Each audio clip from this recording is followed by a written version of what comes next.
in the south against the sullen skies. The ice moved. And then stopped. The mountains that reared into the ice cap, with their roots firmly embedded in the jaw of the Earth's mantle, arrested the great slide to the ocean. They were older than the life that stirred on the planet. They had been thrown up in the turmoil that followed the creation. They would not be moved. The searching stresses simmered and weakened. The cycle of tremors that had dealt repeated hammer blows to the planet faded into tranquility.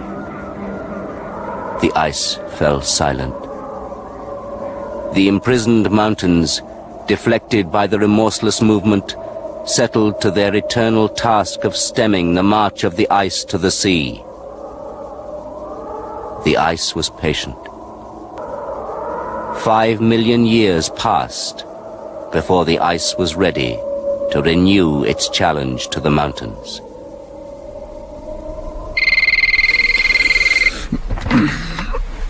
Sherwood. Mr. Sherwood, Julia Hammond. I've been calling you for 5 minutes. Well, according to the roster, you are tonight's duty officer, and I've got a problem. After 6 months in Antarctic, I fully understand, Miss Hammond, but I warn you, I'm a happily divorced man with peculiar habits. I'm working in the geophysics lab. I think you ought to come and take a look at your electronic seismometer. Why? I know what they look like. Please, Sherwood, I think it's serious. A million miles from civilization, and we've had burglars. Please, Sherwood. I was cataloguing some ice core samples when suddenly your seismograph started clicking continuously. This started 10 minutes ago. Yes, it's never made as much noise as that before. And look at the VDU. The epicenter bears due north, the coast. Well, it could be ice cap crevassing or an iceberg carving. You don't sound convinced, Sherwood. You can call me Glyn. I'm not. Not even the carving of a giant tabular berg could cause that sort of reading. Could it be an ice quake? The ice cap in this region of Antarctica is as stable as a Quaker match.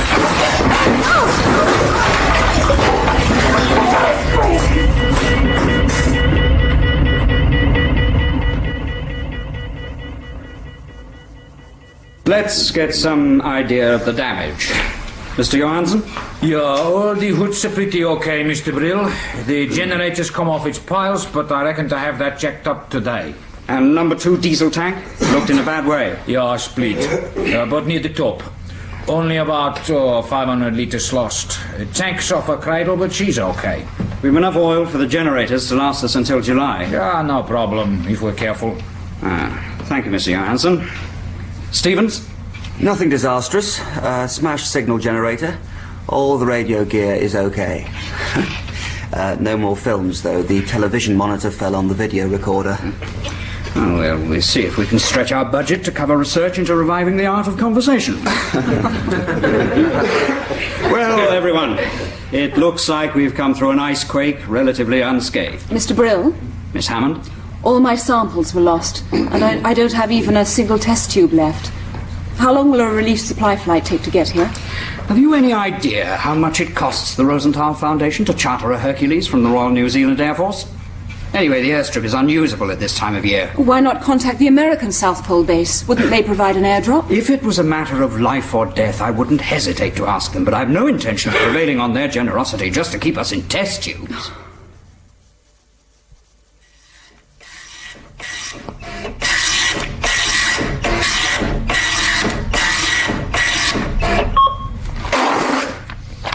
And this was taken on Polarsat's orbit 1051 about 36 hours ago. I'm sorry, there's been a lot of cloud cover recently. Oh, thanks, Jim. Looks pretty good. What's the scale of these pictures? About 100 kilometres to the centimetre. You can just make out the coastline. On the high-res pics, when there's no cloud cover, you can even see this base. Yeah. Fine. Julia, pass that Polarsat pic, will you? No, the one that was taken 10 months ago. This one? Yeah, that's him. Jim, we've got a pair of dividers so I can scale these distances. Yeah, sure.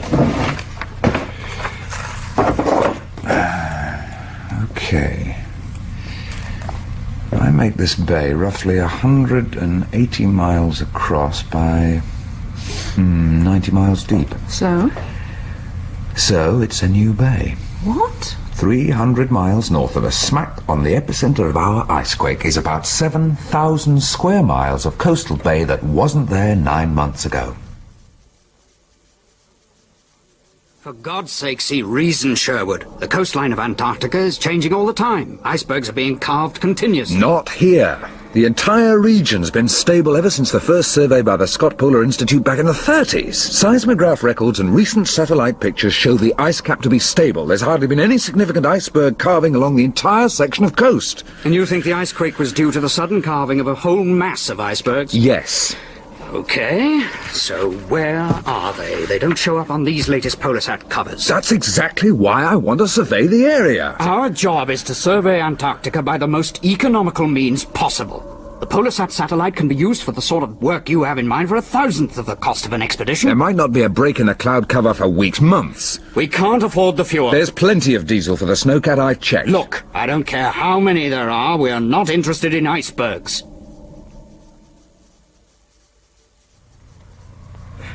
I'm not sure I don't agree with Brill, Sherwood.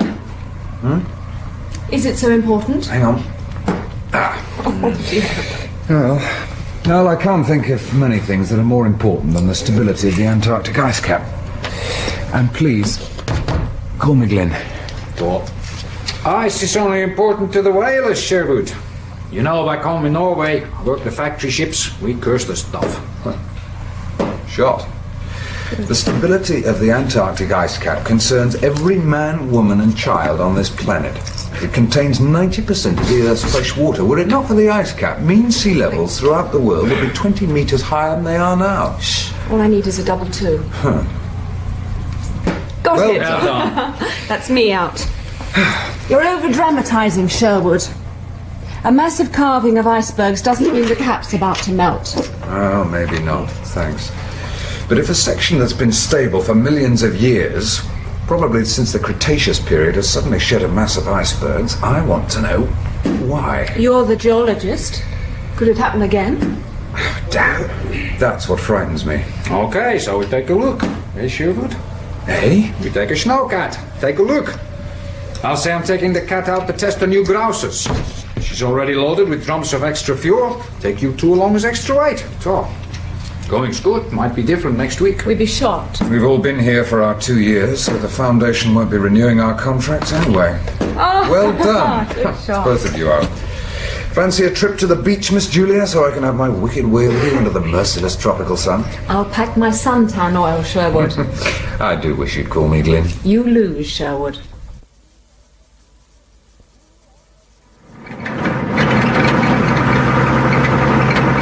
200 miles in 7 hours. Pretty good going, eh, Glyn? Bloody marvellous going, Oaf.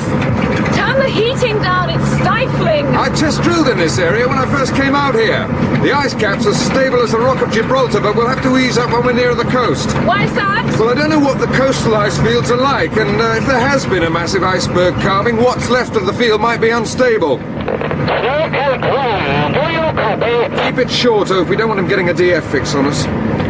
Roger, Mr. Brill. This is Snowcat 1. I copy. How's it going, Mr. Johansson? Fine, Mr. Brill. A few more miles and our grousers will be running real smooth. Jet signals drop below S5. Where are you? We'll be following our tracks back to base in about 3 hours, Mr. Brill. Over and out. He suspects something. Of course he does. Me out with a snowcat a couple of days after he warned me off. Sherwood! Crevasse! Hang on!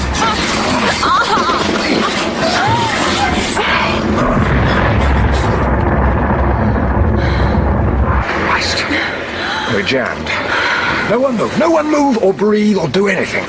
We tipped down and jammed between the sides of a crevasse. I just didn't see it. There's an almost total whiteout. Looks like it's holding. It won't if the roof collapses. You're right. That's all that's stopping us. Like being in a vice. Are you okay, Julia? I'm trying to move my leg. It's jammed against the side of the... Do it slowly, very, very, very slowly. Okay, that's better. Anyone like to say a prayer?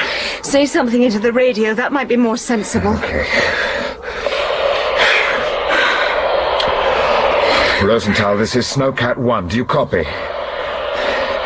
Rosenthal Base, this is Glyn Sherwood calling from Snowcat 1. Do you have a copy on me? See if you can pick up the American Speedmore beacon on Channel 5. Damn, strange, eh? That beacon should be end-stop signal strength. Hold on. Hey, you've got to see. Just trying to look through my side window. The roof antenna's broken. Oh, God. I can just see it hanging down. Great.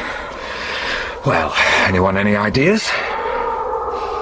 Well, outside temperature is -30. We have to go out through the roof hatch. If we can get it open. And cramp on an ice pick climb up to the edge.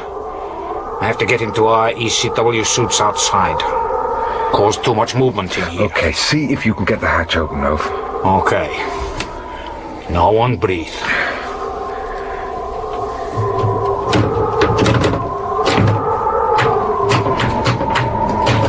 Okay, she's unlocked. Easy. Blasted thing's jammed. Oh, for Christ's sake! Has it shifted? It damn near shifted us a few hundred feet downwards. Oh, no. What? I can just see the edge of the roof. Yeah? There's about a 3-inch ledge of ice that's holding us. Oh. Look, I've got an idea. I'm much lighter than you two, especially Oaf.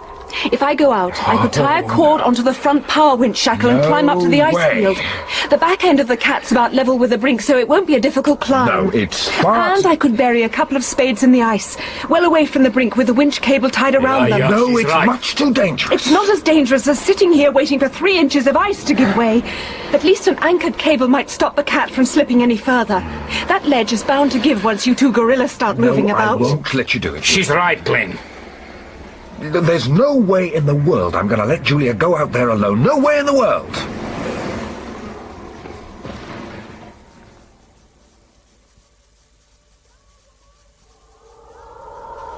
Sherwood! Yeah? I finished! Okay. I've buried the power winch cable down about a meter, tied to a couple of ice picks. It'll take an enormous load. Is there any way you can take up the slack in the cable to ease the load on the ice? Maybe use the starter motor to turn the winch. Vibration might be bad. You better leave it! Okay, we're coming home. Oh! She's going! She's going! Stop the engine! It's your only hope!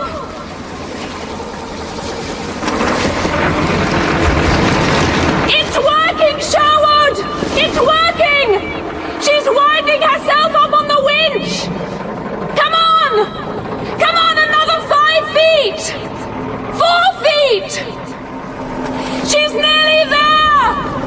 Come on! Come on! Come on! Come on! Oh, God! The cable's pulling out of the ice! Ah!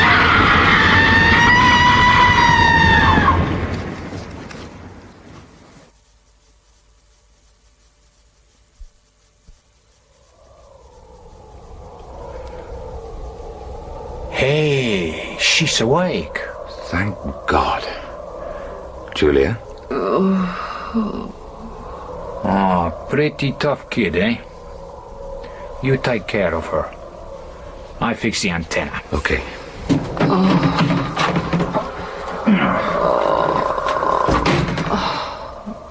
Oh, what happened? Well, just as I started the engine, the ice collapsed. I jammed the power winch into gear and the snowcat pulled herself up the cable like a spider. And just as we got out of the crevasse, both ice picks came out of the ice. One of them shattered and the handle caught you a glancing blow on the head. How do you feel? Like I've been kicked by a horse.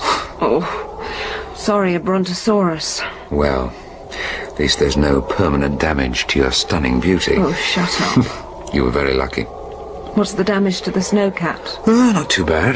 The roof's a bit buckled and the HF antenna's torn off. Oaf's fixing it now, that's about all. So, where are we? Well, we're on the coast. But we were 20 miles from the coast. Mm-hmm. Do you mean to say that you're so obsessed with your bloody ice that we pushed onto the coast while I was at death's door? Now, wait a minute, hang on. We couldn't turn back to Rosenthal. Why not? Well, that's your fault, I'm afraid. You anchored the winch cable on the wrong side of the crevasse. We drove a couple of miles along the edge, in both directions, looking for an ice bridge. And then we spotted the sea, where there shouldn't be sea. What? Take a look. Here, gently, I'll help you. Oh, it's okay. See?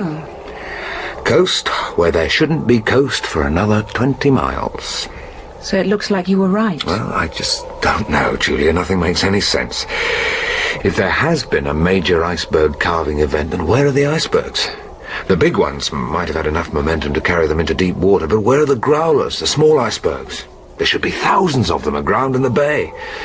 As you can see, there's only a handful. But maybe those satellite pictures were wrong. Maybe you misinterpreted them. No. This bay is new. It's roughly triangular shaped. 180 miles across by 90 deep. 8,000 square miles of ice that has simply disappeared.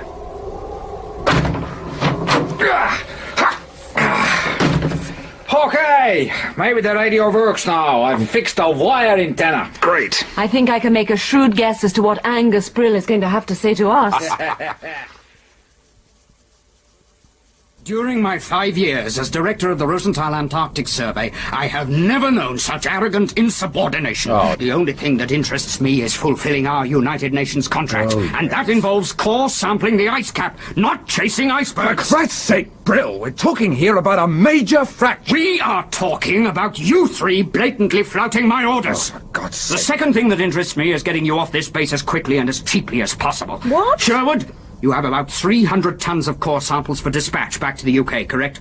About that, yes. There's a refrigeration meat ship, the Orion, calling at Sydney next month on our way to Southampton. Your core samples will be on board. All right. And so will you three. What? The Orion carries passengers. Hey, now wait a minute. What about our contracts? We've got another 6 months each to run, and you're supposed to provide our airfares home. Your contract requires you to obey the reasonable orders of the survey's director, Miss Hammond. Oh, it's ridiculous. I've secured a favourable deal with the owners of the Orion. You either return to England on her, or all three of you are under suspension as from this minute. So which is it to be?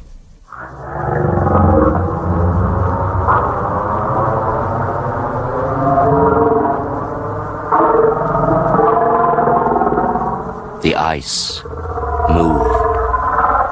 But the mountains that had been imprisoned in the ice for so long were still locked in its frozen embrace. Torn away by their roots from the Earth's mantle, they were now dragging the ice down beneath the waves, causing it to float in a state of uneasy equilibrium, its base carving a canyon in the abyssal sediment that covered the ocean floor, and its monstrous plateau concealed beneath a shallow upper layer of ocean.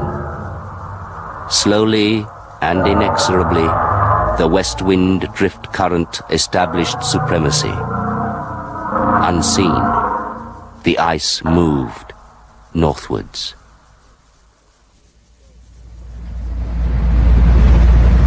There's a certain poetry in watching the ships wake in the moonlight. Do you know something? What's that? I can't understand how you've been able to resist me for so long. Still, plenty of time yet. We've another 12 days before Southampton. I've never crossed the equator in a ship. Should be quite a party with 30 passengers, 6 of whom are nuns.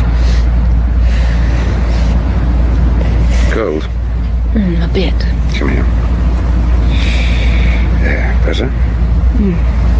That's something you ought to be grateful to Brill for. A long sea voyage gives you the chance to get to know me better. To learn to call me by my first name, for one thing, and to discover what a truly wonderful person I am. That's odd. What? The sea in the ship's wake. It's mustard-coloured. You're the marine biologist, sweetheart. I've heard of it happening when krill dies en masse. I've never seen it, though.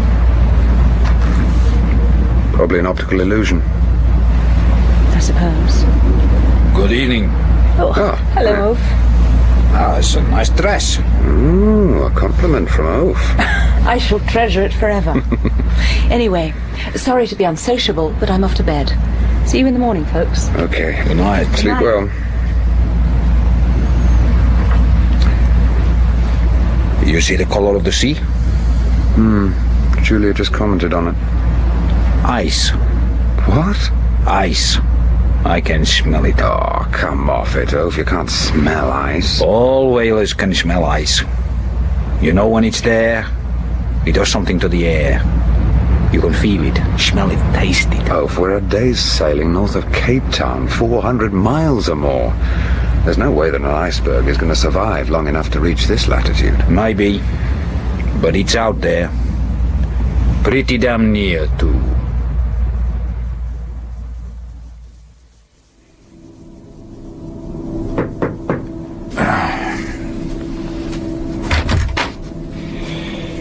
I hope I didn't wake you. No, I couldn't sleep either. For once the turbines were keeping me awake. I never worried about them before. A coffee? Steward's left me a flask I haven't touched. Why not? There was no thunderous snoring from Oaf's cabin when I came past, so he's not sleeping either. He's decided to sleep up on deck tonight. Whatever for? Oaf is Norwegian. Is further explanation necessary? Now then, sugar?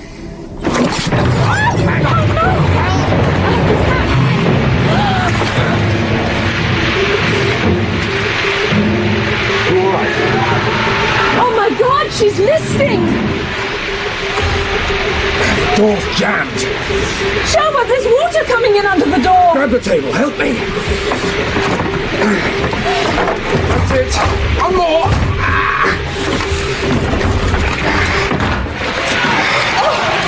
Freeze! Just grab onto the rail. Make your way on the corridors. There is no cause for alarm. What?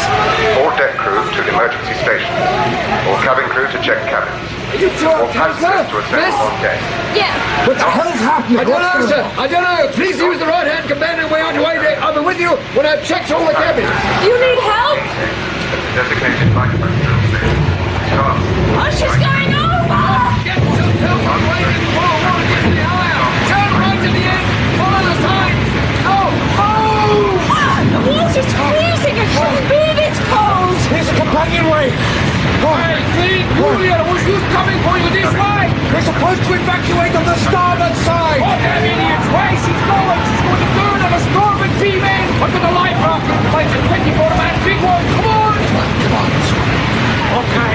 I go down the rope first. Hold the raft away from the side. What are those lumps in the water? Ice, tiddly growlers everywhere. Torn away when the shipwreck will bottom out, I There reckon. can't be ice this far north. Let's get moving before she goes over. I'm lousy at climbing ropes. You walk backward down the side like this. It's easy. Glenn! I can't do it! Sure you can. How you doing, Oaf? No problems. Okay, send Julia down first. Glenn, I'm telling you, if I could, I would, but I can't! Will you climb that crevasse now? Come on! That was in daylight and I can't swim! Won't have to swim. Oaf will guide you into the raft. Get going down! Carry Julia, hold her hard!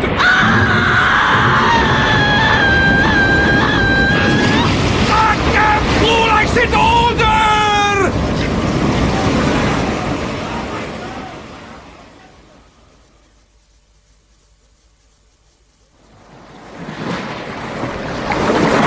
We'll never find her now! After 15 minutes in the water at these temperatures... Shut up! I'm being realistic. You're being a pain. Over there! Paddle! You paddle like stink! What did you see? Paddle harder, goddamn you! Okay, stop! Stop! I got her! Oh, you help me! Quick! Is she... come on! Oh, little one. Mouth open wide so I can breathe into you. Oh, we gotta get the wind off her. You get the pole up. Get the cover sipped on while I do this. Come on.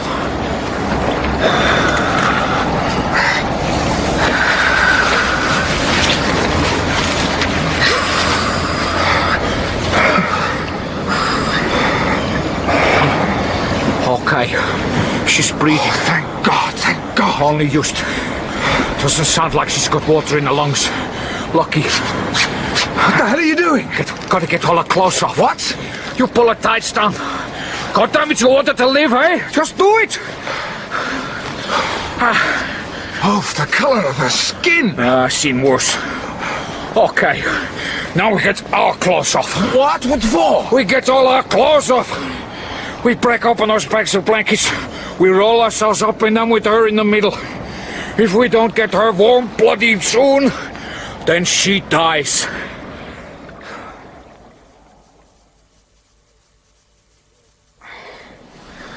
Oh, you awake? I'm awake. Her body's still freezing. Oh, she dies soon. You can't say that, Oaf. Look, her breathing is getting faster. No good if we can't get her warm. I fished dead men out of freezing water within half the time she was. Oh, God. An iceberg north of Cape Town. It doesn't make any sense, Oaf. If it was an iceberg, why didn't we see it after the Orion had gone down? You're the expert on ice. I think her heartbeat's getting slower. Listen.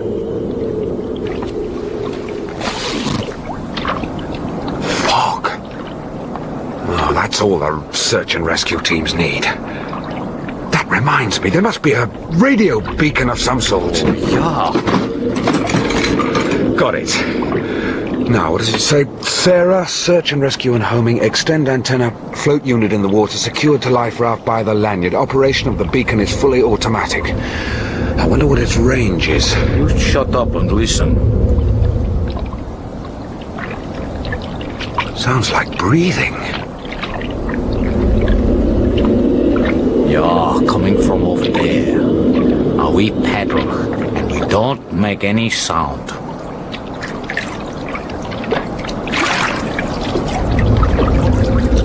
Oh, surely we should be paddling away from that noise. Doesn't sound too friendly. Damn fog. What was that? Ice. It's right under us. Oaf. An eye. Look, we're going back. A blue. Breathing like that, I knew it had to be a blue. What? A whale? Hell's teeth, it's vast. Oh, we gotta get clear if it suddenly sounds. Can't sound. It's beached on the ice, being crushed by its own weight. Pretty near dead already. Soon make sure. Oh, meter of aluminium paddle handle makes a pretty good harpoon, eh? Now get ready to paddle like Stink if it kicks. One flick from his tail, we're finished. What the hell are you planning? Straight through the eye, into the brain. Pretty damn dead now, eh? Ha! Oh, what the hell do we want with a dead whale? Oh. We've got enough food for 24 men. Now we get to work. Give me the knife. What? Okay. Now what we're gonna do? We're going to cut away a big square of blubber. Then we open a wound in the side of the whale, a big one. Cut an artery so that it fills with blood. Then we put the girl inside the whale. Naked, with just the head sticking out. Okay? We're gonna do what? She needs warmth.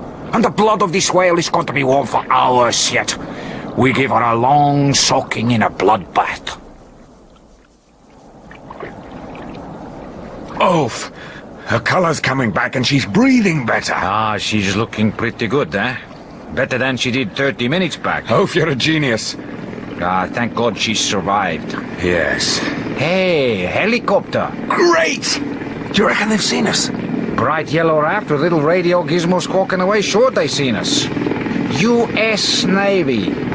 Yeah, they're altering course this way. Oh, what's happening? Julia, my dear. Hey, Glyn, she's awake. Somebody please tell me where I am.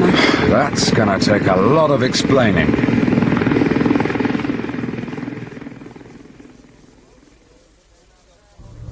Don't stand on ceremony, folks. Just make yourself comfortable. There's plenty of seats, eh? Oh, sir. Yes. Glenn Sherwood. How do you do? Olaf Johansson. Yes. And Ms. Julia Hammond. Miss Hammond. Ladies and gentlemen, Admiral Brandon Pearson, acting Sackland. Okay, Captain Hagen. I I'd like you to stay, make a few notes, okay? Yes, sir. I've just received a reply to my signal to Can it wait? Yes, sir. Okay, now, how are you all doing? Has Captain Hagen been treating you okay? Couldn't have been better. That's fine. Welcome aboard the Eureka. Thank you. I'm sorry about the long flight, but this research ship has the best hospital facilities in the entire Atlantic exercise fleet. Now, Miss Hammond, I guess you must be feeling a lot better now than when you were unloaded from the helicopter yesterday, huh? Thank you, I'm feeling fine now. I only hope I smell better, too. I guess you must have been pretty shaken up when you discovered how these two crazy guys saved your life. Very shaken. Why are you called Sackland, Admiral? Or is that some sort of naval secret? Supreme Allied Commander Atlantic. You needn't look so impressed. They only picked me because they thought my ulcers would stand it. Mr. Sherwood, I want to thank you for this very concise report that you dictated to Captain Hagen. Yeah, I think the first step is... As reports go, it's pretty controversial, which is why I've flown out from my flagship, the carrier Lyndon Johnson, to see you. I have some points I'd like to look over with you, if you've no objections. Go ahead, Admiral. You saw ice in the water just before you abandoned ship? Yes, Admiral, that's right. We're certain the Orion struck a submerged iceberg. Well, more than an iceberg. Originally, it was an 8,000 cubic mile chunk of Antarctica that broke away from the main ice cap. An iceberg 5 degrees south of the equator, Mr. Sherwood? I saw ice, too, and I smell it. Well, according to the Orion's manifest, she was carrying 300 tons of ice in her #1 forward refrigeration hold. Yes, but I mean that 300 tons of ice in the shape of your core samples, Mr. Sherwood. That core... Now, don't you think it's more likely that that's what you saw floating in the water? Admiral... #1 hold would have been ripped out first in an underwater collision. But we saw chunks of ice, Admiral, not 100 mil diameter core samples. Ice fuses together. Admiral, that whale that saved Julia's life was beached on ice. We could feel it with the end of the life raft's paddle. Yeah, but did you see this ice? Well, no. I'm not a scientist like you, Mr. Sherwood. Maybe you can tell me why this ice of yours was disobeying a fundamental law of physics by not floating. All right, that was something that puzzled me at first. My theory is that the mountain or mountains buried in the ice cap that were the cause of the original glacial blockage were sheared away when the ice cap fractured. Now, they're locked in the ice, weighing it down so that it's in a state of neutral buoyancy. Do you accept that this theory of yours could be wrong? Well, of course I do. But I don't think it is. Well, I like a man who sticks to his guns. All right, then supposing Glynn is wrong, then what did the Orion collide with? We think she ran smack into 5,000 tons of Soviet Delta II class submarine. No way. We know there were two operating in the mid-Atlantic. That ship went down like a brick.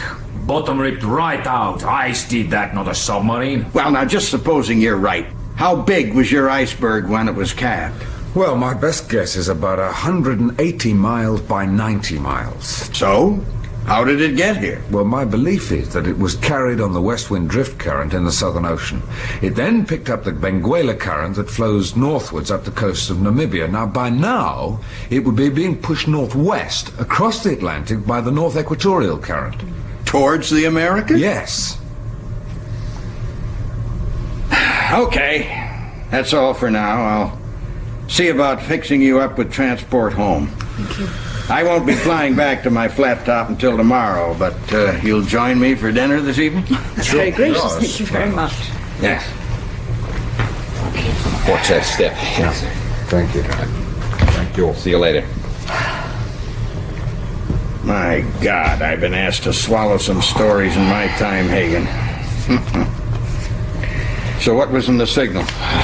It's from the Naval Space Surveillance Center at Dahlgren, Virginia, in response to the signal I sent them after Sherwood dictated his report. And what do they got to say for themselves? Your request information on large icebergs refers. Largest seen photographed by ESA-3 satellite during 1967-68. Berg remained in Weddell Sea, possibly grounded. First seen during orbit 4699, October 1967. Last seen orbit 6408, February 1968. Size 175 kilometers by 111 kilometers. Berg designation, giant tabular. Wow. Only a few kilometers smaller than Sherwood's berg. Looks that way, sir. Oh, hell.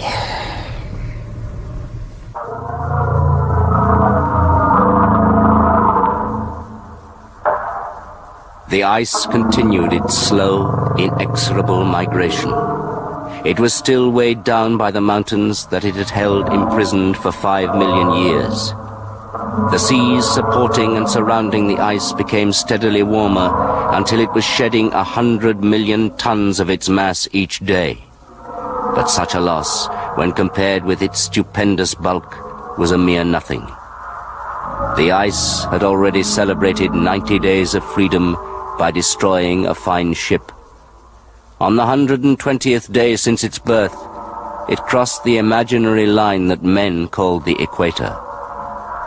It moved slowly northwards, an unseen, undetected harbinger of death.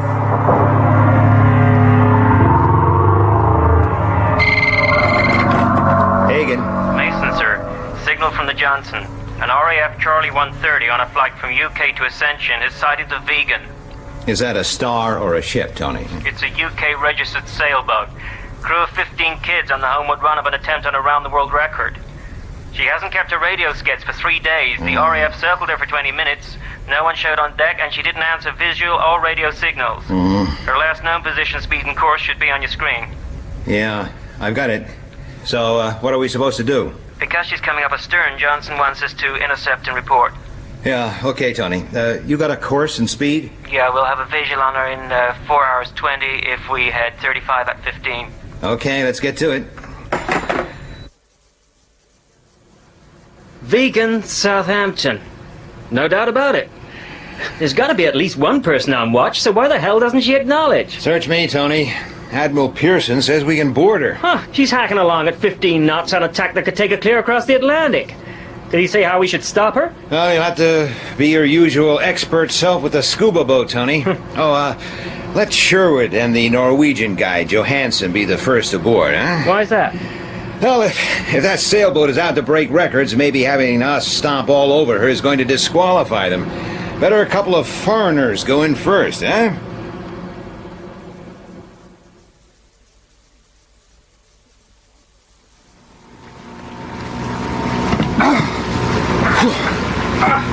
I hoped I'd never have to climb a rope again. Hey, you both okay, Sherwood? Both? Yeah, okay. We're both okay, Tony. We'll follow a couple of 100 yards astern. Okay. Give a shout on the handheld as soon as you've anything to report. Right. Well, self-steering gear working okay, which is why she holds her course. Yeah. The cockpit's deserted. It's bad seamanship. Oh, good seamanship everywhere. Decks clear. Sheets coiled and cleated. See the repairs to this dodger. That's good seamanship. Well, you have a look here. Anyone below? She's a dead ship.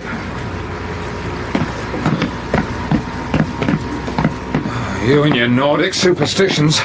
I suppose you're going to say you can smell a dead ship. It's a really nice smell, Glyn. You know, I sometimes wonder if... Oh, God. Yeah. And her. And him. All of them. They're all dead.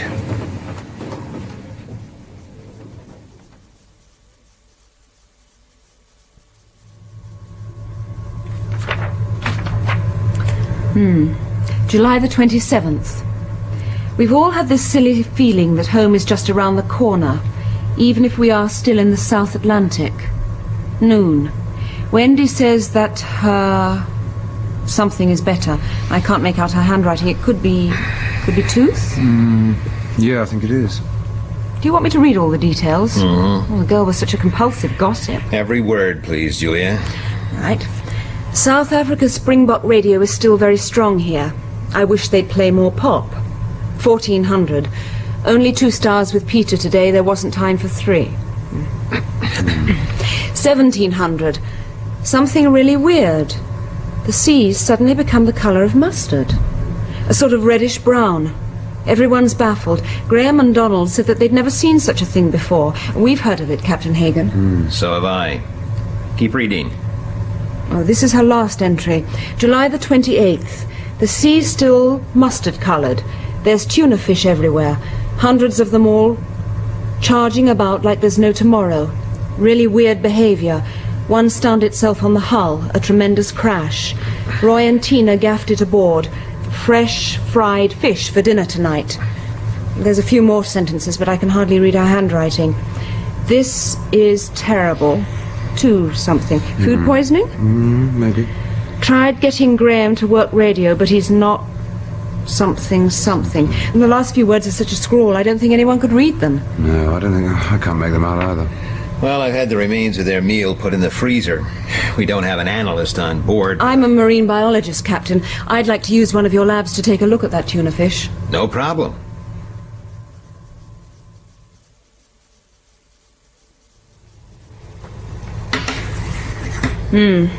Just as I thought. Take a look through the microscope. Sort of bell-like microorganisms. What are they? A dinoflagellate. Simodinium breve. A sudden drop in water temperature kills them. That's what makes the sea change colour. It's quite common in the Gulf of Mexico, where they cause the so-called red tides. Anyway, they release a mild nerve toxin into the water when they die. Small fish swimming through the discoloration are killed when their nerve axons start firing. Their entire nervous systems are disrupted. Can I have a look?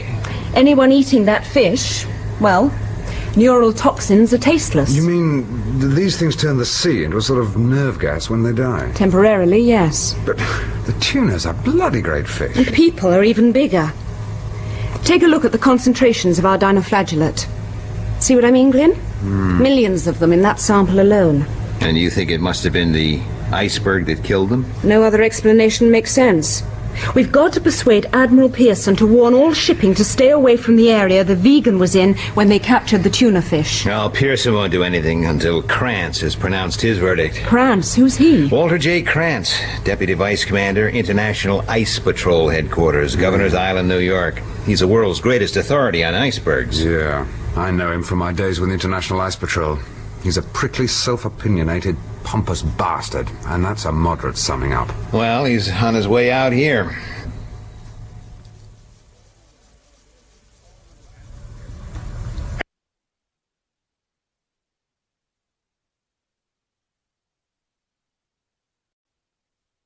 Admiral Pearson, gentlemen, all we at the International Ice Patrol can say at the moment regarding these wild reports of Mr. Sherwood's... Wild? ...is that we have read, we have considered, and we are skeptical. Very skeptical. By we, I take it you mean you, Walter. I choose my words with great care, Mr. Sherwood. Yes. We would like to ask Mr. Sherwood why the inevitable wave disturbance that the calving of 8,000 cubic miles of ice would cause has not been recorded by the floating instrument packages which Scripps and the British IOS have deployed around Antarctica. Okay, your turn, Sherwood. Well, it certainly caused a massive seismic disturbance when it fractured away from the ice cap, Admiral. Now, I never said that it moved quickly. The actual carving may have been fairly slow. The berg more than likely rode on a lubricating cushion of meltwater generated by friction, but however slowly it moved, with that sort of mass, it would have had more than enough momentum to carry it over the continental shelf and out into deep water. An iceberg is noisy. The process of melting generates a considerable sonic uproar. I understand that this ship is equipped with some of the most sophisticated passive sonar in the world, Captain Hagen. That's correct, sir. Then the iceberg, if it exists, shouldn't be too difficult to locate. Well, we've tried listening. Our sonar gear is primarily designed to detect the high-frequency sounds caused by submarines pouring energy into the water. But in this area, thanks to the concentrations of porpoises, dolphins, and other fish, we've got a lousy signal-to-noise ratio to cope with. Maybe if we were within 500 miles of the berg, we'd hear something. Well, it'll be easy enough to locate when it surfaces. And just how's that? Well, when the berg drops to mountains or mountain that's been keeping it in a state of neutral buoyancy. This is too ridiculous. Look, Walter, what? The idea of a mountain locked inside an iceberg. Well, why is that so crazy? Huh? The Grand Banks off Newfoundland have been formed by Greenland icebergs, continually dumping glacial erratics, rocks and debris as they melt. Is that right, Krantz? Well, yes. But none of them dump mountains. Well, Sherwood, do you have any idea where this iceberg might be right now? We have two positive positions. The position that Orion was when she went down, and the Vegan's position when she ran into the tuna fish. Now, the time and distance between both positions indicate that the iceberg is moving northwest with the South Equatorial Current. It could be that it's been picked up by the Guinea Current swinging towards West Africa, but I don't think so. Admiral, this is the most absurd... Okay, so it's absurd, Krantz. Fine. Now let's hear Mr. Sherwood out. Somehow, I don't think he'll mind if he's proved wrong, so where's the iceberg now, Sherwood? Well, I could be up to 1,000 miles out, Admiral, but my guess is that it's approximately halfway between Cape Verde Islands and Puerto Rico. That's 800 miles west of our present position. But what have we got in the way of satellite hardware that could detect an iceberg? Well, our satellites are designed for thermal wake tracking of submarines, sir. An anomaly such as a submerged iceberg would be best detected with airborne gravimeters. Okay, so that's what we'll do. Are you okay for oil and stores if we delay your return to Gibraltar for a couple of days, Captain? No problem, sir. Fine. I want a conference-secure link to the Lyndon Johnson. I'm going to initiate an air search. The ice lay still. Countless billions of tons of its bulk had melted away, so that once again the mountains had triumphed. They had dragged the ice down until it lay still in the abyssal depths. There was no daylight. There never had been daylight at this stupendous depth, and never would be. But there was movement around the ice. The continuous luminescent flurry of grotesque bottom-feeding fish shying away from the sudden increase in the density of the seawater caused by the intense cold. And there were sounds, splintering and groaning noises from deep within the ice. The tensions and forces that had gripped the mountains for 5 million years were being prized loose by the ocean's tenuous warmth. The moment of freedom for the ice was at hand. Roger, Delta 10, we copy that. Go ahead, Delta 17. Roger, Eureka. We're now on the Foxtrot Yankee leg of our bomb search. Visibility horizon to horizon. Nothing to report. Roger, Delta 17. Hold it. Hold it. Hold everything. I don't believe it. What's going on, Captain? Go ahead, Delta 17. I switched the camera on and I'm going in low. You're not going to believe this, but it looks like the sea is turning to blood. The ice moved. It moved with infinite slowness, testing its newfound buoyancy, now that it had finally torn itself free of the mountains it had dragged halfway around the world. The ponderous, multi-billion-ton mass moved uncertainly in the sluggish bottom current. The ice lifted. 100 feet. 500 feet. A small mountain whose jagged escarpments had held it in place in the ice was finally dislodged. It fell slowly into the layer of primeval ooze that carpeted the ocean floor. The ascent of the ice quickened.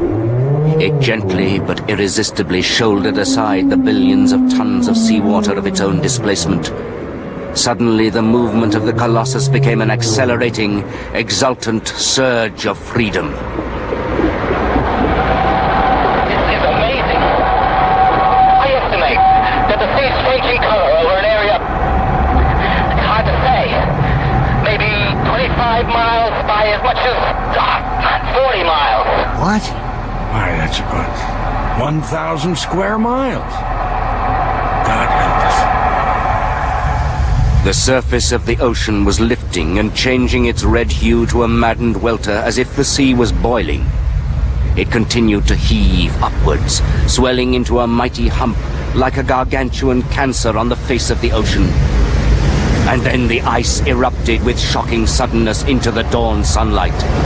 Sparkling crystal cliffs rounded by the erosion of warm water, crevasses, hills, valleys, a range of glittering peaks, dominated by a huge crystal dagger stabbing towards the sky. There were even rivers of cascading seawater that cut deep ravines into the ice. It was a country, a floating country fashioned from countless billions of tons of ice. It was the largest moving object on the planet. Huge cataracts roared into the broken sea, adding incalculable energies to the encircling tidal wave that raced outwards from the scene of the terrible Renaissance.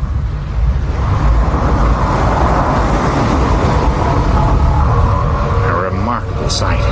God, she's beautiful. The final tally of ships sunk by the tidal wave is 4, and no one knows how many smaller craft, and you still think she's beautiful, Walter. And those poor kids? It's evil, Prince. Dear little one. When you think of the damage it's caused, the life it's costs. I don't derive any satisfaction at all from saying I told you so. Quite. Well, here we are, folks. A radar map of the berg from the last aerial survey. Mr. Krantz, you were right. 13 miles by 20. Average thickness 1.5 miles. I have some experience in assessing the mass of icebergs, Captain. Yeah, well, 1,000 cubic miles. Sure is one hell of an ice cube. My calculations are that it will have completely melted within 15 days. 15 days? More like 50.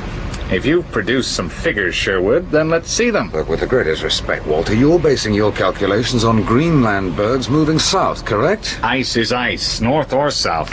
Yeah, well, this thing's not an iceberg in the true sense of the word. It's a fragment of the Antarctic ice cap. And none of the rules relating to icebergs apply. It's big enough to make up its own rules and break all ours, which it's already done. What rules?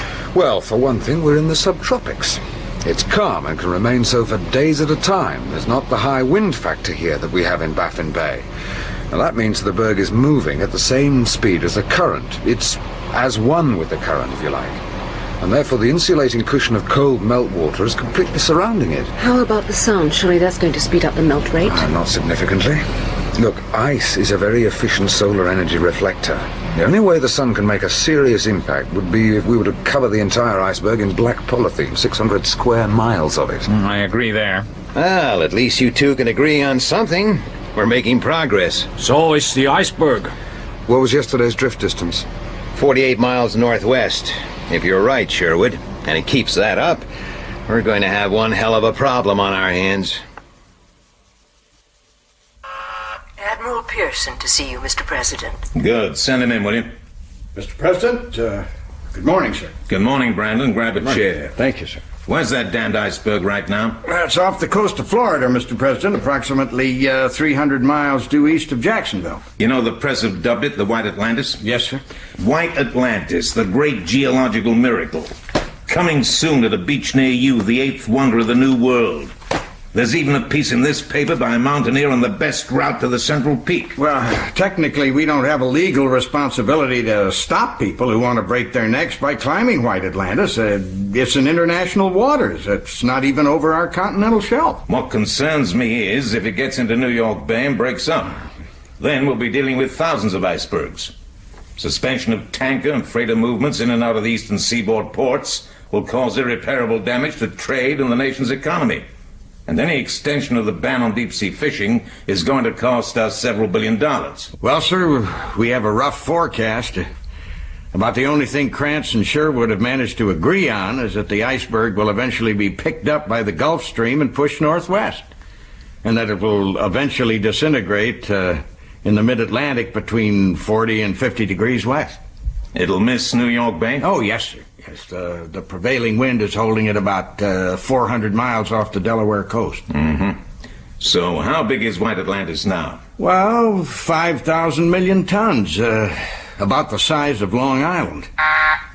Go ahead. An urgent call for Admiral Pearson from the captain of the Eureka, Mr. President. Oh, that'll be Captain Hagen.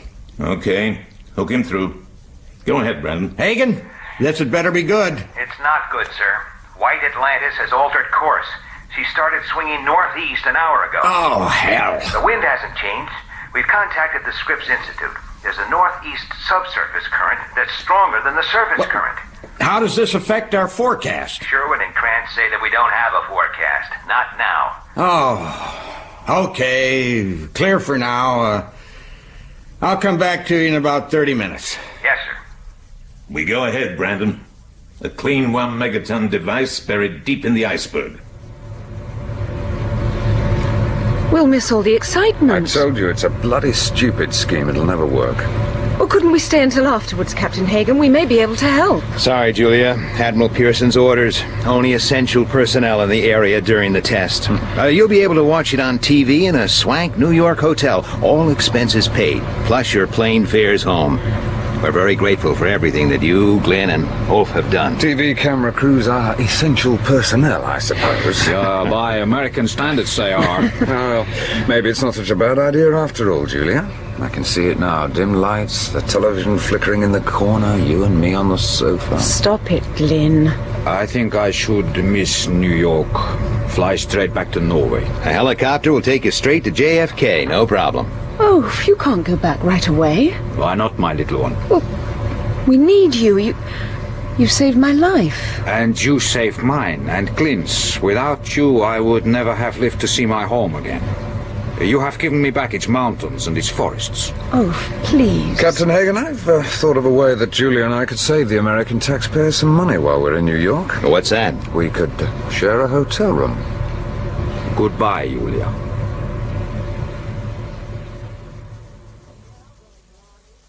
We're now going live to Steve Harris in the White Atlantis area. Here we go. As you can see, White Atlantis is a fantastic sight from here. It's shining on the water like a priceless diamond. It'll be like Krantz's point of view. Detonation minus like 20 using a seconds. A firework diamond to that blow will up be Mount destroyed Everest. in You 1 watch. minute. Countdown to the Big Bang started an hour ago when a Navy chopper ferried away the Seabees who have embedded the 1 megaton atomic bomb 500 feet deep in the ice. Admiral Pearson, who is in charge of the destruction of White Atlantis, has compared this operation with the blowing up of Heligoland in 1921. Detonation minus 5 seconds. 4, 3, 2, 1. Oh, please. Nuclear fusion initiated. Nothing seems to be happening. Yeah, you can see it blurring around the remote control tower. Now that has got to be the shockwave. Yeah, you can actually see it. Oh my God, just look at that. Now that is not supposed to happen.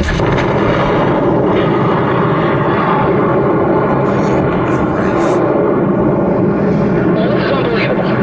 Fantastic. Something's gone wrong. There's a column of ice, a quarter of a mile. No, it's wider.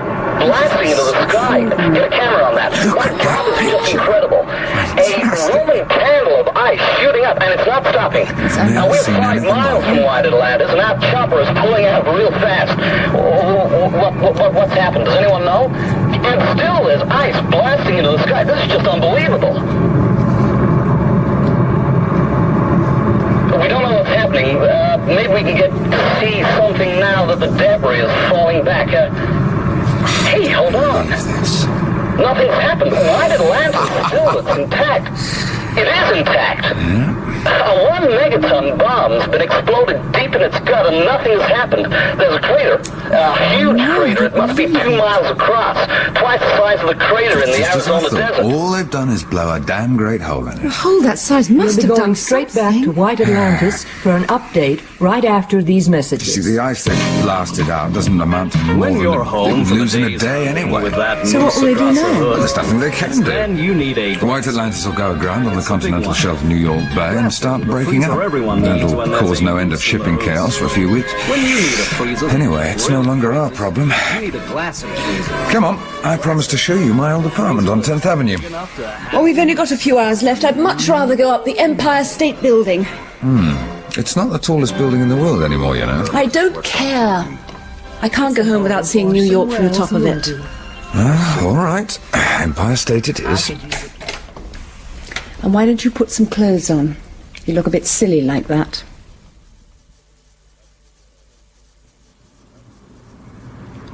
That's the World Trade Center. Over there on the Hudson is where the Queen Mary and Queen Elizabeth used to dock. And that's where we were yesterday, Central Park. How high are we? About a quarter of a mile. If you really think I'm unattractive, why did you go to bed with me? Why is it that Manhattan can have such high buildings? Why not London? You see those massive outcrops of black rock in Central Park? Why did you? I don't know. It's just that you were so relentless. I couldn't believe it the way you butted in when Oaf was trying to... It's called Manhattan schist. Manhattan what? Schist. I see. It's a high-density metamorphic rock that goes down several hundred feet. It's the finest building platform any engineer could ask for, although they curse it when they have to tunnel. When I first came... Oh, no. What's the matter? God, why didn't I think? Think what? What is it? Come on, we gotta go. Where? Gracie Mansion. What's Gracie Mansion? It's the mayor of New York's office. Come on. Take it easy, Mr. Sherwood. We know all about it. We've received regular updates from Admiral Pearson. The last one was 5 minutes back. White Atlantis has a mass of 400,000 million tons, and it's moving towards the continental shelf in New York Bay at a speed of 1.6 knots. Yes, but what it's going to go aground in 11 days, and it's going to give us a major headache when it breaks up, right? It's not as simple as that, Mr. Mayor. What do you mean? It's this question of the huge mass that White Atlantis has, and the colossal amount of kinetic energy that's stored in that mass. Now, most of New York consists of metamorphic rock. Yeah, so? Well, all metamorphics, quartz and so on, are hard and dense. Manhattan schist is one of the hardest, and it extends right out under the glacial drift and Hudson silt to the edge of the continental shelf. What's glacial drift? Debris that was brought down during the last ice age. It's a mass of gravel, boulder clay and other erratics that covers Manhattan to a depth of about 90 feet. Now, it might help absorb some of the shock waves, but I doubt it. What shock waves? High-density strata conduct seismic shock waves over long distances with very little loss of energy. If White Atlantis holds its present course and speed, it'll strike the continental shelf 11 days from now and release more seismic energy than the San Andreas Fault slipping 10 meters. The entire city of New York will ring like a bell. Well, Mr. Sherwood, I've checked it out with the National Center of Earthquake Research at Menlo Park. The hell of it is, Admiral, they back 'em up. I see. Gives me no satisfaction, Admiral Pearson. It seems they talk about ground acceleration of 1 meter per second when the ice strikes. A severe earthquake, they say. And don't forget the tidal wave. Can't anyone stop the goddamn thing? Mayor, our only hope is that the subsurface current that's pushing White Atlantis towards New York will be deflected by the continental shelf. But even if it is, it's the sheer momentum of the iceberg that's the problem. That's right.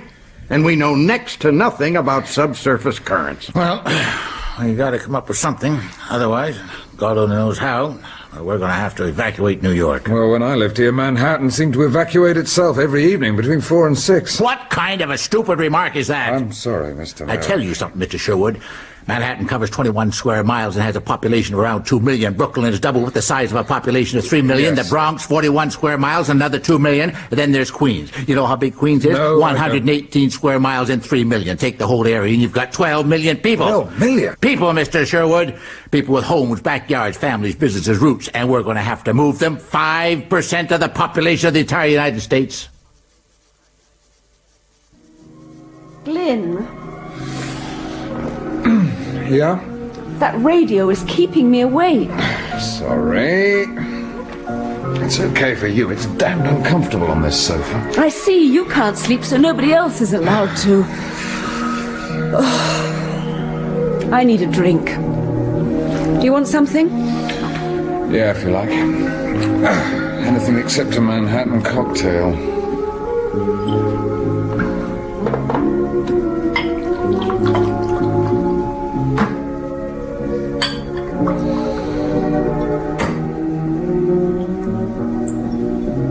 Ice?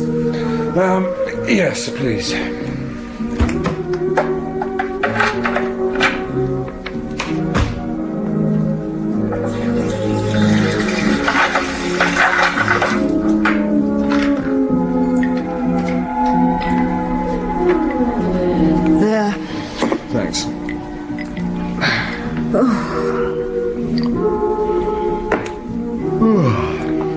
Wasn't there a scheme to tow icebergs to the Middle East as a source of fresh water? Couldn't White Atlantis be stopped if there were enough ships? It's already been thought of. That's where Krantz is now, busy with the IIP computer.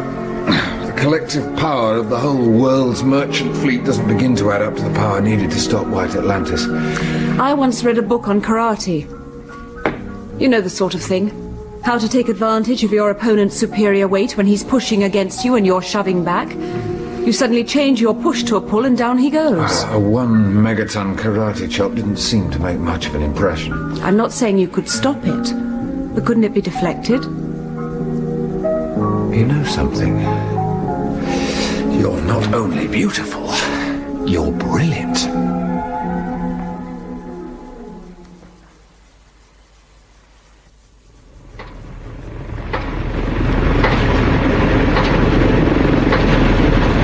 As I flew over it in the helicopter, Brandon, I couldn't help thinking what an awe-inspiring creation it is. Can we take the Eureka in closer? No, this is about as close as we dare to go, Mr. President. Those cliffs there are continuously crumbling. How many of those pile-driving teams are at work on the berg? There's over 4,000 CB personnel on White Atlantis right now, sir. They estimate that they'll have the 200 steel girder anchorage points driven into the ice within 72 hours. 9 days to go. And what do you reckon our chances are of beating this thing, Brandon? Oh, maybe a little better than 0 if we do nothing, Mr. President. Even if we do beat it, we're still going to be stuck with the problem of several hundred cubic miles of ice breaking up in New York Bay. The disruption of shipping, fishing. Have you any contingency plans for that? No, sir. What was the name of the English scientist who blew the whistle on this? Sherwood? That's correct, sir. Does he have any ideas? I haven't asked him. Maybe it would be a good idea if you did. Yes, sir. Okay, Brandon. I'll order every U.S. registered ship over 10,000 tons to New York that can get here within 7 days. We'll need 200 serviceable ships, sir. That means getting at least 300 ships to check out. Sir, are you going ahead with the evacuation of New York? I've got a meeting with Governor Dillon and Senator Walker as soon as I get back to Washington. It'll have to go ahead, Brandon. There's too many lives at stake. Oh, this is a fantastic sight. It must be the largest gathering of ships since D-Day. I've never seen anything like it in my life. No one else has ever seen anything like it before. From 1,000 feet, it looks as if New York Bay has become one giant parking lot for every merchant ship and warship in the West. A number of British ships have joined in. The ship in the center of the picture is the Eureka, the floating headquarters of Admiral Brandon Pearson. The Eureka is the control center for this fantastic operation. And on the horizon, if we bring the camera up, maybe it doesn't show on your screens, yeah, that's the pale ethereal light of White Atlantis flickering against the sky. The iceberg is 170 miles away over the horizon. 20 miles long, 12 miles wide. 300 cubic miles of cold, solid ice heading this way. Now, I'm going to try now to speak to Admiral Pearson. Admiral Pearson, can you tell everyone how the operation's doing? Well, the first stage is finished. That was the construction of a 10-mile wide frontier of 500 anchorage points driven into the far side of White Atlantis. Tonight, the CBs will start attaching the main hawsers. These will be supported out to sea on floating pontoons so that they can be picked up by the towing ships. The number of tow lines assigned to each ship depends on its power and size. The Enterprise, for example, will have about 20 tow lines. Say tow lines, but you won't be towing White Atlantis. Well, that's correct. Nor will we be trying to stop it. The fleet will provide an anchorage point for White Atlantis to swing around slightly. We're aiming to achieve a course deflection of 3 degrees. And if we succeed, White Atlantis will converge on the continental shelf at a shallow angle so that we may have an impact of around 1/10 of a knot instead of upwards of 2 knots. Once the White Atlantis is safely wedged on the continental shelf, all the ships will slip their tow lines. Will it work, Admiral? Well, it's got to work. Eureka to tow ship 31. You are okay to pick up your tow? Hello, Sherwood. Miss Hammond? Welcome back aboard the Eureka. Well, thanks for asking us back, Admiral. I figured you had a right to see what's going on. That's not what you said last time, Admiral. Computer prediction, ice strike minus 39 hours, 20 minutes. Course deflection, 0. Looks like you've been busy, Admiral. Well, Captain Hagen and his men have. They fixed up this control room in only 24 hours. All very professional. Well, now all we have to do is pray that the weather's going to hold. We haven't had time to even look at television. So how's everything doing in New York? Well, they're still evacuating Queens. Manhattan's a ghost town. Even the police car that took us to the heliport had trouble getting through the checkpoints. What are the ships doing at this moment? Well, there's still a few waiting to pick up their tow lines. You see, they have to go in strict order. Controlling 200 ships in a few square nautical miles of ocean isn't easy. And we still haven't cracked the problem of what to do about the iceberg when it breaks up. All tow ships will be in position in 2 hours, sir. 2181. Tow ship 191. All lines secured. Did I ever tell you that we've got a swimming pool at home? Okay, I copy. Final reports from tow ships 190 through 200. If you're bragging about your upper middle class background... During hard winters, there was always the danger of water freezing in the filter and pump. So when it was freezing cold, Dad always used to run the pump. He said running water didn't freeze. Yeah, well, he was wrong. Look, what's this got to do? Of course he was wrong. Attention, please, attention. All tow ships in position, all tow lines secure. He didn't realize... Okay, Captain Hagen. Notify all tow ships to stand by for 20% power in 5 minutes. All lines secured.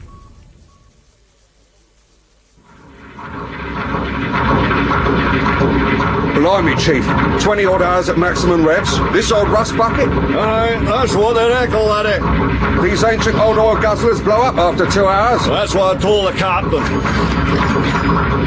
Half a head on both they want. It looks like the fun's about to start. Blimey.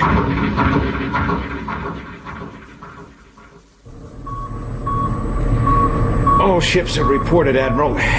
We've been running at 20% power for 3 hours. Very good.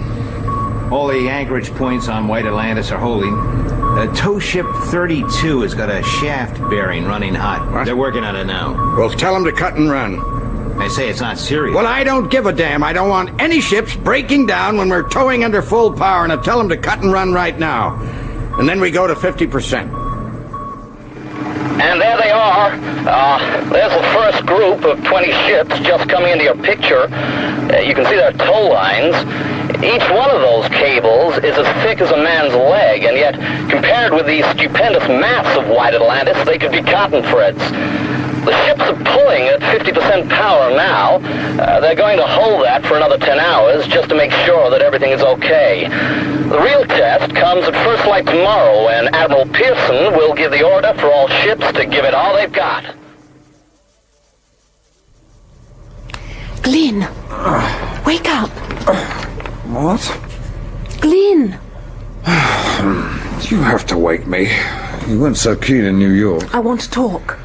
Meaning that I'm not allowed to sleep, Why do you think Dad's swimming pool plant room doesn't freeze up in winter when the pump's running? I don't believe this. If the pump's not running, then the amount of water in the pump and filter isn't more than a few litres.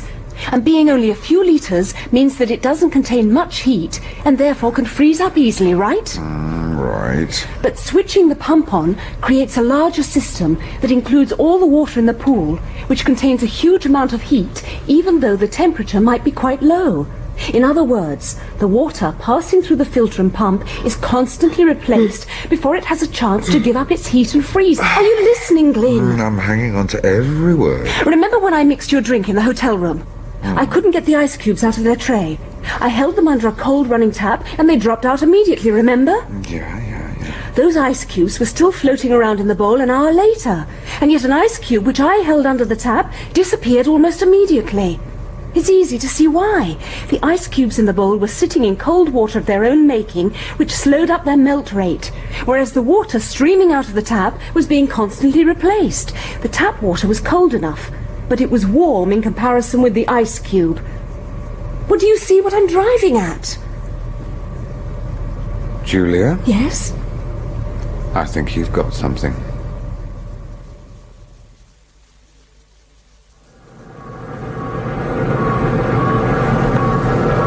Computer prediction, ice strike minus 19 hours 30. Course deflection 0. Okay, Captain Hagen, tell him to stand by. All acknowledge. Attention all ships, this is Eureka. We're going to give the order for full power in 1 minute. Any commanders have any doubts? Now is your chance to say so. Let's get on with it. Eureka to all ships. Any commanders anticipating mechanical problems, say so now. Let's get to it, fellas. Okay, good luck, you guys. Full power on the count of 0. Ship 194, Pal Jerry. We seem to be having some trouble with our engines. Seem to be overheating here. Them engines don't sound too happy, do they, Chief? Would you seem happy after working flat out for 5 hours? Can you hear the tappets? Hey, much more of this and we'll be seeing them next. A staggering sight. 200 ships.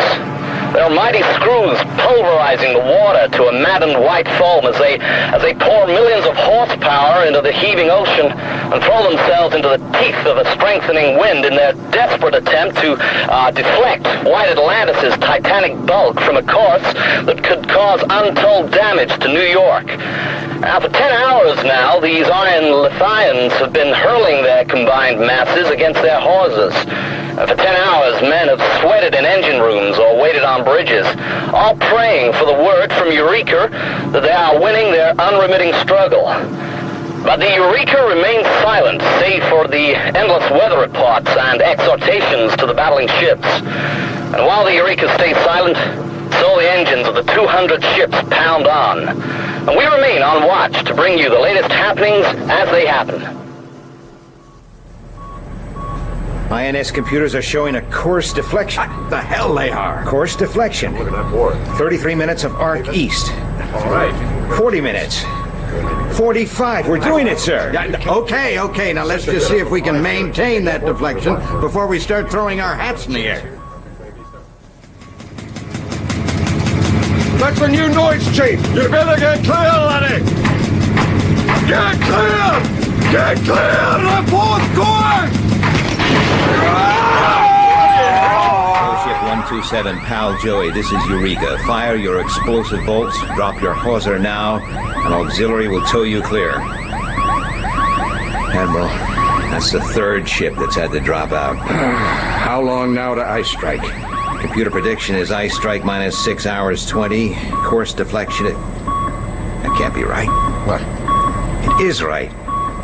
Our course deflection is back to half a degree, sir. Oh, goddamn wind. Well, there's no point in those ships busting their guts in this wind, sir.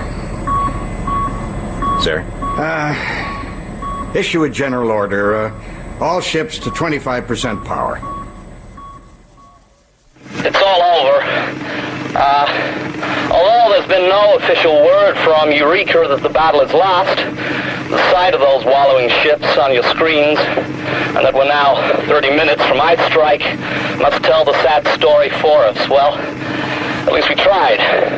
At least we fought. If we have lost, it is because, despite all our achievements, mankind's powers are still puny when compared to the awesome, overwhelming forces of Mother Nature. Damn. Swearing at the bulkhead isn't going to solve anything, Glenn. 3-degree course deflection, that's all we needed. 3 lousy degrees. The bloody wind has to go and start blowing a near gale. Sherwood, yes? I'll be there in 30 seconds. Would you believe it? The wind's veering round. And I've just given the order to resume the tow at 100% power. The wind veering 100 degrees in a few minutes, is that usual? It can happen in New York Bay, yes. And it can veer back again. It sure can. Ice strike minus 20 minutes. White Atlantis is 1,000 yards from the continental shelf. Oh, dear God, look kindly on us in our efforts this day. Course deflection 1 degree. 1 degree 10. 20. It's working. In It's 10 minutes to the ice strike. White Atlantis is 500 yards from the continental shelf. As you can see, the 200 ships are thrashing the water as wide as the great iceberg itself in their attempts to deflect it from its course. And they're succeeding. We've just heard from Captain Hagen on the Eureka that they have a 2-degree course deflection. 9 minutes to ice strike, and maybe, just maybe, they're winning. There's the computer confirmation. White Atlantis is now virtually parallel to the continental shelf. Ice strike minus 3 minutes. Course deflection 2 degrees 30. I've had an idea for disposing of White Atlantis once she's gone aground. The hell you have. We'll talk about it later. 1 minute to ice strike. And even from here, you can feel the unbearable tension reaching out from the Eureka and the 200 battling ships. 50 seconds. The ships are giving it everything they've got and much more. The debt New York will owe those men and their ships if they succeed will be incalculable. Ice strike minus 30 seconds. Dear God, please. 20 seconds. Approach velocity 9 meters per second. It's too damn fast. 10 seconds. Approach velocity 6 meters per second. It's better. 5, 4, 3, 2, 1.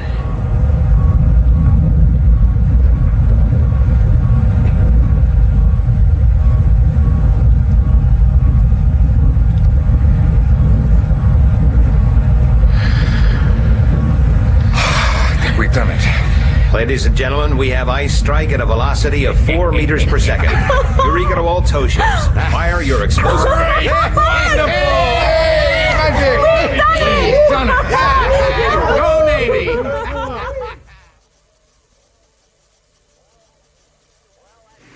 Well, as you can see, ladies and gentlemen, after a week of using high-pressure fire hoses from their firefighting ships, the fire department have virtually finished their task of slicing up the grounded bulk of White Atlantis.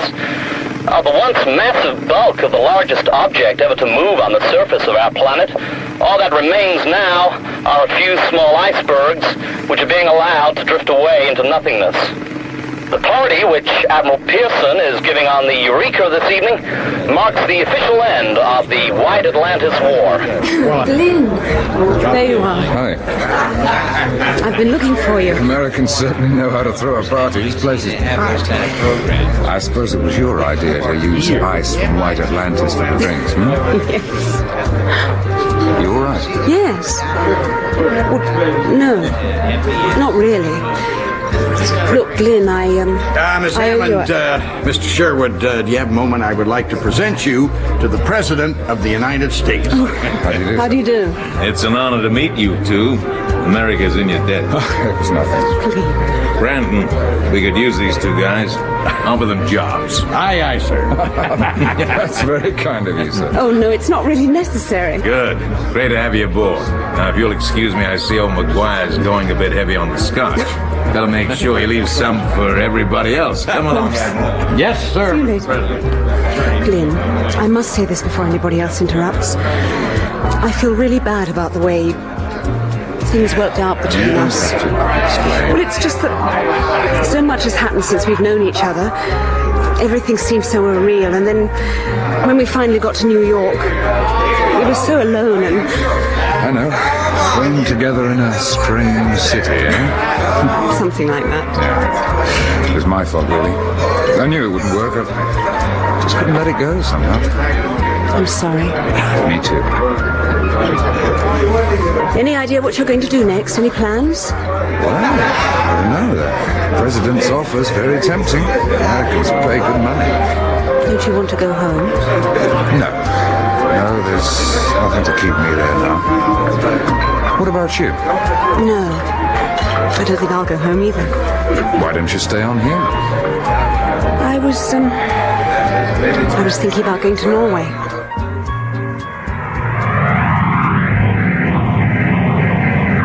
The Antarctic continent was slowly lifting. It was freed of the great weight it had borne for 5 million years. It was a gradual movement, but a movement possessing the energies of the winters of 50,000 centuries. Cracks appeared in the ice cap. They suddenly widened with a mighty roar that seemed to fill the universe. The opening fissures became canyons. And so, the ice moved.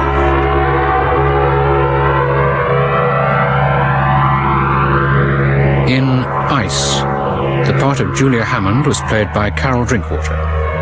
Glyn Sherwood, Anthony Hyde. Oaf, Eric Allen. Narrator, Sean Barrett. Captain Hagan, Ed Bishop. Admiral Pearson, Don Fellows. US President, Alan Tilvan. Angus Brill, Brian Hewlett. Walter Krantz, Peter Marinka. Television reporter, Kim Wall. Mason, Andrew Branch. Maguire, Bruce Burr. Lieutenant Klein, David Goodland. Ship's greaser, Stephen Hattersley. Chief engineer, Paul Gregory. Stevens, Jonathan Taffler. Steward, Peter Howell. Television announcer, Rachel Gurney. Other parts were played by members of the cast. Ice was written by James Follett. The director from Bristol was Alec Reed.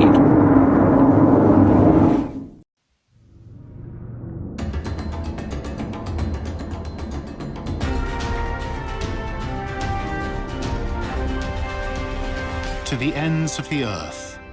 Journey to the Centre of the Earth. Adapted from the Jules Verne novel by Moya O'Shea.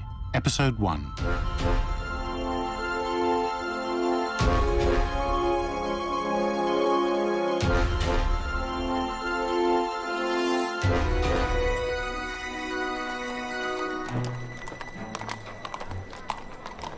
What I'm about to tell you, I cannot expect you to believe, for some people will believe nothing against the testimony of their own experience.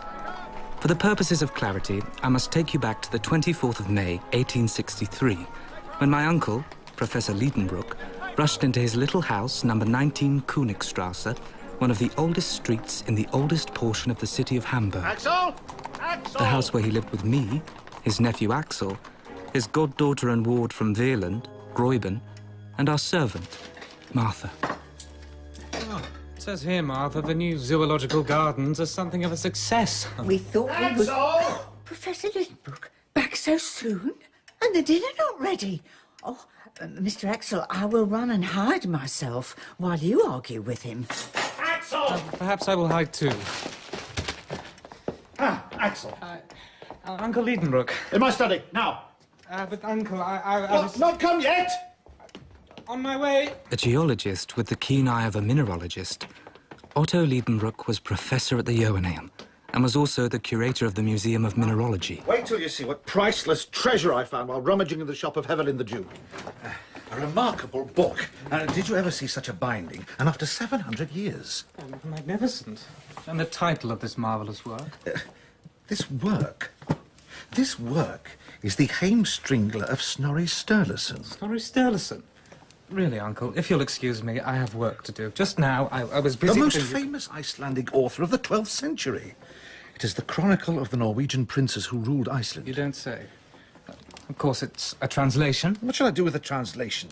This is the Icelandic original, in the magnificent idiomatic vernacular. A runic manuscript. Runic? Do you want me to explain what that is? Of course not. I know what runic is. Runic characters were used in Iceland in former ages. They were invented, it is said, by Odin himself. Now look there, huh? And wonder, impious young man, huh? And admire these letters. Uncle, what's this? Something caught between the pages. Where? Oh, you've dropped it. I have it. It looks to be a strip of parchment. Do you think it was hidden inside? I shouldn't think so. Yeah, it has something written on it. Let me see. Some sort of mysterious characters. Axel, what on earth is their meaning?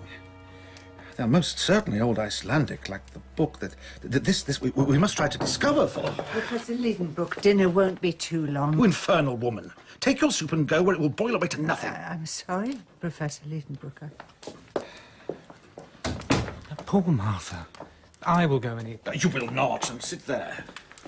Uncle, I am hungry. Sit there and write. We must work out what this means.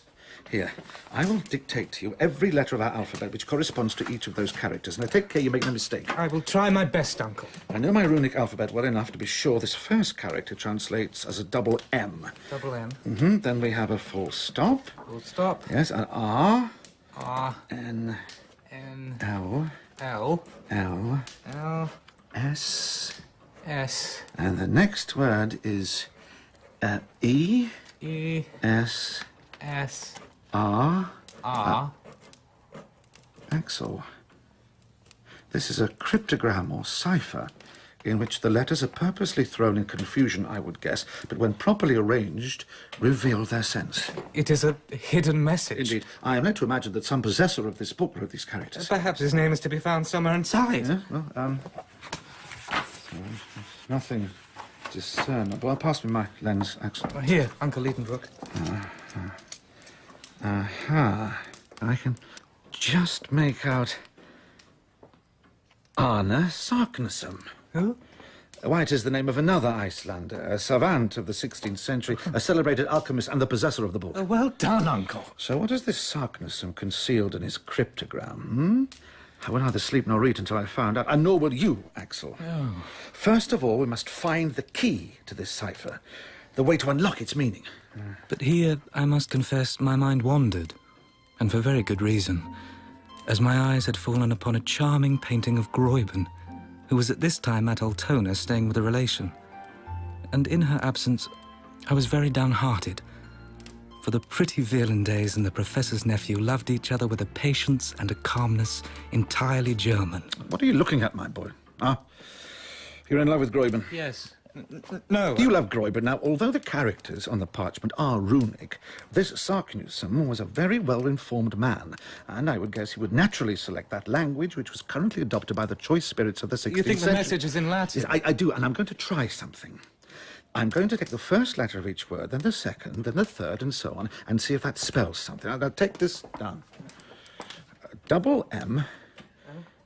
E. These letters named one at a time made no sense to me at all. I therefore waited for the professor to unfold, with great pomp, the magnificent hidden Latin of this mysterious phrase. Oh, it doesn't make any sense. The Latin is confused. The codes are muddled. Oh, I need air. He's gone. Completely gone. But how about his dinner? He won't have any. What? No, my dear Martha, he won't eat a thing.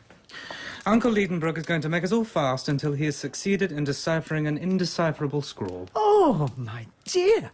Must we all die of hunger? As Uncle Liedenbrook's laboratory assistant, I tried to fill in time classifying a collection of silicious nodules we'd been sent. Oh, it is warm in here. I began to fan myself with the closest thing to hand, that infernal piece of paper on which I'd been made to write my uncle's translation of runic characters into Latin. Gräuben, look at you watching me. How I wish I could rush to you and tell you all about it. The back and front successively passing before my eyes. What's this? Craterum terrestri. Latin. Latin. Can you imagine my surprise when in one of those rapid revolutions, at the moment when the back was turned to me, I caught sight of some words. Oh my goodness, that's it. One just had to read the letters backwards. Do you see, my darling Gräuben? I have discovered the key to the cipher. Now, let us see what it really says. In Snæfell's joculus, craterum chem delibet. What? Has this really been done? A mortal man has had the audacity to penetrate. My uncle shall never know it. He would insist upon doing it too, and would take me with him, and we should never get back. Gräuben, we would never see each other again. I must destroy this dangerous secret. The fire. I will throw it in the fire. Gräuben, watch as I throw Axel. I've been walking, Axel, along the river by the canal and have a new combination. I will crack this yet. Hand me the parchment. Oh, very well. For hours, Uncle Liedenbrook worked on. What is that, Uncle? An algebraic formula?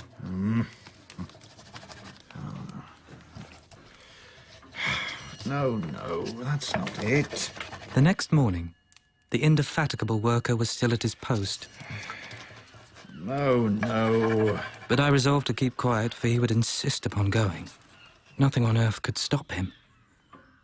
However, by 3 o'clock that afternoon, after no breakfast, no dinner, no supper the night before, which hardly suited the constitution of a hungry, growing lad such as myself. Uncle. So, the very first idea which would come into anyone's head to confuse the letters of a sentence would be to write the words Uncle vertically. Yeah? There. Read that. My translation. Look, we've established there's nothing Not to unless you it. read from the end to the beginning. End to be... In Snifel's Joculis...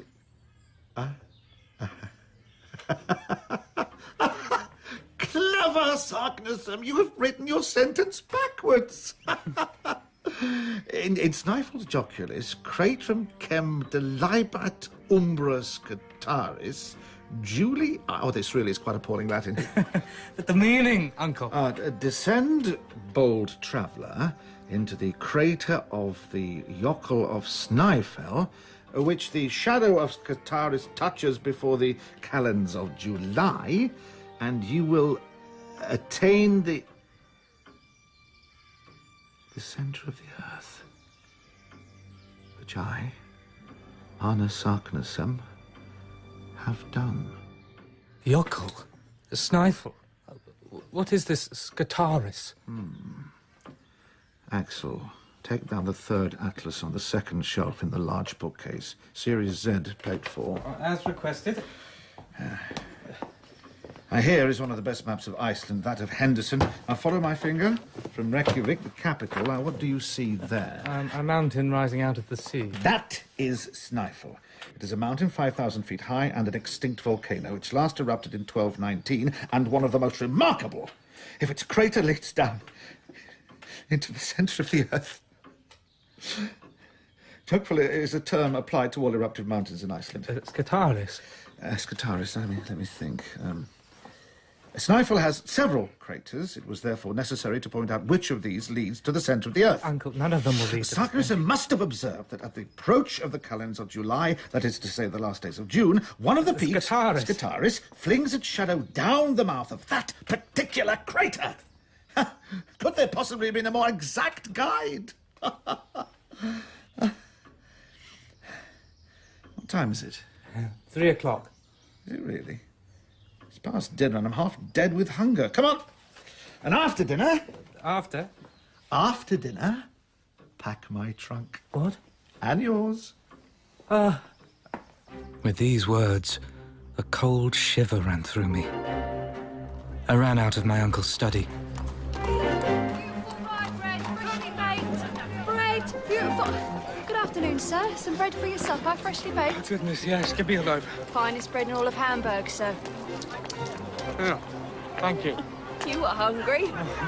And as if there was not air enough in all the streets in Hamburg to put me right again, I made for the banks of the Elbe, which I followed until I reached the Altona road. Gräuben!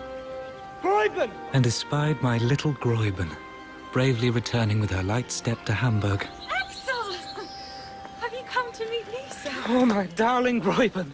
Oh, what is the matter? In a couple of minutes, my pretty Wielandaise was fully informed of the dreadful situation. That will be a splendid journey. And not you too. Yes, Axel. A journey worthy of the nephew of a genius.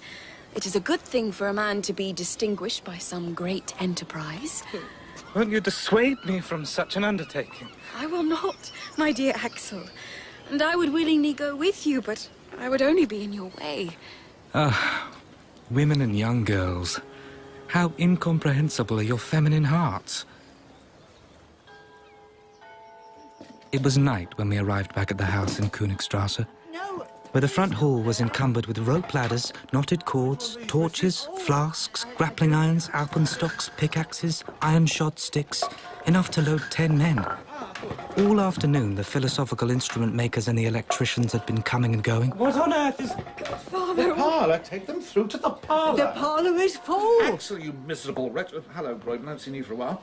Don't you remember? I went to stay with... Axel, your boxes are not packed and my papers are not arranged. And where's the key to my carpet bag? We leave tomorrow. But what need is there to hurry? Time. Time flying with irreparable rapidity. Do you think we can get to Iceland in a couple of days? If we delay, we'll be too late to see the Shadow's Qataris touch the crater of Sniffle. Go and pack! There was no reply to this. And I went up to my room and began to pack what I guessed one might need for a journey to the center of the Earth.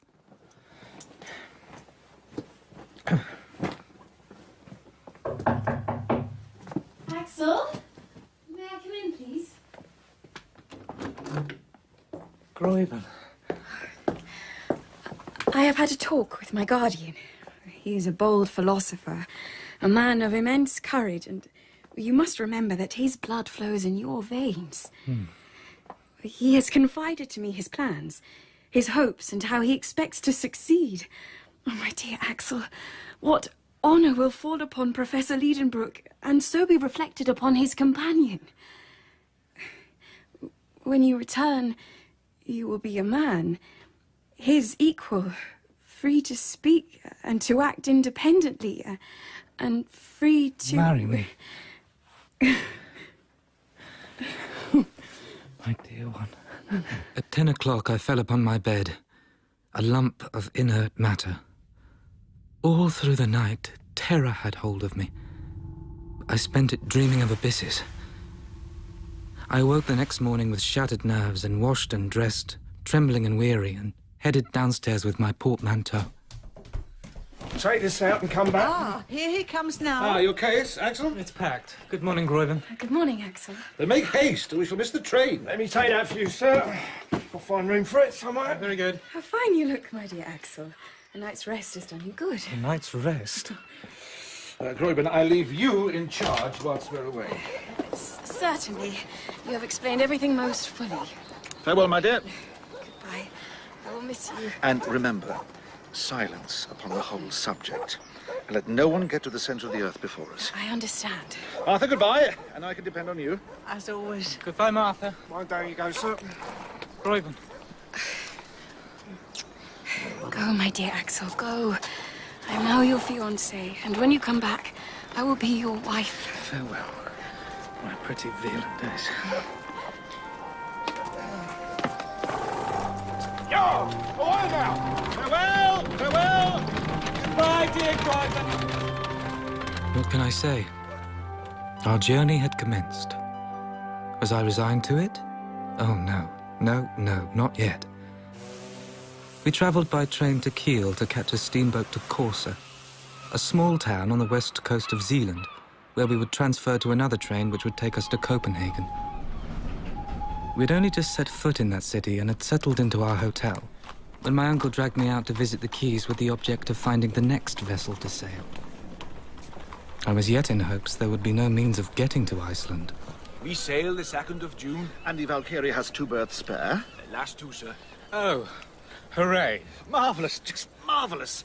How fortunate we are to have found this boat ready for sailing, Axel. Fortunate beyond words. Come, Axel. We have somewhere to be. Uncle? And that somewhere to be was a certain church situated on the island of Amak. The Vorfraelsus Kirga.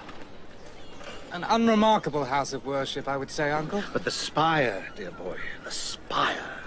Do you not see the external staircase, which circles all the way around and around and around? Now you've drawn my attention to it. Let us get to the top. On that staircase? It will make me dizzy. The more reason we should go up. We must get used to such heights. If you say so. After toiling up 150 steps inside the church, fresh air hit my face, and we were on the leads of the tower where the aerial staircase began its gyrations, only guarded by a thin iron rail. Climb, boy. Climb. I'm trying. Not on your stomach, Axel. Your knees were bad enough. The spire rocks with every gust of wind. I'm too dizzy to stand or kneel. Axel! I'm coming, Uncle.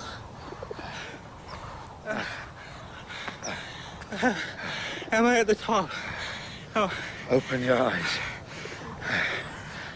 And you will see. Open them! Look down! You must take a lesson in abysses. Open your eyes. The steepest Spinning. Spinning. The houses below. Squashed flat. My first lesson in vertigo lasted an hour. Tomorrow, we will do it again. What? Oh. And so it was. For 5 days, I was obliged to undergo this anti-vertiginous exercise until the day of our departure on the Valkyrie. And the passage will take, Captain Bayana? 10 days. You don't need an overster in passing the fells. But you're not, as a rule, subject to considerable delays? Professor Liedenborg, don't be uneasy. We shall get there in very good time. The passage was marked by nothing unusual. I bore the troubles of the sea pretty well. My uncle, to his own disgust and his greater shame, was ill all during the voyage. Oh, Axel. Oh. There, Uncle Liedenbrock. And on schedule, the Valkyrie dropped her anchor before Reykjavik, in Faxe Bay. There it is. There's your mountain. Snæfell. Snæfell! Where? There, north of the bay. See the double peak? So that is Snæfell. During our brief time in the Icelandic capital, we visited the local library, where we found out more about Arnu Sarknesum, whose message on that piece of parchment had caused us to embark on this confounded expedition. Ah, my good woman. Now, I wish to know if among... You obviously do not speak Icelandic, otherwise you would see the sign asks for quiet. As you wish. I wish to know if amongst your ancient books you possess any of the works of Arnu Sarknesum. Arnu Sarknesum? You mean the learned 16th century savant, naturalist, chemist and traveller? Yes. His works, we do not have them. What, not in Iceland? They are neither in Iceland nor anywhere else, because Arnu Sarknesum was persecuted for heresy, and in 1573 his books were burned by the common hangman. Very good. Excellent. What? Excellent. Yes, yes. Now it is all clear. Now it is all untangled. I see why Sarknesum, placed on the Index Expurgatorius and compelled to hide the discoveries made by his genius, was obliged to bury in an incomprehensible cryptogram the secret What secret? Have you some private document on your possession? Uncle, look at the time.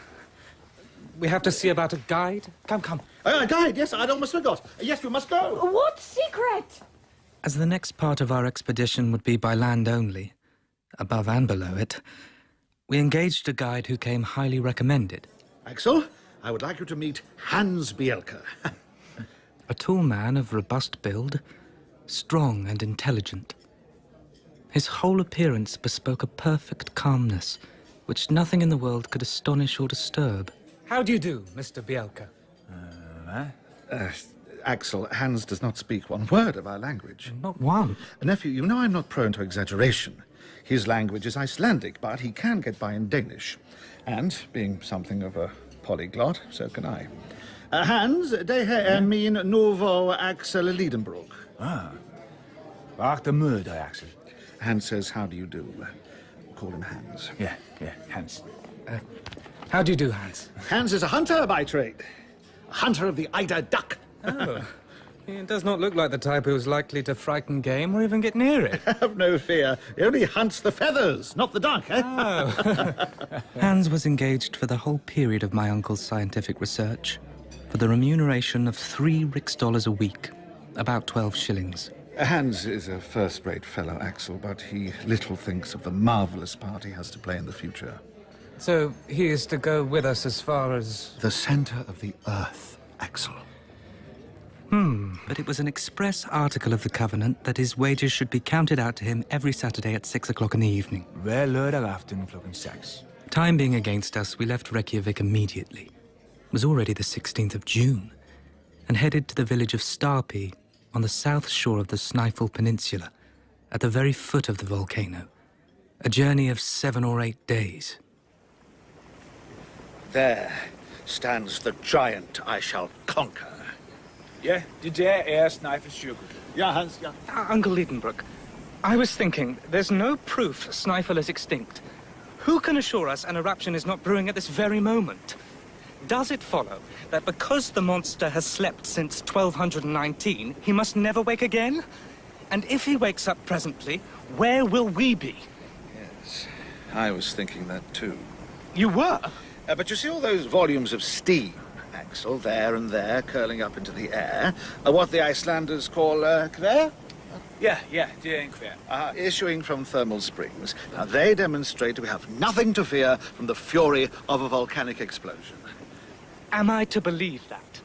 In Starpy, Hans hired the services of 3 Icelanders to do their duty in the transport of the burdens, and who were to turn back as soon as we arrived at the crater. Along with our provisions and instruments, Hans, who was a cautious man, added to our luggage a leather bottle full of water, which with our flasks would ensure us a supply for 8 days.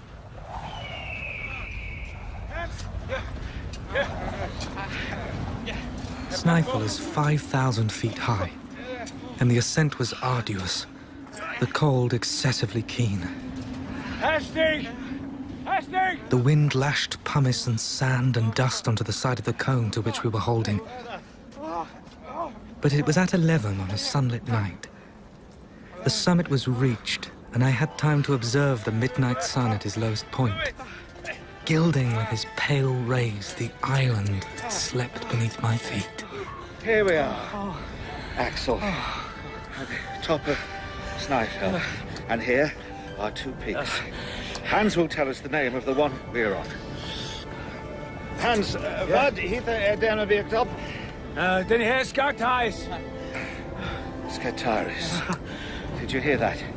Descend, bold traveller, into the crater of the Yerkel of Sniffle, which the shadow of Skataris touches before the calends of July, and you will attain the centre of the earth. Now, for the crater. The crater of Sniffle resembled an inverted cone, the opening of which might be half a league in diameter. Its depth appeared to be about 2,000 feet. Uncle, please. In the morning. Supper, sleep. Now! Time is against us. Calends of July. Nu det täta ur fara krans tära Hans. Ja. Följ mig. Your 2 hands. In order to facilitate the descent, Hans wound his way down the cone by a spiral path, followed by the Icelanders, Uncle Liedenbrook, and myself.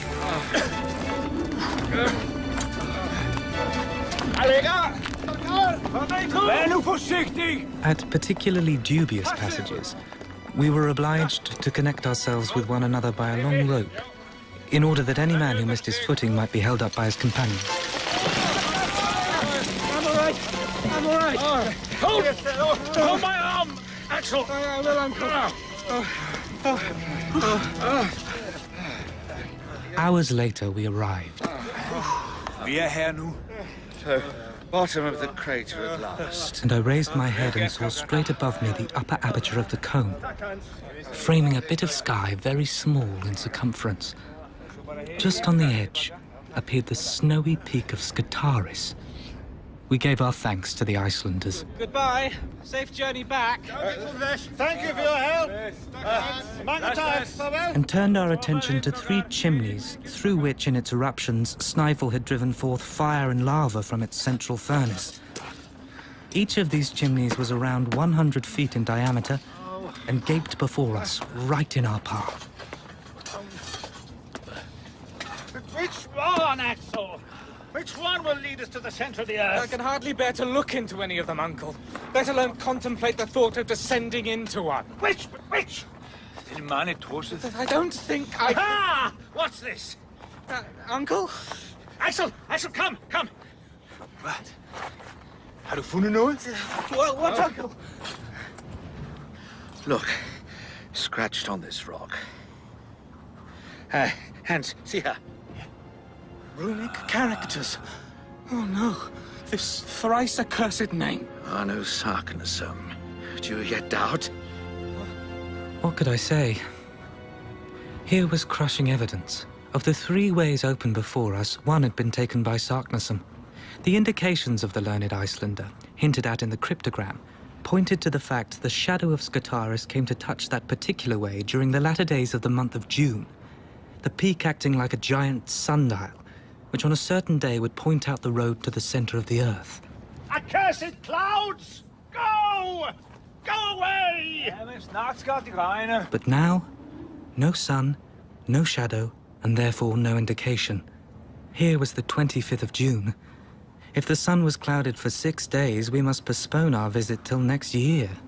I could only hope. No, no! Not next year! On the 26th of June, there was still nothing. Rain mingled with snow fell all day long. Oh, no! Why rain? Why now? It's summer! And I felt a malicious pleasure in watching the 1,000 rills and cascades that came tumbling down the sides of the cone. The next day was again overcast. I don't believe this! Hands, dear, do right for it!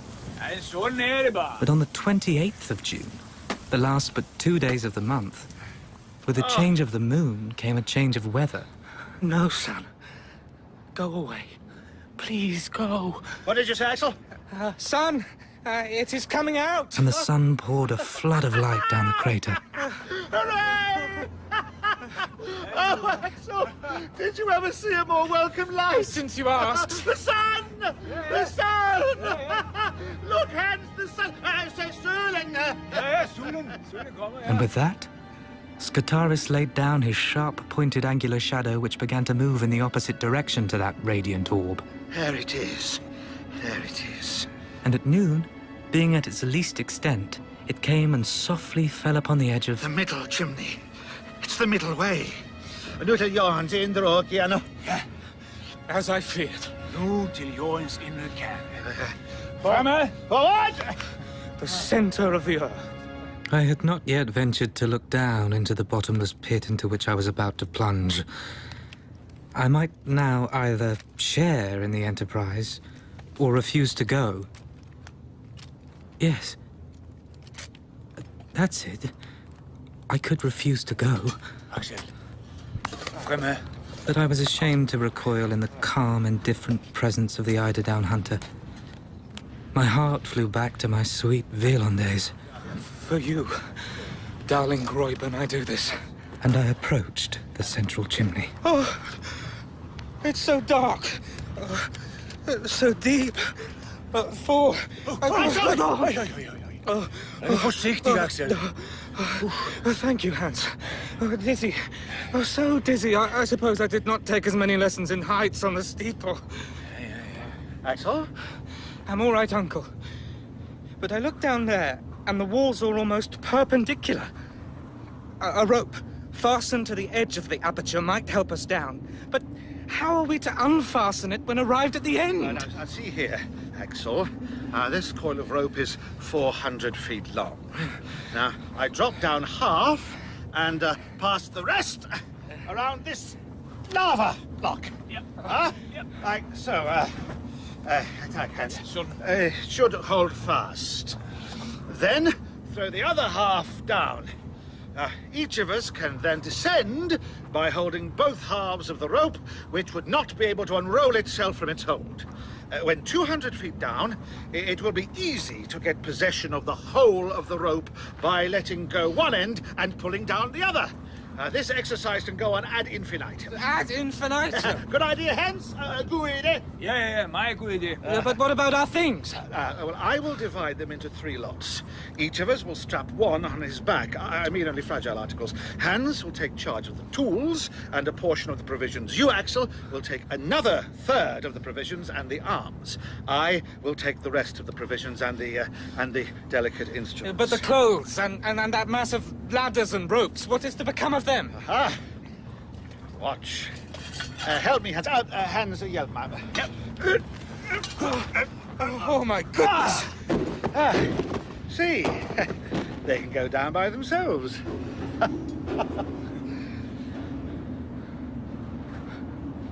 But I didn't hear them hit the bottom. Not a sound. It took half an hour for all 3 of us to descend 200 feet. And this process would be repeated a total of 14 times before we would be reunited with our belongings. Oh, tell me there's no further. So only having Orgelena? There's a sort of passage which inclines to the right. We'll see about that tomorrow. Let us have supper and go to sleep. The darkness was not yet complete, and later, after a meal of essence of beef and biscuits, water and a little gin, I lay on my bed of stones and lava fragments and saw a bright, sparkling point of light at the extremity of the gigantic tube. It was a star. At 8 in the morning, a ray of daylight came to wake us. Ja, so that got. Yes, Hans, I think we all slept well. And the 1,000 shining surfaces of the lava walls received it on its passage and scattered it like a shower of sparks, as we quickly breakfasted and made ready for the day ahead. Well, Axel, what do you say to it, Did you ever spend a quieter night on a little house in Königstrasse? No doubt. It is very quiet at the bottom of this well. But there's something quite alarming in the quietness. If you're frightened already, what will you be by and by? We've not got a single inch yet into the bowels of the earth. What do you mean? I mean, we've only reached the level of the island. This long vertical tube, which terminated at the mouth of the crater, has its lower end only at the level of the sea. Are you sure of that? Quite sure. Consult the barometer. Oh. Now, Axel, now we are really going into the interior of the Earth. At this precise moment, the journey really commences. Only now? Hans, nu for Zuidhorizon. Oh, yeah, so see we do. Hurry, Axel, get yourself together. Each shouldered his package, and Hans would drive before him the bundle of cords and clothes, which, owing to the downward slope, would slide at the end of a long rope. I shall light the way. Around my uncle's neck hung a Ruhmkorff's apparatus, a type of lamp, which he lit. You see how the apparatus forms an electric communication with the coil in the lantern. Let there be light. I'll have to admit, it is remarkable. And a sufficiently bright light dispersed the darkness of the passage. Hans carried another apparatus, which was also put into action. And this ingenious application of electricity would enable us to go on for a long time by creating an artificial light, even in the midst of the most flammable gases. Now, march! I raised my head and saw for the last time, through the length of that vast tube, the sky of Iceland, which I was never to behold again. Farewell, friend. March, Axel! Uncle, you should have said slide. Safety, no, why in style? Yes, the way is steep, Hans. But look! Oh, my boy. Look. Oh, it is magnificent. My uncle, what a sight. The lava has formed a surface of crystals. How can I describe it? Like limpid tiers of glass making globes of light. And the blending hues of the lava. Browns, reds, and yellows. Well, you will see greater splendors than these, I hope. Come. As we trekked, there was no sensible change in temperature, which gave reason to the belief our descent was more horizontal than vertical. For it was known the Earth was a furnace at its center, although my uncle did not agree with this notion. As for the exact depth reached, he measured accurately the angles of deviation and inclination on the road, but he kept the results to himself. We walked until we could walk no more. This cavern will suit us well for the night. And there is plenty of air. We'll light the torches and get settled. How is there air, Uncle? Although after 7 consecutive hours of descent, I'm too tired to care. Ja, I saw it for afternoons, man. A man good tag, Hans. And thirsty.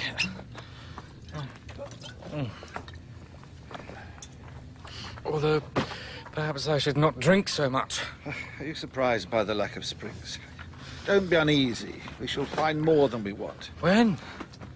We've already half drunk our supply. When we've left this bed of lava behind us, how could springs break through such walls as these?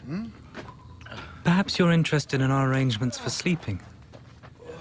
They were very simple. A railway rug each, into which we rolled ourselves, was our sole covering. We had neither cold nor intrusive visits to fear, as we enjoyed absolute safety and utter seclusion. No savages or wild beasts infected these silent depths. Next day, Tuesday the 30th of June, at 6 a.m., the descent began again. Following the tunnel of lava along a real natural staircase. Hvad med det?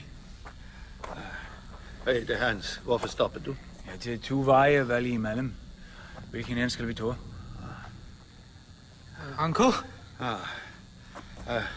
Here we are, at the very end of the chimney. There is an intersection. Oh, I see. One going east, one west. But which way? East. Come. Okay, så siger vi det. Uncle, are you sure? This way. The slope of this tunnel was barely perceptible and its sections unequal. Sometimes we passed a series of arches succeeding each other like the majestic arcades of a Gothic cathedral. A mile further, we had to bow our heads under the corniced elliptic arches in the Romanesque style. In other places, this magnificence gave way to narrow channels we had to creep along. It was the next day when I noticed something. We are going up. Going up. And have been for some time now. This road is bringing us nearer to the surface with every step. Croydon. And look here. The lava coating is giving way to rock. We are passing through rocks of the transition or Silurian system. What's that you say? This series of sandstones, limestones, even the first indications of slate. We are at the period when the first plants and animals appeared. Er vi stoppet nu, eller skal vi gå? Vent lidt, Hans. But, Uncle, we have left the lava path, and this road could not possibly lead to the extinct furnace of Sniffle. If I am right, then we must soon find some fossil remains of primitive life, and we must yield to the evidence. I will search. I'm sure I'm not mistaken. There must be... what's this? Uncle, wait. Hvad er det nu? Look what I found.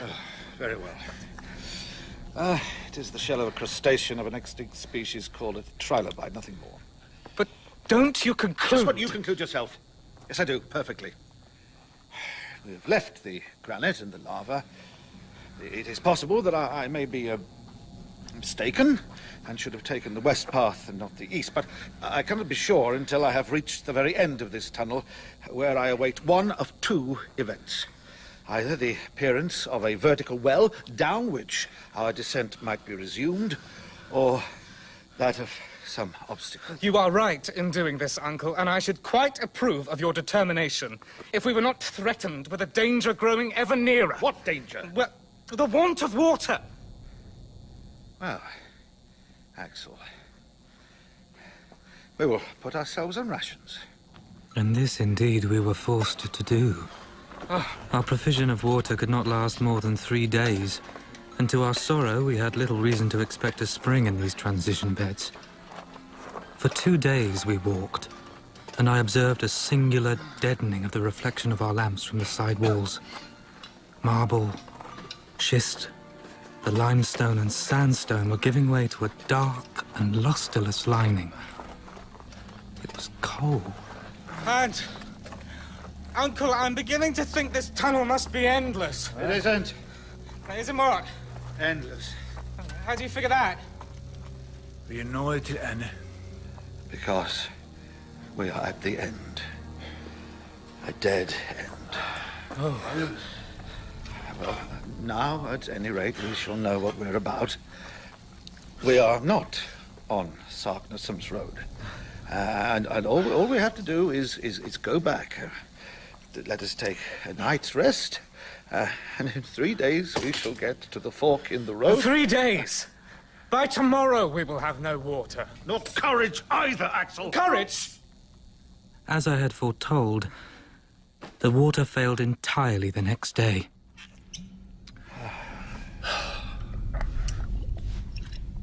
For helvede, det er for stærkt.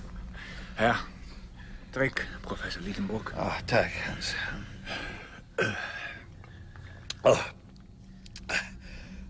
Let us hope that it is in some way helping. Your turn, my dear boy. Take a sip of gin. This infernal liquid burns my throat. I'm too dry.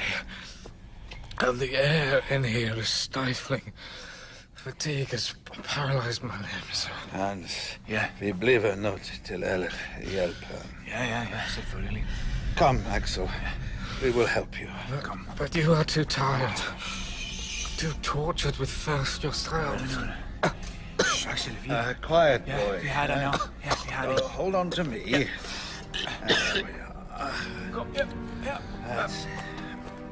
At last, on Tuesday the 7th of July, we arrived on our hands and knees back at the junction of the two roads.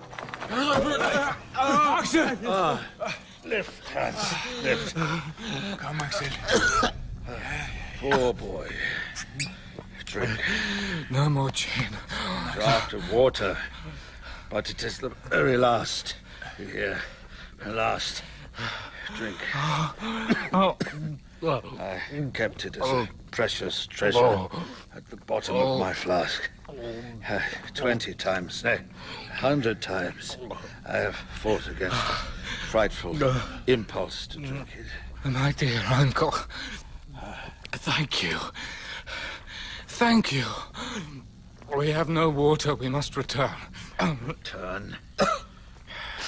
So then, Axel, you have found no courage or energy in these few drops of water. I see you just as feeble-minded as you were before, and still only expressing despair. What? You won't go back? Should I renounce this expedition? Just when we have the fairest chance of success? Never! Then we must resign ourselves to destruction. No, Axel, no. Go back. Hans will go with you. Huh? Leave me. Leave you here? I have undertaken this journey. I will carry it out to the end. And I will not return. Hans, he is not the master of our life. We must fly. We must drag him back. Do you understand? Professor Liedenbrock, You will get nothing from that immovable servant. The want of water is the only obstacle in our way. Perhaps we'll be more fortunate if we follow the western tunnel. As it appears to penetrate downwards, it should bring us to granite rocks. And there we must meet with abundant springs. The nature of the rock assures me of this. This is my proposal. If in a single day we have not met with the water that we want, I swear to you, we will return to the surface of the earth. Let us start. I am the Columbus of the netherworld. This time the descent commenced by the new tunnel, and despite the appearance of subsequent walls of granite, no signs of water appeared. My limbs are failing. Oh, the pain.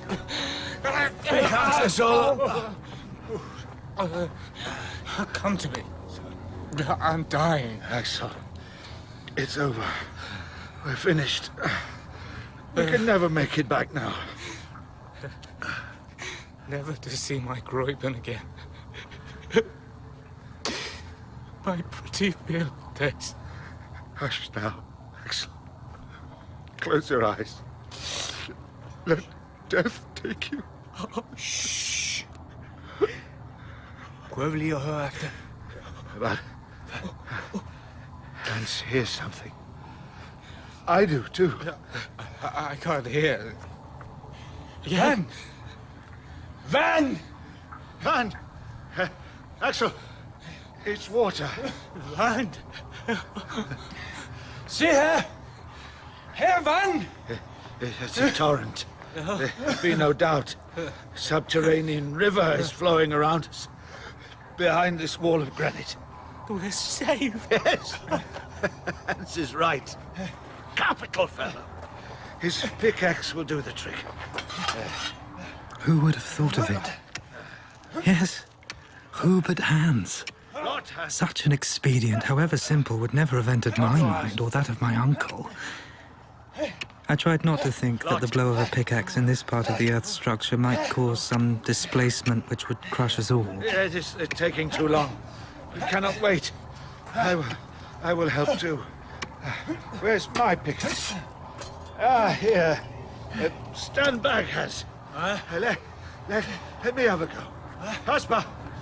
Yeah. Here we go. 1, 2, 3. The water is boiling. I'm blinded by steam. Let it cool, boy. It's water. We waited for as long as humanly possible, and though still warm, soon had the satisfaction of swallowing our first draught. Why, This is a chalybeate spring. It's delicious. What a capital source of strength Hans has found for us. We'll call it after him. Hans. Agreed. Wir oft kalt killen after die some Tag. Hans. Tusen Tag. Hans back. Should we try to stop up the hole, Uncle? We'll let it run on. We'll flow down and we'll both guide and refresh. That is well planned. With this stream for our guide, there is no reason why we should not succeed in our undertaking. Oh, my boy! You agree with me now? I agree with you most heartily. Hammer any new hands?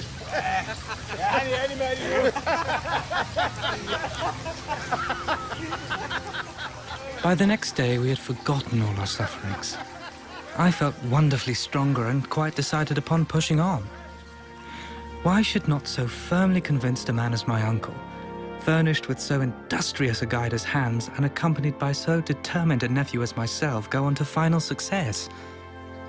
If it had been proposed to me to return to the summit of Sniffle, I should have indignantly refused. The granite here forms something of a labyrinth. It is certainly a comfort to have the hands back at our feet. The way is still too horizontal. According to my calculations, we must be 30 leagues southwest of Reykjavik and at a depth of 2 leagues and a half. Then if we... I didn't see it. I nearly fell in. It is just as I would have wished for. A huge abyss of, say, how large would you say it is, Axel? I nearly fell in. What geologists call a fault. Now, this will take us a long way down and without much difficulty, for the projections in the rock form quite a staircase. Fasten the ropes, Hans. What? Hans, Rabin. Oh, yeah. Got so, Professor Lichen. For 3 or so days, we climbed down this vault. And every hour my uncle noted the indications of the compass, the chronometer, the manometer, and the thermometer. Therefore, it was not difficult to know our whereabouts exactly. I was reflecting that, if your calculations are correct, we are no longer under Iceland. Can it be the ocean spread about? Of course. I do not feel so easy at the thought of the boundless ocean rolling over my head. Whether it be plains or mountains, it matters little, as long as we are arched over by solid granite. 4 days later, in the evening, we arrived at a vast kind of grotto. 1... In. 2... And it was there at 6 o'clock. Hans was paid his weekly salary, as agreed. 3 Riksdollars. 3. Mange tak. And it was settled the next day should be a day of rest, where I awoke relieved from the preoccupation of an immediate start. Although we were in the very deepest of known depths, there was something not unpleasant about it. I'm beginning to become accustomed to this troglodyte life. Well, that is something, Axel. Will du have flere småkager, Professor? Nay, tak, Hans. No more biscuit. I no longer think of the sun, moon or stars, trees, houses and towns, nor any of those terrestrial excesses which are necessary to men who live upon the Earth's surface. Oh, perhaps that comes from being at a depth of 16 leagues. But that is the very limit assigned by science to the thickness of the crust of the Earth. At the latitude of Iceland, where we are now, the radius of the Earth, the distance from the center to its surface is, in round numbers, 1,600 leagues. Now, 16 leagues are the 100th part of the Earth's radius. It has taken us 20 days to get as far as we now have. Therefore, at this rate, we shall be 2,000 days, or nearly 5.5 years, in getting to the center. What one man has done, another may do. And it will certainly not take 5.5 years. I hope so. But still, if I may be permitted... You shall have my leave to hold your tongue, Axel. But not to talk in that irrational way. As you wish, Uncle Liedenbrook. All in all, it must be confessed that hitherto things had not gone so badly, and that I had small reason to complain. And to what height of scientific glory we should then attain? I'd become quite a Liedenbrook in my reasonings. Seriously, I had. For several days, steeper inclines, some even frightfully near to the perpendicular, brought us deeper and deeper into the mass of the interior of the Earth. Also, pass på, Professor. Det kan du ikke stå fast. Your footing, not there, Uncle. To the left, there's a rock. Try that. Ah, yes. It seems quite secure, and I... It's all right. I'm safe. Safe.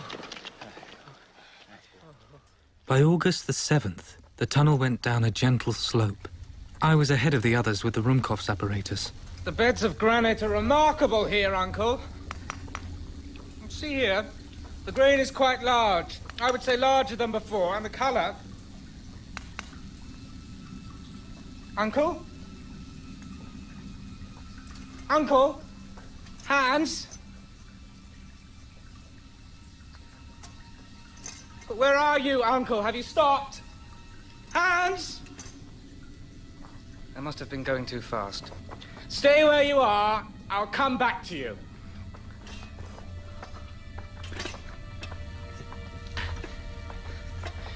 Uncle Liedenbrook? Hans? Where are they? There's only one road, and they're on it. I'm coming! Uncle Liedenbrook? Hans? I'll be with you soon. Have I not a guarantee that I shall not lose my way?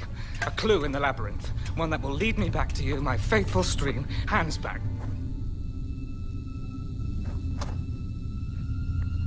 The stream is gone. It's no longer at my feet. Uncle Liedenbrook! Uncle Liedenbrook!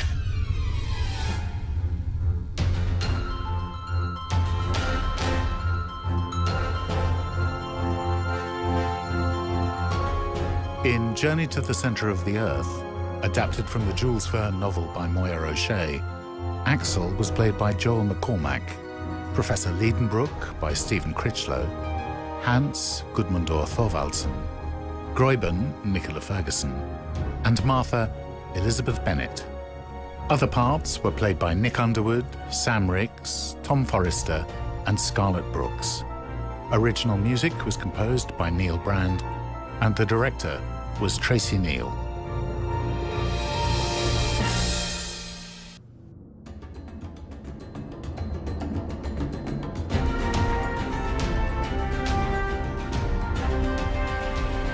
To the Ends of the Earth. Journey to the Centre of the Earth. Adapted from the Jules Verne novel by Moyer O'Shea. Episode 2.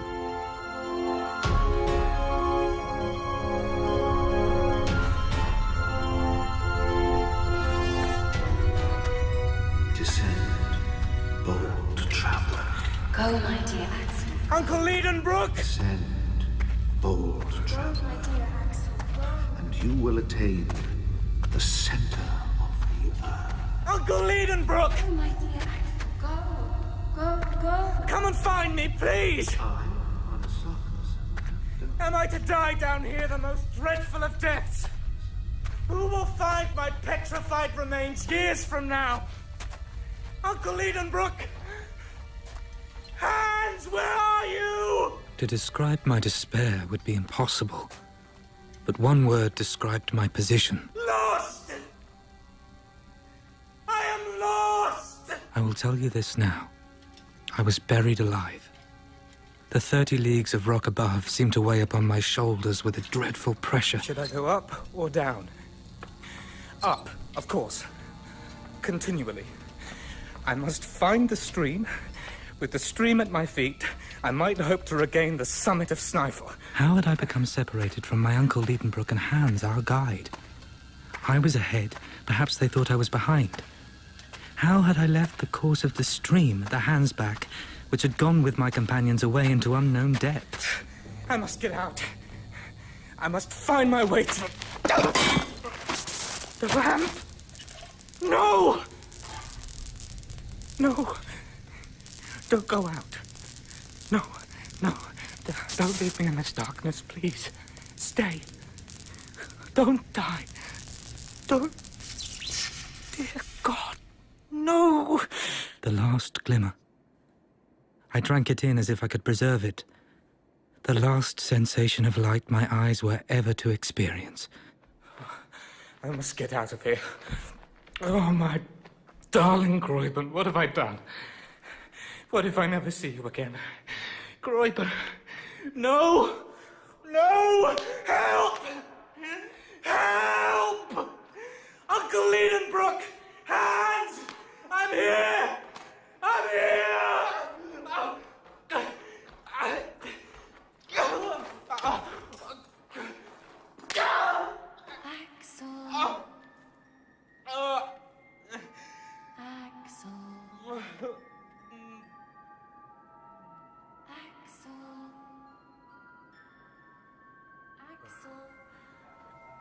Gräuben?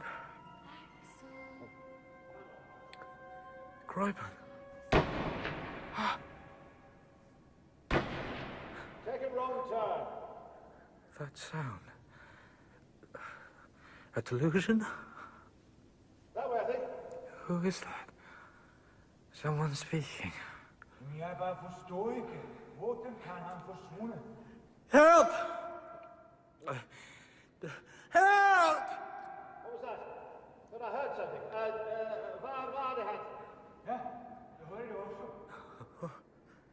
It must be them. Help! But how can I hear them? A trick of the mind? Ah, the noise comes along the tunnel. Axel! Is that you? Put your lips to the wall! Yes! Yes! My boy, where are you? Lost in the deepest darkness! What about your lamp? It is out! And the stream, the Hans back. Disappeared! Axel, take courage. We looked for you up and down the tunnel. We fired our guns. Oh, that is the sound I heard. We must know how far we are apart. You have your chronometer? I have. Well, take it and call my name, noting the exact second you speak. I will repeat it as soon as it comes to me, and you will observe the exact moment when you get my answer. Yes, and half the time between my call and your answer will tell us how long my voice takes in coming to you. Just so, Uncle. Ready now? I am going to call your name. Axel! Axel! My uncle calculated I was at a distance some 4 1/4 miles away from a vast chamber where he now stood with Hans. Must I go up or down? Down! Your tunnel must lead into this chamber. Get up and begin walking. Grab yourself if necessary. Slide down the steep places, and at the end, you will find us ready to welcome you. I'm on my way! You may be wondering how it is my uncle and I were able to converse. This acoustic effect is easily explained on scientific grounds. It arose from the concave form of the tunnel and the conducting power of the rock. If you've been in the gallery of St. Paul's Cathedral in London, you will know a similar phenomenon has been observed. The slope was rapid, and I slid down. Soon the swiftness of the descent increased horribly, and I was forced to run. Help! Stop!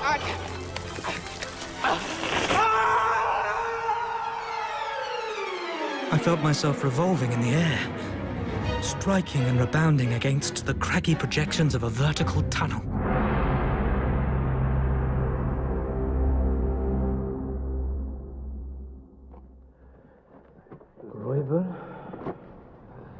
Groiber. Hans, he lives. He lives! Huh? It is true. I'm still alive. Uncle, where's Groiber? Above the ground, back home in Hamburg. Oh. Oh, yes. My dear nephew, you are saved.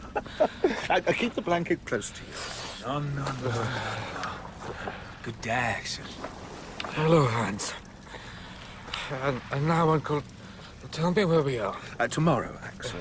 Now, I bandaged your head with compressors, which must not be disturbed. Sleep now, and tomorrow I will tell you all. But do tell me what time it is and what day. It is Sunday, the 9th of August, and it is 10 at night. You must ask no more questions until the 10th of the month. Next morning, on awakening, I looked around me. My bed, made up of our travelling gear, was in a charming grotto made up of splendid stalactites. Good morning, Axel. I feel sure you're better. Yeah, Axel is warm. Good day. It was a half-light. There was no torch or lamp, save for the glow of the campfire. Better? The fever has left you. And no broken limbs? Certainly. And my head? Your head, except for a few bruises, is all right. And it is on your shoulders where it ought to be. And skål nok at komme sig? Ja, jeg tror han er lidt good helper, yeah. Well, I'm afraid my brain is affected, or are we again on the surface of the globe? But don't I see the light of day, and don't I hear the wind blowing and the sea breaking on the shore? Certainly not. Now come and see for yourself, but go gently, my nephew. A relapse might get us into trouble, and we have no time to lose, for the voyage may be a long one. The voyage? Her, Axel, kom. Oh. Yep. Take Hans's arm. Take Hans.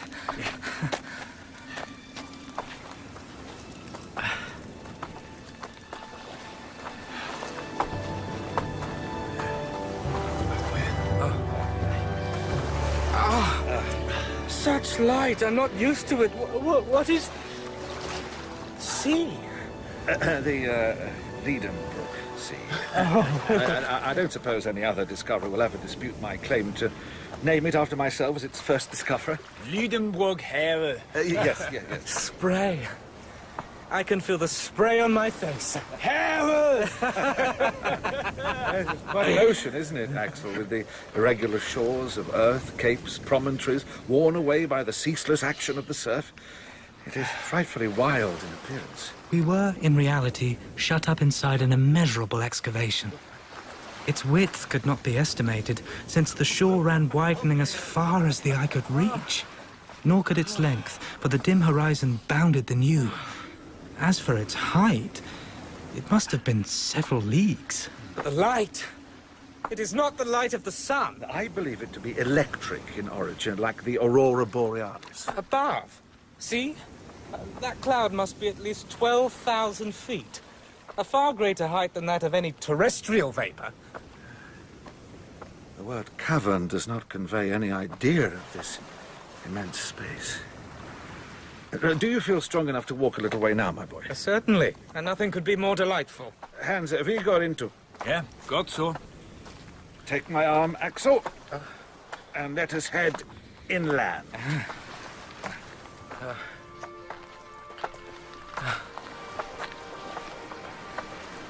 Uncle, look. Do you see that? At the turn of that high promontory. A type of tree, do you think? The shape more like a... It's only a forest of giant mushrooms. You're correct. I know that the Lycoperdon giganteum attains a circumference of 8 or 9 feet, but these must be 30 to 40 feet high. Look over there, Axel. Lowly shrubs of the earth, but here, of gigantic size. The entire floor of the second period of the world, the transition period. Never had a botanist such a feast as this. Look at the dust under your feet. See the bones scattered on the ground. So there are. Bones of extinct animals. Here is the lower jaw of a mastodon. And these are the molar teeth of the Dinotherium. This femur must have belonged to the greatest of those beasts, the Megatherium.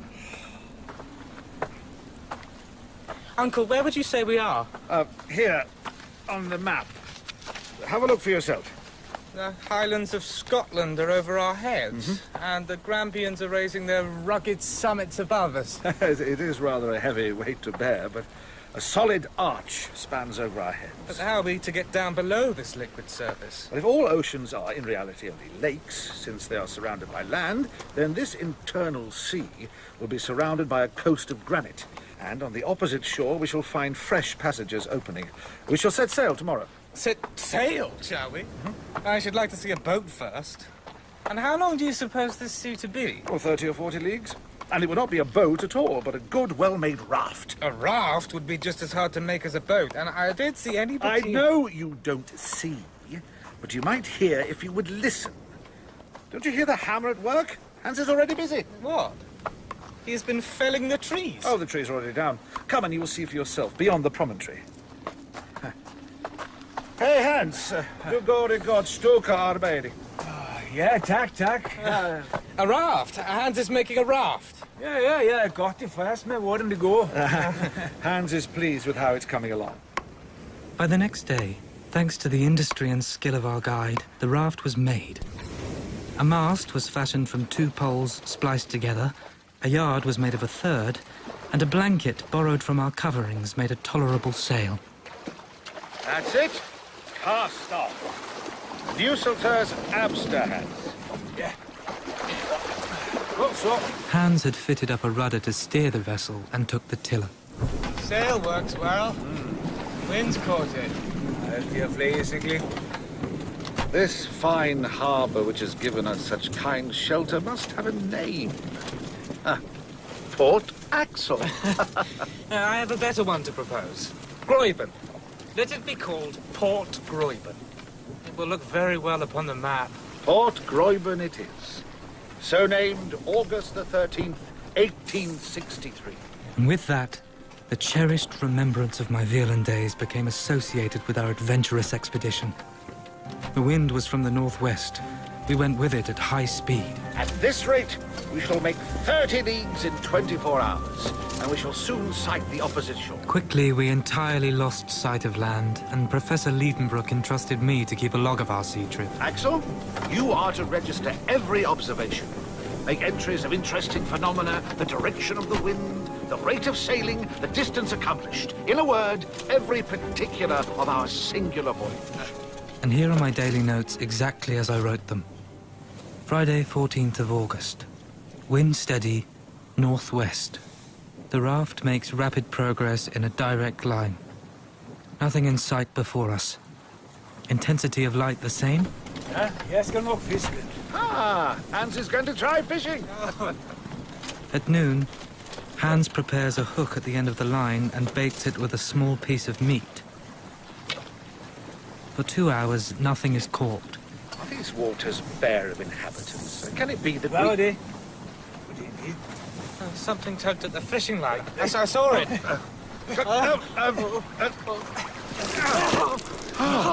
A sturgeon! A small sturgeon! He may say den her. Yeah, that's good. See here, the head is flat, but rounded in front. And the anterior part of its body is plated with bony, angular scales.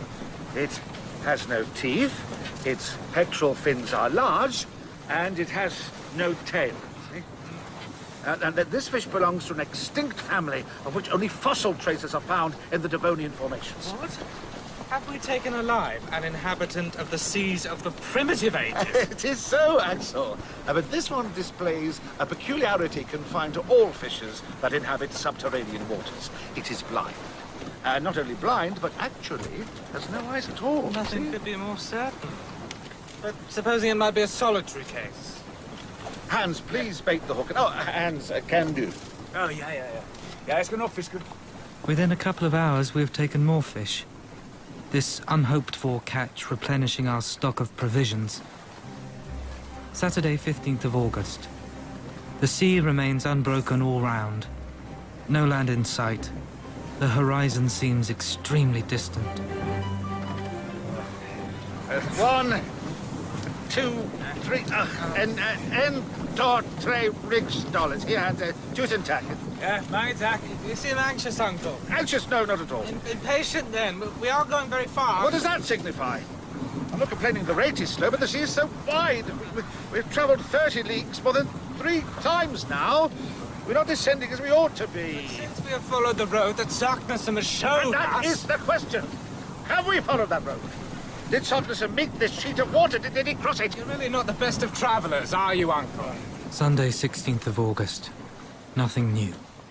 Weather unchanged, so is the light. Truly, this sea is of infinite width.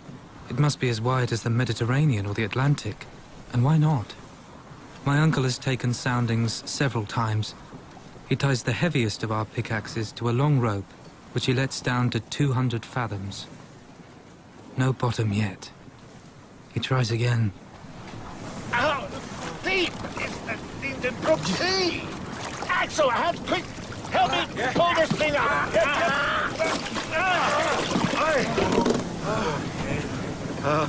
Tenno, what does that mean? Teeth. Yeah, a teeth, yeah, Tenno. Teeth marks imprinted into the metal of the pickaxe. They certainly weren't there before. The jaws which they are must be possessed of amazing strength. Do you see there? Regions of the surface are disturbed there, and there, and there. There's some sort of commotion below. Yeah, you could go it.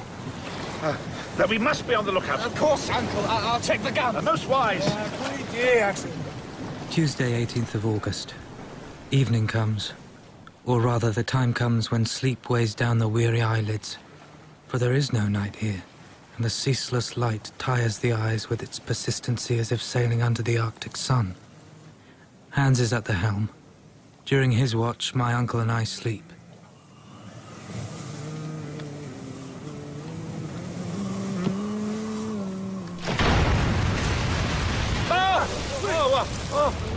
What's the matter? Have we struck land or?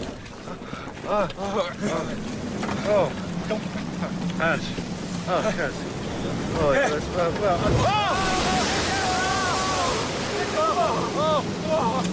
Is it some sort of enormous porpoise? And over there, a huge sea lizard. Look! Another! A monstrous crocodile! Can you see the massive jaws? Rows of teeth! And there! James! There's a whale! A whale! I caught sight of its great fin!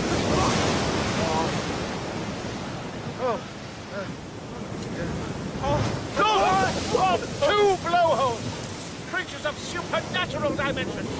I believe the smallest could crush our raft, crew and all, with one snap of its huge jaws! Uncle! Vi bor floder! Vi nej! Hans? Gentil! Oh dear! What is that? A turtle? A turtle 40 feet long! And coming behind...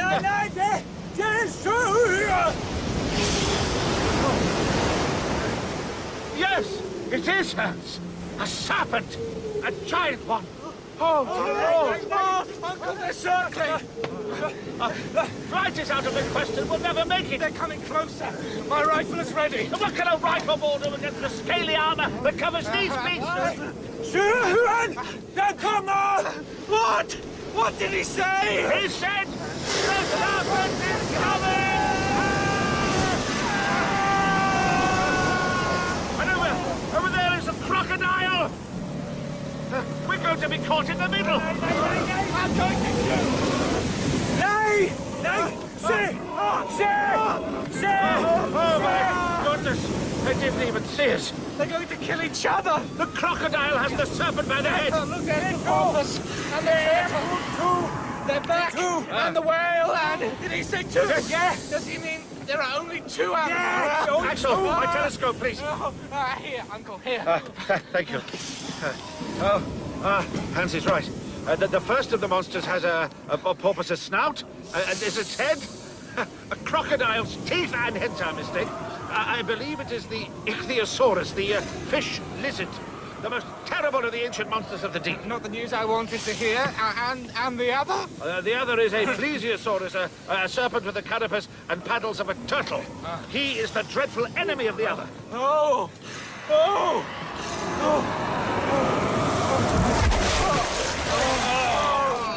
The fish lizard has torn open the serpent's neck. No, it didn't really have to do that.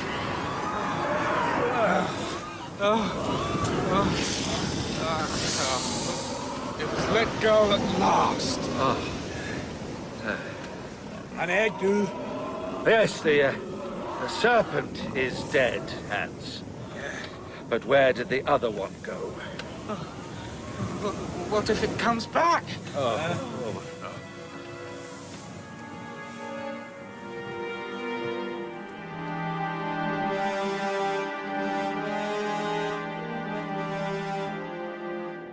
Wednesday, 19th of August. Fortunately, the wind blows violently, and this enables us to flee from the scene of the late terrible struggle. Some hours later, we encounter a curious sight.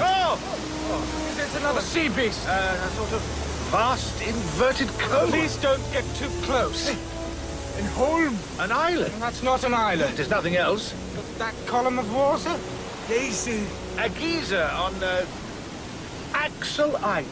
Axel Island? Yes. Axel Island. The next few days are strangely calm. The calm before the storm. The air crackling with electricity. On the mast, I can already see the light play of a Lambent St. Elmo's fire. Let us reef the sail and cut the mast down to stem our progress. That will be the safest. Never! Let the wind catch us if it will! What I want is to get the least glimpse of rock or shore, even if our raft should be smashed into shivers. Uncle!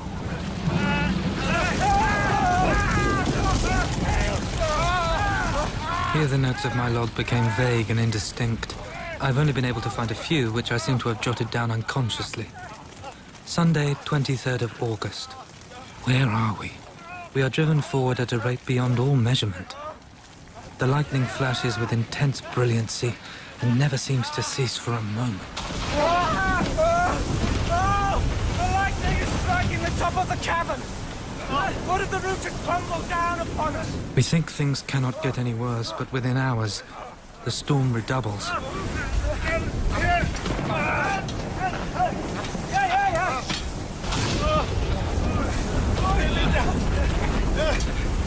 out the fast! Hold fast! I'll tie down the supplies! You get the instruments! Done! Then tie yourself to the mast! Yes, to mast, then! I'm tied!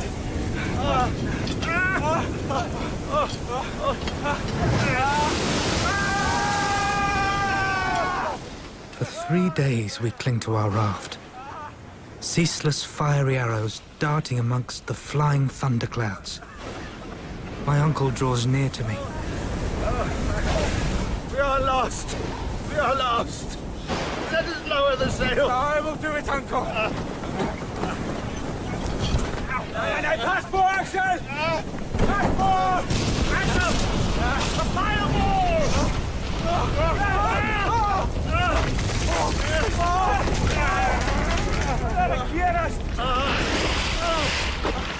Mast, then! The mast! It's gone! I was nearly gone! We lay there, our blood running cold with unspeakable terror. A fireball, half of it white, half azure blue and the size of a 10-inch shell, moved slowly about the raft, revolving on its own axis with astonishing velocity. This guy! I was close, my hair is seen! Nitrogen! Watch out! It is near the powder magazine! Missed! I can't move my foot! Axel! Is it riveted to the planks? See, I'm stuck! Ordner! Instrumentele! The fireball must have magnetized every iron particle on board. The guns, instruments, tools are all being drawn to one another. The nails of my boots are magnetized to a plate of iron let into the timbers. I've got to get free. I've done it. It has burst! In flame! Fire!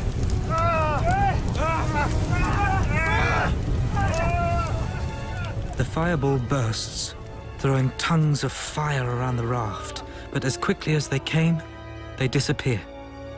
And I can just see my uncle at full length on the raft, and Hans still at his helm. But where are we going? Where? Tuesday, 25th of August. The storm continues to roar and rage, and we are borne along at an incalculable speed. What is it, Hans? Look! A noise! I hear something! Can it be?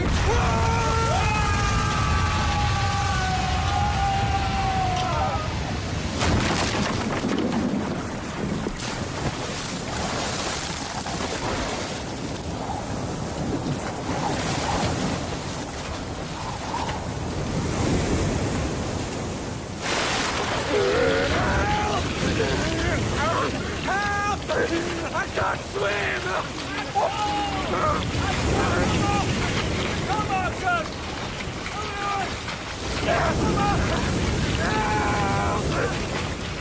Hurry, please!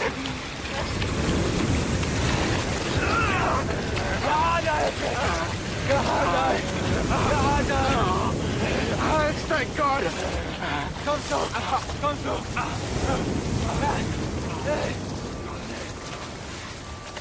Here I end the log after being happily saved from the wreck by the brave Icelander, when the raft was dashed upon the rocks, and I resume my tale as before. We have got there. To our journey's end? To the end of that endless sea. Now we shall go by land and really begin to descend. But my dear uncle, have you ever thought about how we are to get back to Hamburg and home to Gräuben? When we have reached the centre of the globe, either we shall find some new way back, or we shall come back like decent folk the way we came. We have enough provisions to last. Biscuits, salt meat, spirits, and salt fish. We might reckon on 4 months' supply. But the guns were lost. And we cannot hunt. Hunt what?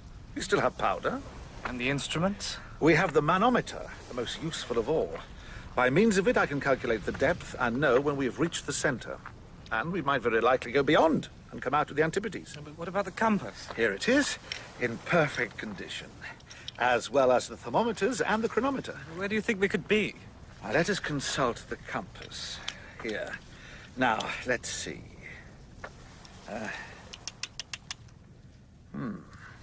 What's the matter? Take a look. The north pole of the needle has turned to what is supposed to be the south. It is pointing to the shore instead of the open sea. Look, in whatever position I place it, the needle pertinaciously returns to this unexpected quarter. Axel, did the wind change and we did not notice? It must be so. Otherwise, how can it be that we're back on the shore? We thought we'd left so far behind us. We've gone backwards instead of forwards. How shall I describe the strange series of passions which shook the breast of Professor Liedenbrock? First stupefaction, then incredulity, lastly a downright burst of rage until... Will fate play tricks upon me? Will the elements plot against me? I will not yield. I will get Hans to repair the raft, and tomorrow we will set sail. Uncle, no. And since fate has driven me onto this part of the coast, I will not leave it until I have examined it. Then let us start upon fresh discoveries.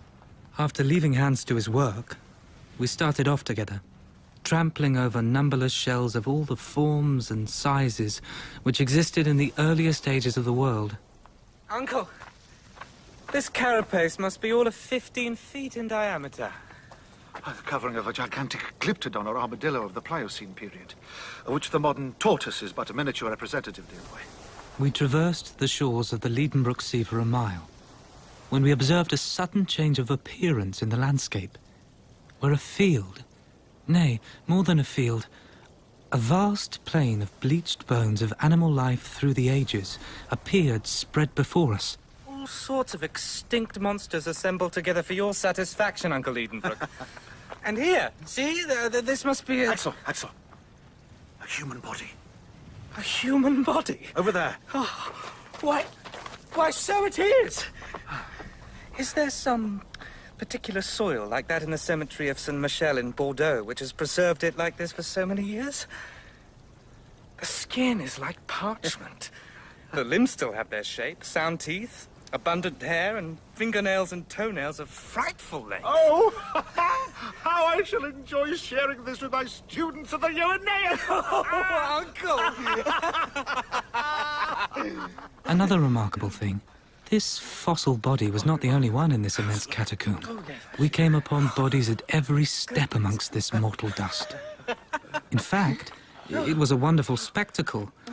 These generations of men and animals commingled in a common cemetery. I wonder if all these creatures slid through a great fissure in the crust of the earth down to the shore of the Liedenbrock Sea when they were dead, turning to dust. Or had they lived and grown and died here, in this subterranean world under a false sky, just like the inhabitants of the upper earth, We pushed on, impelled by our burning curiosity. Axel, a forest. Oh, the trees. They have no colour. None of them have colour. They grow without the life-giving heat and light of the sun. They are of a uniform grey, silver grey, perhaps light Uncle, brown. stop. My boy, what is it? There. To the right. Amongst the trees. Something moving. It looks like it can't possibly be. Mastodon. So it is. Oh, come on! Forward! Forward! I will not! We have no firearms! Come away, Uncle! Uncle, come! No! No human being may safely brave the anger of these monstrous beasts! No human creature! Oh, you are wrong, Axel. Look down there! I fancy I see a living creature similar to ourselves! It is a man. Where? I don't see. It can't be. Is it possible? Quick, behind the tree before he sees us. Very well.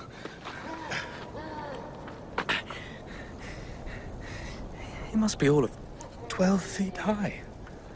Oh, his head is huge and unshapely. It puts me in mind of a buffalo's with that unkempt mane of hair. Look, that is his herd. Those mastodons. He is watching them. Emmanuis pecoris custos Emmanuel Ips. He is a giant, able to control those monsters. A shepherd of the geological period. Oh no, he spotted us. Oh no, I was wrong. But why must we hide? You think he may not relish intruders? My worry is he would relish intruders with a keen appetite. He would eat us. We cannot be sure. I do wonder, though, what he would make of us. Creatures of a similar shape. We are about to find out. What do you mean? Run! Oh, those beasts! Stampeding them towards us! Axel! They're so close I can smell them! They smell... Uncle, help! I've fallen! My arm!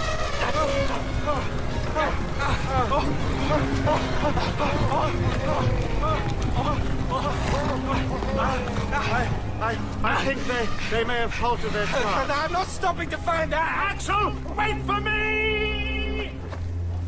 We kept running and instinctively got back to the Lichen Sea. Evidently, we did not land at our original starting point, but the storm has carried us a little higher. And if we follow the shore, we will find the promontory where Hans constructed the raft. What's this? What's half buried in the sand? A dagger. Did you bring this weapon with you? I? No, certainly, but you, perhaps. I've never had this object in my possession. Well, this is strange. Axel, it's very simple. The Icelanders often wear arms of this kind. This must have belonged to Hans, and he dropped it. Hans never had an object like this. Did it not belong to some pre-Adamite warrior? To some living man contemporary with the huge shepherd? No. No, this is not a relic of the Stone Age. It's not even of the Iron Age. This blade is steel and... Axel, this dagger belongs to the 16th century. It was never yours or mine or the Eiderdown hunters. Nor did it belong to any of those human beings who may or may not inhabit this inner world. This blade has been left on the sand for up to 300 years and has blunted its edge upon the rocks that fringe the subterranean sea. But it has not come alone. It has not twisted itself out of shape. Someone has been here before us. A man who has engraved his name somewhere with that dagger. That man wanted once more to mark the way to the center of the earth. Let us look about. Here, Axel, come and see. On this granite slab, bold as day. Can it be? 2 letters. Runic. A.S. Honor Sarknessum. Not only are the initials of the learned alchemist visible on the rock, but here is the iron point with which the letters were engraved. Uncle, I can no longer doubt the existence of that wonderful traveler. Honor Sarknessum, thou marvelous savant, thou hast not forgotten one indication which might serve to open to mortals the road through the terrestrial crust. I, too, will inscribe my name upon this dark granite page beside the tunnel leading to our conquest. And from now on, let this cape that advances into the sea, discovered by yourself, be known by your own illustrious name. Cape Sarknessum. Uncle, blessings on that storm. It has brought us back to this coast from which fine weather would have carried us away. We should never have seen the name of Sarknessum. Yes, Axel, it is providential that whilst supposing we were steering south, we should have actually gone back north to Cape Sarknessum. I must say that this is it's astonishing, and I feel I have no way to explain it. What does it matter, Uncle? Our business is not to explain facts, but to use them. Well, certainly. We are going now to resume the northern route and to pass under Sweden, Russia, Siberia, who knows where, instead of burrowing under the deserts of Africa. You are right. Now we go down, down, down. Do you know, it is now only 1,500 leagues to the center of the globe. Is that all? Why, that's nothing. Let us start. March. Wait! We must get the raft, our things, and Hans. Oh, yes. And then we march. The soul of the professor had passed into me. The genius of discovery possessed me wholly. Axel, kan du være venlig ta rebene og binde tonnefloden fast? Axel, he wants you to jump onto those rocks there and secure the raft. Will do. Tak. Nice and tight. I was wondering if we shouldn't burn the raft. We're not going to need it anymore. It would prevent the temptation to return to the surface. Keep us on our path. Certainly not. Nothing can stop us now. At least don't let us lose a minute. Yes, but first let's examine this new tunnel to see if we shall require our ladders. Hans, vi tjekker det ud. Ja, godt så. Vi må hellere tage lampen med. God idé. Axel, the Romkorps apparatus, here. You take it and lead the way. An honor, Uncle. The mouth of the tunnel was not more than 20 yards from us, and our party, with myself at the head, made for it without a moment's delay. The beginning of the next stage of our journey to the center... What? Oh, cursed rock. Nej, vejen er spærret. The way is blocked. A giant piece of rock is blocking our way. But how was it with Sarknison? Indeed? Was he stopped by this stone barrier? It seems this fragment of rock may have been shaken down by some shock or convulsion since he passed this way. Well, then let us make our way with pickaxes, spades. It's too hard for the pickaxe. I know. We'll blow it up. Blow it up? Yeah, good idea. And so it would be. The Icelander retrieved an iron bar from the raft, which he used to bore a hole for the charge. This was no easy task. Whilst Hans was at work, I was actively helping my uncle to prepare a slow fuse of wetted gunpowder encased in linen. I beg you, Uncle, please let me light the fuse. Take care, my boy. Once you've lit it, then hurry and join us back on the raft, and we will push off to avoid the dangers arising from the explosion, the effects of which are not likely to be confined to the rock itself. Take the torch. Thanks, Uncle. Hell Uluke. Godspeed, my boy.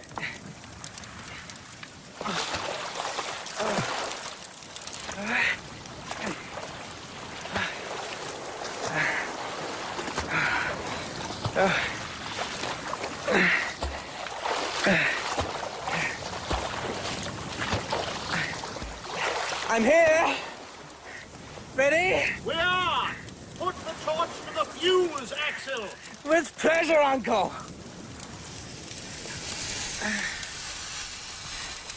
It's alight! Run! Run quickly! Put up! Run!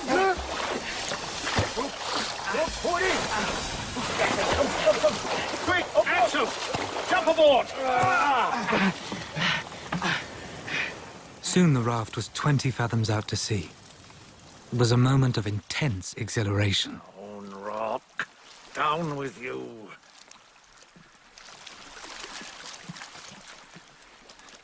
What is he, Vine? What's happened? It should have gone off by now. I will go and see what's going on.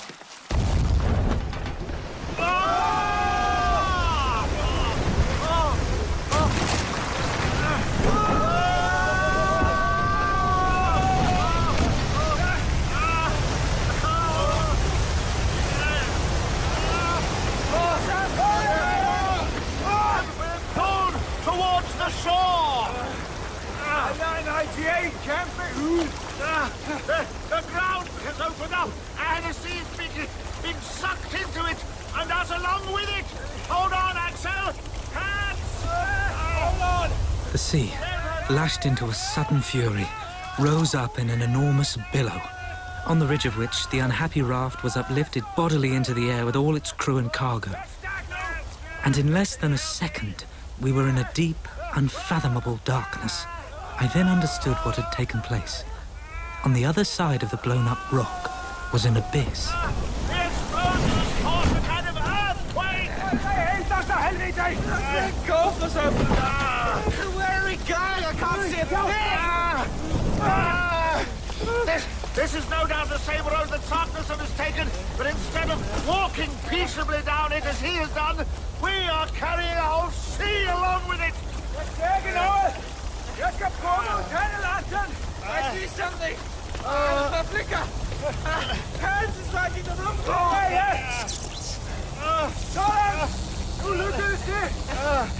Light! Thank goodness! Good fellow, Hans! I'll check what is left of the cargo. The instruments are gone, save for the compass and the chronometer. Ropes and ladders are gone. Only this piece of cord remains of what is left of the mast. Oh no! Oh, no! Now the lantern is going out! Perhaps the water got in! Help! Help! Yeah. Black night reigned again, and there was no hope of being able to dissipate the palpable darkness. After a considerable lapse of time, our speed redoubled. I could perceive it by the sharpness of the currents that blew past my face. I believed we were no longer sliding, but falling. My uncle's hand and the vigorous arm of Hans held me fast.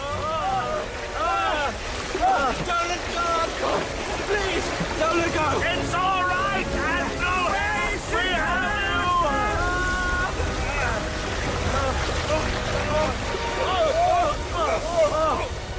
What's this? Why have we stopped falling? Yeah. Yes, but now we're rising. I feel it too. As if we're on some sort of water spout. The water has reached the bottom of the gulf. It is now rising to its level and taking ours with it. What if this well has no opening at the top? We'll be crushed. It's also becoming very hot. I'm thirsty. I must drink. The water beneath is scalding. We're rising to a fiery furnace. Impossible. No, I wouldn't be surprised if What? it was... What? I feel a catastrophe approaching. An earthquake. Yes, Hans, light. Look above, my boy. Glimmers of light here and there. Not an earthquake, Axel. Something better. We are running up the shaft of a volcano. We are being taken up in an eruption. How can that be better? I don't see any other way of reaching the surface of the Earth. The surface? We started in Sci-Fi, an extinct volcano, and now we're inside one full of activity in what part of the world? This dreadful heat. I wish I could have some water, but it's too hot. There is no more water, Axel. Only a lava paste, which is bearing us up on the surface to the top of the crater. Sulphurous vapors, which one might expect in an eruption. They are quite natural. And fire! And down those tunnels, see? The walls are quaking. The rocks are shivering. It appears we are not in the main shaft of the volcano, but a lateral gallery. Stop her. We've stopped. We're not moving. Yes. Stop her. Has the eruption ceased? I hope not. I should think it will.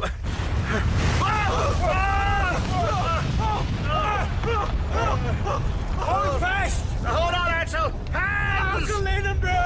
You may be surprised to hear this, but I have no exact recollection of what took place at that moment. I have a confused impression left of continuous explosions, loud detonations, a general shaking of the rocks all around us, and of a spinning movement with which our raft was at once whirled helplessly in circles.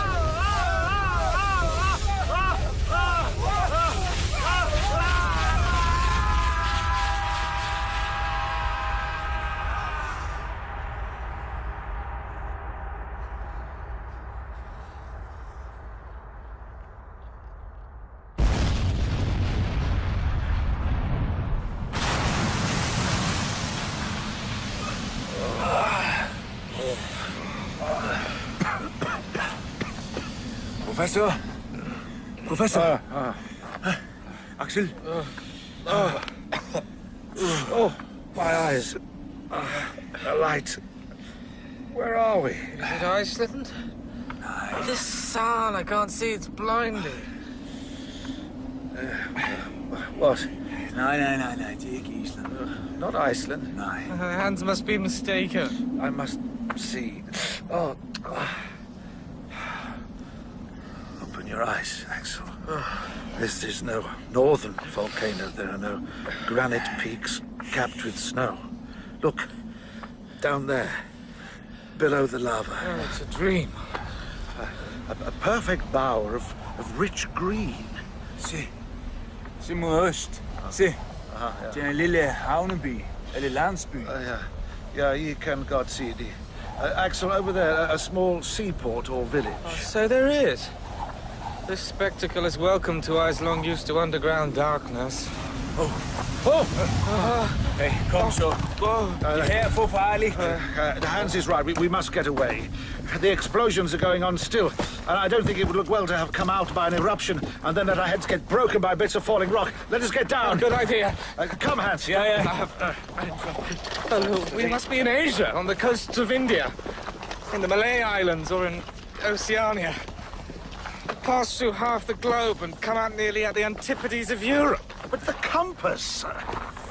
We slid down screes of ashes, carefully avoiding the lava streams which glided sluggishly by us like fiery serpents, until happily, after 2 hours of walking, a charming country lay open to us, covered with olive trees, pomegranate trees, and delicious vines. Oh, grapes. I must have some. All right. Oh, Oh, so delicious. The inexpressible pleasure of pressing these cool, sweet fruits to my lips.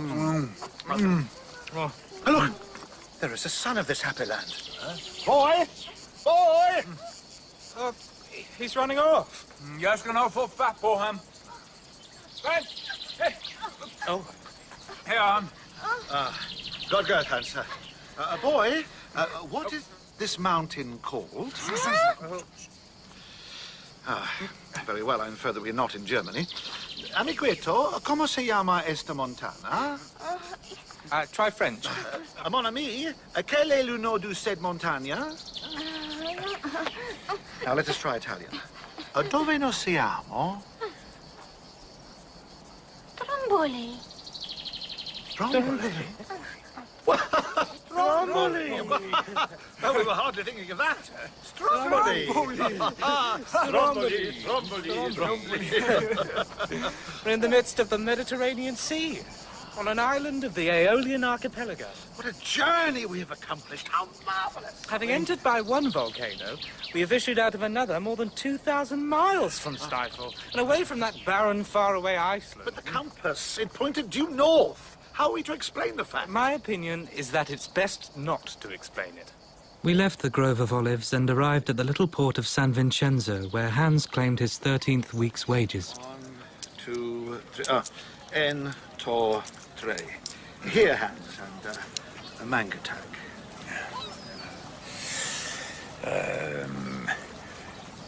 Thank you, Professor Liedenbrock. Hans, we can't thank you enough for all you've done for us. Huh? Tusen Dank. Schönes Aventur. Hans says it has been a very interesting adventure. Ja. Þetta helviti ger ég ekki aftur.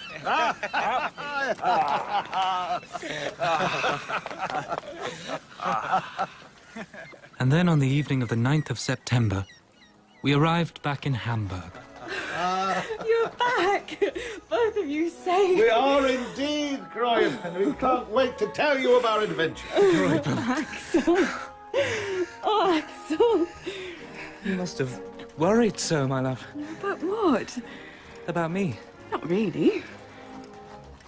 Perhaps a little concern. Not at all. Gräuben. Axel, I never doubted you would return to me. Never, never. I can't tell you how happy I am to hear that.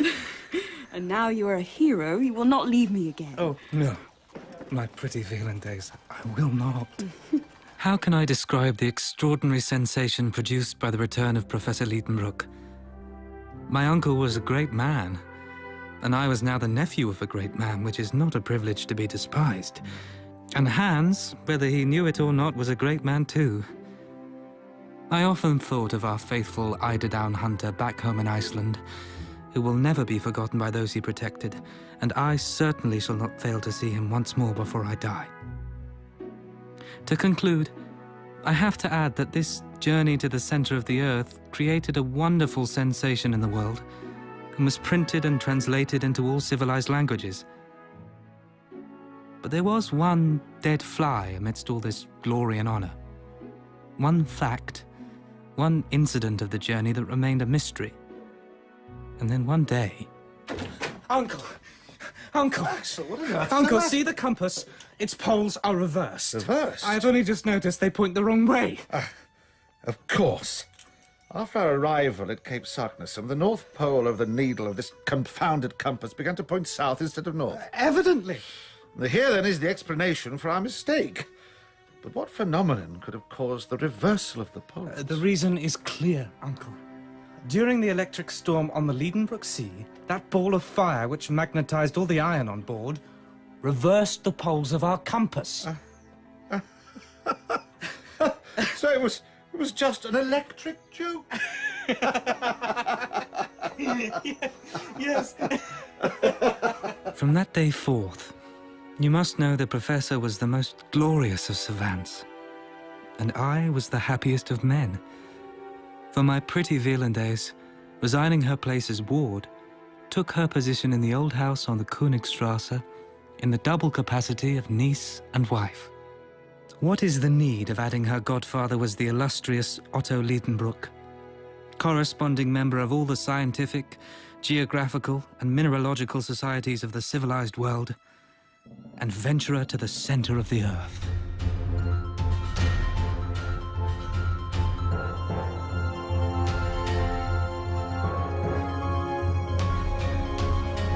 In Journey to the Center of the Earth, adapted from the Jules Verne novel by Moreau, Axel was played by Joel McCormack, Professor Lidenbrock by Stephen Critchlow, Hans, Gudmundur Thorvaldsen, and Gräuben by Nicola Ferguson. Original music was composed by Neil Brand, and the director was Tracy Neal.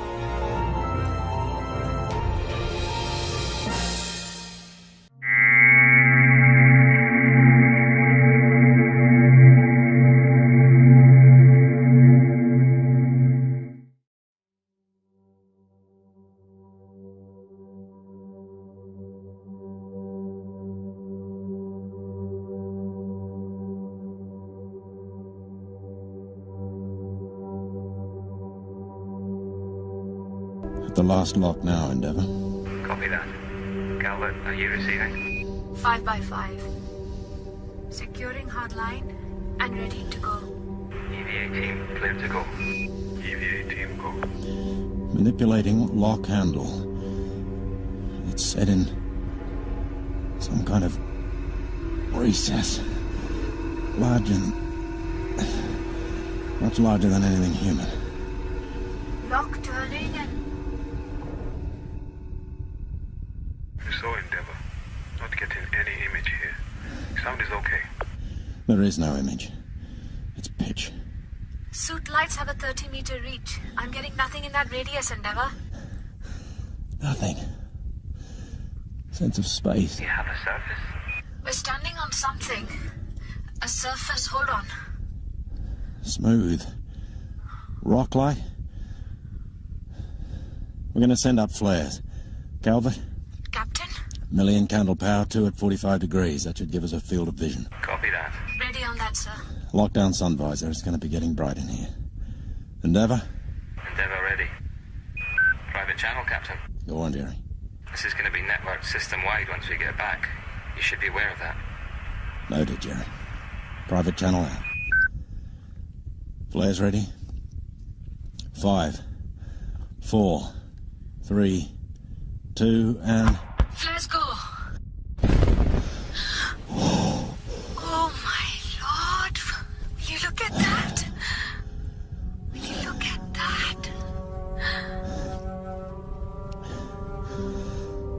Isaac Newton once compared himself to a child picking up stones on the beach of the ocean of knowledge.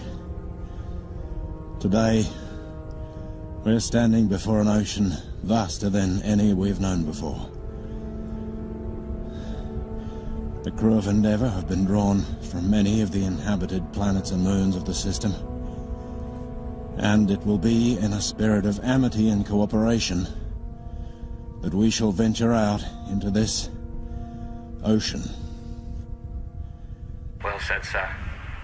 I'm patching you through to shipboard. Thank you, Jerry.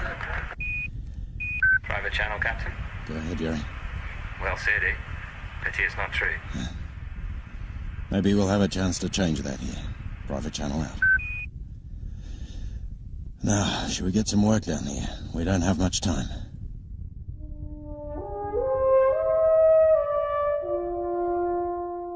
"25 years ago, something happened which changed the way human beings had thought about themselves, since first they thought about anything.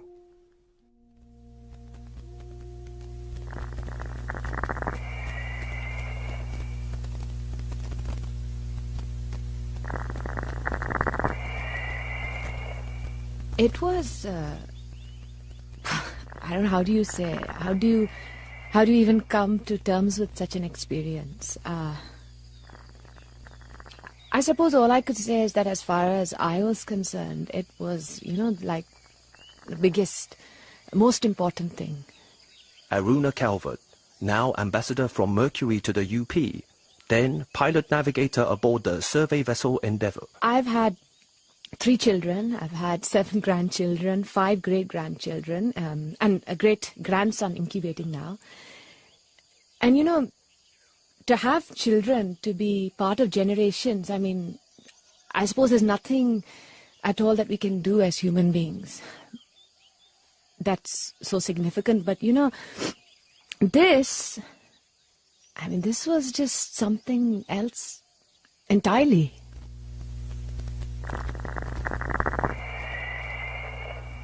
It was great. I was a kid. I loved flying. Thought the whole thing would be an adventure. That's what kids want, don't you think? Adventures. Jimmy Peck, now CEO Lunar Leisure, then Sub-Lieutenant SV Endeavour. Yeah, it turned out how it turned out. It changed all of us, and it changed all of us in ways we didn't have an idea about. I do think it's interesting that most of us we haven't talked about it all that much. One of the reasons we didn't talk all that much is that we were all under military discipline. We all had careers afterwards. And of course that does mean, it makes people ask a question they've been asking ever since. What really happened out there? What happened on Rama? What did you find up there that you're not telling us about?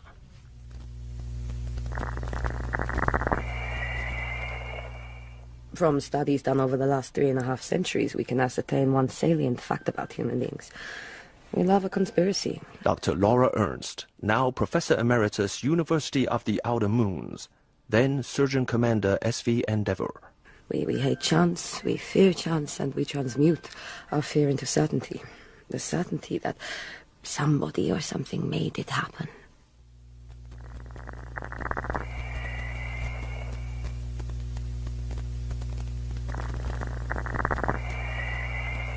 What you are hearing is the sound astronomers encountered when they picked up what they thought was an anomaly somewhere beyond the orbit of Jupiter.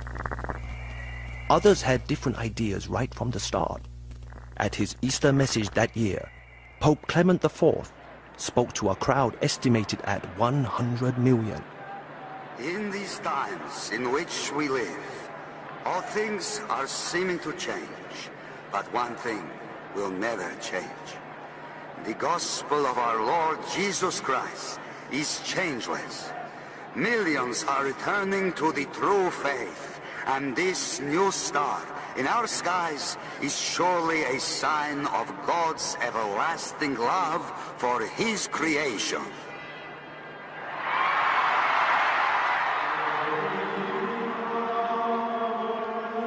As all the system knows, it was neither an anomaly, nor a simple object, nor even a star.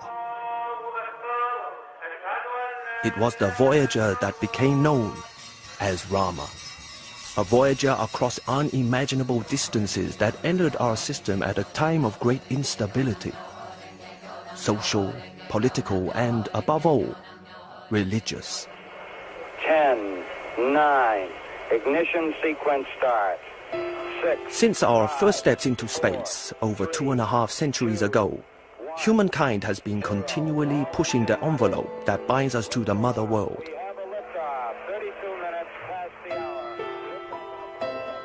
Houston, Tranquility Base here. The Eagle has landed. That's one small step for man, one giant leap for mankind. When I consider the heavens, the work of thy fingers, the moon and the stars which thou hast ordained, what is man that thou art mindful of him?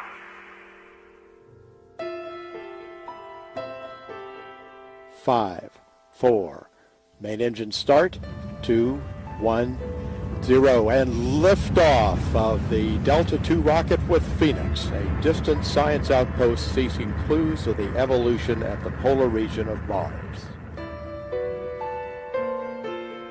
The Pioneer 10 is at this hour spinning past the moon in a trajectory that will take it 500 million miles to Jupiter.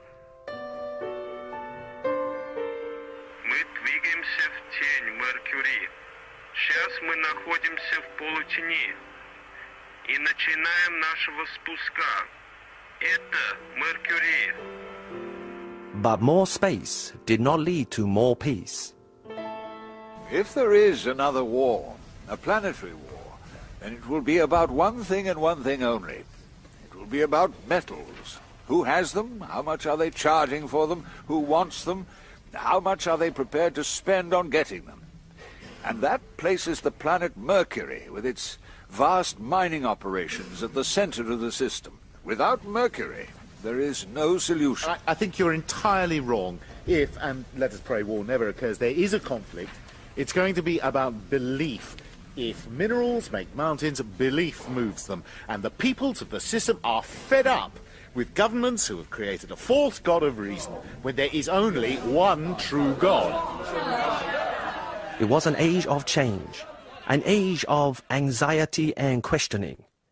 Laura Ernst reflects on the nature of those times. In the early centuries of space travel, after the first hesitant steps onto the Mother World's moon, there was a gold rush, a rapid expansion as nations, commerce, worlds realized there were riches to be had. And then the ships went out, and the bases were established, and humanity spread, and communities grew, and they spread further, and the ships went out, and then they came to the end of space, to the realization that our solar system, as vast as it seems to us, is in fact a tiny, crowded corner of local space, and that beyond its outer rim is a vastness, an emptiness so immense that the mind simply cannot comprehend it. We discovered, in short, that for all our technology, for all our pioneering spirit, we were still, and would be for millennia, maybe forever, trapped in our own tiny backyard. The end of expansion, it was called. And what happens when we can't look out? We started to look inwards, to look for signs and wonders. If the theories of science disappointed us, we would humbly go for answers to the truths of religious belief. Plug in news. We are where you are, and you are where the news is. The impact of the object, formerly 31439, now named Rama, has been system-wide. Rama is not the avatar of Vishnu. Rama is not a model of duty and devotion, nor of courage and intelligence, nor of love and piety. Rama is a lump of rock. It is a messenger, a star, a new star for a new beginning, leading those who have the wisdom to see it to a new stable, a new birth, a new hope for mankind. The way I see it is like spiders. You see, spiders. What if it's cockroaches from beyond space? Well, I never actually saw a poisonous spider or a cockroach because we don't have them on Triton, but I've seen glass about them, you know. I call this session of the Assembly of United Planets to order. The UP is not a religious organization. It is secular in its constitution and will remain. I call for order. The Provisional Government of the United African Confederation this day evacuated the Grand Parliament complex in Kinshasa. The whole of the central belt of the continent is now under the control of the Army of God. Their leader, Cardinal Lopez Caradine, has announced a new order. It will be God's law we obey, not man's. We have been given a sign in the heavens. We will follow that star to salvation and build Zion on earth. Meanwhile, the Mars Assembly has acknowledged the deep feelings of its citizens, but as yet has refused to alter the secular constitution which has, in the words of the First Minister, served us well until now. The political and social structures that were holding the united planets and moons together were strong and flexible. But by the time of Rama's appearance, they were under immense strain. On the one hand, the religious revival with its billions upon billions of adherents. On the other, Mercury, still a secular world, but increasingly impatient for a status and voice that would reflect its vital importance as provider of almost 30% of all the heavy metals used throughout the system. And in the middle of all this, out of nowhere, Rama arrived. June 15, 2317. Everything changed. Yet nothing changed. Tamara Ruiz, representative to the United Planets of the Outer Moons, newly arrived at the UP complex on Luna. So I arrived on Luna. I was appointed to the Rama committee. Second day there. The idea was to keep it small, to enable it to function efficiently. There were just 3 reps. Me from Mars and the inner moons, Tan Sun from the outer moons, Henning from Mercury, and the chair, Indira Gopal, representing the mother world. The scientific advisor was Dr. Earl King. Everybody knows the doctor. He was very a big name at the time. Some of our early meetings were bumped live to the system, but there were tensions. The committee is now in session. I think I am in a position to say this is a gathering of unique talents assembled to deal with a unique situation. The directive the Secretary-General has given us is to evaluate that situation and advise Captain Norton where necessary. Henning, Mercury, will you listen to our advice? Tanson, Ambassador Outer Moons. This officer has a tremendous responsibility. What sort of person is he? I have retrieval on that. Shall I bump it to your tablet? Well, I'm sure the room as a whole will be interested in Dr. Earl King's conclusions. Absolutely. Let's keep nothing under the table. William Tien Norton, born 2277, Oceania, Earth Chinese mother, Lunar Caucasian father. Education, Sydney, Bombay, Houston, then 5 years at Astrograd, specializing in propulsion. Commissioned April 2302. Rose through ranks to executive officer, then stalled 5 years before promotion to captain. Reasons? Not noted on record, Representative Ruiz. But? An operation off Titan. He questioned the procedures laid down by his superiors. And? He was proved right. That would present career problems. I have yet to hear anything that makes this man a candidate for this mission. Norton holds joint Martian homeworld citizenship and has a partner on each world. Male on Earth, female on Mars. 2 children, option on a 3rd. Appointed commander of survey vessel Endeavour. First mission to retrograde satellites of Jupiter. Career proceeding until this matter came up. I agree. Why this man? Because, Representative, he has the only ship capable of reaching Rama before it reaches perihelion around the sun and slingshots out of the system. His crew is drawn from across the system, which is of no small political importance at this time. Basically, I think the expression is needs must. When the devil drives, I have no doubt he's a competent officer, but how will he react to an entirely novel situation? Since it is entirely novel, we can hardly know. But given his record, I should say the man has the initiative required to act upon his best judgment. Which is hardly as novel as you suggest, Doctor. There have been numerous other cases. Excuse me, but may I bring up a subject here? Please. Are we scared to raise the question, the one big question? What if there's something alive in Rama? Exactly. What if the intentions of this thing are hostile? The question of inhabitants or otherwise is unlikely to arise, given the nature of Rama and the length and time of its journey. No, you can't know that. Nobody knows. What if we leave them alone? They might leave us alone. Perhaps we should let them pass. If this officer is as vigorous and capable as you suggest, Dr. Earl King, might he not go too far? The story is well known, perhaps too well known. Perhaps we can no longer see the story, if we ever could. What is certain is that once Rama appeared, the system could not ignore it. It offered too much. It offered the chance for us to find the reassurance that we had a future either with God or with a space drive that would give us the universe. Rama would answer the questions that bedeviled a people spread across 3 planets and 7 moons. It was hardly a surprise if this need became driven by the dominating emotion of those years, the hunger for the certainty of belief. And all of those hopes resided in the captain and crew of one space survey vessel, the Endeavour. A vessel that was, due to the time lag of space communications, effectively isolated, acting independently. At the time, all over the system, vast religious tensions had resurfaced. Billions wanted answers. New star appearing in the sky, even if they couldn't see it directly. You get the picture. The mission to Rama had to produce. It was supposed to produce answers. That's what the system wanted, answers. And the man who was supposed to give them was Captain William Norton. Captain Norton, he had a reputation amongst junior officers as being a good captain. You know, I suppose one could say an adventurous captain.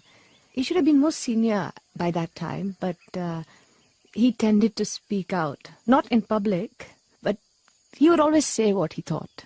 Inadvisedly at times, people said. But personally, I found him... I still think he was the best captain I ever served under. I was proud to have been his pilot-navigator. Things happen in space, just like anywhere else. Only in space you never get that second chance. You never get that second of time to think again or reconsider. Space is a very final place, you understand? We waited, but when Endeavour returned... The survey vessel Endeavour docked this lunar morning at the Clavius facility and was immediately impounded by the UP authorities. The crew were briefly available to the media. The crew performed well. Completed our mission. There'll be an official statement. The crew performed well. We completed our mission. There will be an official statement. Those were the only words Commander Norton uttered on his return. Since that time, the system has become more than familiar with the images taken within Rama. They have become part of the background of our lives, and yet, like the Sphinx of ancient Egypt and the lines of Oaxaca, they remain an enigma. The crew produced glass and text on their experiences. Studies were published of many aspects of the Rama Rendezvous. Stims without number were made. We have everything, and yet we have nothing. We have no answers, no reassurance.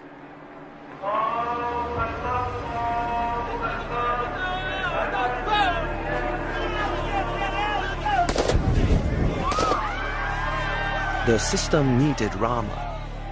Rama appeared, but Rama did not deliver. Or did she? What is the secret at the heart of Rama? Commander William Norton, the captain of Endeavour, perhaps the only man who really knows, has not spoken in public for 25 years, and the solar system still waits for an answer to the questions. What really happened out there? What did you find, Captain Norton? What did you find on Rama?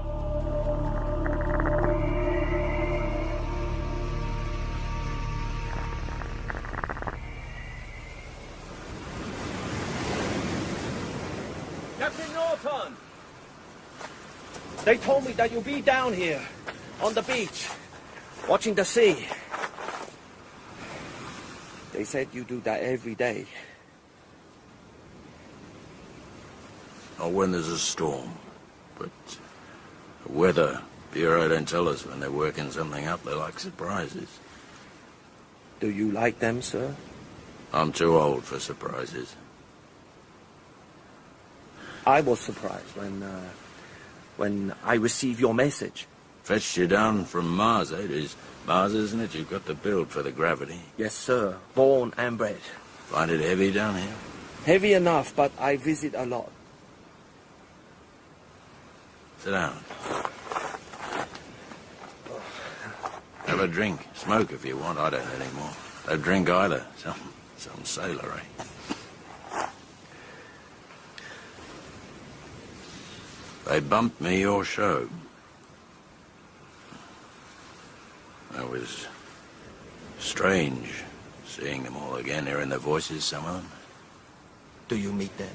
Any of them? No. Oh, we did at first, but in the service you get posted. You don't see people one decade to the next, and then you're out and sitting by the sea, watching the surf. You know, they still ride the surf here. Captain Cook saw them when he was here in the 18th century. Greatest sailor in history, on or off-world. The Endeavour. Of course, your ship. Cook's ship. You know, they rewrote his journals. Thought a rough fellow like him would never produce anything fit for the sophisticated world to read. You've made a record of the whole thing, haven't you? Made?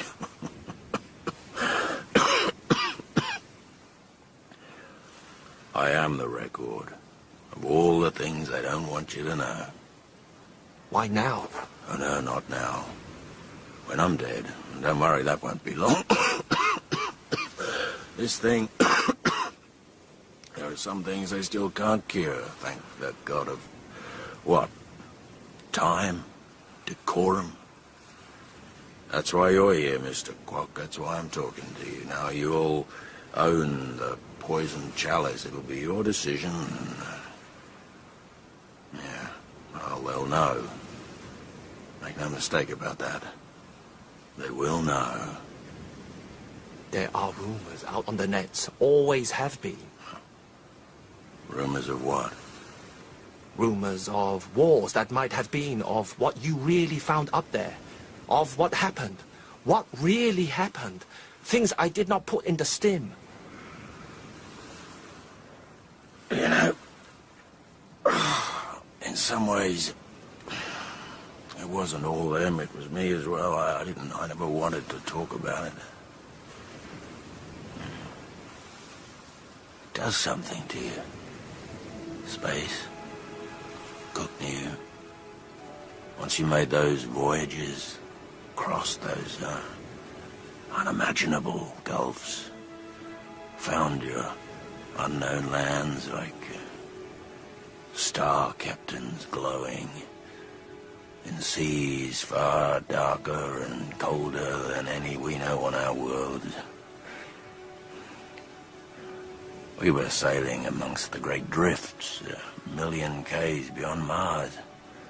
It was a routine mission, replacing marker buoys in the asteroid belt. Lockdown. Copy that. Release buoy. Releasing.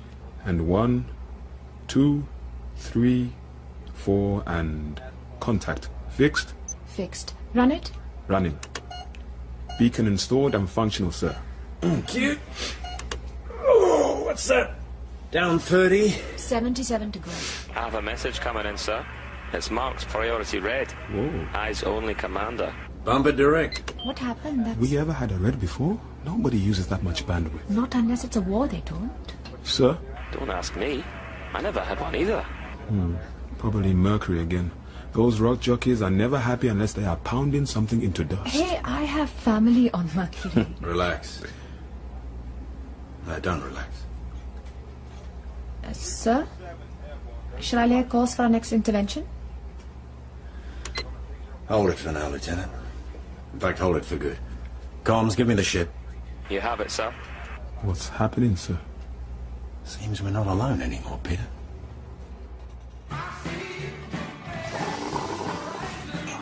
Say what you like, Barnes, but I make one fine espresso. You need to, Jimmy, with the weight that machine eats up. You could carry an extra spectrometer for your coffee. Captain's coffee, Barnes. Still the only way to make it. That's why she flies. Here you go. You got your next move yet? Sure, knight to bishop 5. Damn, it's good. Really. This is the captain. Listen up. Oh, man, looks serious. I've just received comms from Earth. It was sent full bandwidth, condition red. 6 months ago, astronomers picked up an object designated 31439. Asteroid? It's hardly a red. Just beyond the orbit of Jupiter. Not that far out. They'd never see it unless... First contact at such a distance indicated a body of exceptional size. From the strength of the echo, a diameter of at least 40 Ks was computed. Mom. Course calculations indicated that 31439 was transiting our system, passing the inner planets until it reached perihelion around the Sun and set off again into deep space. It It was tracked as a matter of course, but presented no threat. Here's an image taken at the time. Looks like a, what, 15th May? Closer. A month ago, instruments calculating the object's light path encountered an anomaly. It didn't have one. Okay, that's impossible. As you'll all know, that would indicate either the body wasn't spinning, or that it was perfectly symmetrical. It was put down to instrument failure until someone booked time on the far side reflector. Hey, nobody gets time at far side, that's booked. The image, 31439, was spinning. A rev every 4 minutes. Something that big, that's heavy. Then more anomalies arose. Spinning that fast, at that weight. Thank you, Cap. The gravitation of the object should produce serious G effects upon the bodies it passed near. That hasn't happened. The conclusion is that 31439 is not composed of solid matter. Probes were launched, images sent back. You can see them. Sorry, Jimmy. Don't worry, Ruby. It's all just... Real. It's made. It's... Jimmy, the thing... It came from someplace else. As you see, we have our first visitor from the stars. The object has been renamed Rama. Calculating orbit and speed, the Science Council of the UP has ascertained there's only one ship capable of making rendezvous with the object before it passes around the sun and leaves our system. That ship is Endeavour. We are now under the command of the UP and will make our way with the utmost dispatch to a point where we can shake hands with our visitor. Thank you, that is all. That is not all. Oh, and they can forget the command stuff. By the time we are halfway to rendezvous, it will take 10 hours for anything to reach us from anywhere. We'll be on our own. Yeah, but think of all the STEM deals we'll get out of this. We're all gonna be rich boys and girls. Or dead. You think about that, Jimmy Pack. We picked up extra fuel from 3 other ships, survey ships. Stranding them until the tanker could reach them. We weren't very popular, but... Well, we were top priority, you see.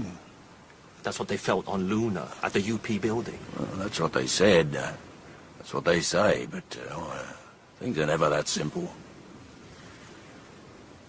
Go on, Captain. Well, they thought it was tricky when they had nation-states. Take 3 planets and 7 moons, and you got something else again. They called it the Rama Committee. Like they all had one aim, but no. They all had their priorities, Mr. Quark. Always priorities. May I, as the chair of this committee, quite clearly state at this point to the members that the peoples of the combined planets and moons will not accept inaction on our part. Rama has occasioned unparalleled interest. Religious hysteria. Interest in the citizens of the system. They want answers. And if they don't get them, their elected representatives will be unelected at the first opportunity. I don't think that's necessarily true. I am at this point going to terminate the public session of the Rama Committee. It's about politics, isn't it? It's always about politics. This session is now in secure mode, and I am sure I do not have to remind representatives and others of the protocols to which we have all put our names. I must protest to the chair. It is the opinion of Mercury that all these proceedings should be carried on open air for all to observe. Well, that is surely because your government is intent on making mischief. On unsettling the status quo with the aim of gaining a more powerful voice in the system. A voice we deserve! Nevertheless, the protocols have been signed and must be observed. May I remind the chair that the protocols obtain only so long as the committee exists? The committee has its remit from the United Planets. Closing object. 500 k's, Captain. Take us over the Sunward Pole, Lieutenant, and hold at 300. XO? No unexpected pull, sir. Not that I'd like to set down on the equator, eh? She'd flip us off in a second, speed she's spinning. Should make for an interesting gravitational effect if we ever get inside. In position, sir. All stop? All stop. Stopped and locked. Bruce? Absolutely nothing, sir. Not a peep. If there's anyone home, they're not saying hello. That's pretty scary. Sorry, sir. That's all right, pilot. I think we're all feeling... Release remote, sir. Go ahead, Jerry. Engineering. Bombs. Remote's ready to go. EVA. Ready to go. Comms. Comms standby. Release. Releasing 1, 2, and 3. Remote's released. Remote's online. Bumping image to screen. Give me the equator on 1, 2 and 3 concentrate on the sunward pole. Let's see if there's a welcome map left out. Looks featureless to me. Maybe there's no way in. Why hollow it out in that case? Remote 2 approaching pole. Remote 3 observing. Go in, sir. Take her into 10 meters. That's closer than hell, sir. Eyes wide open, then. Taking her in now. Are you getting the flow from remote 3? Drum-shaped. Looks perfect to me. Like it was turned on a lathe. Some lathe. That mother's 50 kilometers from end to end. 40 kilometers across. Rotation constant. 360 every 4. That's 4 minutes. Check that. There. Something there on the sunward end, in the center. Magnification, Lieutenant. Extreme as it is. There. There's a shadow. There's a shadow. Something's casting sun shadows. Could that be 2? 1 killing long. 3? Locks. Yes? 3 airlocks. Are you seeing this? I'm getting 3 locks. Are they airlocks? Those are airlocks? That's what we're getting to, Sergeant. I don't know if it's a welcome mat, but it sure as heck's a front door. 3 front doors? Remote at 10 meters. Take her in as close as you feel is safe, Sergeant. I'll kiss their sweet butts if you like, boss. Somebody definitely made those things. Not something human. I'm recording, sir. Do you want comms? I can run a separate track. Better split it. I'm not sure Barnes's sweet butt is quite up to one small step. Or even I claim this land in the name of King George. And people, let's come up with something momentous for the first words, shall we? Holding remote 2 at 5K. Remote 1 will be in position over the equator in 7 minutes. Definitely airlocks. 3 of them. Why 3?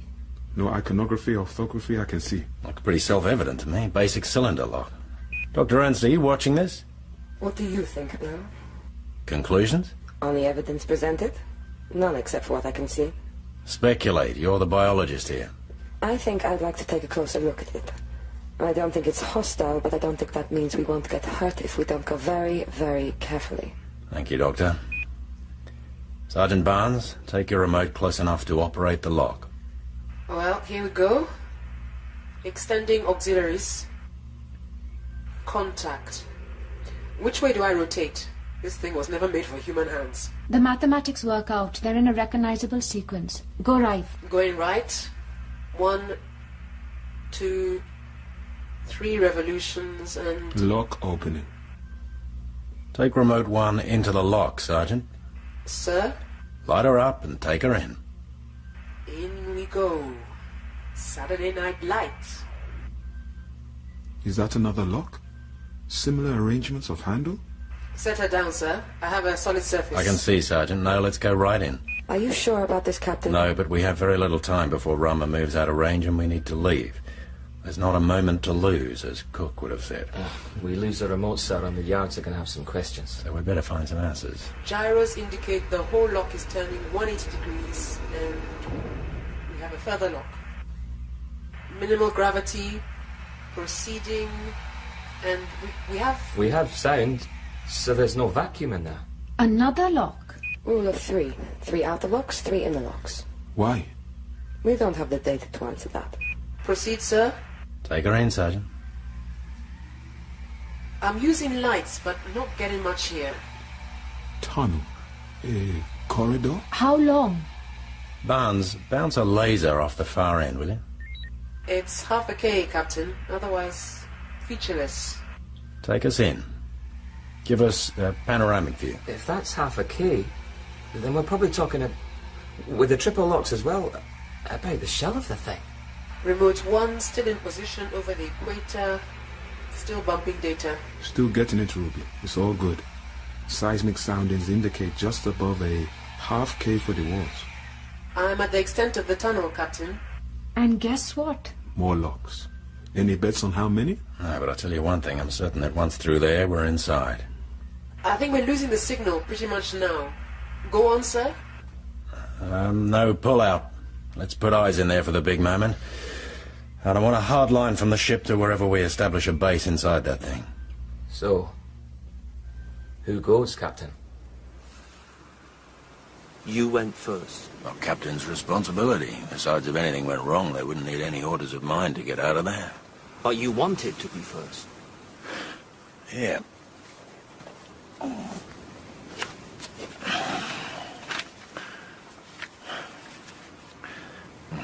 In the PM, wind southerly, clear weather with which we stood into the bay and anchored under the south shore. Saw as we came in, on both points of the bay, several of the natives. And we threw them some nails and beads ashore with which they seemed not ill-pleased, so much that I thought they beckoned us to come ashore.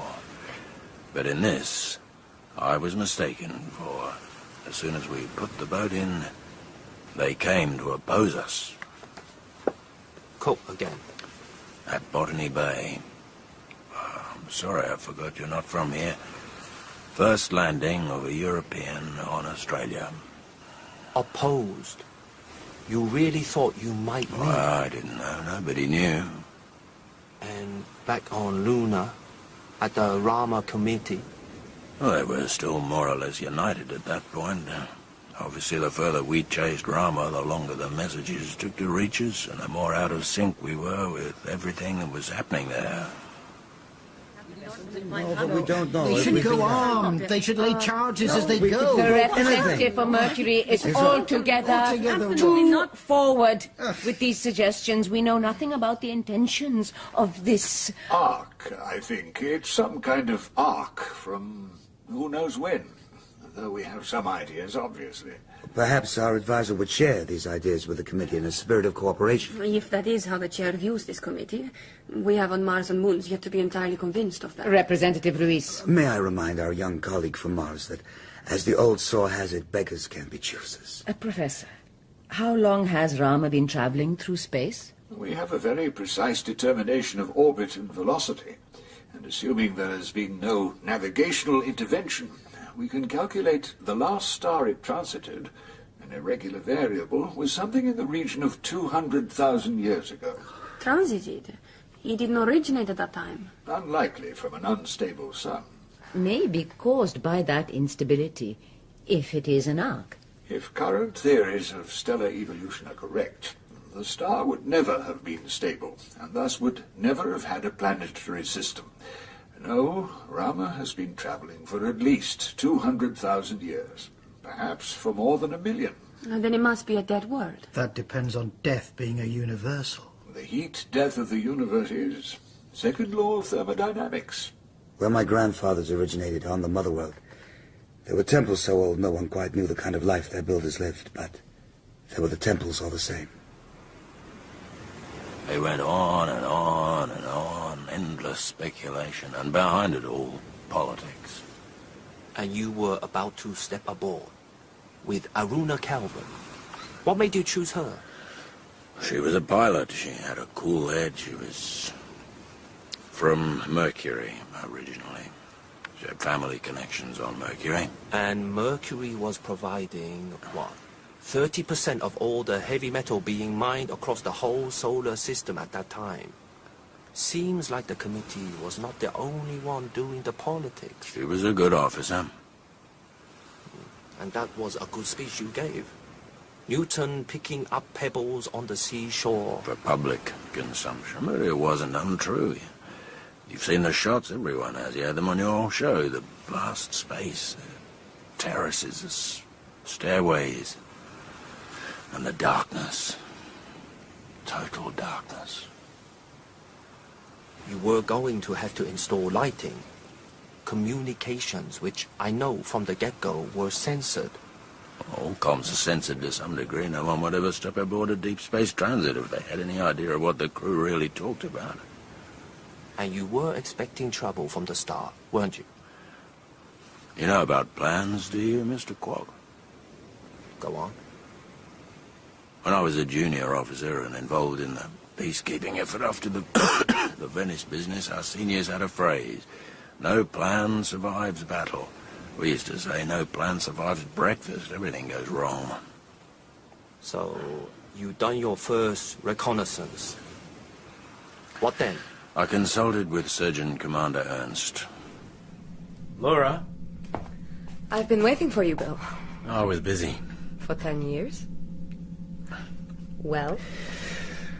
I'm on a hook here. No, come on, Bill.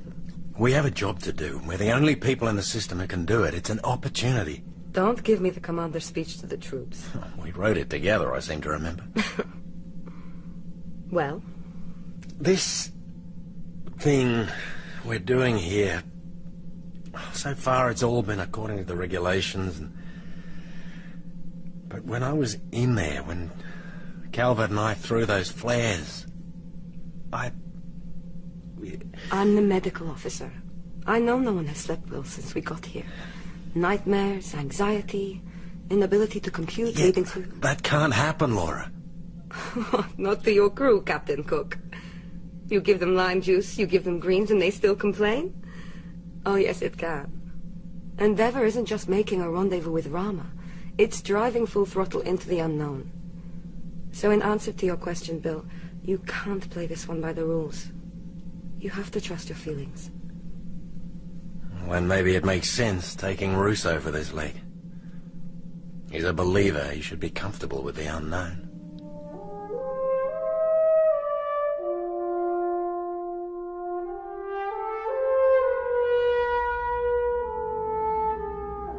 Endeavour, actual.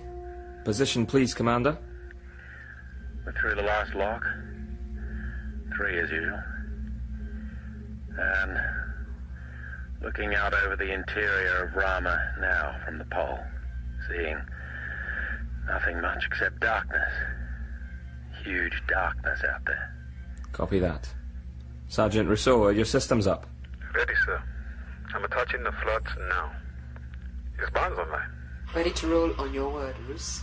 Just don't fly us, huh? Use the right wires, mister, and we'll try not to. Calvert, Endeavour, be good to see what you're seeing, Roos. Not much of anything at the moment. Situation, please. Relax, Jerry. Roos just being a klutz. Copy that. We're ready. Okay, Endeavour. Let's have the juice. Endeavour, ready. Power online. We should be receiving, sir. Roos? We have it. Switching through to plasma arc. Now.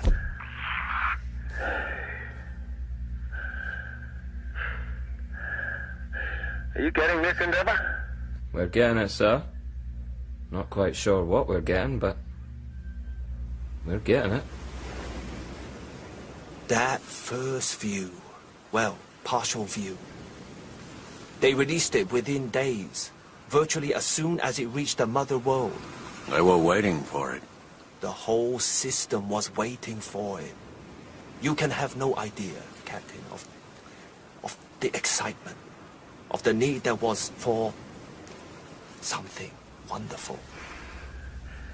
It's huge. It's... We're getting distort. It can't be. It is... It's round. We are inside. My God, Jerry.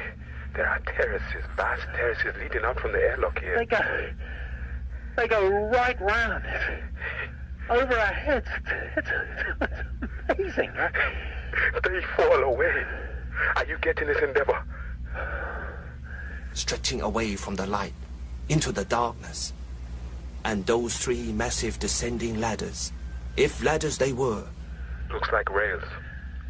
3, evenly spaced around the inner circle leading away. Down to some kind of central plane. Tracks, slides. A transit system? Or something bigger than man. A pathway. Leading into the darkness. Leading somewhere. To some unknown destination. And we all knew that you were going to go down those tracks, those ladders. The crew of Endeavour weren't individuals any longer. They were each one of them, representing us. What have we got, Barnes? Haven't you been watching? No, I was busy. They're going into Rama and you're busy. Jimmy, I will never understand you. So, what have they got?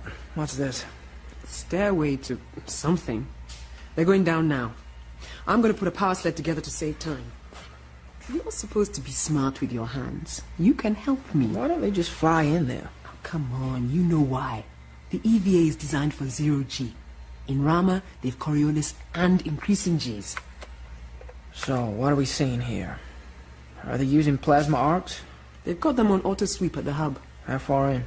A K and a half. It's nothing compared to the size of the thing.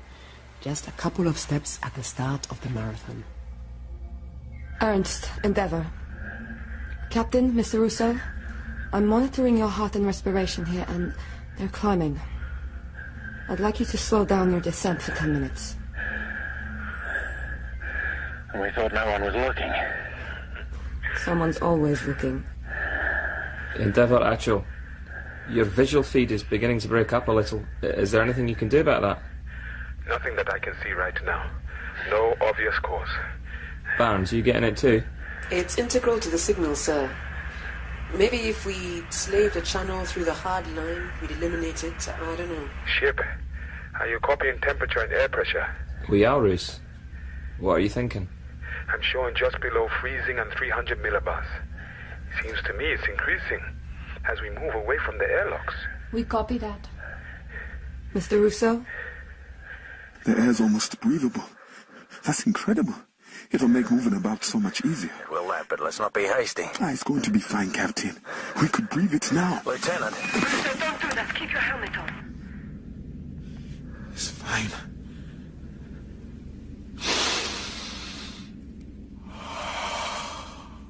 It's like you opened a dry cellar after 1,000,000 years. But it's fine. I knew it would be.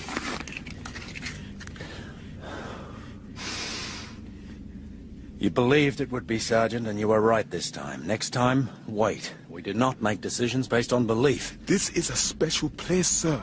I know it is. It's an ark. It's a message. It's a message from God sent to tell us Private that... channel, Russo.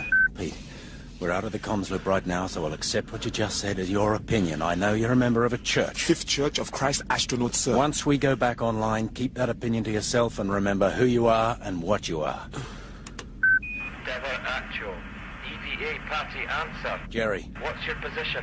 We're breathing the atmosphere of Rama, with no ill effects. The air is rather thin and somewhat dry, but it is air. So where does it come from? File under pending, like everything else in this place. Moving on now. Would you have done that, Barnes? Taken my helmet off in that place? No way. Not even if the meter showed 100. I thought you were an engineer. Yeah, but I'm not a fool. Are you actually doing anything there, Jimmy? Circuits. You need circuits for the sled? Yeah. That's what I'm doing. Endeavour Actual. Confirm your position, please. Approaching the bottom of the track.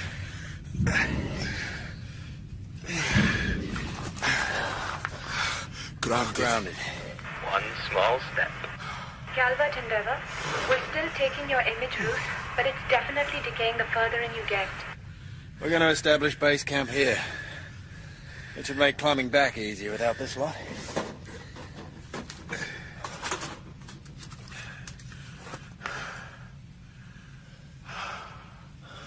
It's so quiet. A tang of metal. Burnt gunpowder? First men on the moon said the module smelled of burnt gunpowder when they repressurized. Maybe that's it. Maybe. I don't know, sir. This place, it's like nothing we ever saw before, Roos.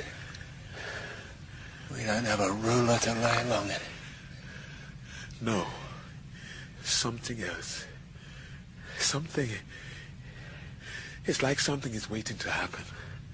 And if we wait, we'll see, but my bet is Rama's dead.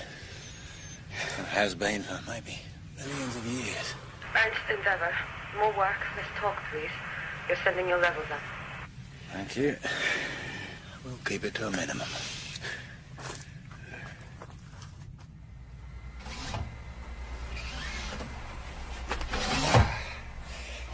Looks good to me, Barnes. Light, strong. The motor's gonna be a weight problem. We'll rig for a 50-kilo lift at whatever central G is gonna be. Well, it doesn't need to last, that's for sure. We have, what, maybe 2.5, 3 weeks before we have to leave? Something like that. As Rama... Baked Alaska. What is it? Bridge! EXO, are you there? I'm here. I need to speak to you, sir. Now. Come on up, Barnes. Hey, will you tell me what's wrong? Later, Jimmy. Baked Alaska? Looking at your gauges, the temperature inside Rama is 0, right? Yes. We're well inside the orbit of Venus, heading for Mercury. I did a quick calculation on the way up here, and I reckon that by now, the rock on the sunward side is getting hot. Getting very hot. Now, we know there's air in there, so something must be generating it. We know the temperature was below 0, and now it's just above. The heat has been increasing for weeks, and as far as I can calculate, we're due for a big jump in temperature. Anytime. Our people shouldn't be there when that happens. Baked Alaska. Endeavour actual. Rama party, what is it, Jerry? Sir, we'd like you to start back now. We're doing fine. Not feeling any ill effects. You may have a problem, sir. We want you to start back now. Leave everything in place.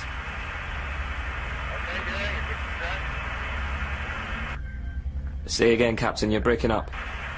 We'll get back to you, Endeavour. Tonight, something's happening in here.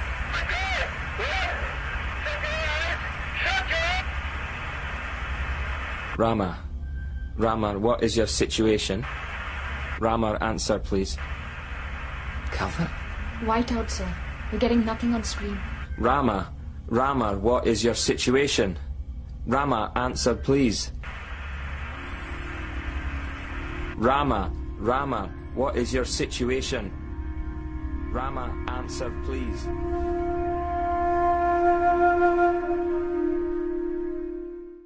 Endeavour actual. Rama party, what is it, Jerry? Sir, we'd like you to leave Rama now. We're doing fine. Not feeling any ill effects. You may have a problem, sir.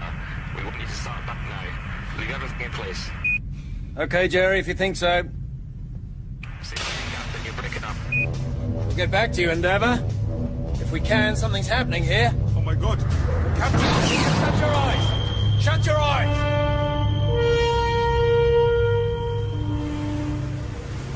Light. Let there be light. It was simply incredible. It was a concussion of light. It was dawn on Rama. It was magic. Mr. Kwok, it seems to me axiomatic that the science of any highly advanced civilization will seem like magic to us. It isn't. It's science. But at that time, the people didn't need science, Captain Norton. What about the Rama Committee? The 7th sitting of the Rama Committee is now in session. And before going on to new developments, I have some procedural matters that I need to draw your attention. Something has happened on Rama. Surely that is more important. The representative from Mercury is correct.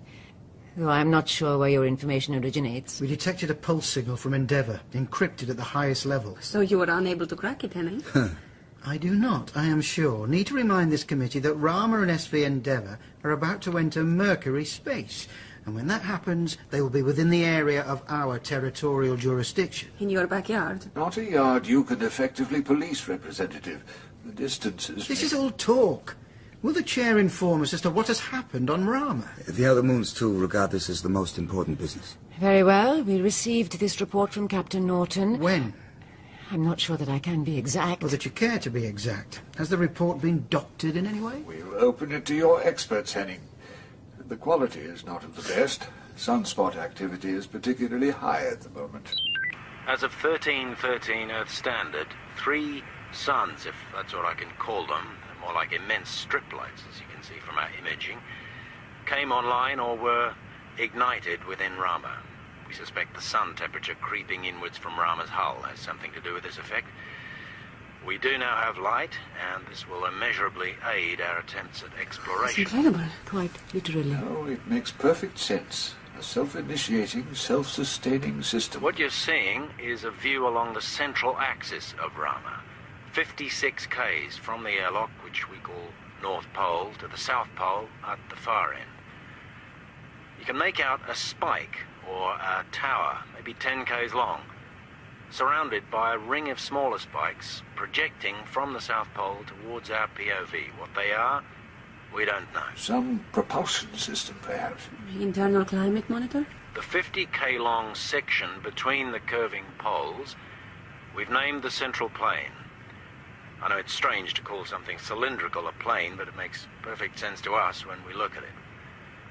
The plane is divided into two. The dark band, you can see running around the center, 10 k's wide, is, as far as we can ascertain, ice.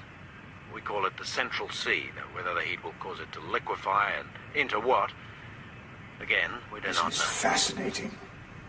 What's that? Scattered over the northern plain, and also positioned on an island in the Central Sea, but absent from the southern plain. Skyscrapers? You can see what look like skyscrapers collected into medium-sized cities. Using magnification, we can see that these are not buildings, or we assume habitations. There are no doors or windows, no external features of any kind. We estimate these cities, if they were for humans, would have a population of around 50 to 60,000, so you can gauge their size from that. Must be enough material here for centuries of research. We have just over 2 weeks. This is William Norton, Commander Endeavour, ending transmission. We can't release this yet. We must. We can edit the image, replace the voice track if necessary. I agree with Representative Ruiz.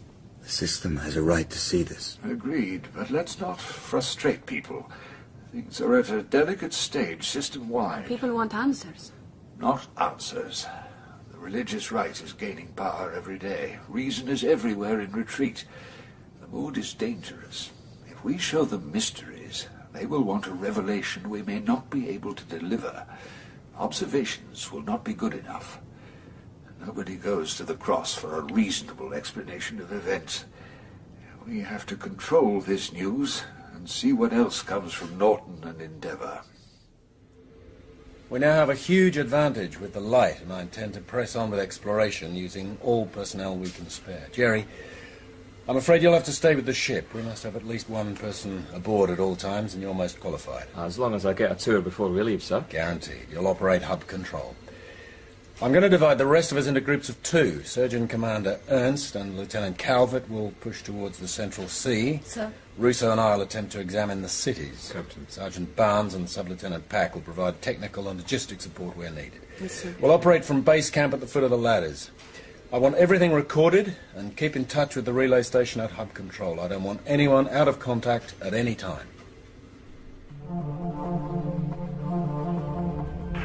Rama, City Party, you are loud and clear. Go ahead, please. City Party, Report 1. We're approaching what you might call the outskirts of the city we're naming London. It differs in no way from any of the others. We appear to be walking on a gravelly composite, which is giving way to... Something harder here, sir. I'd say city streets if I didn't know better. You want to take a sample, Ruth? Ahead of you, sir. Granite-like in composition. Flecks of some mineral? We'll have to wait for analysis later. It's all later, Ruth. And we have what look like rails set in the ground connecting the buildings. Yeah, if they are buildings. The rails go up to the outer surface. Do they go inside? They appear to connect the buildings. Some kind of transit system? Transit for what? What does it do? Any of it? No instructions. It frustrates me, sir. You should be full of noise. It's a city, that's what you feel. But it's not. The whole place, it's silent. It feels new, like Eden. Somewhere that we might start again. Well, all I can say, Roos, is that like Eden, it's going to be out of humanity's reach soon enough. Maybe we should go with it, sir. Maybe somebody Can you get a should... sample from the face of any of these structures? Sir.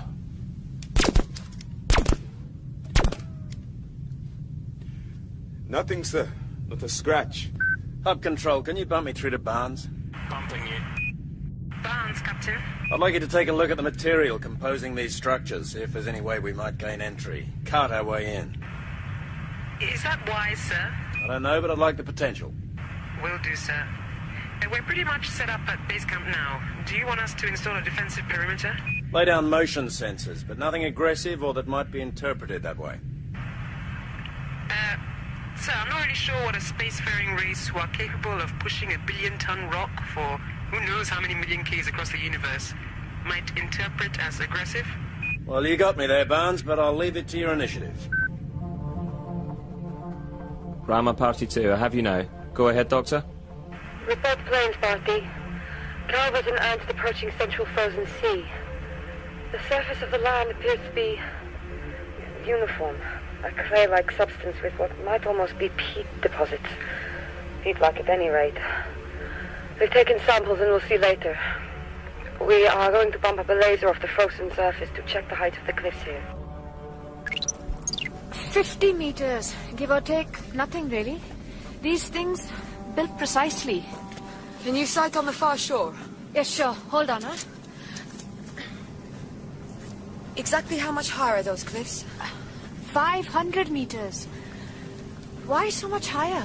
File for discussion. Is there any way down to the shore if... Oh, you have to stop saying that. If it is what it is. I picked up an indent in the cliff edge, if that's what it is. We'll take a look, shall we? Laura, do you think there's anyone here? I think it's unlikely anything organic could survive the time this thing has been traveling. Do you want to find whatever it is? Or am I sounding like Rousseau? What if they're so different that we simply can't comprehend them? How do you mean? What if they're here already? Have you noticed clouds are beginning to form? A cloud layer as things warm up. What if they're clouds? Or so different that everything in us revolts from them? Maybe it's better if... What's happening now? Calvert, what's happening? This is hub control. Everyone else off air. What is your situation? Come in. This is hub control. Ernst, plane party. Situation okay. I repeat, situation okay, but interesting. Very interesting. Explain, please, Doctor. The ice is breaking. The surface is becoming liquid. We thought we were going to get 1 billion tons of this stuff raining on us out of the sky, but it's still there. It goes right round over our heads and back again. It's logical with the spin and gravity of Rama, but it sure as hell creeps me out. Huge blocks of ice. They're being forced up from beneath the surface. Bill, are you hearing this? I'm hearing you, Laura. It's like the spring thaw on Titan, but it's far, far quicker. You should see this. It's wonderful. I want to do more than see it, Laura. I want to sail on it. We could do that. We could put together a vessel. Something that would work. We could drive it. We could do that. Do we have anyone who can handle a boat? Captain? I've sailed in my time. Not that we can have any idea of what the currents are going to be like in a spinning circular sea. Or the winds, sir. I've been observing the climate changes as Rama heats up. The cloud layer is increasing around the central axis, and the variable wind speed is climbing. We can handle that, I think. I'd like something large enough for a party of 4. As long as I can have Jimmy, then you can have something in 24 hours. Good. Calvert, will you cover logistics for now? Yes, sir. Captain, I'm getting a priority 1, your ears only coming through. Bump it to my cabin, Ruth. I'll get it there. Any questions? Anything else we need to talk about? The ambassador from Mercury? The committee is beginning to get an idea of the geography of Rama, but as yet we have no idea as to its capabilities. Are you coming back to the same old question, Henning? Is it dangerous? My government would like to know what it can do. For instance, does it have any kind of propulsion device? Can it change direction? I think the committee would be interested to hear Dr. Earl King's views. Rama must have been given its original impetus by a launching device, but that could have been an external booster. If it does have onboard propulsion, Norton seems to have found no trace of it. And his survey drones have revealed no exhaust ports on the outer hull. It could be hidden. Possibly, but what would be the point? What about the southern end? Those pylons, whatever they are, whatever they do, they could be some kind of power source. Well, we better find out, because if it is hostile, we could all be dead. Priority 1 message for Captain William Norton. Survey vessel Endeavour. Captain, this is Deputy General Secretary Indira Gopal. I have to inform you of new mission priorities at this time. The Rama Committee consider it vital you investigate the structures that project into Rama from what you are calling the South Pole.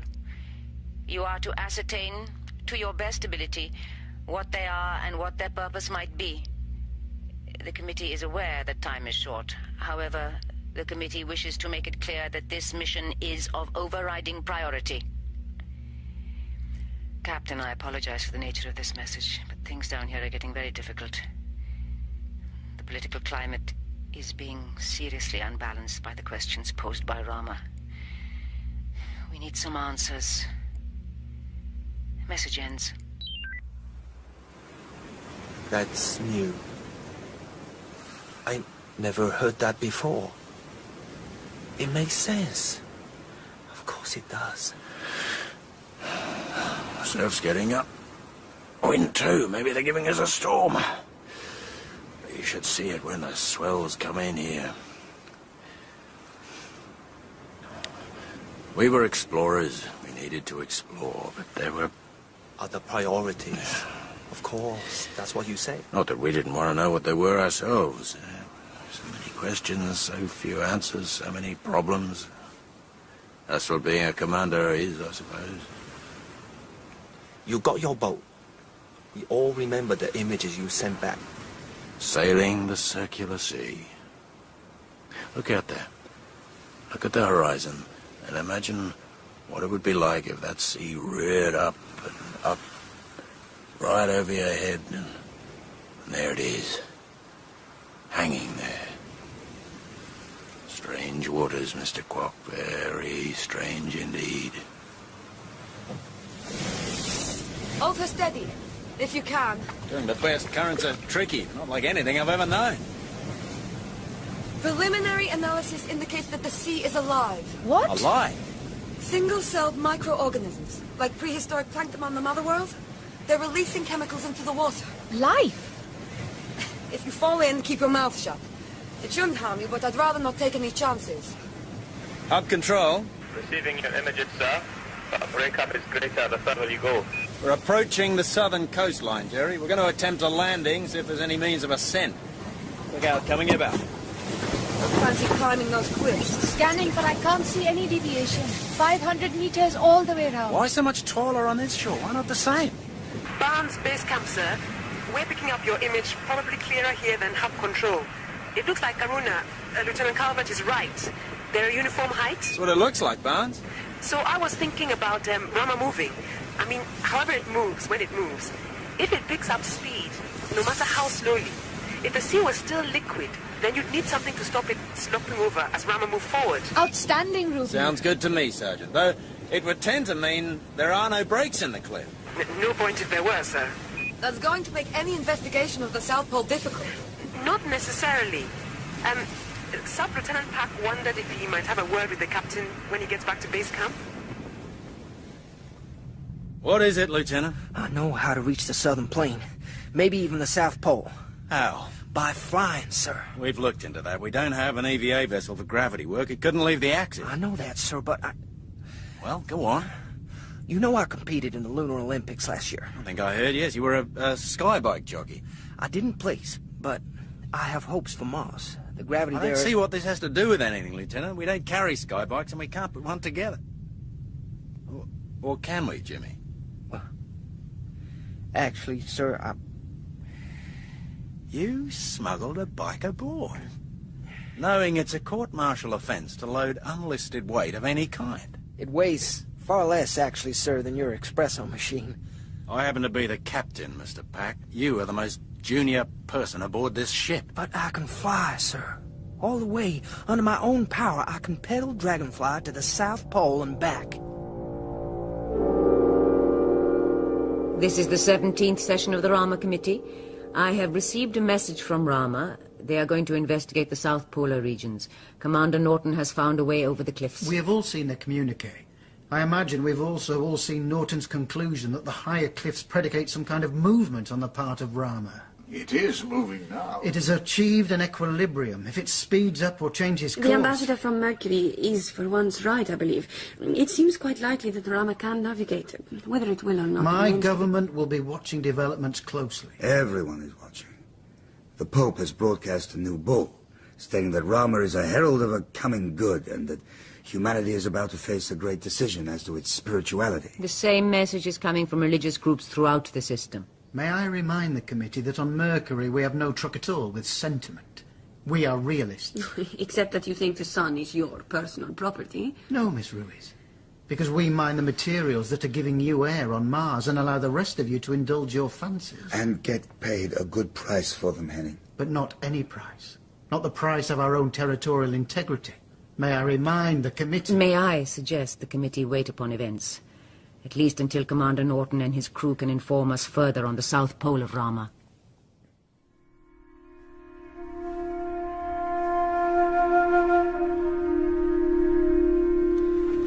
Help control, you getting me? We're getting you, Jimmy.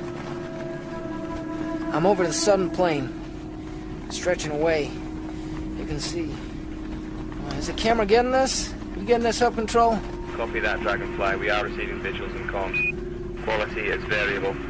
How are you feeling? Well, I'm fine. Slowing a bit, but no problems. I'm gonna rotate around the axes and give you a 360. Sounds good. Don't fall out here, Jimmy. Ernst, base camp. Take it slow. Don't raise your heartbeat, and remember to hyperventilate if necessary. Here goes. I'm going around. I'm rotating. There's definite weightlessness. I can see... I see the whole thing. It's like being at the center of a huge carousel, with the whole world spinning past. Patterns, those fields. Oh, and the colors. It's like seeing solid geometry. You're breaking up, Dragonfly. I have turbulence, which I didn't expect. Hold on. Hold on, are you getting this? Are you getting this, Help control? Copy that, Dragonfly. You're coming through clear. That's good. That's very good.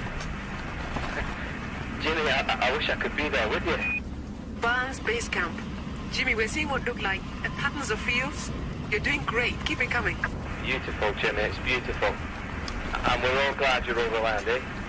If it is land. Hey, me too. Norton Base Camp. What's your exact position, Jimmy? I'm approaching the South Pole, sir. I can see the central spot clearly. So big. Up control. Can you try and give us a steady platform for the images, Jimmy? You're breaking up. I'm doing what I can, Hub. Ernst, base camp. How are you feeling? Tired. A bit tired.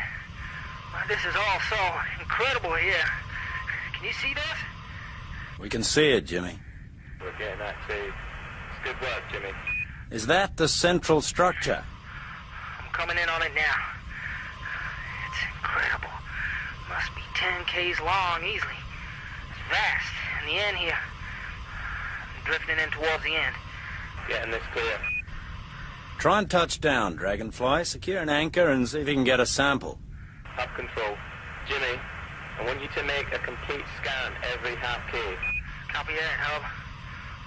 Coming to a stop. Anchoring now. I'm floating now. I'm anchored and I'm pulling in. Getting close to the structure. Gravity low. It looks from your image that the smaller spikes are pretty much like the large one. Pretty much I'd say, sir. Then stay up, don't waste time. Stay with the main structure. I'm testing for sound. Are you getting anything? So, base camp, Jimmy. Nothing except the normal thermal noise. Can you tap it? I'll try. Barnes, base camp. Scrape a sample for us. Trying, but I can't seem to... It's just impervious. No sound, either. I'm moving on now. We're beginning to experience a breakup, Jimmy. Is there anything you can do there to increase signal strength? Up control. Dragonfly, activate your beacon, please. Switching on the beacon, Hub. Proceeding to what seems to be an upward direction now.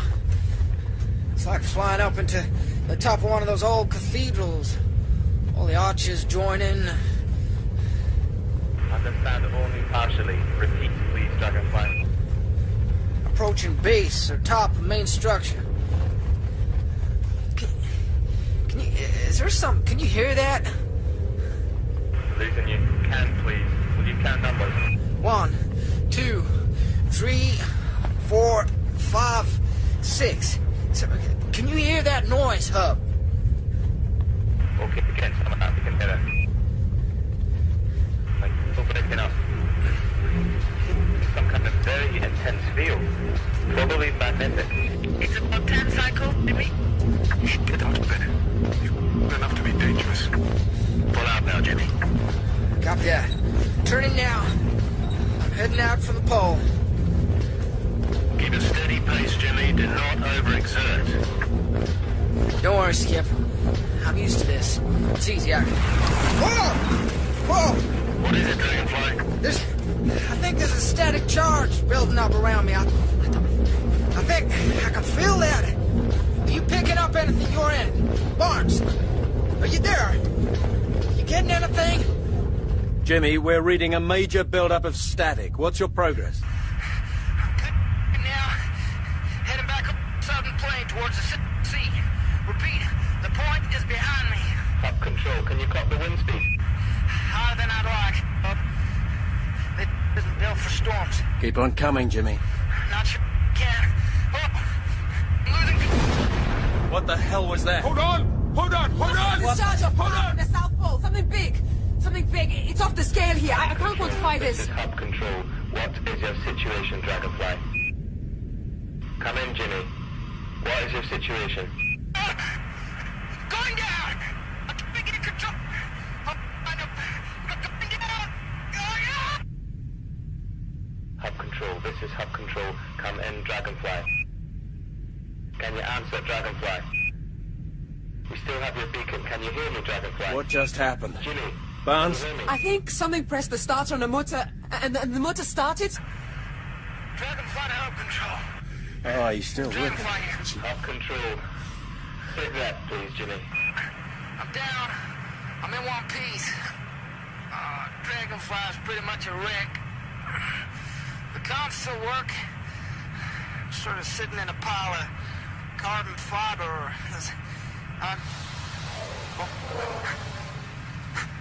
Jimmy? There's something moving. There's something out there. Oh, it's like a huge crowd. See me? It's moving in my direction. Something attacked one of Commander Norton's. That fact is inescapable. I am not certain. Inescapable. Norton's message is quite unambiguous. The message states only that Sub-Lieutenant Pack is missing and might have seen Something attacking his craft. Attacking him? Certainly silencing his comms. I take it there's been no further communication with the Sub-Lieutenant. No, there hasn't. And since the southern cliffs are unclimbable, there won't be any word in the few days Norton has left on Rama. Has left? The expedition must leave now. Rama is dangerous. Who knows what we might have provoked? It does seem possible the towers are initiating some kind of power-up, though for what purpose we cannot be sure. Professor, if I lean across this table and punch you on the nose, then I stand up, roll up my sleeves, I think you might be reasonably sure of my intentions. Don't you? It could be a misunderstanding. We don't know what Lieutenant Pack actually saw. Maybe he was hallucinating as a result of the crash. What does Commander Norton say? He's the closest to this problem. He's too close. He's lost a man. I say, and I speak on behalf of my government, that we must quarantine Rama. At the very least, we must leave at once before we provoke any further aggression. I can call a vote on that. If you wish Commander Norton to abandon his mission, please indicate for. Against. He stays. Then I do not. You will excuse me. It's been 15 hours, Ben. I think if he was going to make it... No. Shall I take her further along the coast? We have the fuel to sail over our heads and back again, but only once. Bill! We keep searching. Hub, any contact? Nothing, sir. I'll keep trying. You hear that? Is that what Jimmy heard? We have to go back. If the towers discharge again, it may be more powerful. This place is changing. All right. Up control, Norton, boat party. We're coming back. I'm losing you. I think there's... No, we're not. No, we're not. We have a contact. Cancel. We have a contact. Cancel. We've got him. I repeat, we've found him. Barnes, take us in. How are we going to reach him?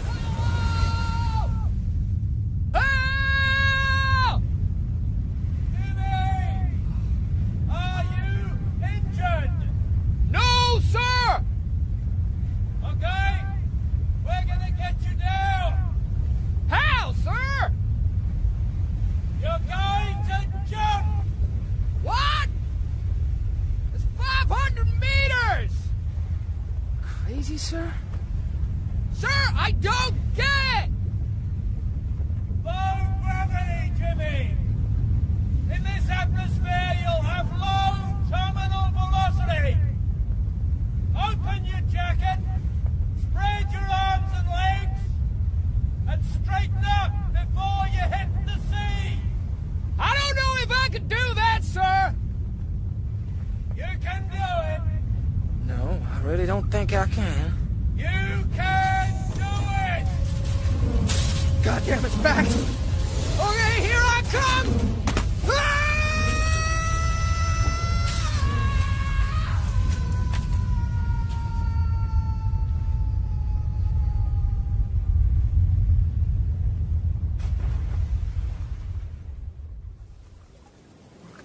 You're okay, Jimmy. We got you now.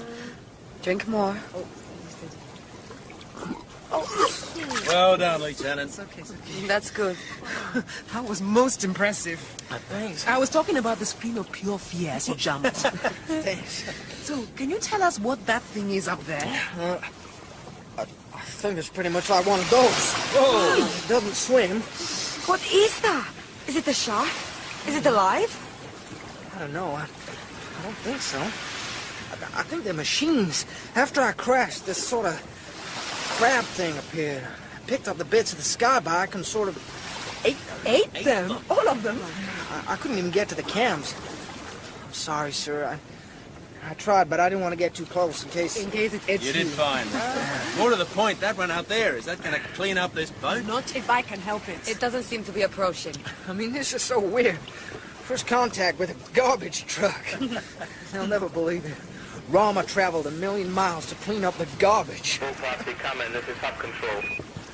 Full party, are you hearing me? Hub Control, this is Ernst. We're okay, repeat. We're heading back now.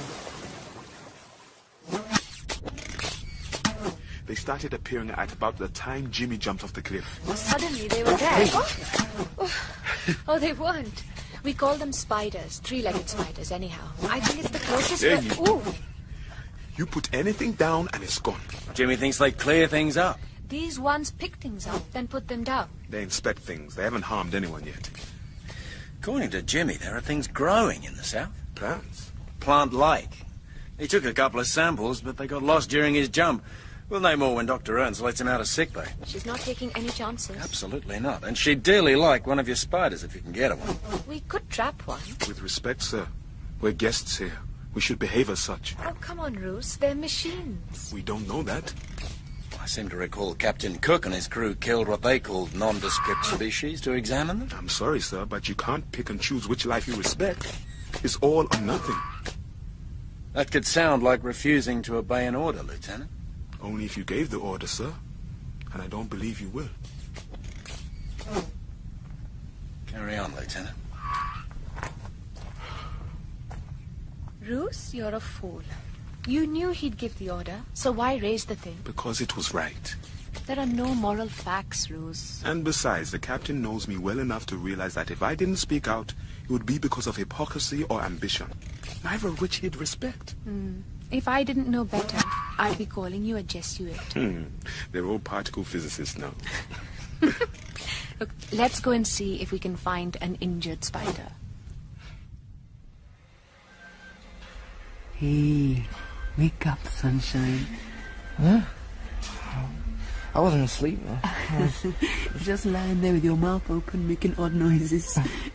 I brought you an espresso. Anything the doc hasn't killed off will be settled by the captain's coffee. I'm feeling fine, really. So am I, but the doc still got me doing tests, and I didn't drink the sea. She would have had the captain up here too if he hadn't threatened her with the brig. Endeavour doesn't have a brig. The captain would find something. At least you can move around. Me, I'm stuck in here. So what's going on? Everybody's watching the biots. That's what they call in your things. The crabs and spiders and sharks. They're appearing all over now. Hundreds of them. Not that we're learning much. Though I did hear that Calvert and Russo are looking for a pet to bring home to the dock. Good luck on that. I'll settle for staying inside. Hey, Ruby, thanks for coming to get me. Oh, that's okay, Jimmy. Wouldn't be the same around here without you. Get well soon, mister.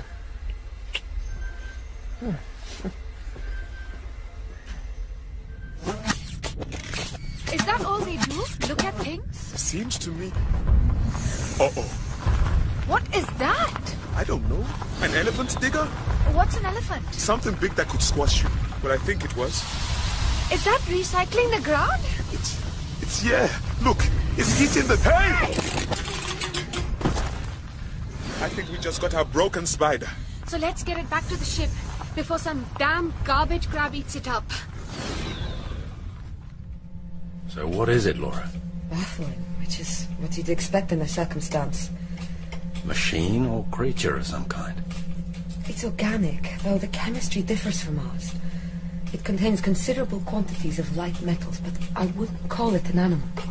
Because? No mouth, no stomach, no gut, no blood system, no way of ingesting food, no reproductive system, and no heart. Sounds like a lawyer to me. Doesn't have a full bank account. So what has it got? Oh, there's simple musculature controlling the three legs and the collecting limbs. There's some sort of control or brain linked to the thing's triocular vision, but mostly it's a battery. Pretty much like you might see in a stingray on Earth, but not for defense, for power. A scout of some kind? Highly specialized. Yes, that's what I'd say. Not that it stopped this one from crashing into something larger. They're not perfect, just very specialized... Tools? No, you could say so. And the tool maker? Captain? Yes, Jerry. Incoming message. Bump it, will you? No can do, sir. Priority red. Norton, William, Captain UP, SV Endeavour, clearance 33257/005. Play. Captain Norton, the Rama Committee received the following communique from the government of Mercury 30 Earth minutes ago. It is quite clear by now that some sort of biological or mechanical activity has been activated on the object known as Rama. We must accept that Rama is in full operating condition. In a very few hours it will be approaching perihelion, the logical point to make course changes and initiate any plan it or its inhabitants have. It is clear that Captain Norton and his crew have been unable to achieve any form of mutual contact at all. We can only conclude that such contact is not part of Rama's plan. So far, the system has taken no steps to counter any such plan. Rama is now in Mercury space, and we do not intend to stay inactive. We have warned, you have not listened. Now we shall act. Captain, our latest information indicates that a missile has been launched that is approaching your position, carrying a fusion device of around 15,000 megatons. That will destroy Rama. Is that possible? They routinely use devices in the 150-300 megaton range for mining operations. They could do it. Would they do it, Arena? Would they have the nerve to destroy Rama? No problem at all, sir. If you know anything about conditions on Mercury, how hard the life is, they are fueling the solar system and being ignored by it. Well, that's not quite true. But they think it is, and that's all that matters. They can't do it. It's blasphemy. Captain, you can't let it happen. If they blow Rama, we'll be destroyed too, unless we leave now. Can't the UP exert some kind of pressure? The UP don't know. No one knows except the Secretary-General, the Rama Committee, whoever sent it, and us. And I want to make it very clear, if we get out of this, no one must ever know. Oh, but this is a crime of vast dimensions. It's not the first time that's happened in history, Reese. Or the first time someone's got away with it. There's a faction on Mercury who want a seed from the UP. Go it alone. What? They could do that, but the rest of the system couldn't do without their heavy metals. If this news gets released, all those millions out there who want some kind of answer from Rama will insist Mercury is punished. You want cheer for democracy, then? No, because that would mean war. Our orders are clear. We stop the missile if we can, get out if we can't. The system will be told Rama auto-destructed. We have no idea what we're doing if we allow this, sir. It's not just because I believe in Rama. You must see that. What does it say about us as human beings? Maybe that we're still around, and the tiger and the whale and the rest of them aren't, Roos. We have a duty. To knowledge, if to nothing else. If anyone has any practical suggestions, I'll be glad to hear them. Otherwise, I expect you to carry out your orders. Thank you, that is all.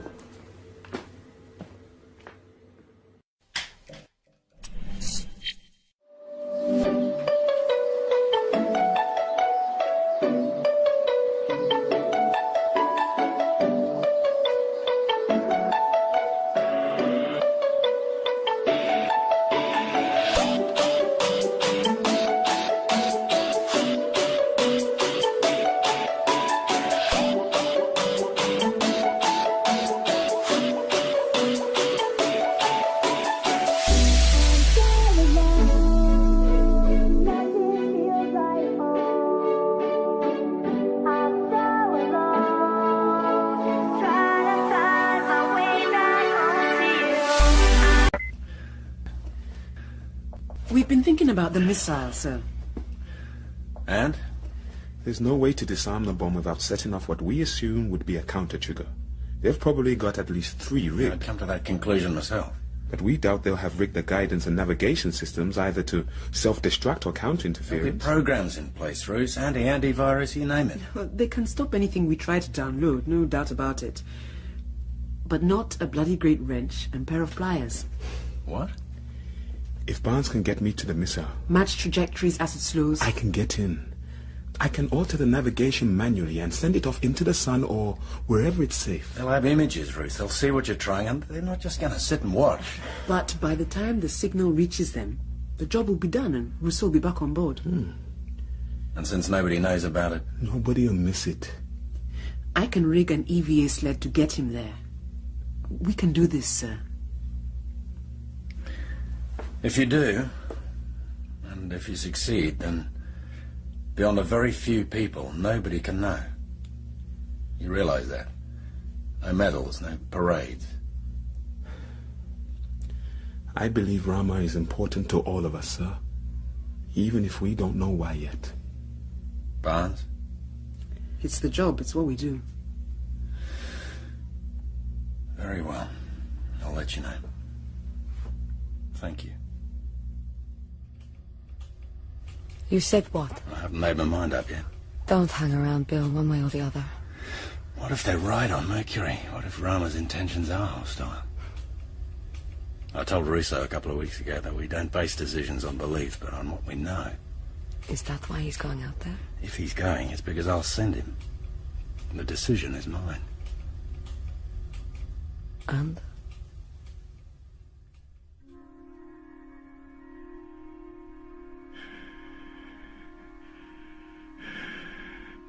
Approaching now. The missile is moving into a geosynchronous orbit relative to Rama. You should be able to lock on, Roos. I can do that. I can do that. Locked on now. Can you dock about halfway along? There should be access panels. Docking. That's good, Roos. I can see 4, 5, 6 access panels. You're going to need to open the third from the prow. It will be marked with one of those T's they use on Mercury. Do you have that? I have that. And we were right. It's a spanner job. There should be 4 locking bolts. Recessed under panels. Got them. I'm starting on them now.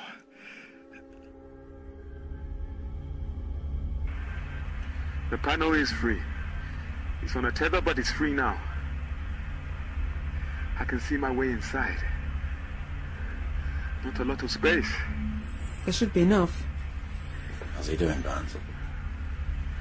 Going in now. Can you reach the upper left panel?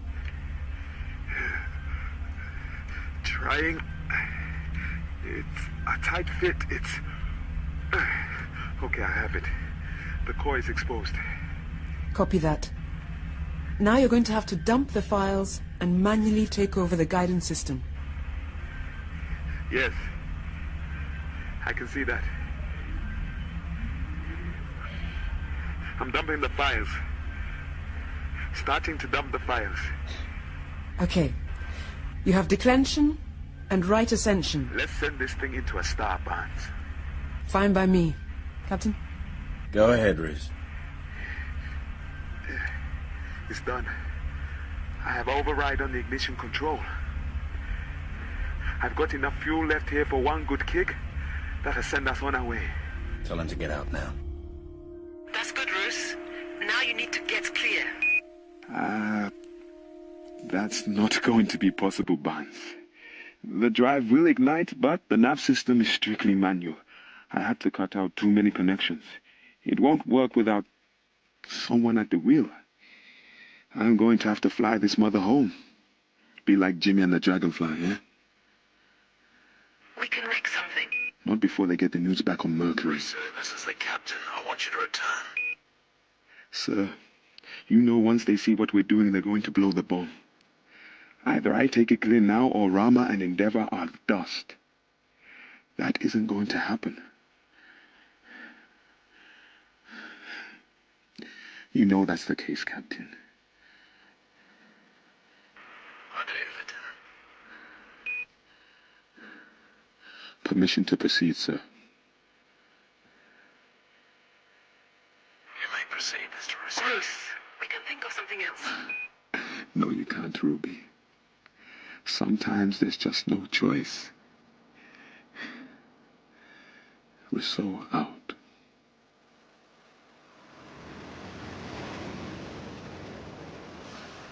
Oh my God, he did that. How did they ever keep his secret? They kept a lot secret. They always do, Mr. Quark. It's sometimes necessary. But now you know. Not sure that I wanted to. I need someone else to know about Peter Russo. What he did should be kept alive somewhere, someplace. Someone should always know about it. Did they blow the missile when they found out? In the end, no. From what Irina Calvert told me later, when they realized Rousseau was aboard and taking it into the sun, the Independence faction lost ground, lost votes. Some of them, I believe, lost their lives. That election on Mercury was really a coup. Perhaps. A very democratic one. But things changed. And Rama, you went back one last time before you left, didn't you? Yes. And you saw something. Something neither you nor anyone else has ever talked about. What did you see, Captain? We went back to the area we called London. Barnes had rigged a laser torch he thought might get us through the walls of one of the buildings. You think the biots might try and stop us? We're about to find out. I reckon they think we're Romans. Like they're working for us, not against us. I don't think they can tell the difference between one gas breather and another. That would make sense. I hope it makes sense. Because they still make me feel weird. They're just things, Jimmy. At least, I think they're things. Are they things? Do they think they're things? Do they think? You know I hate philosophy. Give me a laser touch anytime. Done. Nice work, Ruby. There's your doorway, sir. Jerry, Laura, you're with me. Barnes and Jimmy run out the lines. If we call us in fast. Looks like a glass forest, sir. But there's nothing alive in here, I'm sure of it. If we can be sure of anything in this place. Like music. Touch one of the crystal columns. And if you rub... What's that? There's something in there. And all of them. Indistinct. Are these holograms? Yeah. What is this stuff? I think they're tools, Jerry. Yeah. Like the biots, tools they used. Or maybe we'll use one day. Like a museum? No. Like a catalogue. This is definitely some kind of instrument. For a very strange kind of hand. Bigger. With 3 digits. Waiting to be picked up and used when necessary. Makes you shiver, doesn't it?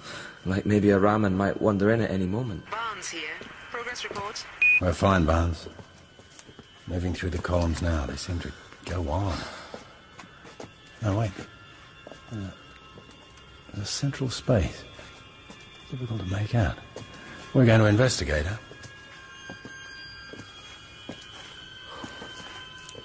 What is that? Can you see into there? Is that refraction?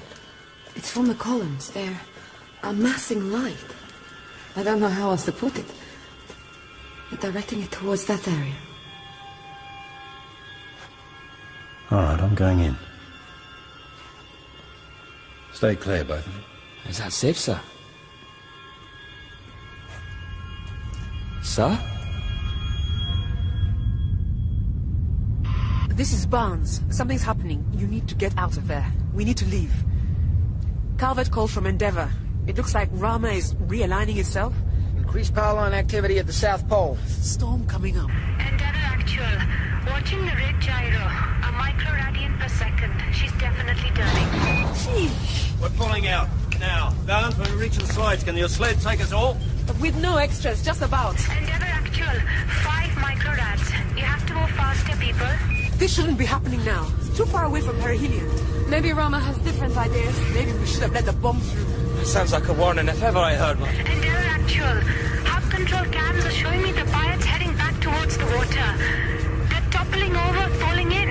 It's incredible. Keep up, Jimmy! There goes a digger. A whole pack of spiders. This is crazy. I'm losing the signal. Endeavour. We're heading back, Aruna. We're on our way.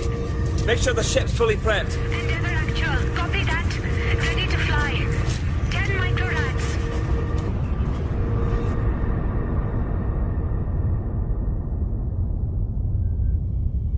She's turned 15 degrees. Steady now. Calvert, keep us in Rama's shadow. I don't want to be in direct sunlight until we have no choice. Very good, sir. Rotating. Hold on. Hold on, we're rolling. I'm not doing that. That's not us. Something else has control of the ship. I'm getting no instrument readings. Look at the stars. We're definitely... Jerry, are the rate gyros operating? Zero jitter, but Calvert's right. We are rolling. Barnes Engineering, we're rolling. Impossible. Well, there goes Sirius across the port screen. Since the stars can't be moving, we must be. Nothing shows any degree of turn. I'm not feeling anything. I always feel it when we turn. It has to be an incredibly powerful gravitational field. Nothing less could do it. Here comes the sun. Shields down, please. Rama's moving. She's generating the field. It's Rama. We're locked in relative to her. As she realigns, so do we. Shields are down. What's the Doppler? Definitely accelerating. 0.015 and increasing. Endeavour slowing. We're steady.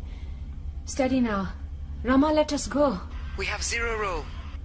We need to get out of here. We're going to burn up. Course laid in, sir.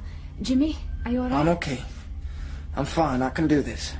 Very well, let's go home. I checked out Rama's change of course. Go ahead. It's going to take her straight into the sun. This is the final meeting of the Rama Committee. The new ambassador for Mercury has not yet arrived on Luna and sends her apologies. What happened to Henning? I'm afraid I have no information on the ex-ambassador's whereabouts. Probably somewhere in a molten river on Mercury. Do you know that for a fact? I know nothing for a fact, since nothing in fact actually happened. I take it we are all agreed, as is the UP, that there can be no mention of the missile threat. Yes. Agreed.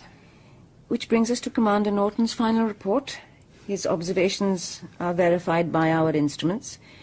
Parts of the report, still due to sunspot activities, are less than perfectly clear. Survey vessel Endeavour standing off to observe Rama's final moments. And as you can see, once again, she is surprising us. The object is spinning some manner of cocoon, enclosing itself within a shield of what resembles threads of light. Its speed is increasing. We wonder if it's in some way using the mass or energy of the sun. We simply don't know. We're tracking the course. It's gone. It's gone. It's gone. Rama has gone. What we can see is a perfectly spherical ball reflecting the sunlight, still keeping the same course. The sphere's beginning to elongate. The pressure that close to the sun must be tremendous. The elongation is continuing. If I didn't know better, I'd say it looks like a tunnel of light. Passing close around the sun, picking up speed all the time. 2,000 k's a second and climbing. The direction of motion is changing. Must be tapping vast energies. It's dropping out of the ecliptic. It's heading out. It's heading out. Rama is heading out into deep space.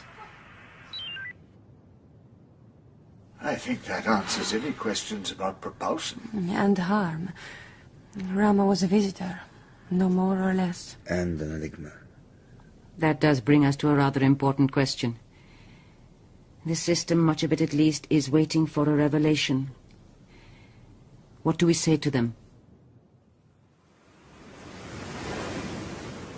And the secret at the heart of Rama. You were there. You alone know what happened. You went into the light. What did you find there? I found nothing. A bright space, that's all. Could have been a kitchen. A waiting room. No aliens, no discoveries. No answers, because there are no answers to find, Mr. Clarke. That's the secret they've been keeping. Rama was an incredibly sophisticated machine, that's all. No miracles, no revelations, no one's coming to save us or teach us eternal truths. Humanity's going to have to grow up and accept that there's nothing magical out there, just creatures more or less like us who build ships that we can't conceive of yet, but we will. One day, maybe millions of years in the future, we'll be Ramans too. And then the galaxies will be open to us. Do you really think the system is ready to hear that message? No, Mr. Clarke, I think they'd rather believe in the conspiracy. Hell, they'd rather believe in anything at all than themselves. It's starting to rain. The storm's here. Thank you for listening, Mr. Clarke. I'm almost sorry I won't be around to see what you do with what you know. Thank you for your time, Captain. One thing did occur to me. What's that? Ramans do everything in threes. Watch the skies.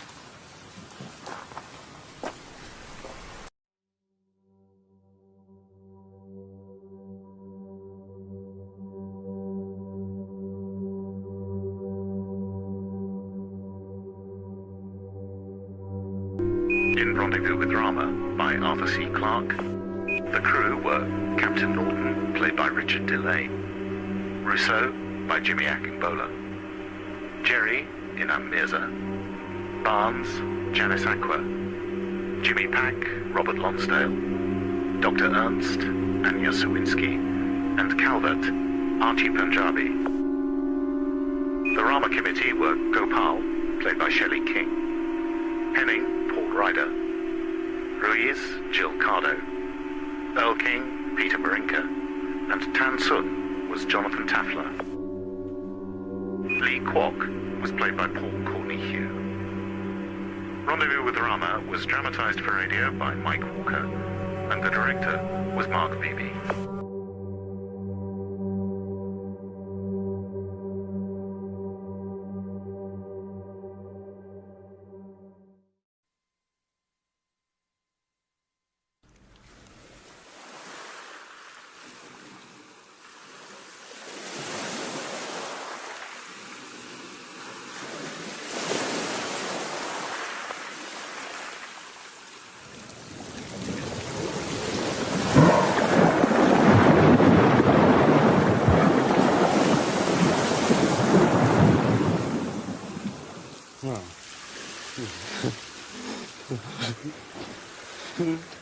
Help me! On the rack. All of us. Stretched. Broken. Mr. Prentice, are you all right? The tormentor. shapes us, makes us. What for? Mr. Prentice. Mr. Prentice. Mr. Prentice. The tormentor. His is the hand that makes. His is the hand that wounds. His is the house of pain. Mr. Prentice. Wake up. Promise me. Promise. Give some account of me. No. No! Destroy them! Destroy them all! Doctor, come here, please. Mr. Prentice!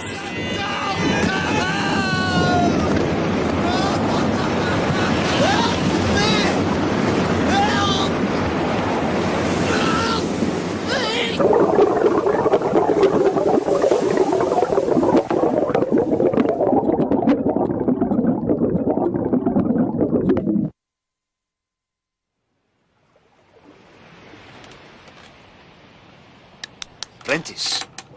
Prentice. Kommt wieder zu sich. Prentice? Eine nutzlose Belastung für uns. Prentice, come on. What? It's all right. Oh, God. Ja. So ist gut. So ist gut. Siehst du, Konstanz, du hast dich geirrt. Elma. Yes. I thought I was... It's all right now. You're safe. Oh ja, wir sind alle sicher. What's that? It's Constance. There are just the three of us. Just the three? Bald wird es nur zwei sein, hoffentlich. What did you say? Halt's Maul, Constance. Ich sage, was ich will. Dann sag's doch auf Englisch.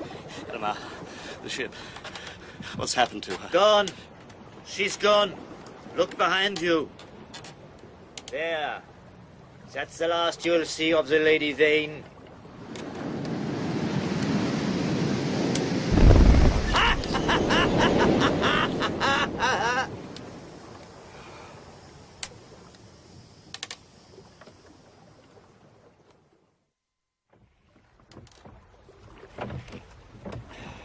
Here, Prentice. Water. Make the most of it. There's no more. How long can we go without? I don't know. Depends on how much you want to live. If you want to live badly enough, you'll find ways of staying alive. But without water, It doesn't have to be water. There are other things. Blood. What? Blood? Blood will keep you alive. You're insane. Those girls. Drink their blood. They'll keep you alive. You're right, he's insane. You lie nice and still in the bottom of the boat. One comes down to see what's going on. He comes closer. You make a grab, catch him, break his neck, and then... It's impossible. Of course it is. I know a man was wrecked in the South Seas. 3 weeks he was in a boat, no water. But he kept himself alive like that. Only trouble was, he got himself a real taste for it, you know what I mean? Don't listen to him. I don't believe you. When you're thirsty, you will. It won't come to that. We'll get picked up. Oh, yes! Here comes a ship now! What? And another! Ships all around us coming to pick us up! The whole ocean's Halt's full Maul! of them! Halt's Maul! Halt's Maul! Es kommt der Tag, da uns nicht mehr unmöglich ist! Ich sagte, halt die Schnauze! No more talk like that. No more!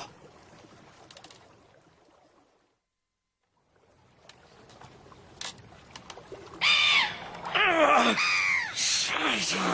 Missed again. Almost had it, but you miss the next one that comes. That's what you keep saying. Next time, you'll see. No, it's no good. Es wird nichts. Es geht nicht.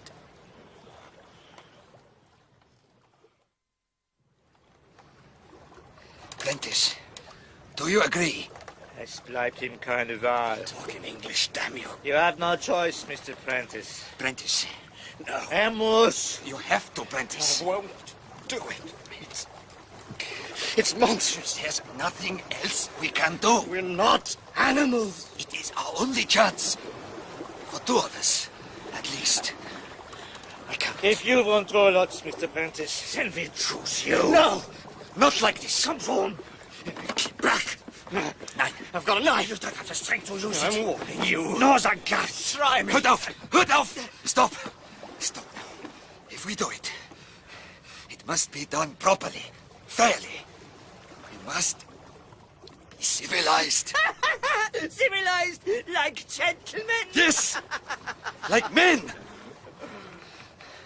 Prentice, draw lots. It's the only way. All right. These 3 coins. These 3 coins here. Mark one of them with your knife. I put them in my scarf. Then we each take one. Whoever has the marked coin, he will be the one. Agreed? Yes. Just get on with it. All right. Take one. Prentice? No. Allow me. That means... Nein! It's you! Ich scheiß auf deine Monster! Come and get me, the 2 of you! Scared, are you? Scared, No. fellas? Your knife! Your knife! We're not animals! We're men! We're not animals! Not animals! Men!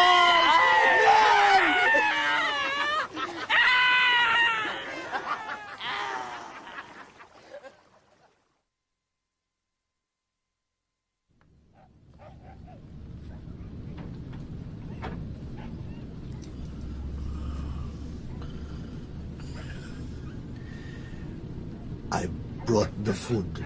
Just put it down there. Is he well?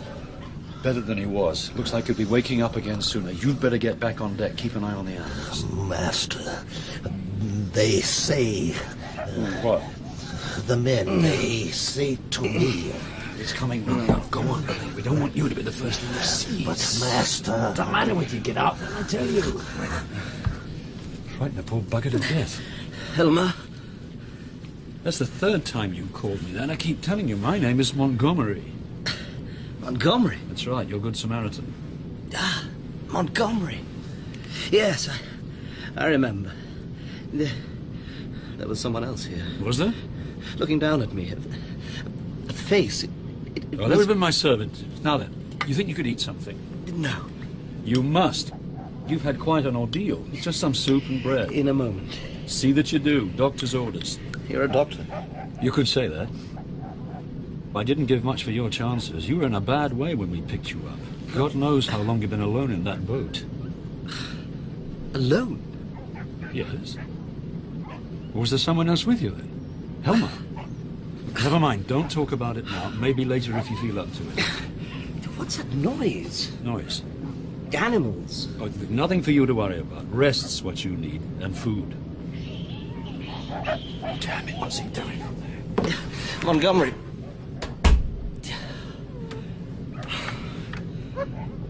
Alone. What happened to the others?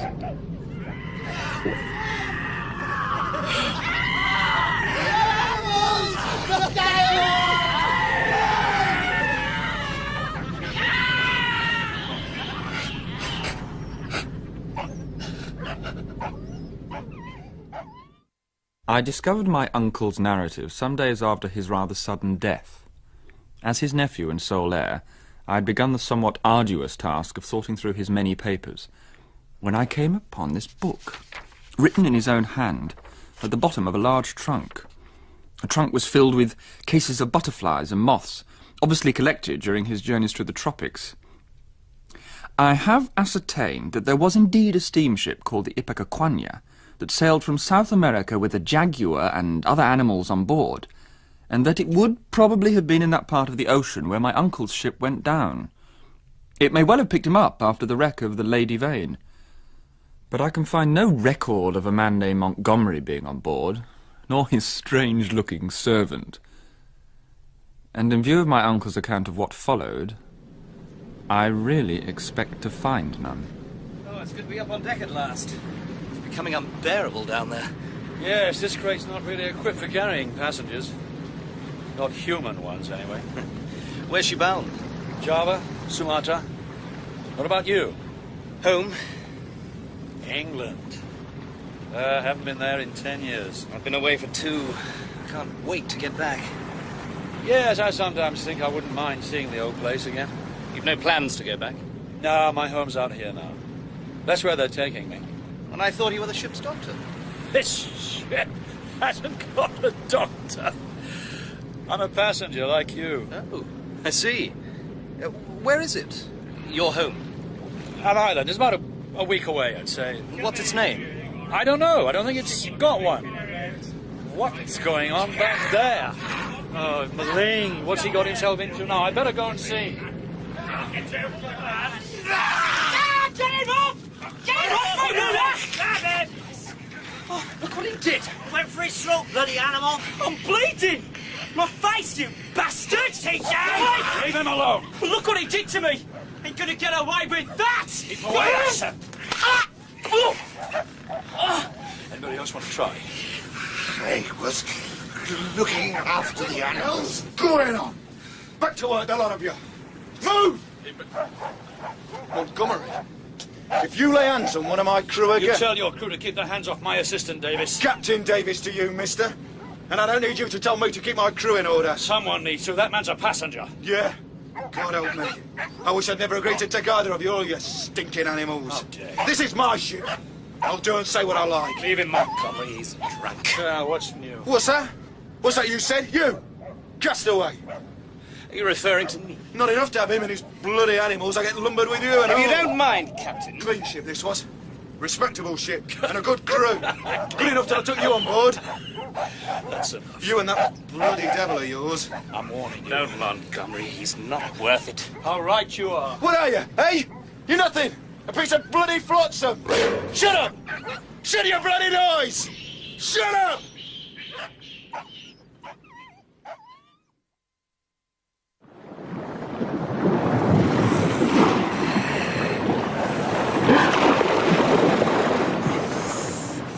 What was that? What? I heard something in the water. It jumped. It went down again. What did Maling? Something. Black. Silver. Big. Did you see it, Prentice? No. Lingwood sees things in the dark. You and I can't. Why did the crew show such animosity towards Maling? Not exactly a pretty sight, is he? Well, Yeah? there is something a little unsettling about him. He's a good man. Oh, I'm sure he is. I'm telling you, he is. It doesn't do to judge a man by his looks. Oh, I know that. I know that, all right. We choose you, Mr. Prentice. No. Not like this. Come on. Keep back. I've got a knife. What was that? What? You were saying? Oh, just, if there's one thing I've learned on my travels, it's that. Always look for what lies beneath the surface. Yes. No drink? No, thanks, I don't. Well, that's probably very wise. It's very wise indeed. As you can see, I'm not a very wise man. Not at all. What are you doing on your travels? Studying animals, insects. You're a naturalist. It's an expensive hobby. I've no family to speak of. My father was in business. He left you well provided for. Yes. Oh, I'm not passing any judgment. Good luck to you and good health. It's all chance. One man's born with money, another isn't. One man makes a success of his life, another throws everything away. Wise man or fool, no one's to blame. Pure chance. Accident. Whole damn thing. Like me finding you, saving your life. It's an accident. There's no rhyme or reason to it, no meaning. You really think so? Don't you? You're a naturalist, aren't you? One of the Darwin Brigade. No, I grant you. Natural selection, that is a form of chance. Exactly. We're all of us one big accident. But then again, when one studies nature and sees the patterns that exist in plants, in animals, the whole process of life itself, You ought to talk with Moreau. That's the kind of thing he comes out with. Who's Moreau? He's the man I work for on the island. He's full of that sort of talk. He is. Goes beyond me. I suppose I'm pretty poor company for him. There are just the two of you? Yes, and Maling, of course. Though his conversation tends to be rather limited. What does Moreau do on this island? He's a naturalist. Devoted his life to it. Pity you won't meet him. 8 bells. Time to turn in. Coming? I think I'll stay up here a while longer. Maling will keep you company, won't you? Yes. Make sure he comes below when you do. Don't leave him up on deck alone. I wouldn't put anything past this crew. It comes from down there. What? The dark. The deep. Black. Silver. It has no name.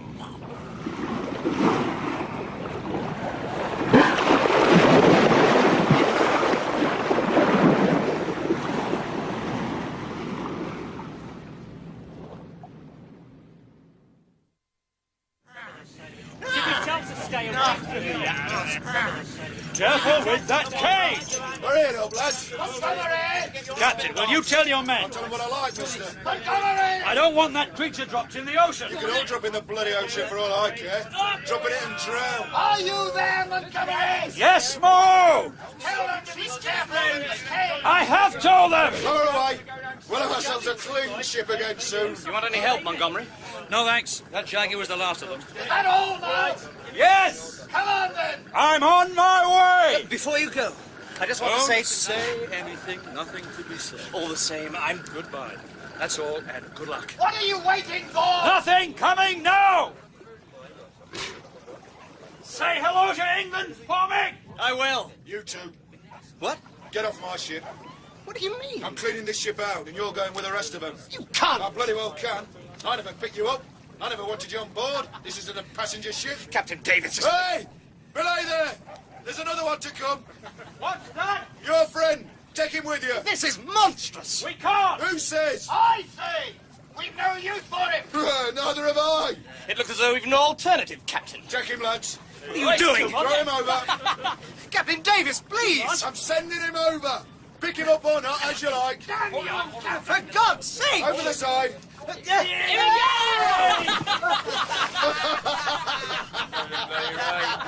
clear now. Slow ahead. Look lively on other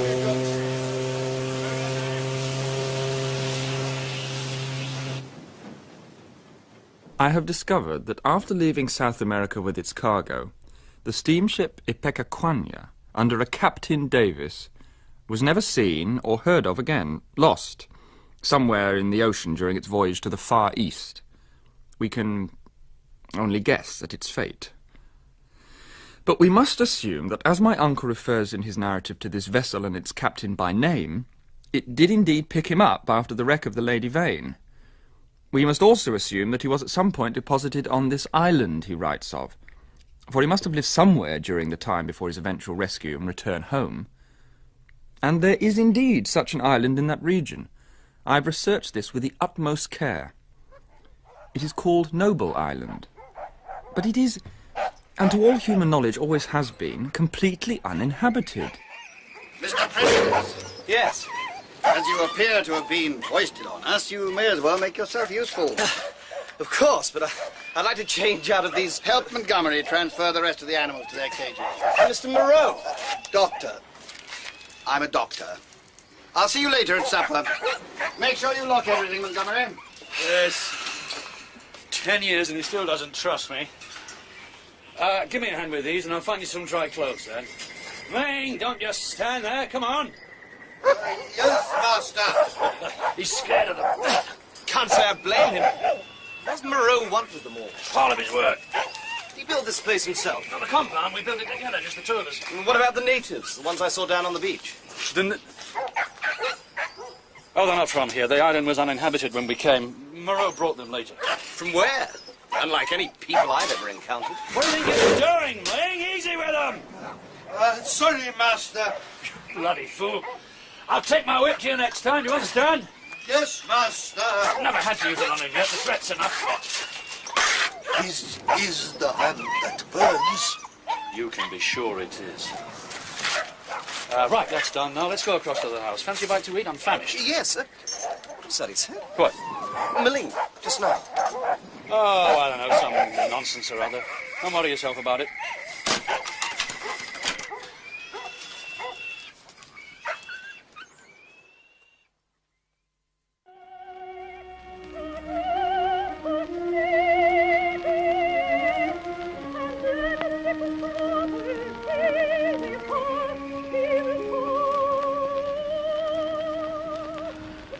Exquisite.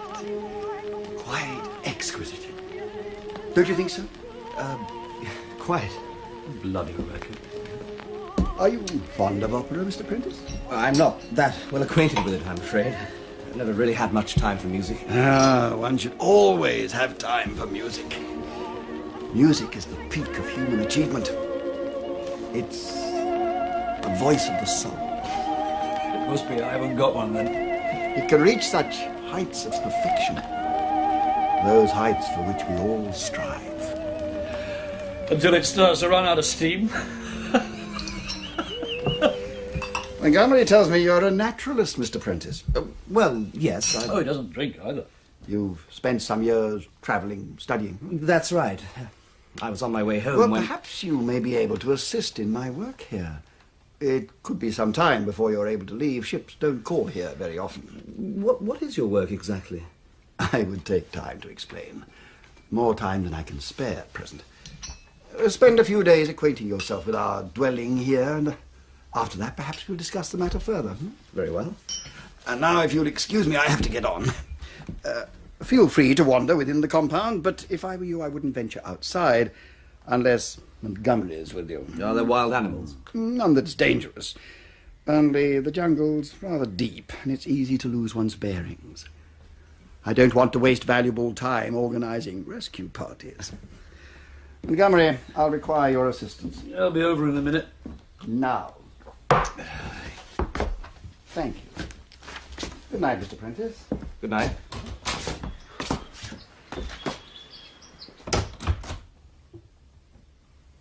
Moreau. Moreau. Where have I heard that name before? Are you feeling quite well, Montgomery? Never better. The voyage did me good. Perhaps it's just the liquor, then. I can hold it. What are you driving at? I'm simply concerned for your welfare. It's the first time. I suppose Prentice is more to your liking. An abstainer, like you. I have no feelings about Mr. Prentice one way or the other. Although he may well prove to be an asset. Indeed he may. If only he knew where he'd been washed up. I'll be the one to explain the situation to him, mind you. Do you understand? Good. Go and get some sleep. I thought you wanted my help. No, you need to rest. This work requires a steady hand. Damn! Damn you! Moreau! Of course, that's it. There, my girl. There.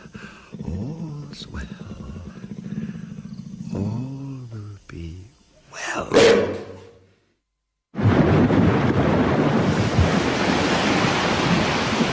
Captain Davis, there's something ahead! Bloody devil! Dead ahead, Captain! Get him off my ship! Oh, I wish I'd We gotta change course! What is it? I don't know, it's dark, huge! Change course, Captain! Blow them off!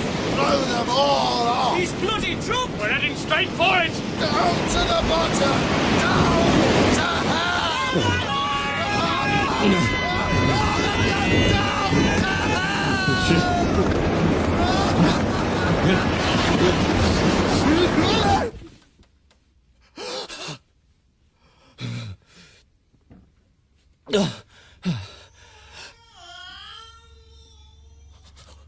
What's that? What in God's name is that? That was probably some animal out in the jungle. Moreau said there weren't any animals. Nothing dangerous, he said. And it wasn't coming from the jungle. It was coming from over there, from his laboratory. How do you know? I couldn't sleep for the noise, so I went for a walk, and I heard it coming from in there. He's doing some kind of work on animals, isn't he? He'll tell you about it himself. I'll go and see him, then. You can't. He's sleeping. He's working all night. Well, then I'll go and have a look in his laboratory. No! He won't allow it. Why not? What is there to hide? Nothing. Look, just be patient. He said he'd explain everything to you in a few days, didn't he? Now, bear with him. This is his island, you know. He makes the rules here. He likes things done his way.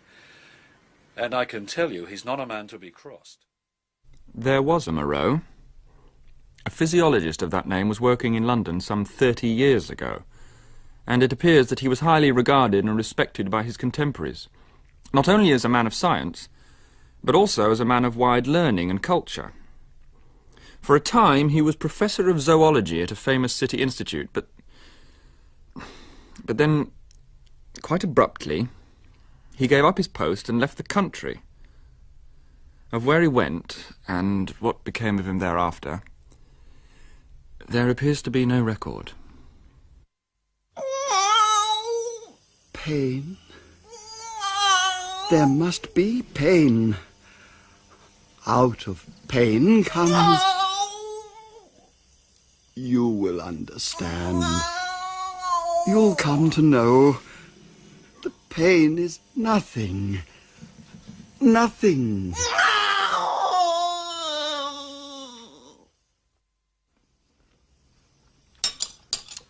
Help us have more. Thank you, no. I have really no appetite.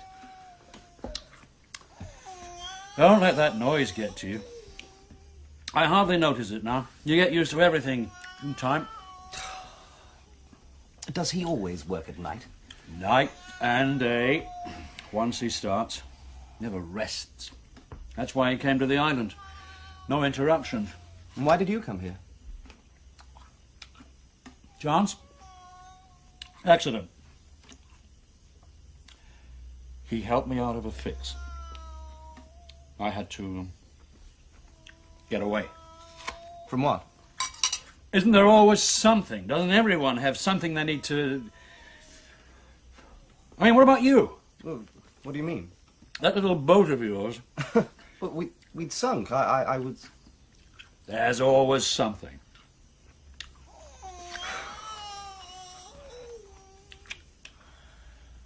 I've seen him before. Who? Moreau. Go on. When I was a boy, quite young actually, my father took me to a zoological lecture in London. I don't remember much about the lecture itself, of course, except the name of the man who delivered it. Dr. Moreau. Really? I was too young to follow much of what he said, but I remember him and his voice. A kind of passion, a power. I can remember that. Oh, it's quite a coincidence, huh? Yes, I wonder. What do you mean? Well, I remember listening to him, being almost overwhelmed by him. I wanted to have that knowledge and understanding of the world, that same power. My own interest in natural science was born then. In a way, I suppose all that I've done since has been because of him. And, do you see? But for him, I wouldn't be here. Fate, eh? Destiny. Oh, that's a good one, Prentice. That's a bloody good one. Go away! He doesn't want you. He's the hand that wounds. He's the fire that burns. Go away! Go away! Link? Sir? What are you doing, Milling? Nothing, sir. Looking for you, sir. Why? What do you want? Mr. Montgomery sent me to find you. I'm simply taking a walk. I can't sleep. That's why Mr. Montgomery sent me. He says, would you care to join him? He's awake too, is he? He said the noise didn't disturb him. For a drink, sir. He knows I don't. He says a drink will help you to sleep, sir. I'll thank Mr. Montgomery for his offer, but tell him I decline. Very well, sir. All right? Yes, sir. Well, what are you waiting for? Nothing, sir. Well, go and tell him then. What? What's that? Sir? That noise on the other side of the gate. There it is again. You heard it? Yes, sir. A noise. What is it? I don't know, sir. Some kind of animal? Yes, sir. An animal.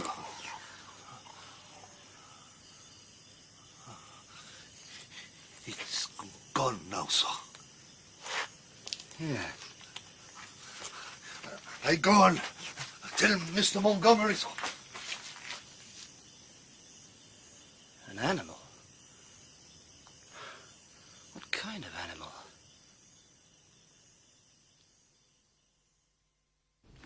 Do you really think it's a good idea? I'm only going for a stroll. The jungle's pretty deep. I won't get lost. Wait for an hour or two until I finish what I have to do. It'll be too hot then. I want to go out while the morning's cool. I'm tired of kicking my heels around here all day. I ought to have a word with Moreau first. Moreau's not my keeper, is he? I'm not his prisoner. Of course not. Then there's nothing to stop me, is there? I'll see you later. Prentice, there's a path through the jungle. Keep to it, eh? I can look after myself. What?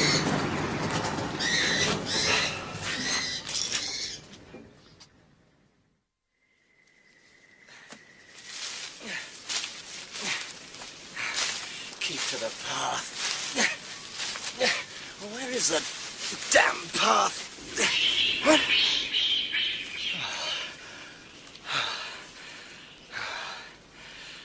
There's no path that I can see. What?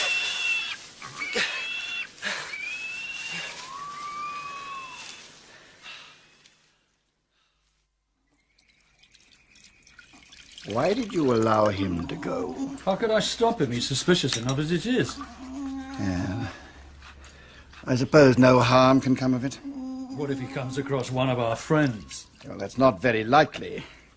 As long as he doesn't go far, they keep well away from here. Do they? Ling told me one of them was outside the compound last night. Really? That's interesting. It's about time you told him. I will in a few days, when I'm finished with this. And I'll do better than tell him. I'll show him. She'll be ready then. Listen, Montgomery. Listen to her. She has a voice. No. No.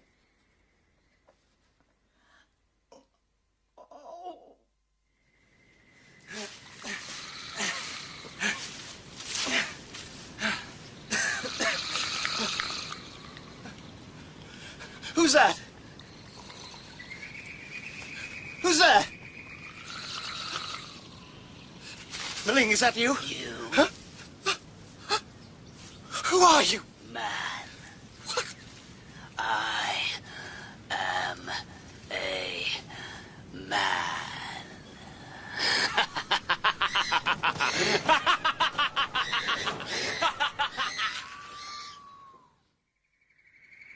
I don't know what it might have been, some animal. It spoke. You imagined it did. I heard it. A voice. Deep. Like Ling's voice.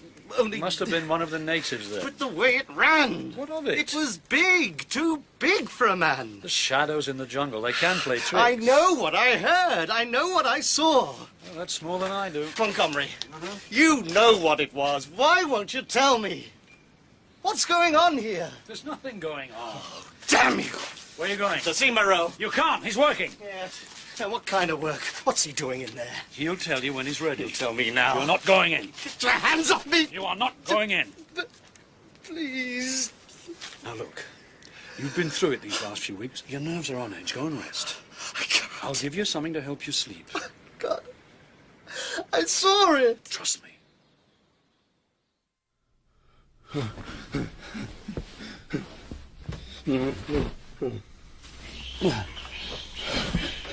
What's he doing in there?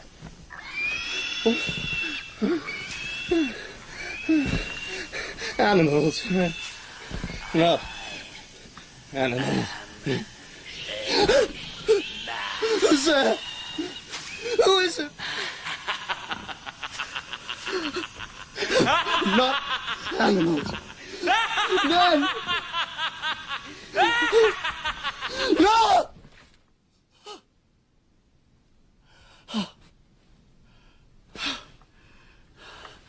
Man. Who's that? Sir. Ling. What do you want? Food, sir. Thank you. Just put it on the table. Ling. Where's Moreau? Dr. Moreau is resting, sir. Resting? Yes, sir. Thank you, Ling. That's all. We now come to what I call the second part of my uncle's narrative. Up to this point, all that he describes as having taken place could have some basis in actual events, even if the perception of those events has been somewhat distorted by his obviously distraught state of mind. But to find any rational explanation for the events he describes subsequently, I confess I find myself at a complete loss. From the moment my uncle tells of his decision to enter Moreau's laboratory, to the point where the narrative ends, all appears to be nothing more than the ravings of a haunted and broken mind, bordering on the insane.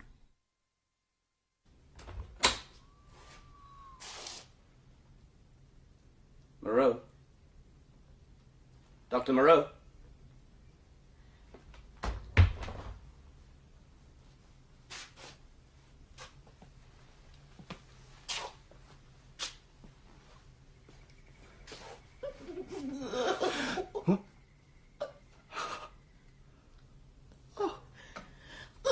What's that?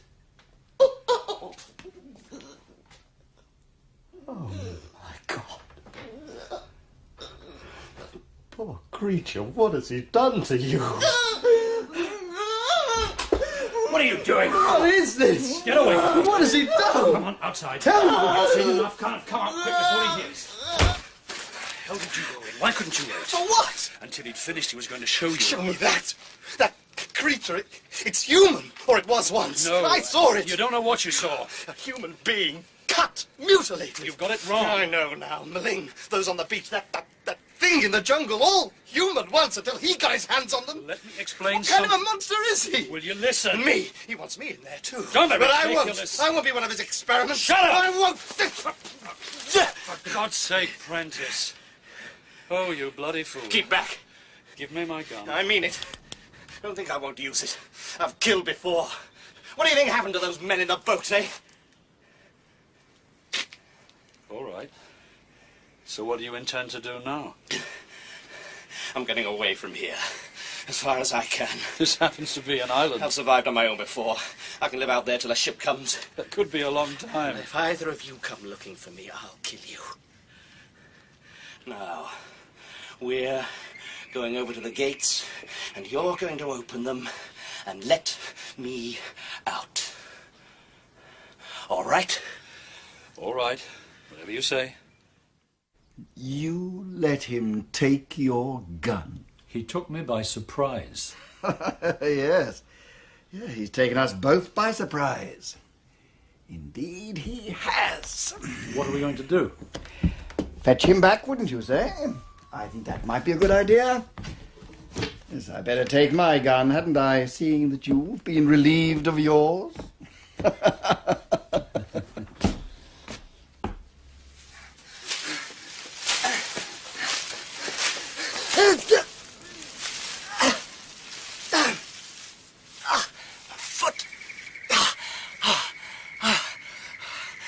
too fast. Take stock now. Don't just go blind. You're not a fool. Fool! Come on. What? Fool! Who are you? You! What? You! Who? You! Huh? Who you? You fall down. Up again. Man, like me. Scratch, hurts, blood. Make it better. Lick, yes. You, lick. No. No.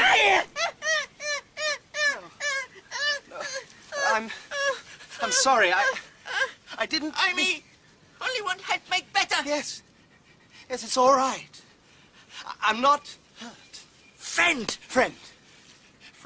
Yes. Brother, look. Fingers. What? Fingers. You 5, me 5. Brothers. 5.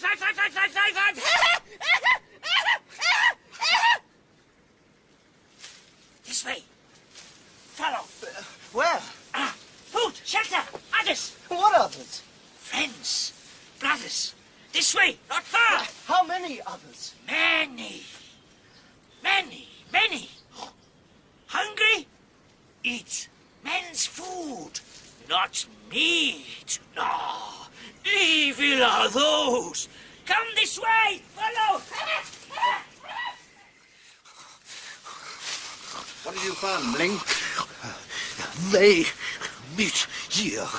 They talk. Then they go that way. You know which way they're heading, don't you, Moreau? Yes, I know. This was bound to happen. Nothing was bound to happen. If you hadn't been so careless. Do we follow? Yes, we follow. Go on, Bling.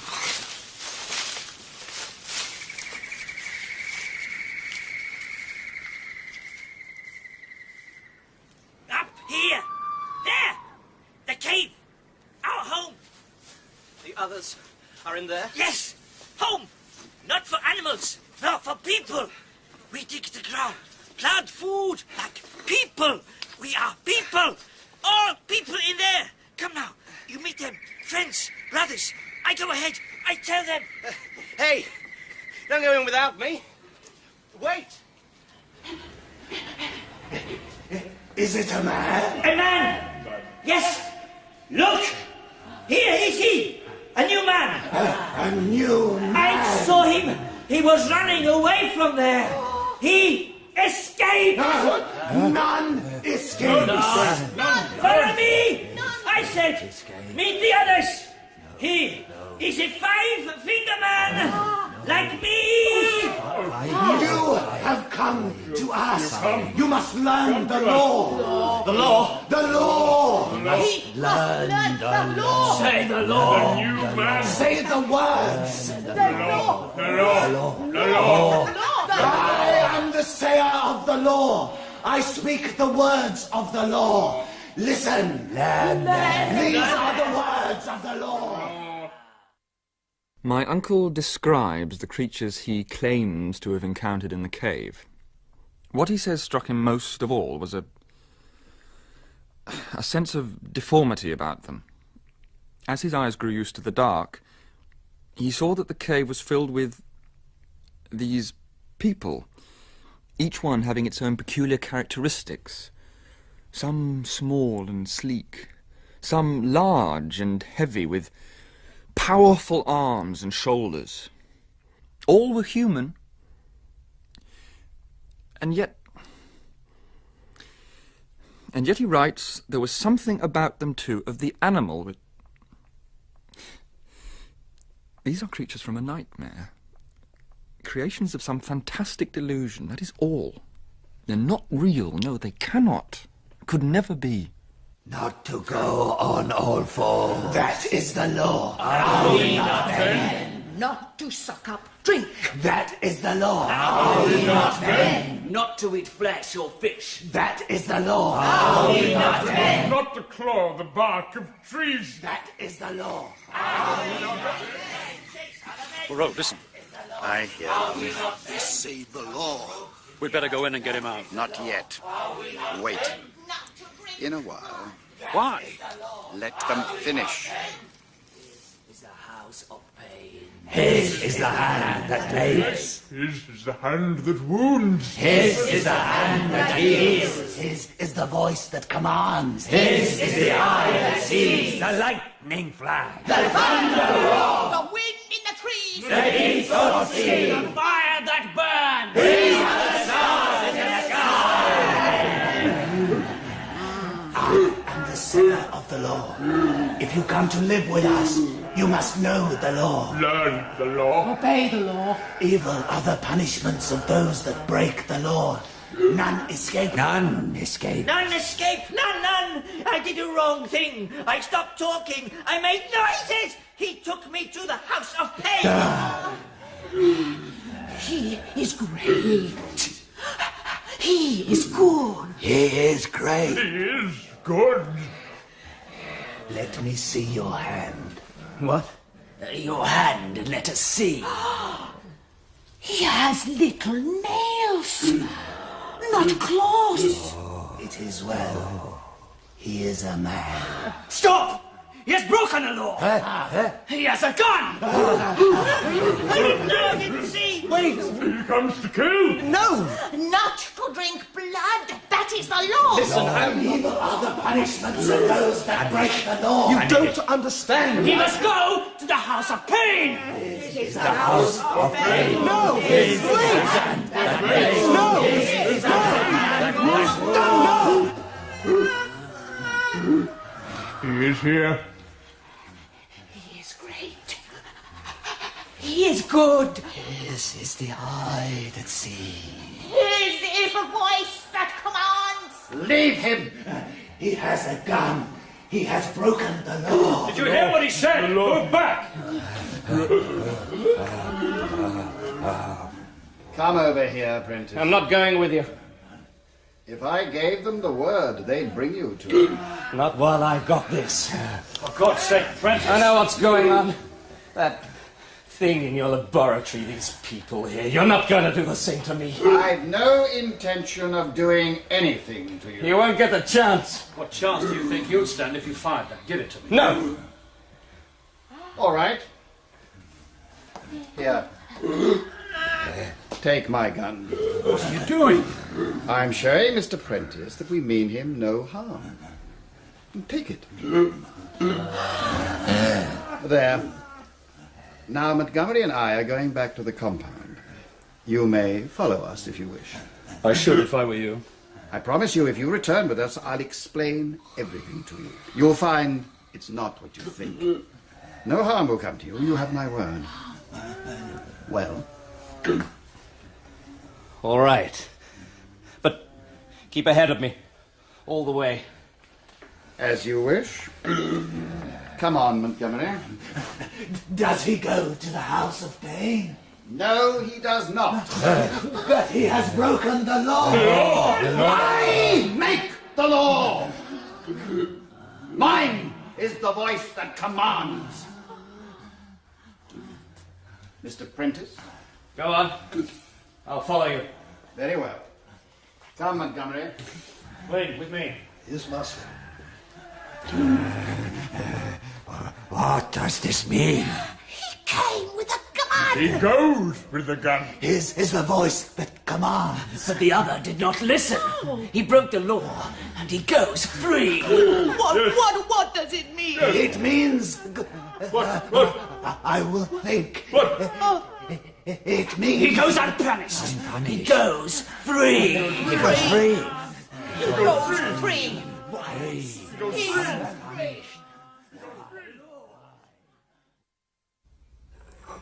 Some tea, Prentice? You agree now that the creature in my laboratory is the jaguar? Yes. Good. It's so cut. So mutilated. I've never seen anything. Please, spare me any sentimental moralizing. It has no place here. Is your tea to your liking? It's fine. Very well. Now I shall explain. Poor bloody beast. What's he made of you, huh? Meat on a butcher's slab. He was not a butcher, though. Oh, no. I'm an artist. That's what he said to me once. You're a work of art. His creation. An artist. But I'll tell you what he really thinks he is. God Almighty. What you have seen in my laboratory and out there in the jungle is the result of 20 years of research and study and experiment. Experiment into the plasticity of living forms. Vivisection. No more than that, much more. I have discovered not only how to reshape the body, but how to alter its chemical composition, to stimulate growth in dormant areas of the brain, modify instinct, to change a living creature in its most intimate structure. Yeah, he makes them, and he casts them aside. Not good enough for him. Start again. Get it right this time. But he'll never get it right. Never. It just go on and on. There's no end to it. And for what? What's the bloody point of it all? You may as well ask nature to justify its work. But where is it all leading? Well, must it lead anywhere? Must there be a conclusion? I am engaged in the pursuit of knowledge, Mr. Prentice, of understanding.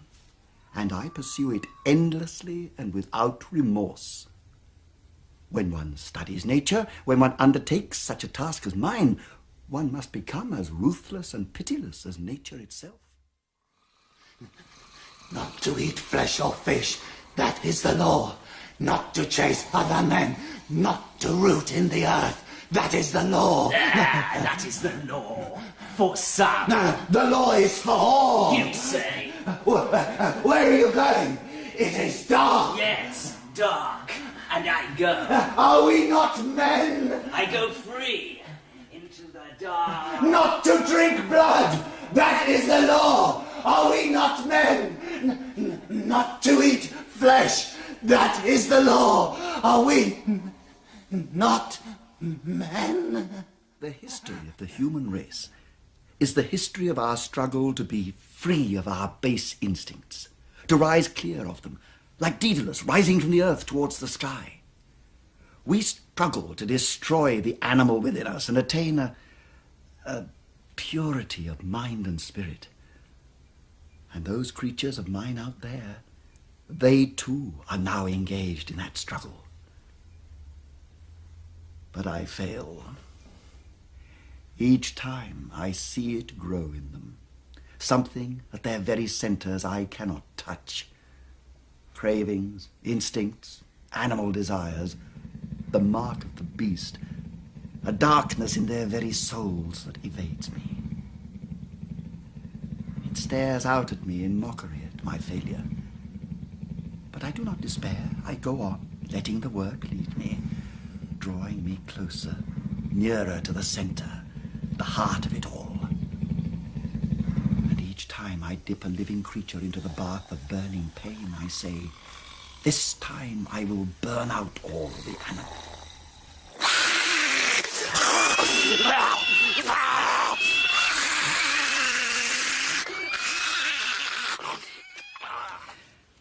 I've explained enough to you now. Is it all clear? Yes, it's clear.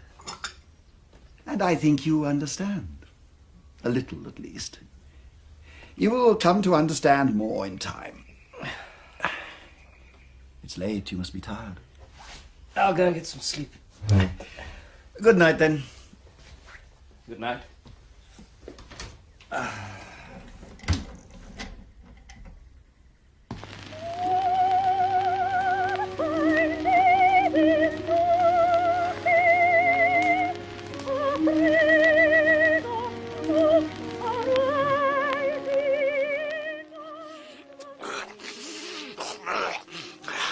Blood, meat, we are dead.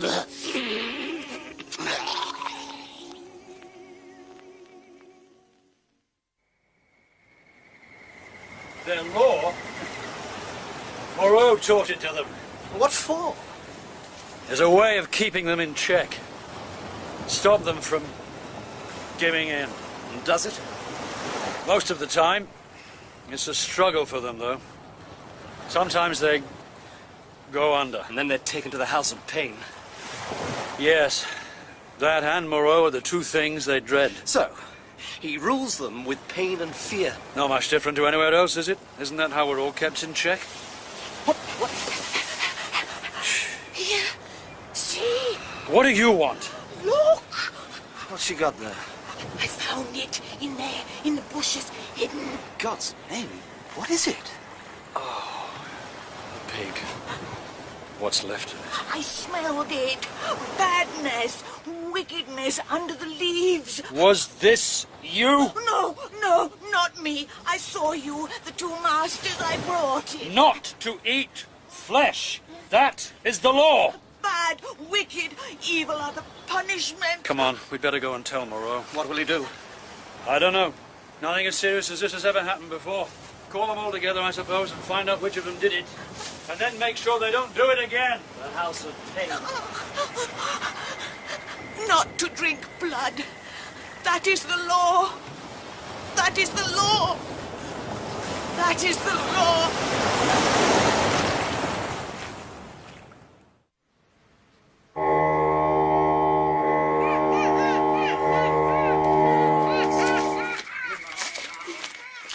My uncle writes, imagine the scene, if you can. We three, with our misshapen attendant, standing at the bottom of the hill, and surrounded by this circle of crouching and gesticulating monstrosities, flinging dust and stones upon their heads. Some almost human, some so strangely distorted as to resemble nothing but the denizens of our wildest dreams. At each sounding of the horn, they writhed and grovelled before Moreau, as if engaged in some terrible act of worship. What kind of mind could imagine such a scene? It is madness. Madness. Enough! Where is the sayer of the law? I am here. The law has been broken. Not to eat flesh or fish. That is the law. And the law has been broken. No. Yes. One of you has broken that law. Which one? Which one of you has done it? Don't think you can hide from me. Mine is the eye that sees. And there will be punishment. Mine is the hand that makes. Mine is the hand that wounds. Bring me the transgressor. I warn you. There is one not here. What? One not present. He went out. He did not come back. When was this? 3 nights. It is him. He is the one. He is the one. He must be found. Hunt him. Find him.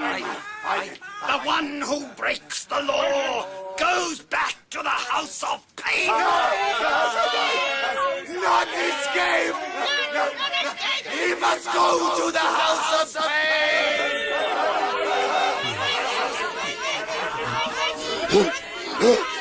No! Help me! This is the hand. Mr. Prentice, The House of Pain! Wake up. Help me! Help me!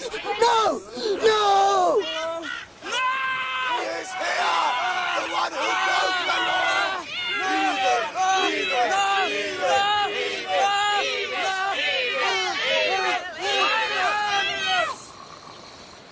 You have broken the law. You must come with me. No! None escapes. You must go back to the House of Pain. The House of Pain! No! Please, no! Help me! Prentice! Why the hell did you do that? Prentice, answer me! Where do you think you're going? Come back here! Do as I command! Prentice!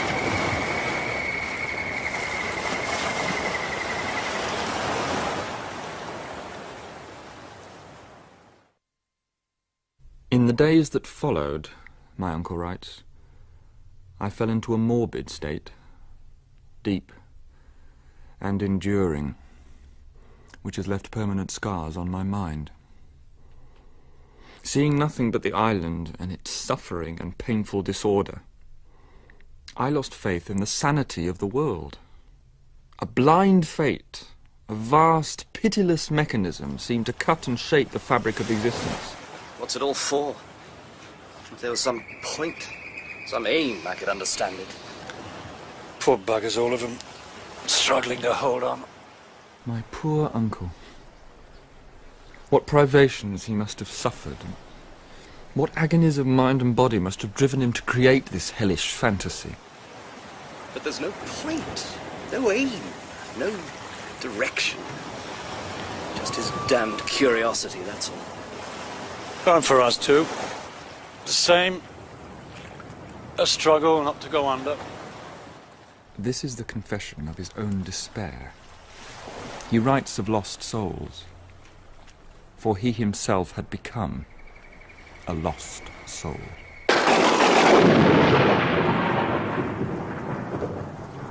Observe the force of nature, Prentice. A vast, pitiless, awesome power.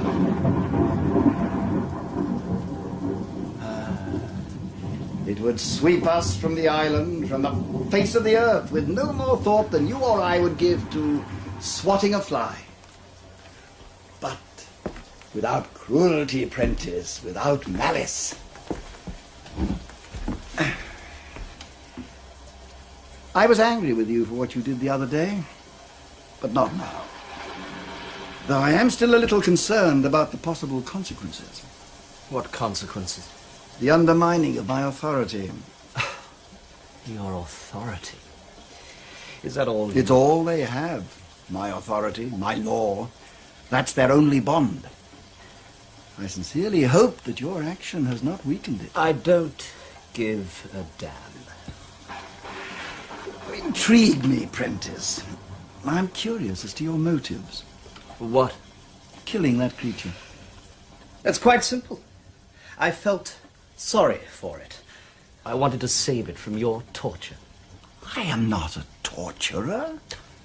I inflict pain on them, yes, but like nature, I inflict it without cruelty or malice. And unlike nature, it is done for their benefit. The eye that sees, the lightning flash, the thunder roar. Is the wind in the trees. Is the deep salt sea. Is the fire that burns. Is the stars in the sky. A drink, Ling. Is the hand that kills. There's none of that nonsense. Is the Have house a drink, of I pain. said. Look at me, damn you. Stop that. Is damn you, master. that wounds. Do as I Is say. the hand that heals. That make you Is bloody listen the to voice me. that comes. Animal! Bloody! Shaken! You stench! I mean!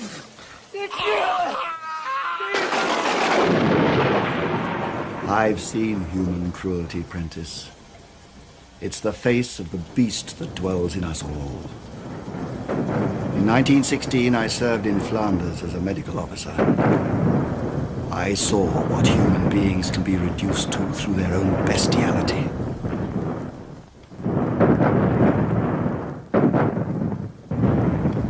I work to rise above that, to cut that from us forever. You ask me for a reason. Isn't that reason enough? Perhaps. At the beginning. Perhaps that's how you began. But now, here on this island, all I can see is... What? Despair. Madness. No reason at all.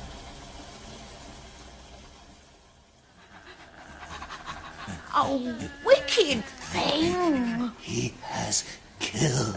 Josephine, he should have gone! That is the law. The law is broken. Oh, There is no law.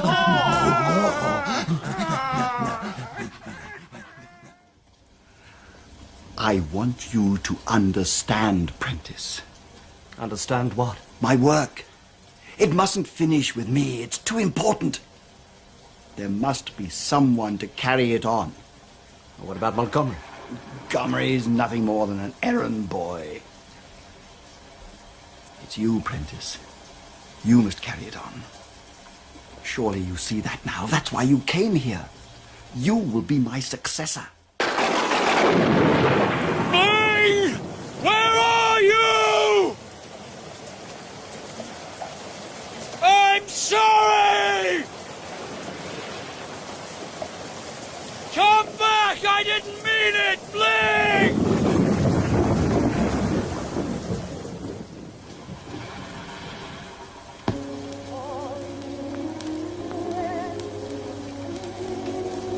He must understand.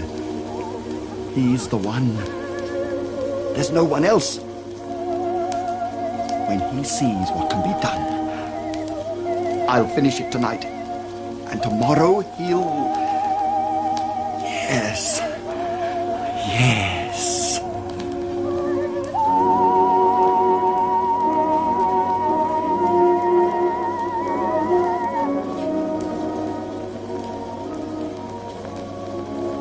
Wake up! Montgomery! Ling? Get up, quick! Oh, what is it? For God's sake, Montgomery, come on! He's gone! I know, it's my fault. I shouldn't have hit him. You hit Moreau? What? You just said you... No, I meant Ling. Moreau's gone. I've searched the whole compound. I can't find him anywhere. Oh, what about the laboratory? Not there. Neither is the Jaguar. Come on. Come and see for yourself. What a mess. This is how you found it? Yes. Door wide open. Everything turned upside down. What about the gates? They're open as well. They were closed last night. Ling went over the fence. What? He ran off. I hit him. I was drunk. There's blood. What? Here. On the table and on the floor. Still fresh. What are you doing? We've got to go look for him. I will. When I've had a drink. Montgomery! Not to chase other men. That is the law. Are we not men? Not to drink blood. That is the law. Where is everyone? Are we not? Where? Where are all the others? Are we not men? Did you hear me? Gone. All gone. Where? Gone. Have you seen Moreau? I'm looking for Moreau. It is the hand that makes. Yes, where is he? It is the hand. Answer me! I am the sayer of the law. Here come all that be new. Oh, God help us. God help us all. I am the sayer of the law. Oh, something's happened, all right. Something's going on. But I'm damned if I know what. The cave was empty. Except for him. Couldn't get any sense out of him sitting there like an idiot. You're sure you searched everywhere? Yes, I've been out all day, haven't I? It's like he's vanished.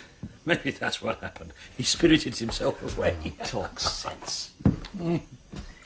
Find another explanation. You can't have looked everywhere. All right, I didn't. Neither would you, if you'd have been out there. What do you mean? Oh, it was so quiet. So bloody still and quiet. As if everything was waiting.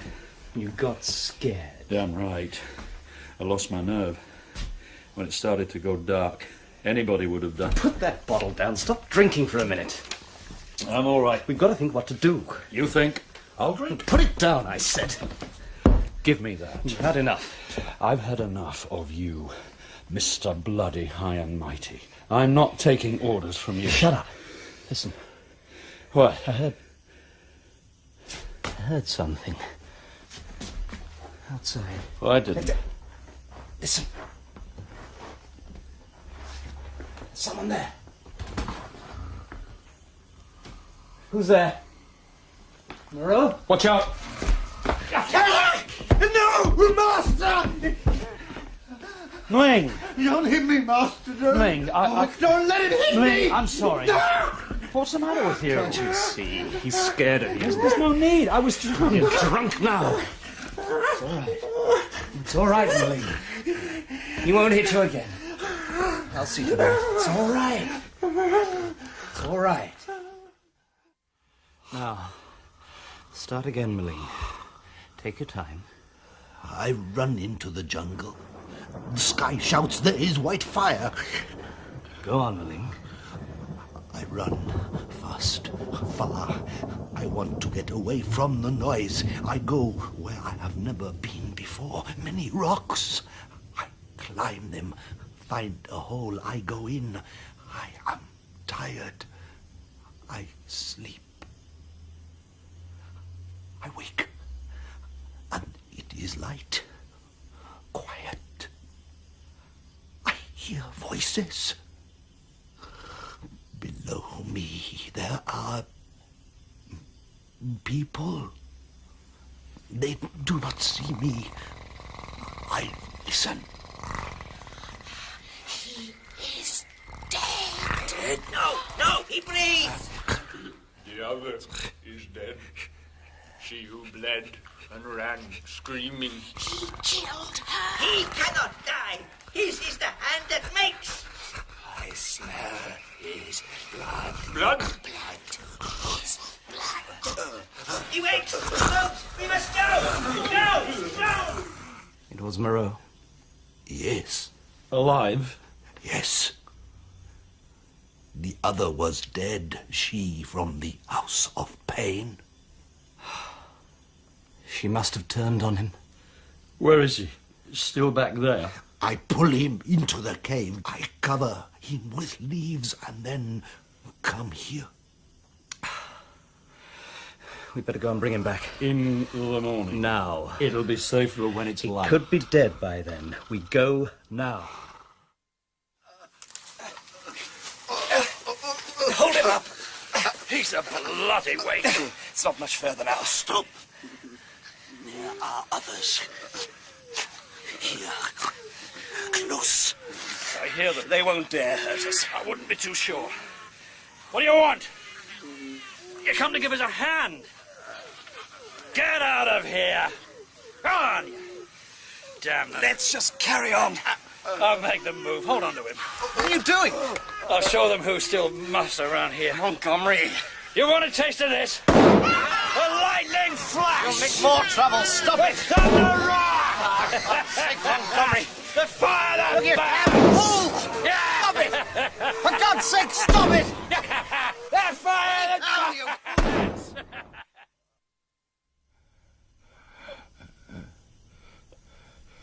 Who's there? Who is it? It's dark. I can't see. It's all right, Doctor. There's someone. Keep back. Moreau. The law. I am the law. Quiet. You're safe now. Who is it? It's me, Prentice. Prentice. Yes. I knew it would be you.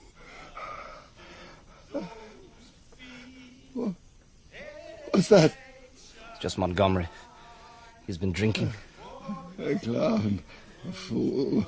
Every king has his fool. And his heir. Every king has his heir, too. Don't talk. I have to. You must listen. I don't want to. For you. All this. No. I wanted you to see her. See what can be achieved. She wasn't ready. Too much pain. But I wanted you. It was for you. Don't put this on me. I have paper, records, all my work. Take them with you. Explain. You owe it to me. I owe it to you. Yes, you know it. It's why you came here. Promise me. You must give some account of me.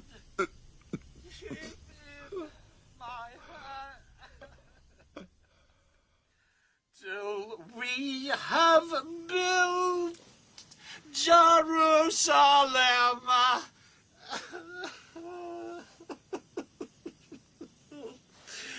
In England's screen a person.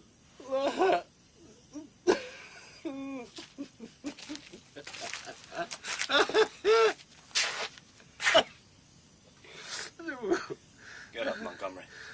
Why? I'm happy here. Get up, I said. I want to sleep.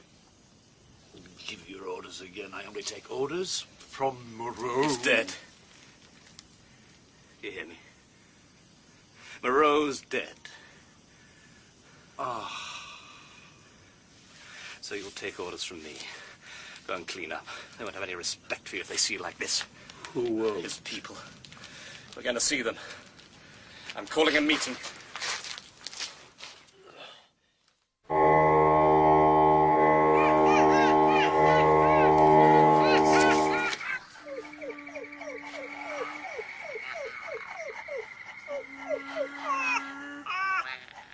Listen to the words of the law.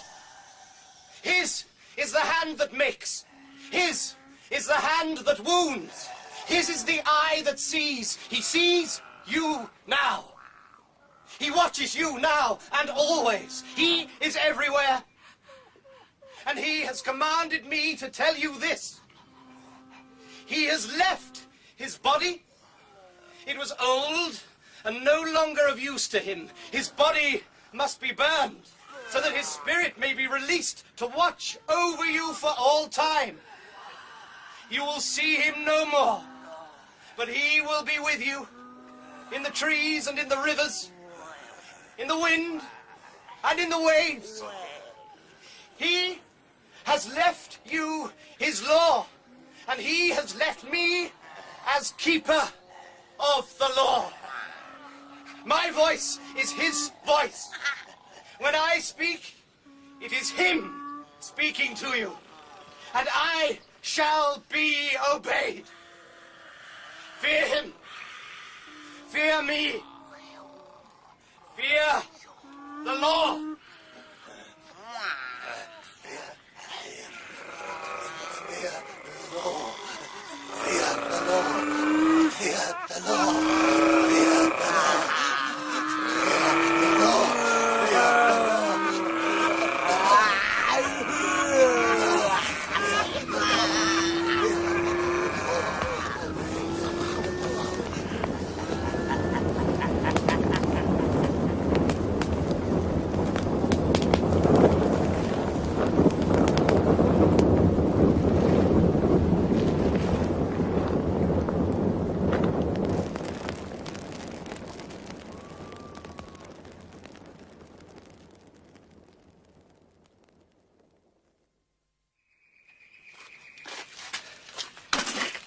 Just a lot. All the supplies the boat will hold. As soon as it's dark, we'll get it down to the beach. It shouldn't take long. Provided they don't see us. The fire will keep them away. You hope. All we've got to do then is set fire to the compound. What for? I want it burned, all of it. There'll be nothing left of his work. If that's the way you want it. It is. Where's Maling? Still down there by the funeral pyre. Go and bring him back.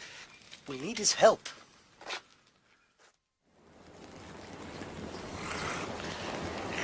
His spirit. It rises. Black. Into the air. They are coming! What? They come. They have killed the sayer of the law. Killed him? Yes. And now they say they will kill the others. No!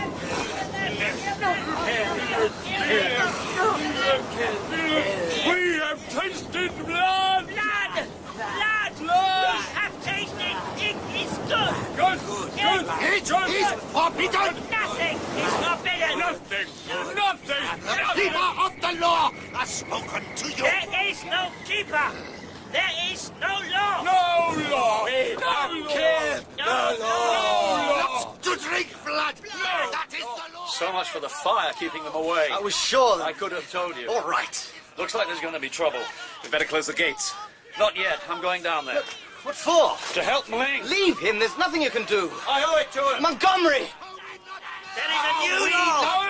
Law of blood! That is the law! No! Not to drink blood! No! Evil are they! Not to kill other men! No!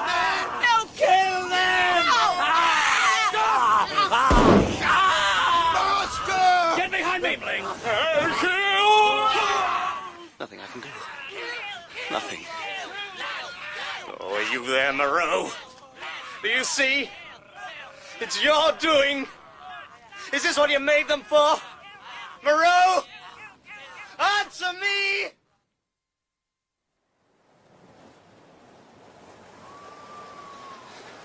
Montgomery. Prentice. I thought you might have been... No, I locked the gates. Wise man. Save yourself. There was nothing I could... No. Ling's dead. You were right. Did no good. Only got myself... For nothing. Maybe. But I couldn't leave him, could I? I had to try. All we can do. Try to make up for things. I'll get you back to the compound. No, don't remove me. I must. No. Too late for that. Save yourself now. Get away from here. Out of this madhouse. Back to the real world. It's not all like this. Must be some good back there. Montgomery, please. Leave me. Let me lie here. Listen to the waves. Something about them. That sound. Peace.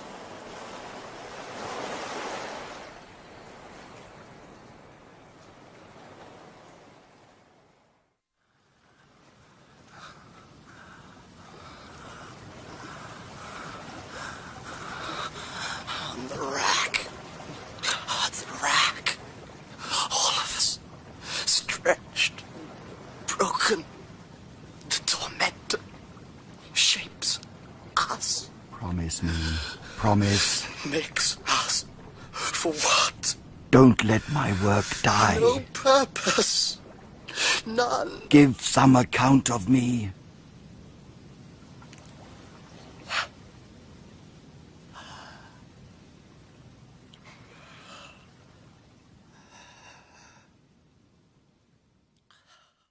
Upon his final return to England, and after he had recovered from his ordeal, my uncle never left his home again. He became an almost total recluse. He would spend long hours of solitude gazing out upon the wide, empty downs, or looking up at the night stars. And if ever I ventured to question him about that period on the island, he professed that he had no memory of it. What, then, am I to make of this so-called account? Mr. Prentice! No purpose. None. Some account. You owe it to me. Struggle. Suffer. Mr. Prentice! I do not know, and I do not wish to know. My uncle wrote this, I feel certain, during some moment of weakness when his delirium had returned to him. And I feel with equal certainty that he never intended his words to be read by another. It may well be that he had forgotten he had written them. Therefore, let them be forgotten. Mr. Prentice! Prentice! The hand that makes the house of pain. Mr. Prentice! Are you all right? Nurse? Yes. I'm all right. No, back into bed. You're still very weak. Listen, nurse. Can you hear them? Who? Them. Outside. Let's close that window, Mr. Prentice. They're out there, howling, crying. There's nothing outside, only... Animals. Beasts. All of them. No, they're just people. Kids, creatures everywhere. Amongst us. In us. All of us. You'll make yourself ill again. Waiting to strike. Waiting to pull us down. Let me help. I know. I see them. I hear them. Mine is the eye that sees. And I know what to do. There is a solution. These are words written by an isolated soul, a soul in despair. They can have no meaning for us. Let them be consigned to the flames, and so pass from all human knowledge. A simple solution. Final. We must destroy them. Destroy them all.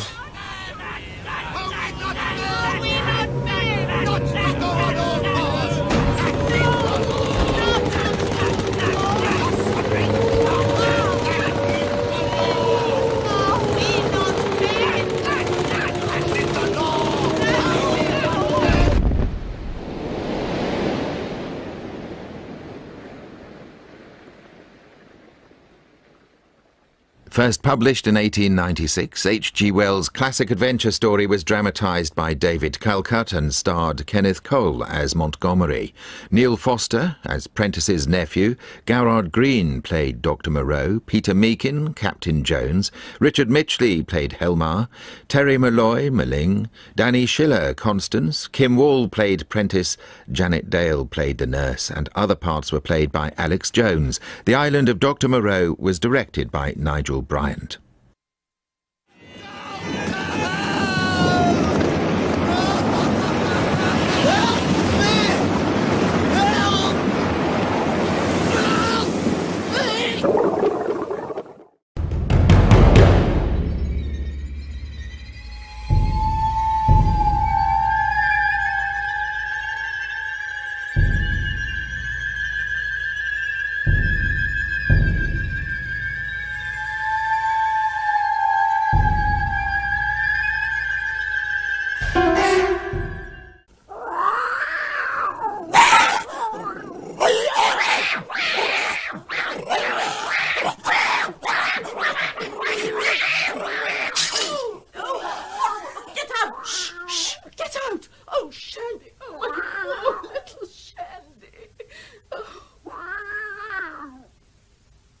Patrick Barr as David Coleman in The Rabid Summer by James Follett, with Clifford Norgate, Pauline Letts, Garrard Green and John Ringham. The Rabid Summer. Coleman? Sorry to disturb you, Mr. Coleman. This is Inspector Swan. Oh, hello, Tim. What's up? Isn't Councillor Mrs. Collins a regular customer of yours? Oh, no. Has another of her cats been run over? Well, a fox has had a go at one. Chased it into her kitchen through her cat door, would you believe? Oh, I believe anything of foxes these days. Anyway, the cat's badly maimed, and I was wondering if you'd come over to her place to do the necessary. No, I'll be there in 15 minutes. What's the matter, David? The cat catastrophe.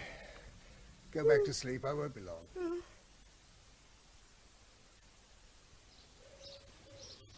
So that's a shrew in trap 6.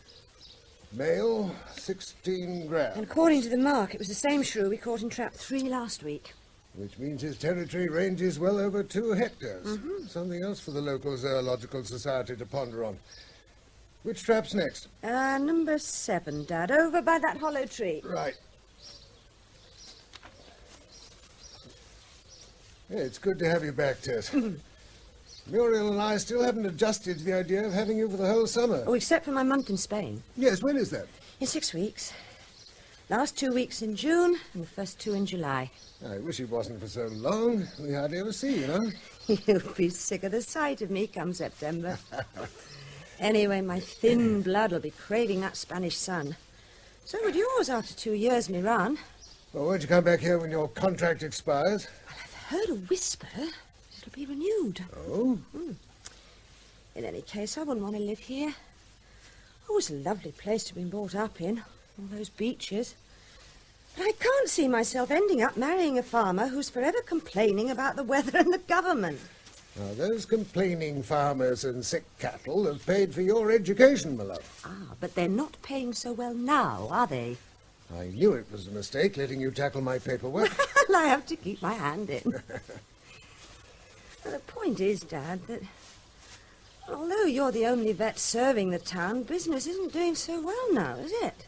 Well, things are a bit slack at the moment. Oh, come off it, Dad. Look at the fields round those woods. Pasture land crammed with dairy herds when I was a kid. And now they're acres and acres of pick-your-own vegetables and strawberries for day trippers. You can't blame the farmers if that's what makes money these days. Mummy told me that Uncle Harold had asked you to take over his small animal practice. I've no intention of spending the rest of my career in suburbia doing nothing else but nursing pampered pussies. At least there's variety in general practice. Horse in foal one day and ailing gerbills the next. Ah, looks like a visitor in number 7. Give us the spring balance, love. Oh. 190 grams. The trap weighs 110. What was the bedding weight, Tess? 50 grams. So our client weighs... 30 grams, Dad. You really are hopeless. What have you found? Looks like there's been a fight over there. Blood and paw marks. Oh, between a couple of dogs? Well, hard to tell. They're too smudged. Probably foxes. This wood's overrun with them. They're getting cheeky with it. A month before you got back, one chased one of Councillor Collins' cats into her kitchen and half killed it. Oh. Never seen such a mess. And last week I saw a couple in the marketplace scavenging around the refuse bins. At least they're better at adapting to change than some humans. Let's see what we've got in the trap. Ah, it's a vole. Come on out, little fella. Come on, let's have a look at you. Oh, his back's marked. An old customer, Dad. You know, I'm going to have to find another survey area soon. The furry lads in this wood are learning to recognise my traps as somewhere to go for a meal and a night's lodging, like those weird boyfriends you used to bring home. Hey, isn't he tame? Shall I sax him? Well, definitely male to be so docile in your hands. I should wear gloves, Tess. They can pack a hell of a bite. Ah, you won't bite me, will you, little fella? I'm just turning you over to have a look at you. Yes, male. He's very tame, isn't he? Oh, look. You poor little chap. You have been in the wars. Look at that bite, Dad. Looks like a fox has taken a nip at him. Oh, is that why he's so tame? Because he's in a state of shock? Oh, shouldn't think so. That wound looks at least a week old. Will he be all right? Well, the wound's healing and he's eaten all the bait. Oh, poor little thing. Do a nasty old fox. Tess, you really should wear gloves when you're having... Oh, he's got teeth like needles. Let me see. Little devil. Oh, you better suck it as hard as you can. Does it hurt? No, it stings more than anything. Come on, we're called today. Right. If we walk fast enough, we should get home in time to call Dr. Phillips before his surgery closes. It's nothing, Dad, just a little nip. You know I never take chances with animal It's bites. nothing. A drop of disinfectant won't take care of. Come on, home.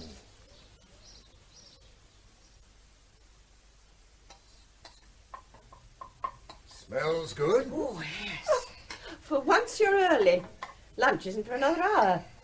How did you get on? Got 8 shrews, 2 weasels, and a vole got me. Where's the medicine chest, Mum? Blessed emetozoologists. All you seem to learn about wild animals is that they bite. Show me. Oh, yes. Is it deep? Deep enough. No. Who are you calling, David? Dr. Phillips. As if he hasn't enough to worry about. I do wish you would make a fuss, Dad. I've got some antiseptic here somewhere. Hello, Dr. Phillips Surgery. My name's David Coleman. My daughter's just been bitten by a vole, and I'd like her to have a shot. Really not necessary. Is it okay if I bring her round in, say, 10 minutes? He doesn't change, does he? Well, why not? Look, I'm not asking for major surgery, just an anti-tetanus shot. Well, I think it is urgent. Come on now, have the dressing. Good grief, woman, what's the point in setting up an expensive health centre if you have to refer even simple treatment to the general hospital 12 miles away? In that case, perhaps you'd give Dr. Phillips a message. Tell him he can find another vet to call out in the middle of the night when one of his kids' ponies is sick. There goes another client. You really must learn to control your temper. I'm sorry, Muriel, but that sort of attitude infuriates me. Anyway, it's done now. Look. That's not the point. What's the use of having an expensive health... Hello, yes? Oh, good morning, Major. Yes. Oh, dear, sorry to hear it. Yes, sure. Yeah, give me 10 minutes, I'll be right over. Oh, can't we even have a Saturday off? Sorry, my love, but Major Latham's one customer we can't afford to lose. Bye. One of his cows has just got through the fence and fallen into the creek. Well, try and be back within the hour. And get him to pay you in cash. Did you know Major Latham owes Dad nearly £250? Still a faint heartbeat. Okay, old girl. Easy, easy. It won't be long now. I gave her a fairly hefty dose. Damn fencing contractors. I'm going to stop that check. She's going. Best Jersey in the herd. That's it. Well, thanks for coming down so quickly, Dave. I'm only sorry there was nothing for it but to destroy it. You get used to it, don't you? Well, I don't know about other vets, but I never have. Whether it's a kid's hamster or a fully grown cow. Well, anyway, shove it on the account, won't you? That reminds me, Major. Don't take offence if you get a reminder over last month's account. We've got Tess at home on leave for the summer, and she's decided to look after my paperwork. She tends to be efficient. Well, I don't suppose that oil company would have her if she wasn't. Yet I'm sorry about that bill, Dave, but to be perfectly honest, things have been a bit tight lately. I might have to get shot of the yacht. Is that why she's over there, not in the marina? A mud berth, a tenth of the price those rogues charge for marina mooring. She looks beautiful. Reckon you'd have trouble selling her? I might not have to if I can hang on through the summer. I've got some parties of French and German businessmen coming over when the fox hunting season starts. You wouldn't believe what they're prepared to pay for a fortnight's sport.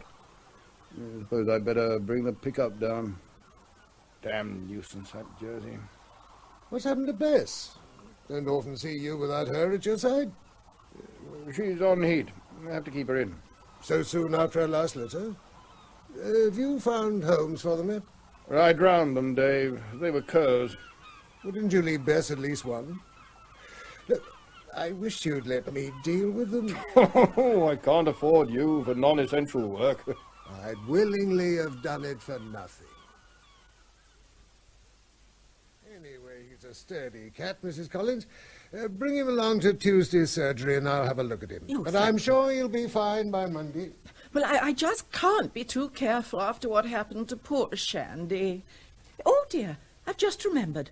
There's a council meeting Tuesday evening. Will Monday morning be all right? Oh, that'll be fine. I dare say the school will manage without me for half an hour. Now, if you'd excuse me... Mr. Coleman, where's that charming daughter of yours? Tess is in Spain on holiday. Oh. You know, I must get you to give the children a talk on being a vet. Next, please. Down, boy. You've seen cats before. Oh, dear. Mind. Oh, Mr. Harding. I understand the Forestry Commission have approved the use of warfarin hoppers in their campaign against grey squirrels. Tree rats, we call them, Mrs. Collins. I don't approve of this indiscriminate poisoning of wildlife, and I'll be bringing the matter up at the next council meeting. It's not indiscriminate. And if you had 2,000 acres of conifers to look after... I think you'd better take Martini out, Mrs. Collins. He might find an Alsatian's more than he bargained for. I'll see him on Monday morning, all right? Yes. And Martini doesn't approve of Alsatians. He's a German shepherd dog. Silly old battle axe. She's all right, really. Hello, Zulu. What's the matter with you, then? Oh, this one's Simba. Oh? Zulu's slightly darker. Well, up on the table, Simba. Good boy. Ah, what's the trouble? Oh, yes, this bite. I took him with me into 7 Acre Copse. He was scratching around in a clearing near one of those striped poles you use to mark your tracks, when this fox stepped out of the undergrowth, bold as you please, and trotted up to him. A fox? I tried to shoo it off, but it didn't take the slightest bit of notice. It was rather funny, really. They were nose to nose like statues, with Simba's hackles standing on end. Then the fox lunged forward, bit Simba on the shoulder, and dashed off. Extraordinary behavior for a fox. Look, this might hurt him a bit, so if you could hold him firmly... Oh, yeah. That's it. Good evening, Major Latham. Just the man I wanted. Oh, evening, Dave. Give him his usual, Mary, and same again for me. Yes, thanks. You own the 7 Acre Copse, don't you, Major? And it's yours for the market price value of agricultural land per acre with the standing timber thrown in, and that's worth a bit. Had an offer last month, turned it down, damn crook. I don't want to buy it. Oh, pity. Have you been in it recently? Not since the last shoot. Why? Well, this may seem silly. Oh, try me. Cheers. Cheers. It's just that the wildlife in that copse seems abnormally tame. Hardly surprising. The amount of free meals you dish out in those traps of yours. Clive Harding, the forestry warden, brought one of his Alsatians to my surgery today. It had been bitten by a fox which had walked up to it, bold as brass, taking a chunk out of its shoulder. They'll be trotting up to the pack next in the middle of a chase and licking their faces. Well, that's not all. A few weeks back, Tess and I caught a friendly vole. Well, friendly at first, that is. Then there was that business of, well, what must have been a 7-acre fox getting into Mrs. Collins's kitchen and killing one of her cats. Yeah, you know, she was voted in as chairman of the council at the last meeting. I'd heard. What I was wondering... my turn. Just because a fellow owes a few bob here and I there. was wondering if you might have any ideas. What about? Oh, the wildlife behaviour. Yes, yes. I remember my father opening the Botany Bay plantation when I was a boy. He took the fences down once the trees were established.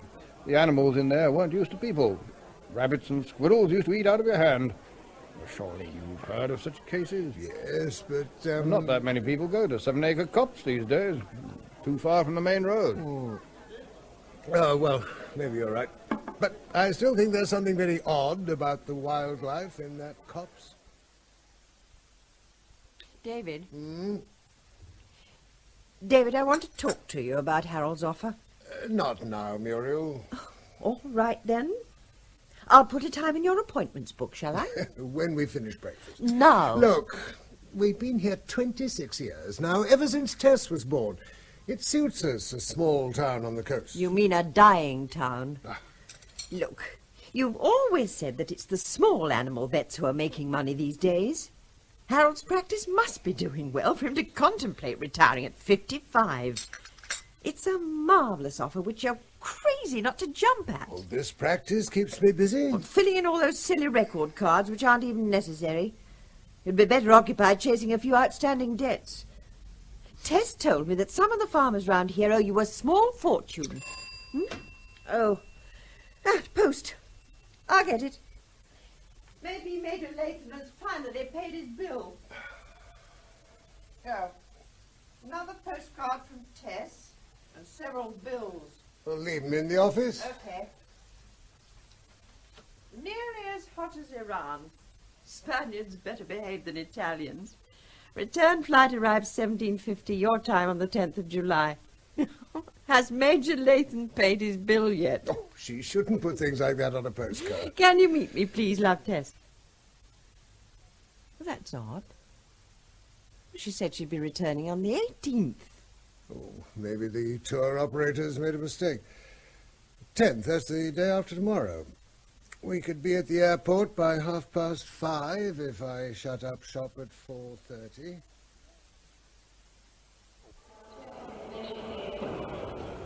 There she is. Tess! Dave, she looks terrible. Hello, Tess. Here, let me take these. Hello, darling.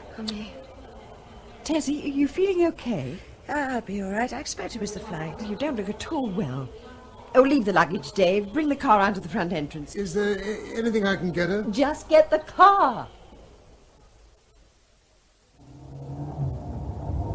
Well, did you have to come this way? The main road will be jammed with weekend coastal traffic at this time. I'm sorry to be such a nuisance. It's no trouble, Tessa. Now stop worrying. Oh, it's good to be back. I couldn't get any sleep at the hotel. There seemed to be parties and noise going on all night. Not like you to complain about noise. Ignore him. How long have you been feeling like this? About 10 days. The tour people fixed up for me to come home on an earlier flight. I just feel so tired and listless all the time. Shall I drive straight round to Dr. Phillips before going home? No, please, don't make a fuss. I'll be fine after a good night's sleep.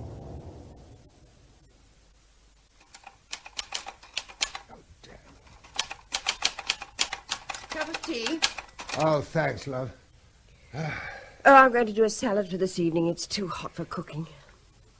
What are you typing? Begging letters. Begging people to pay up. But I haven't got Tess's flair. How is she? She's still asleep. That's, what, over 20 hours now? Yeah. She must have been exhausted. Well, can you fix up the fan in her room? It's over 90 in there. When I finish this. Oh, Dave, I'm worried about her. She seems to be delirious. Are you sure? Well, she's muttering in her sleep. That prescription's not doing much good. She's still got a temperature, and yet she hasn't touched any of our water. You should have got the doctor to see her. His receptionist said there's nearly 20 kids off school with this summer flu. Remember how it used to knock out Tess every year? Well, she hasn't worn any of the clothes I'd ironed for her. She was so looking forward to the holiday, too. Coming, Tess! Dad, please! Coming, darling! What is it, Tess? A nightmare. All right, my love, it's all over now. There, darling. I was in a steel cage. I was straw, scraps of food on the floor. Steel all around, like a trap, a giant trap. All right now, my darling, Mummy's got you. Everything's going to be all right, darling. David, there's a box of tissues on my bed. Quickly. All right, my love. All right, darling, I'm not leaving you. There. Steel. There, darling. Dark and cold. Something's going to happen to me. No, nothing's going to happen to you. I know. I can feel it. She Terrible. looks awful. You're going to have to get that doctor to come out. She's so hot. All right, my darling. I'm sorry. All right, there's nothing to be sorry for. Let's see if we can get some water into her. Come on, Tess. Come on, darling. Sit up. There. Come on, That's Tess. it. Just a sip, Tess. No. Please, Tess, it's only water. Oh, she's so strong, I can't hold her. Oh, look at her eyes. Just get some water into her. Hold the glass to her lips. Oh, what's the matter with her? Get that doctor. I'll You go must right get away. that doctor. That was the number.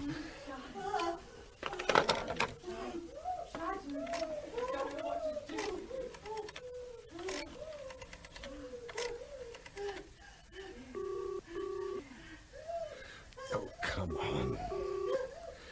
This is the Mill Lane Health Centre answering service. Oh, my The God. surgery is closed until 9 o'clock tomorrow morning.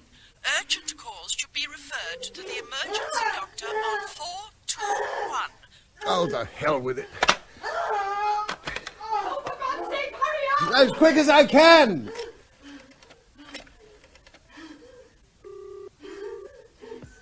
Can I speak to Inspector Swan if he's on duty, please? Speaking. Tim, this is Dave Coleman. Dr. Phillips left a prescription out for my daughter this morning, and now she's very ill. We think he must have made a mistake. His private number isn't listed. Now, could you let me have it so I can call him direct, please? It's very urgent. Hold on a moment.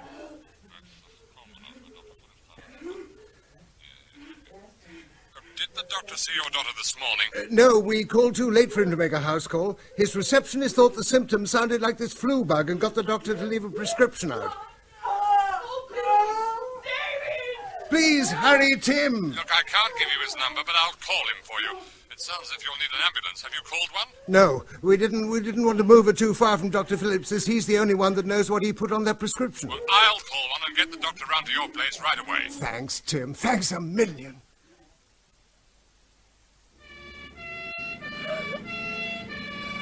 All right, Tess. Mummy and Daddy are right here. We'll be at the hospital in just a few minutes. I'll kill that doctor, so help me. If he said the pills were only a mild antibiotic. That's not the point. To refuse to come out and see her because we'd called an ambulance. Not pills. I know what it is. Iran. Oh, my darling. Don't try to talk. I know. I know.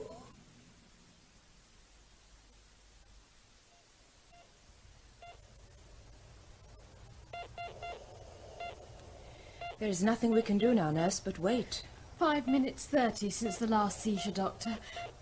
Have you seen what she's done to the straitjacket? Mr. Bickle was at home, Dr. Menon. He's coming over to open the lab immediately. I've seen it at home, but I never thought I'd ever see it in this country. There's no doubt. I could be wrong, but the symptoms are the same. Dilated pupils, excessive salivation, convulsions. And the superhuman strength? Yes, that too. There's an 8-year-old girl in my village. It needed 4 men to hold her down. Not for long. No, leave her. Oh, but Doctor, there is must be nothing you can do. Nothing any of us can do.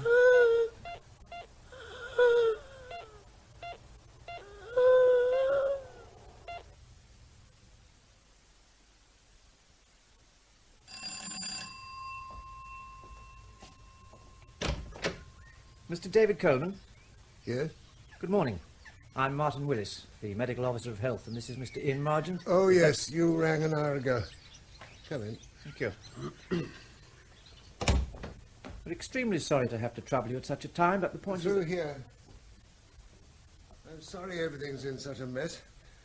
I've been going through my daughter's things. Well, if we could leave it to another time, we would, Mr. Coleman, but there are some urgent questions that must be answered. Mr. Margent is the Regional Veterinary Officer. Yes, we've met before.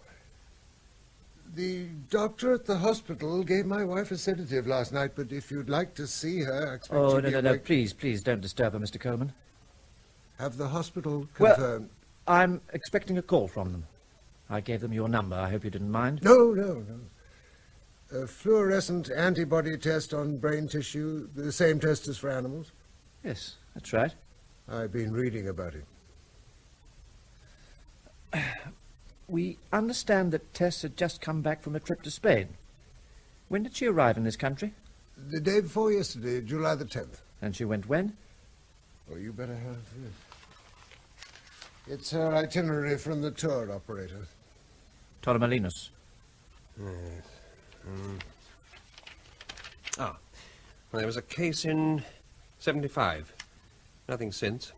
Anyway, it's too quick. The incubation period in humans... Had Tess been out of the country on other trips during the past 18 months or so? Well, yes. She was home on leave for the summer after spending 2 years in Iran with the Taranko Oil Company. I thought you knew. No, we didn't. Where in Iran? Tehran? I can never pronounce the name of the place. The address is on her letters. Here's one. That place. Thanks. When did she come home? Beginning of April.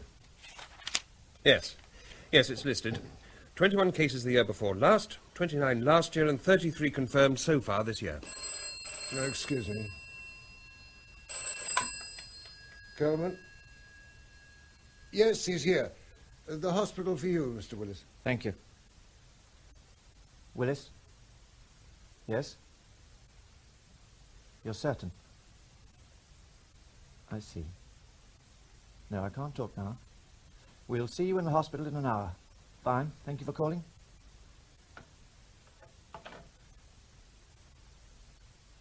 The interim test was positive, Mr. Coleman. Ah. It now seems certain that your daughter died of rabies.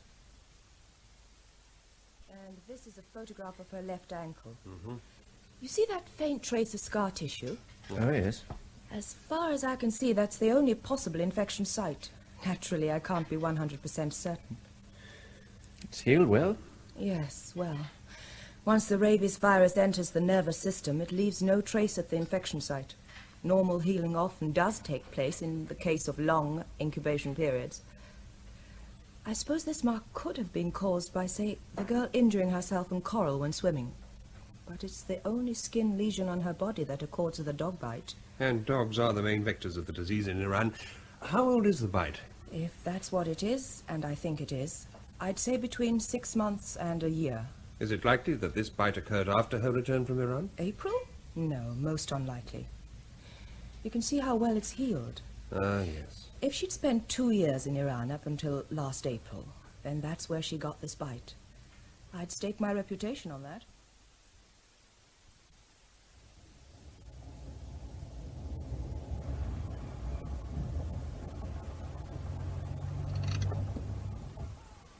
And there's the beach. Not as popular as it was. Too much pollution. Another hotel closed last month. Have you seen all you want to see? Yes, the daughter of a vet. That's what's worrying me. A coincidence. Like that Royal Army Veterinary Corps officer living next door to the owners of that rabid dog in Camberley was a coincidence. I've counted 10 stray dogs so far. What's that got to do with it? I was just thinking of the consequences. Look, Margent, she died of rabies, all right? I agree it's a coincidence that her father's a vet, but he's not the supervisory vet at the quarantine kennels, and we've satisfied ourselves that a quarantined animal hasn't escaped or cross-infected an animal just released. So there's no way the girl could have come into contact with a rabid animal in this country. She'd just come back from 2 years in Iran where the disease is epizootic. Now, what more evidence do you want? Oh. Now, let's go back to my office and write our reports saying that there's no danger. All right? That amounts to all the money I've taken in deposits for next season's fox hunting guests. And you can tell your Mr. Snell that's all I've got. He can have the rest when the season starts. I'll see if I can persuade Mr. Snell to accept this, but he's an impatient man, Major. I wouldn't have joined that club had I known the sort of people that were running it. Had we known the sort of person you were, we wouldn't have let you.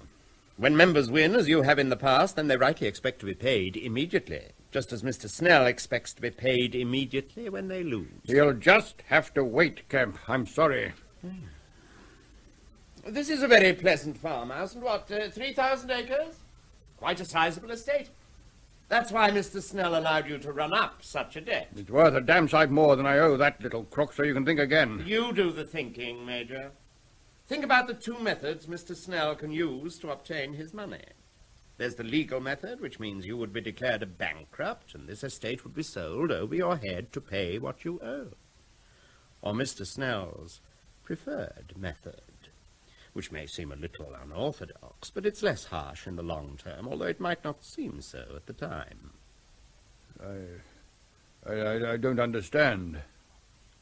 With a long, hot summer like this, it would be wise to make sure your fire insurance is adequate. I see.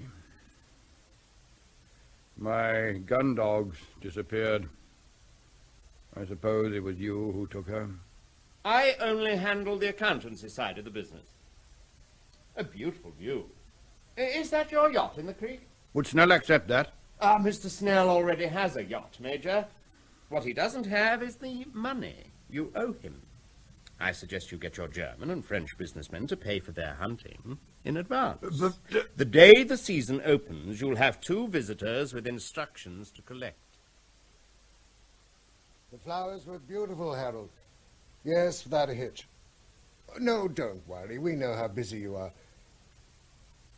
We're going away tomorrow for a few days. Muriel wants to get away from the place. I'll give you a decision by the end of August, only I can't think straight at the moment. Look, I must go now, Harold. Muriel's struggling with the packing. Bye. Why didn't he come to the funeral? Too busy with his poodles and pussies. You didn't give him a decision. No. Despite my feelings. When I've told you I don't want to live here anymore. There are too many memories. Except they don't seem like memories yet. Oh, listen. Well, everywhere I look, I see her. The broken apple tree branch where she had a swing. The patch on the path where she spilt some paint. There's all her things that I haven't been able to touch. Don't you understand? All I want to do is to get away from this place and stay away. And I want to stay because of the memories. She loved this place. She wouldn't want us to move on her account. You'll feel differently in time. The doctor said... Oh, what the hell does he care? He wouldn't even come out to see her. A prescription left on his receptionist's desk. That's his idea of looking after people. Nobody cares anymore. Well, I've got to go into town to get the car No, filled. please don't go for a minute, David. What are we going to do? Just carry on. Oh. Oh, I know how you feel, love, but I wouldn't be happy running Harold's small animal practice. He said it would be your business. Well, what have you got against small animals? People would bring their cats and dogs along during proper surgery hours and pay cash each visit. None of this performance with chasing up farmers' accounts all the time. Well, if it hadn't been for Tess chivying them with reminders, we wouldn't have had enough to pay for the funeral. And Major Lichen still hasn't paid. Oh, I have enough to do keeping my record cards up to date. I know I'm not much good at paperwork, but we manage. Harold can afford an assistant. I'm sorry to keep on at you, Dave. I don't want to sound like a nagging wife. But I'm thinking of you. In 10 years, you'll want to retire, and you won't be able to if we stay in this dead and alive place. We'll talk about it later. Oh. I'd better get the oil and water checked while I'm at it. Well, go to the garage opposite the school. They're doing a cut price offer this week.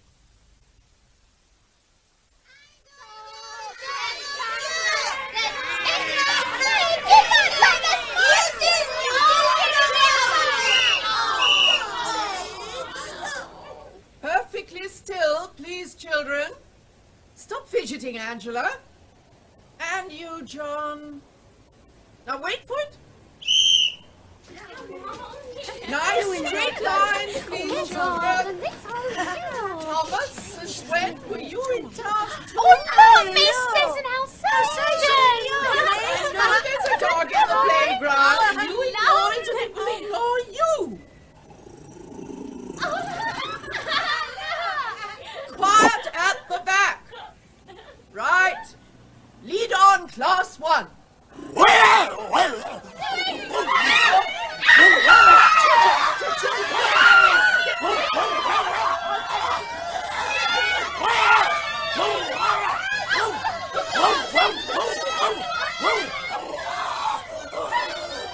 Get the children into the school. Mr. Coleman, thank God. Get the children into the school, shut all the doors, call an ambulance. Yes. I'll try and keep him in this corner. Yes. Is this netball thing fixed to the ground? No, it'll lift out. Oh, go on then, but keep them quiet. Yes, yes. Children, come on, follow me. Follow me into the school quietly. Easy, Simba.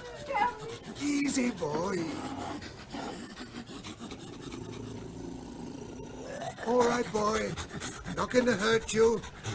Just going to slip this net over your head. Good boy, Simba. Keep still. There's a good dog. Steady, boy. Steady. Good dog. Good boy.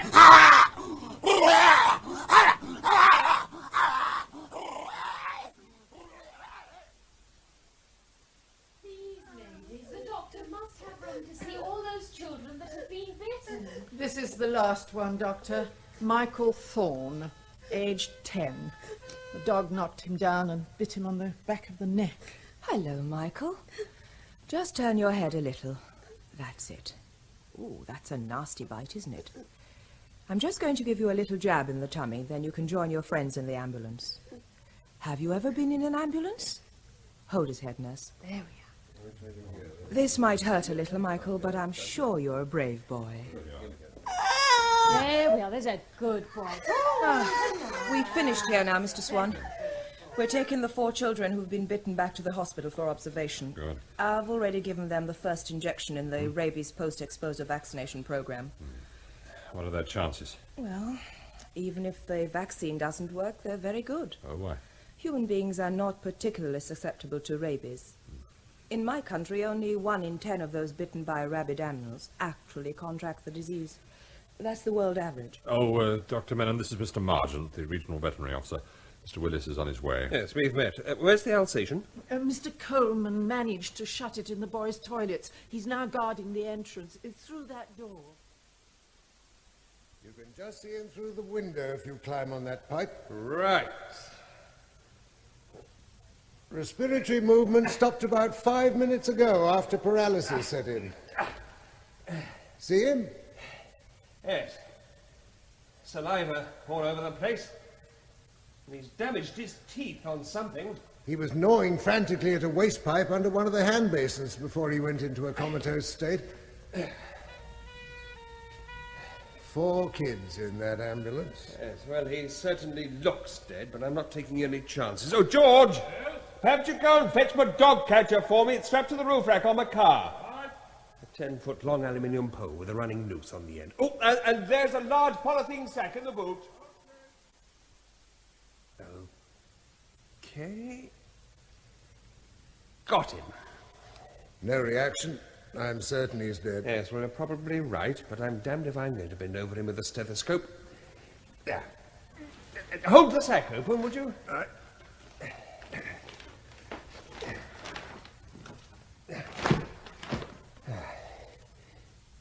Oh, what did you do to your hand? Oh, I cut it on the netball stand. The dog didn't get near me. Now, there's a lot of saliva about. You'll have to start a post-exposure vaccination program. Very unpleasant, I know, but better than... Yes, I know. Yes. I hadn't forgotten. What do you want to do with him? I'll send his head and neck to the Central Veterinary Laboratory for analysis as quickly as possible. They'll have an interim result in 24 hours, but for the time being, I'm going to work on the assumption that this animal died of rabies. If you want to use my surgery... Oh, have you got an incinerator? Yep. Okay, then. as this town doesn't seem to have proper facilities. Do you know who owns this Alsatian? Simba, he belongs to Clive Harding, the local forestry warden. You need any help, gentlemen? Oh, Inspector Swan. Yes, I do. Can you get one of your men to guard these toilets until they've been disinfected? Yes, sir. Is that the dog in that bag? Yes. What about the other one? What other one? Clive Harding owns 2 Alsatians, Zulu, the twin of this one. Oh, hell. I'm sorry, Mr. Margent, I should have told you earlier. Yes, all right. No, we'll have to go and pick it up immediately. Then I've got a major detective task on my hands, finding how this animal became infected. There's something else. I treated this dog for a fox bite about 3 weeks ago. Oh, for crying out... Look, is there anything else I haven't been told about? Where on earth have you been? I've been waiting One of here. Clive Harding's Alsatians attacked 4 children in the school playground. Oh, no. Are they badly hurt? You remember that Indian doctor at the hospital who treated Tess? She started the children on a post-exposure vaccine treatment against rabies. That's what Margent thinks the dog had. It died later in the school toilets. Oh. Margent will be bringing it round to the surgery in a few minutes. He wants to do a post-mortem on it. Well, is there any connection with Tess's... Well, Margent and Willis are now convinced that there must be. You remember that time that Tess was bitten by a vole in 7 Acre Copse? Oh, and you wanted her to see the doctor and we stopped you. Well, if the infection had taken hold, it wouldn't have made any difference with rabies. Let's just hope that those poor kids don't get it. But surely vaccination is too late if the dog had already bitten them. Well, the incubation period can be long enough for the body to build up antibodies before the disease develops. Nothing's ever certain with rabies. Except if you get it. You die. Yes.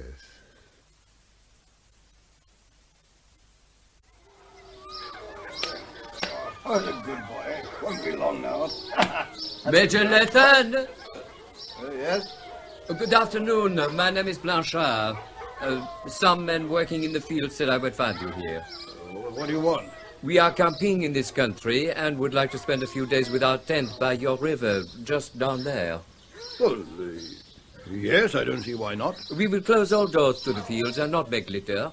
If you will say how much it will cost to stay 7 nights? Oh, well, one of my men will be along tomorrow. Oh, thank you, Major. We will mean no problems for you. Those are fine dogs. Hounds, actually. Oh, hounds. They are for hunting? Yes, yes. Some of your fellow countrymen will be coming over when the season starts. I see. Well, I must return to my family. It's very kind of you. Well, as you'll be down there for a few days, perhaps you'd keep an eye open for a black and white dog I've lost, eh? An eye open? Yes, an eye open. Oh, oh yes, we will keep an eye open. My daughters are very fond of dogs. We had to leave ours at home because of your quarantine laws. And that's that. Good. Well, we'll get your incinerator going and burn this carcass. Oh, and the polythene sheeting. Then we'd better have a thorough scrub done and disinfect this surgery. Oh, as soon as the van has collected this crate, I'll be grateful if you take me to 7 Acre Copse to catch a fox.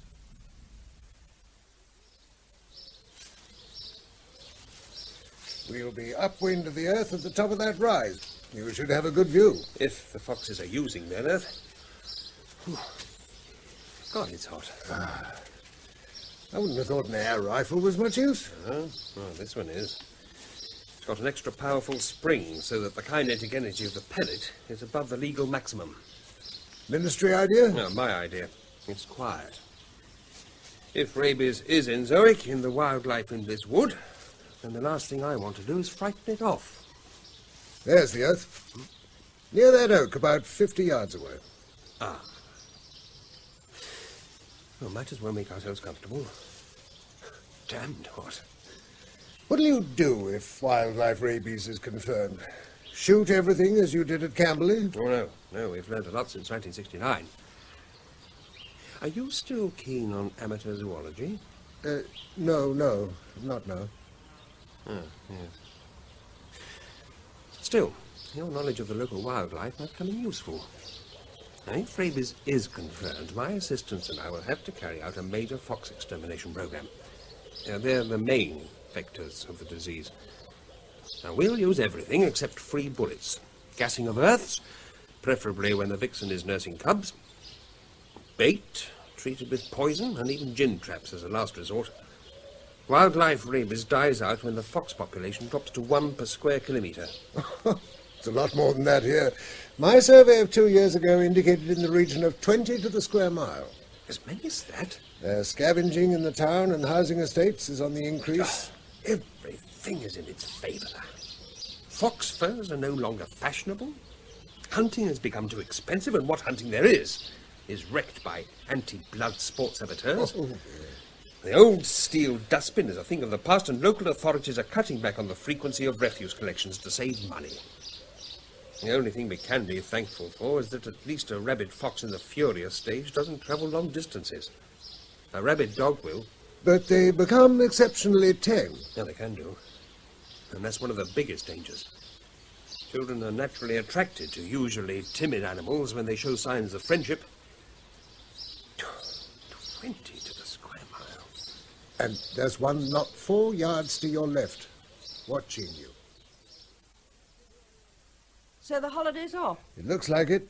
Muriel, I'm sorry. I know how much you wanted to get away, but I promised Martin...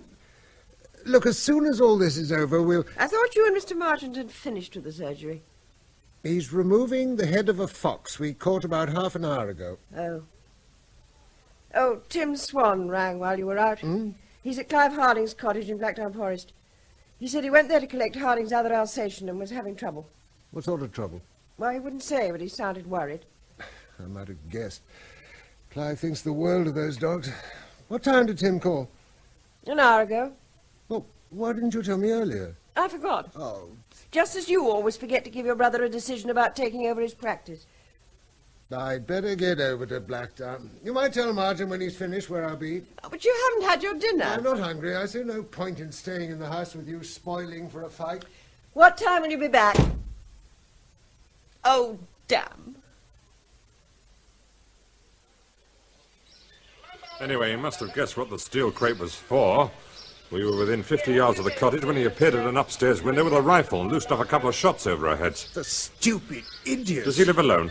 Apart from his 2 Alsatians. Well, one, no? Yes, I suppose I'd go off my chump living out here in the middle of nowhere, surrounded by all these spooky pines. Does he know that Simba's dead? Yes, I told him over the loud hailer. And I told him he was in danger from his other dog. Just listen to it.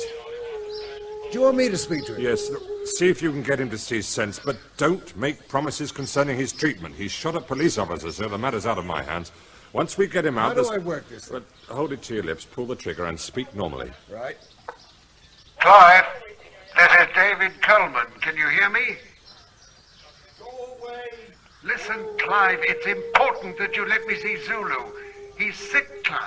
Have you ever heard him howling like that before? Do you hear me, Clive? Ah, it's no good trying to talk to him like this. Let me go and see him. No, it's too dangerous. He knows me, Tim. Yes, but I can't allow you Look, to... it could be dark in an hour. What do you intend to do then? We'll stay here all night, if necessary. If I circle round in the trees on the same side as his garage, I could get within 20 yards of the cottage and talk to him without being overheard. Look, we've got to do something. Unless you want another of those long, drawn-out sieges, Clive buys his food wholesale every 3 months. He's probably got enough food in that cottage to last him several weeks. Yes, look, all right, but pull back into the trees if he shows any sign of getting excitable, and see if you can find out where the dog is. Clive! Don't come any nearer. It's me, David Coleman. I want to talk to you. You've come for Zulu. Well, you can't have him. Nobody can have him. Zulu's ill, Clive. Have you ever heard him howling like that before? You must let me see him.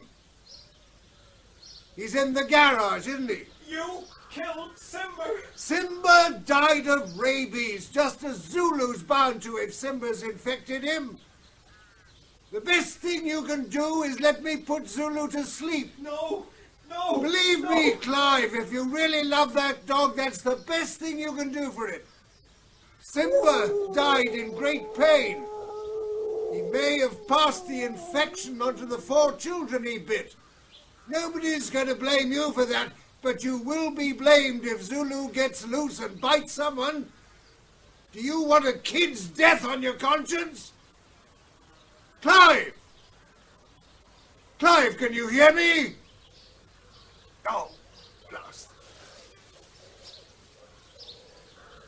Clive, I'm going to stand up. Throw the rifle out of the window. Is the garage locked, Clive? Get away! Get away! I'll kill you!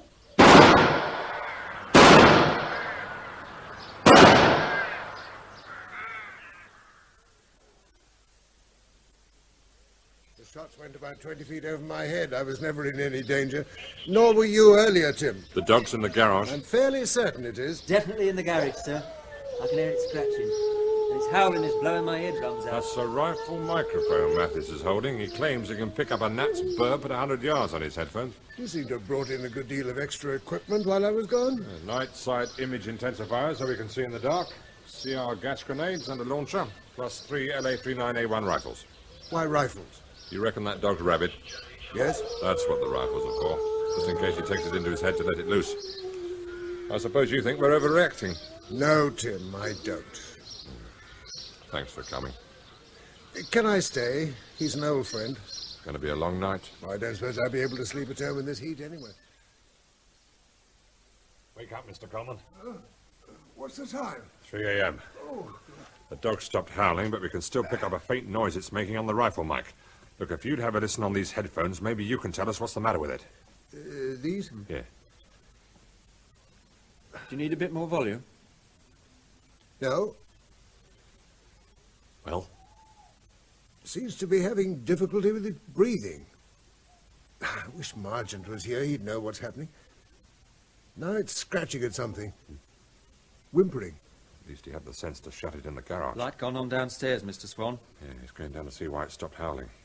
Mr. Coleman, could that dog still bite? It's still moving about, so I suppose it could. How far is it from the ground to the centre of an Alsatian's body? About 16 inches? Well, I suppose so. Why? Front door's opening. He's looking round. Yeah, he's coming out. Jenkins, Stevens, Kay, aim at the garage at the 6th course of bricks from the bottom. Continuous firing when I give the word. Right. He hasn't got the rifle. He's hesitating. You rake the right-hand side of the brickwork, Jenkins. Kay take the middle and Stevens the left. The 6th course, understood? Sir. I want that dog dead before he opens the garage doors. What's the point in shooting at brickwork? Those rifles have sent bullets clean through the modern concrete buildings in Belfast. 9 inches of brick won't stop He's them. now walking towards the garage. He's stopped.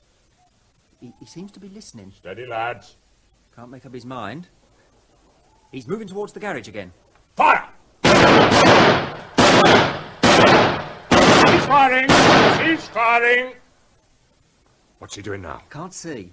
The flashes have blasted this thing up. Hang on. Oh, the picture's clearing. Oh, garage is leaning towards us. What's he doing? I can't see him. Hey, he's standing up. Must have thrown himself flat. He hasn't stopped a ricochet. No, he's okay. He's got a torch. Moving towards the garage. Can you hear any movement on those headphones, Mr. Coleman? Nothing. If that dog comes out when he opens the door and any of you have a clear line, use it. He's trying to open the garage doors. Yeah, he's having trouble because the frame's warped. He's got one open, shining the torch inside. I can hear him. I can't hear the dog. He's gone into the garage. Can hear shuffling about. He's talking to the dog. Is it alive? Well? Don't think so. He's crying, saying the dog's name over and over. More shuffling noises. He's coming out. Looking this way. You rotten, filthy, stinking swine! And now he's running to the cottage. Light gone on upstairs. Coleman, aim the rifle mic at the cottage. I have, but I can't hear anything. I'd better get down there. Ah! My ears! Odd. There was no flash. And the shot sounded muffled. So what was he shooting at? Guess.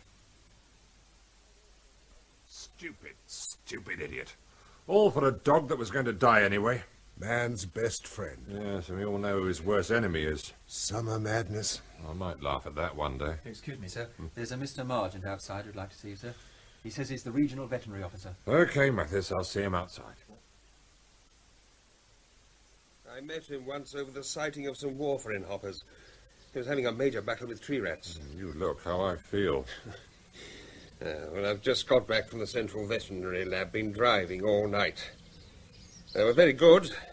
They did an on-the-spot fluorescent test and have confirmed the presence of the rabies virus. In the dog? In the dog and the fox. Looks like we've got a major outbreak on our hands. Mr. Punch killed my dog.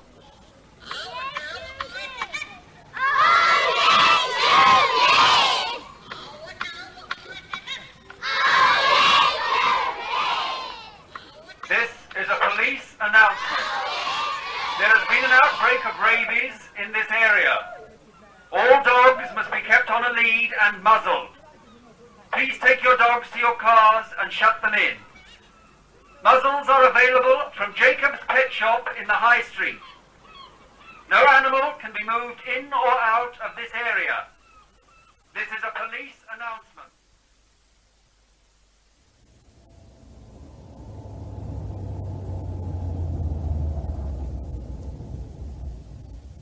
What's the matter, officer? Did you see the signs as you left the town? Yes. Then what's that dog doing in the back of the car? Well, those signs don't apply to us, do they? I mean, we're only down here for the day. They say all animals, sir, so if you'd kindly turn this car round and take the dog back to town, you'll find a temporary quarantine centre's been set up in the marketplace. Follow the signpost. Oh, Lord, honestly.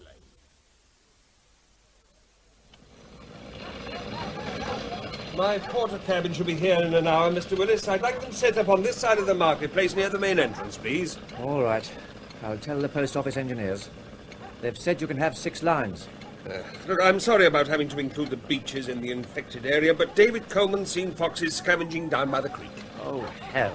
Looks like more dogs arriving. Hello, darling. Oh, Veronica Fairchild. Oh, yes? Secretary of the Market Traders Association. Good evening, Mrs. Fairchild. Hello, Willie. What's with the dog show? How did you get in? This is now a restricted area. Oh, rubbish. It's my marketplace. Now, who's your little friend, and what's all this nonsense I've been hearing on police loudspeakers about rabies? It's not nonsense, Mrs. Fairchild. Willie, my sweet, tell me how we'll be able to run the cattle market on Tuesday with all these wretched dog pens all over the place. There won't be a cattle market on Tuesday until the temporary ban has been lifted. You can have one of these. It's an advanced copy of the rabies control order for this area which came into force... Market, Willie? Oh, now you're talking rubbish. When you go back to the town hall, take a look at the copy of the Royal Charter in the glass case. I'm afraid it's true, Mrs. Fairchild. There'll be no market on Tuesday. Oh. If you want to hear why in detail, I suggest you come along to this evening's public meeting at the Assembly Rooms. Why did you bring me? Because it concerns us. I don't want to hear anything more about rabies. David, people are staring at us. No, they're not. I had to come, and I wanted you to be with me. Good evening, ladies and gentlemen. I'm Sarah Collins, headmistress of St. Peter's and chairman of the council. Before we start, I'd like to thank you for turning out in such numbers on this very hot evening, and to apologise to those members of the council present who have not had a chance to study the rabies control order, which now affects this town and its beaches, and much of the surrounding countryside. Copies are now available and will be distributed during this meeting. The people with me on the desk are, on my left, Mr. Ian Marchant, the Regional Veterinary Officer.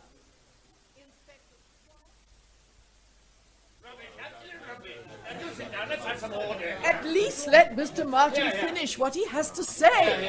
As I was saying, the infected place has been defined as this area of woodland on the map to the north of the town, known as 7 Acre Copse, and includes this area of forestry land here. Where poor Clive Harding was killed last night. My assistants have already started a program of gassing and trapping foxes in the infected area, and will continue to do so until the fox population has been wiped out.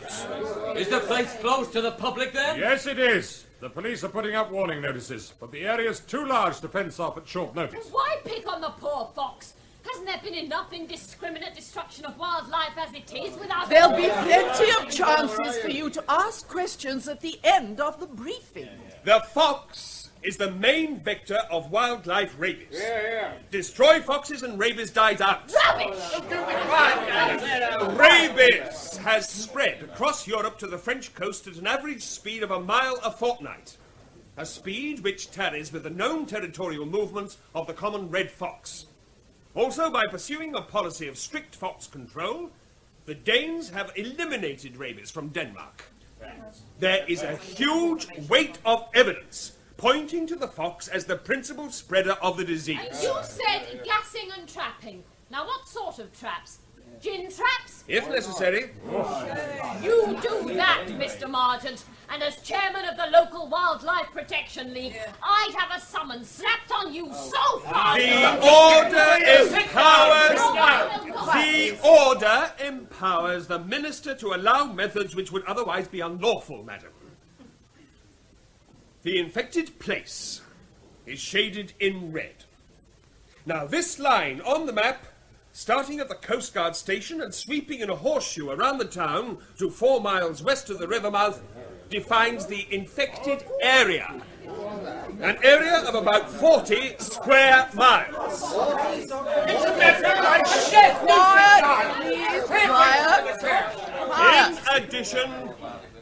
In addition to the restrictions on the exercising of cats and dogs in the area, animals not under control will be seized and destroyed if not claimed within 3 days. There will be a ban on markets, and the movement of all animals in or out of the zone will be prohibited without a special license. Oh, wait a minute. What about the holiday makers on the caravan and campsite who brought their dogs with them? Surely they'll be allowed to take them home. No, they will not. In fact, the first checkpoints were set up an hour ago by the police. Oh, but this is stupid! What about our visitors when the schools break up next week for the summer holidays? They're welcome to come, but they'll have to leave their pets at home. I've got men now manning checkpoints on all the roads into the area to make certain that no animals are brought in. By checkpoint, you mean roadblock? Call them what you like. They're only a temporary measure until all the signs are up and the matter has been given maximum publicity on radio and television. We think we can rely on public cooperation. Well, listen, mate. We seafront traders have to rely on their money in order to live. I can't see the public even bothering to come down if there's signs and all sort of restrictions. It was bad enough, that publicity over that girl dying. But at least that was before the season had started properly. The measures are for everyone's protection. But the last thing we want is to try... Maybe, Inspector Swan. But who's going to protect us from the protectors, eh? And who's going to have to pay for all this protection? All the police and the council workers overtime, the ratepayers as usual. But the council will be applying to central government for a discretionary grant. I see on this order there's now a ban on race meetings and hunting. Will the government pay our losses through the cancellation of the August point-to-point? What ban on hunting? It's on page 11, Major Lichen. Well, not fox hunting. Yes. But the ban will be lifted before the hunting season starts, won't it? The Waterhouse report recommended an 18-month programme. But fox hunting is part of our heritage. You can't... What about the market? There's been one in the town every week for the past 700 years. I can understand how you feel, Major Lichen. But I cannot think of a worse way of spreading rabies than have a pack of hounds tearing a rabid fox to pieces. And as for hunting being part of our heritage, well, I think it better to give it up for a couple of seasons than have to give it up for good, as they've had to do in parts of Germany and France. Now, with your cooperation, we can stamp this out perhaps in as little as 9 months. It seems to me that we're being asked to cooperate in the financial ruin of this town. High time something was done about the dogs in this town. Or the way people allow them to wander about, chasing cats and making messes everywhere. If you ask me, I think the Ministry of Agriculture and Fisheries are overreacting. I've worked on farms in Canada where there's always been rabies in the wildlife. I've never heard of anyone dying. You just have to take a few precautions. Listen, Mrs. Fairchild. In France, no one has died of wildlife rabies there for over 20 years. All these petty restrictions in the hope it'll go away, well, they amount to the same sort of thinking we had in this country that insisted that motor cars should be preceded by someone carrying a red flag. But the only difference is the motor car kills more people in 1 month than rabies has in the whole of recorded history. Quiet, please. Sit down, David. Listen, all of you. Sit down. A few weeks ago, my daughter died of rabies. I was with her when she died. It was the most horrifyingly agonizing death it is possible to imagine. Yesterday, as Mrs. Collins will tell you, a rabid dog got into her school playground and bit 4 children. They're now having to undergo an extremely unpleasant 14-day course of injections in the hope that their bodies will build up a resistance to the disease. If the measures Mr. Margit and the police put into force save even one person such a death, no matter how slight the danger, then I say it will be well worth it. My wife and I have been sitting here in disgust. Listen, mate! Don't you go trying to take sympathy from us. It was your daughter who brought rabies into this town in the first place. Please take me home, David. Oh no, David, what are you doing? He's going to apologize. Mr. Coleman, please return to your seat. You let go. Miserable little rat off me. All right, Mr. Coleman, that's enough. I'll kill him, so help me. I said that's enough. I'll go back to your seat. He blamed Tess. I could have you charged, I could. All right, all right. Now let's forget it, shall we? Come on, David, we're going home. Not until this little runt's apologized. Why the hell should I? Are you all right, David? Yes, I'm sorry to be such a nuisance. Oh, you better go back on the platform. That gentleman's accusation is unfounded. There is no record of a human passing rabies to another human. Oh, what about the bloke who died in Manchester last June? The hospital staff who treated him had to be vaccinated, didn't they? These record cards are superb, David. The blue ones are a cross-reference by breed to owners' names and addresses. Scruff, Mickle, Bunty. Even the animals' names listed. Good, good. Morning, gentlemen.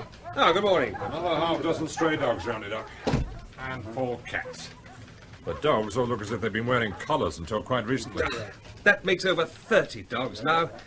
It's the one thing we were dreading. As soon as there's a panic like this, people whip the collars off their dogs and push them out onto the street. Is that them? Yeah. Okay, let's have the Cocker Spaniel bitch in here. Right. I want to try a little experiment. Oh, make sure its muzzle's secure. Jenkins, let's have that spaniel. Check its muzzle first. I want all your cards on Cocker Spaniels, David. Right, on spaniel, Mr. Martin. Well, yeah. Hey, you're looking sorry for yourself, aren't you? Owners turfed you out, have they? 6 cards. Ah, thanks.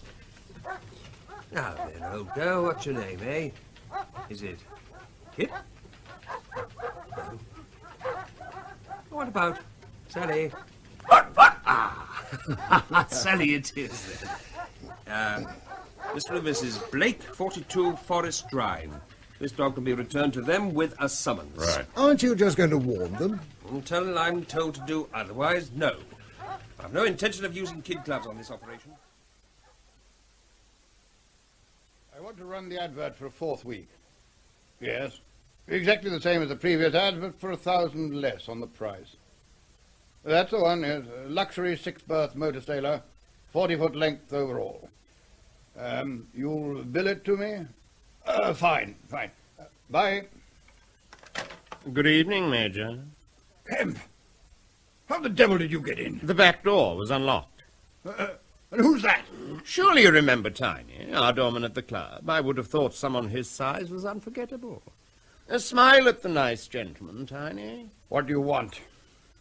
Mr. Snell wants reassuring. I've told you he'll get his money. Mr. Snell is very disturbed about this ban on fox hunting. He fears that it might cause him to review his credit arrangements with you. Well, tell him that he's got nothing to worry about. Tiny. Right. What's that big oaf doing? I don't think Tiny's ever seen a grandfather clock before. A deprived background. What did you... And he doesn't know his own strength. Now look here. Just what the hell do you think you're playing at? That clock's a valuable antique. He's wrecking it. Can't you stop him? Probably trying to find out what made it tick. Let's be thankful he's not playing with matches. That's his speciality. That clock belonged to my father. Don't worry, Major. Mr. Snell's quite prepared to give you time in exchange. 1 week, to be exact. Next Sunday. The day before August bank holiday, so you'd better make sure you have the right amount for Mr. Snell, because he'll have an extra day to count it. Hello. You finished early? There wasn't much point in keeping the surgery open. No customers. Oh, for the third day running. It'll pick up. Will it, David? How many unclaimed cats and dogs did Margent's men destroy yesterday? Well? Oh, I don't know, 4 or 5 maybe? And how many will it be tomorrow? And the day after that? Another month and your practice will be ruined. And Margent has made it clear that this whole business could drag on for a year. We'll manage. We've got a bit on deposit. We as won't my life manage, David. It's not as if it's a bad patch we can weather through. People don't trust you anymore. Don't be silly. No, it's true, Dave. I've overheard gossip. Those customers you've always complained about who seem to think more of their cats and dogs than their children, they're the ones who've kept us going in the past. And they see the help you're giving Margent as some sort of collaboration with the enemy. Then they're more stupid than I thought. And what that horrible man said about Tess at the public meeting... We agreed not to talk about it. You were the one who agreed. That's your answer for every problem. Don't let's talk about it. Tess dies and you say, don't let's talk about it. This practice is virtually finished and you won't talk about it. I want to get away from here and you won't talk about it. Someone says terrible lies about Tess and you won't talk about it. Please, David, don't you understand? I need to talk. And if I can't talk to you, then there's no one. You bottle everything up so that I feel I'm living with a stranger. I'm sorry, Muriel. I should have realized. I've been so busy these past few days while you... Look, let's get the August bank holiday behind us and then we'll have a serious chat about what we're going to do. Well, what about now? I've got to go and see Margent. Oh. Well, I suppose that's better than nothing. All right, then. Do whatever you think best. 50 quid less than this time last year. And look at the beach, deserted. Will you join? You tell me how you reckon this action group you're thinking of can succeed. If you're my counsellor, how is it you can't manage to do something by yourself? Well, I want to present a petition to the government, asking them to pay compensation to all those whose livelihood has been damaged by this rabies control order, or who suffered financial hardship. And what's in it for you, Major? Well, as you're all constituents in my ward, I'm naturally anxious that you're not driven away. I mean, seafront traders such as yourself are the lifeblood of this town. I don't believe a word of it. We never see you between one election and the next. How much do you stand to lose? Come on, mate, there's nothing to be ashamed of. What's upsetting you? And then let me guess. The ban on fox hunting. Ah, I thought so. Will you and your fellow traders join me? Sure, we'll join you. What have we got to lose? You look pretty well set up. Maybe you could help some of the lads out until we've got this compensation. You do pretty well out of the cappers on your land, don't you? There's one French family by the river, that's all. Frogs? And nobody makes much money out of campers. How long have they been there? Over a week. Why? Do you reckon they're the ones that brought rabies into the country? I wouldn't know. I doubt it. One of the lads in that government vets team was saying in the pub last night that the frogs have long summer holidays. Over a month. So they have more reason to smuggle their pets into the country, because it'd cost too much to have them looked after at home. I don't think the length of time they've been in the country tallies with the incubation period. How do you know how long they've been in the country? Some of my mates working the lobster bus don't have much love for the French. If it turned out that some frogs were responsible for bringing this rabies into the country, they'd be held to pay. Good morning, David. Come along in. How's it going? Better than I expected. We've now gassed 41 foxes in 7-acre copse and 12 in the forestry land around Blackdown. I've just had the results from the Central Veterinary Lab on the head and necks from the first day's gassing. Only the 7-acre copse foxes were rabid. So it looks as if you might be able to contain it. Well, I think there are grounds for cautious optimism. That will be the keynote of this morning's press conference. Cautious optimism. 53 foxes. I should have made a dent in the population. Ooh, a hell of a dent. But with an infected place of that acreage, I won't be happy until we've gassed at least 300 of the blighters by the end of September. Yes, and then our problems really start. Why? Well, autumn is when the young dog foxes seek out their own territory. It won't take them long to twig that there's hardly any competition in the infected place, and they'll start moving in droves. Yes, to defeat them, you have to understand them. Oh, excuse me. Margent. When was this? I see. Yes. Thank you for telling me. Oh, hell. What's the matter? Michael Thorne, the boy who was bitten on the neck by that Alsatian. What about him? He died an hour ago. Am I late for the morning briefing? You heard about Michael Thorne, Tim? Yes. Yes, I picked it up in my car just now. We've got a problem. Oh? Yes, a young PC has just confessed that he saw his aunt carrying one of her cats out of 7 Acre Copse. She told him that it was the cat's favourite haunt and it had escaped when she was cleaning a window. She told him to keep his mouth shut. When was this? 2 evenings ago. The constable will be disciplined, of course, but divided loyalty is Divided loyalty? Nothing. It was criminally irresponsible of him to keep quiet for so long. Yes, I agree, but you don't know the full story. The constable's aunt is Mrs. Sarah Collins, head mistress of St. Peter's and chairman of the town council. Oh, no, of all the people in this town. How many cats has she got? I'm just looking. I think it's 5. Or it's at least that. Got it. Yes, 5. It was 6, but one was maimed by a fox and had to be destroyed. Remember, Tim, you called me out in the middle of the night? Yes. A fox killed one of her cats. This is the first I've heard about it. Well, it was some months ago. February the 5th. What wasn't I told? To be perfectly honest, I've forgotten about it. I can't see what that's got to do with this outbreak. But it's got everything to do with this outbreak. I've got to find out how it started. February makes sense. Now, come on. We've got to go and see her about that cat. Frank, I want a crate loaded into the transit. I didn't think it mattered. He couldn't have been in the copse for more than 3 hours. I've been so careful to keep them in. I even nailed a piece of plywood over their cat door. They hated it, especially Whiskey. I examined him from head to tail when I got him back. There wasn't a mark on him, so I didn't think it mattered. He could have eaten part of the corpse of a rabid fox. We've already found 2. There could be more. Oh, Whiskey wouldn't do that. He's so fussy with his food. I'm afraid we've got to take him, Mrs. No, he's all right, I tell you. I'm very sorry, Mrs. Collins, but we can't take chances. Where is he? In the back room. You come and see him. Come see him. You'll see. He's fine. His coat's glossy. His eyes are bright. Don't touch him, Mrs. Collins. Don't touch him, whatever you do. Here he is. He hates being shut in during this hot weather, don't you, darling? You see how well he looks. Mrs. Collins. He's beautiful.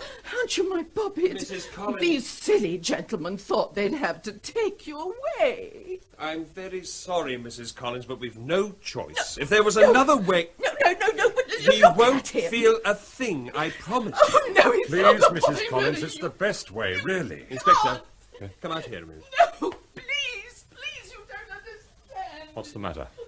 We've got to take all her cats. What? Shh. For God's sake, why? Because they've been together in this house. But you said cats are not so susceptible as dogs. All animals are susceptible. But we can't take all of them, man. Be reasonable. It would kill her. Look, when I write my report saying that this outbreak has been beaten, I'll want to be absolutely certain in my own mind that it has been. Now, if I turn a blind eye now, I might be tempted to do the same again with another case, and so will you, and so will my team. And before we know where we are, rabies has become established in this country and things will never be the same again. Yeah. The social and economic consequences could be unthinkable. Now, even picnics would become a thing of the past. Future generations would grow up with an inbred fear of the countryside. It's already happening in Germany and France, and I'm damned if it's going to happen here. And we owe it to the memory of Tess Coleman and Michael Thorne. I'll go and get the crate. Okay, you call the doctor. Right. Mrs. Collins, you have 5 cats. Where's the other one? Now, please, Mrs. Collins, you must tell me. No, only 4. Martini, whiskey, sherry, champagne, and Cinzano. Where's Cinzano? No, Mrs. Collins, where is Cinzano? All right, Margent, I've found it. No. How do you know their names? Oh, that's one of David Coleman's record cards, isn't it? Yes. Oh, I don't think I could ever bring myself to speak to him again.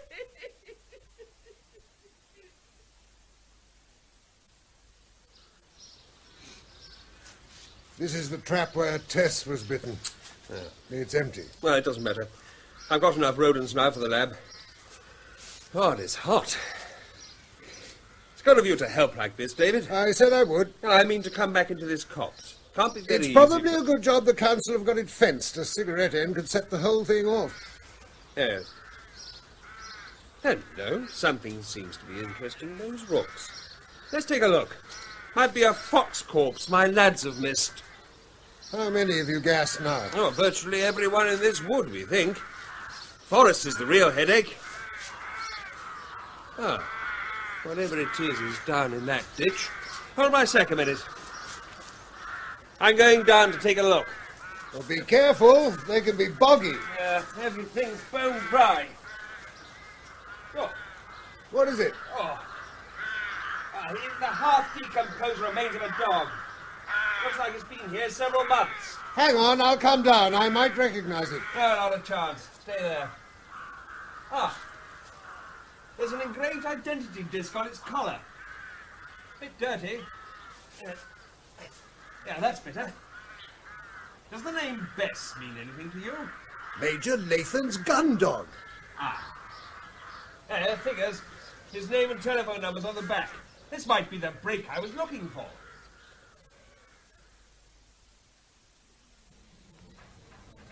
He can answer a few questions now, Inspector. You'll find he speaks good English. Poor devil, what a lousy start to the bank holiday. It's mostly bruising. He'll be okay tomorrow. Not his wife. They broke her jaw. Okay, thanks, Doctor. That's all right. Monsieur Blanchard? I'm a policeman, and I'd like to ask you some questions about the men who attacked you and your family tonight. I did not see them. It was dark. You understand? Yes. Did they have a car? I do not know. I was asleep with my wife in our tent. My daughters were in the small tent. Perhaps they saw something. Oh, is my wife, please? Well, Sorry to disturb you, Inspector. A somewhat cryptic telephone message from your headquarters. Would I tell you that the results of the forensic test was positive? Thank you, Doctor. He'll still be here in the morning. I can arrange it. Good. His case can wait. Come on, Mathis. I'm going as fast as I can, sir. So there's no doubt? No, none at all. The hairs on the dog you found match the hairs on the bedding in the chain locker on his boat. I see. He bunkered with 200 gallons of diesel from the marina on the 13th of December and notified the Coast Guard that he was sailing for Havre on that day, and he returned 2 weeks later. And? What clinched it was his hired hand at the time, being told to look after his hounds, but not his gun dog. The hand also said that Latham was cock-a-hoop upon his return over some fox hunting he'd fixed up with a party of French and German businessmen. And I thought you checked every boat in that marina. Well, seems he moved out in the spring, couldn't afford their mooring fees. He's got a hell of a lot to answer for. We've always been worried about the irresponsible weekend yachtsman smuggling pets, but it turned out to be one all along. And he could never bear to be without that dog at his side. Well, he's without it now. 3 people dead and countless animals destroyed. Headlights approaching. Be out on this lane at this time of night. He's shifting too. You better pull in. Can't. Lane's too narrow. He's not going to stop. Flash your lights at him.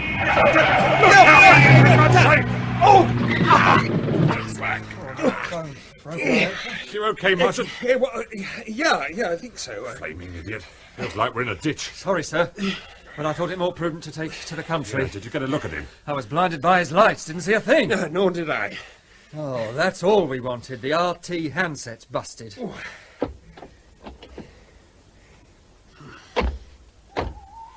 Well, we're going to need a tractor to haul it out. A 3-mile walk to Latham's farmhouse. At least it's downhill. Look! That glow! Latham's farmhouse is on fire!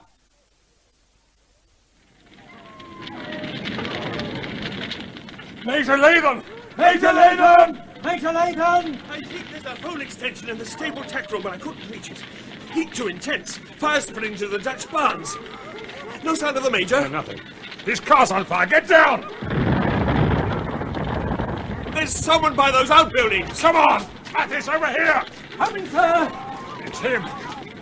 Major Latham, come away! You've got to release the hounds!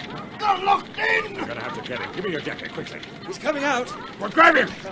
I can't hold him, sir. Okay, I've got him. All my fault! There's nothing you can do about the hounds, Major. All my fault! Is there a telephone in any of these outhouses? Must release the hounds! Stop him! Oh, hell. Come back, Major. It's too late to save them. Sorry, sir. But he put a knee in. He's gone right in. That roof won't hold much longer. Stupid, stupid idiot.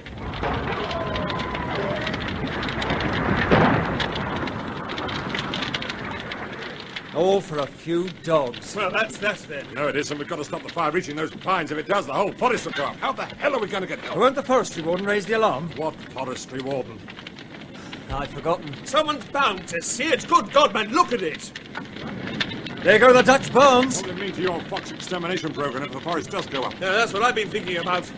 We'll have to stop all the foxes from escaping somehow. Surround the whole area and shoot everyone that shows its snout out of the trees? Yeah, I suppose so. It's the last thing we wanted to do. Starting to get light. Sounds like a job for the army.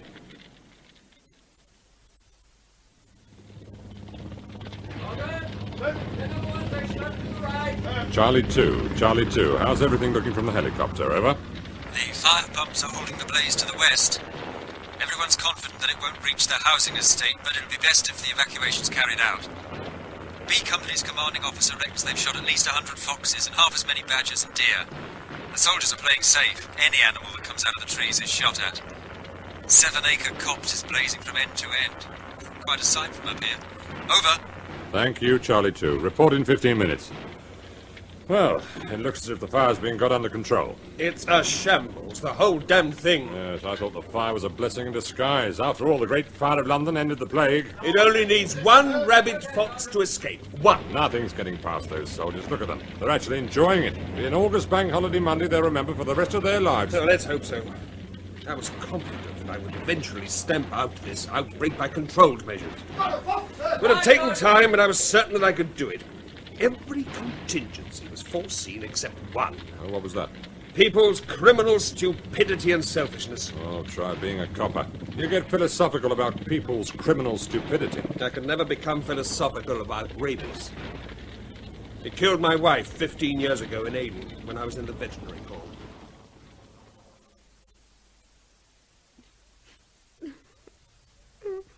Muriel, your turn. Oh, damn. Muriel. Oh, there you are. Sorry I've been so long.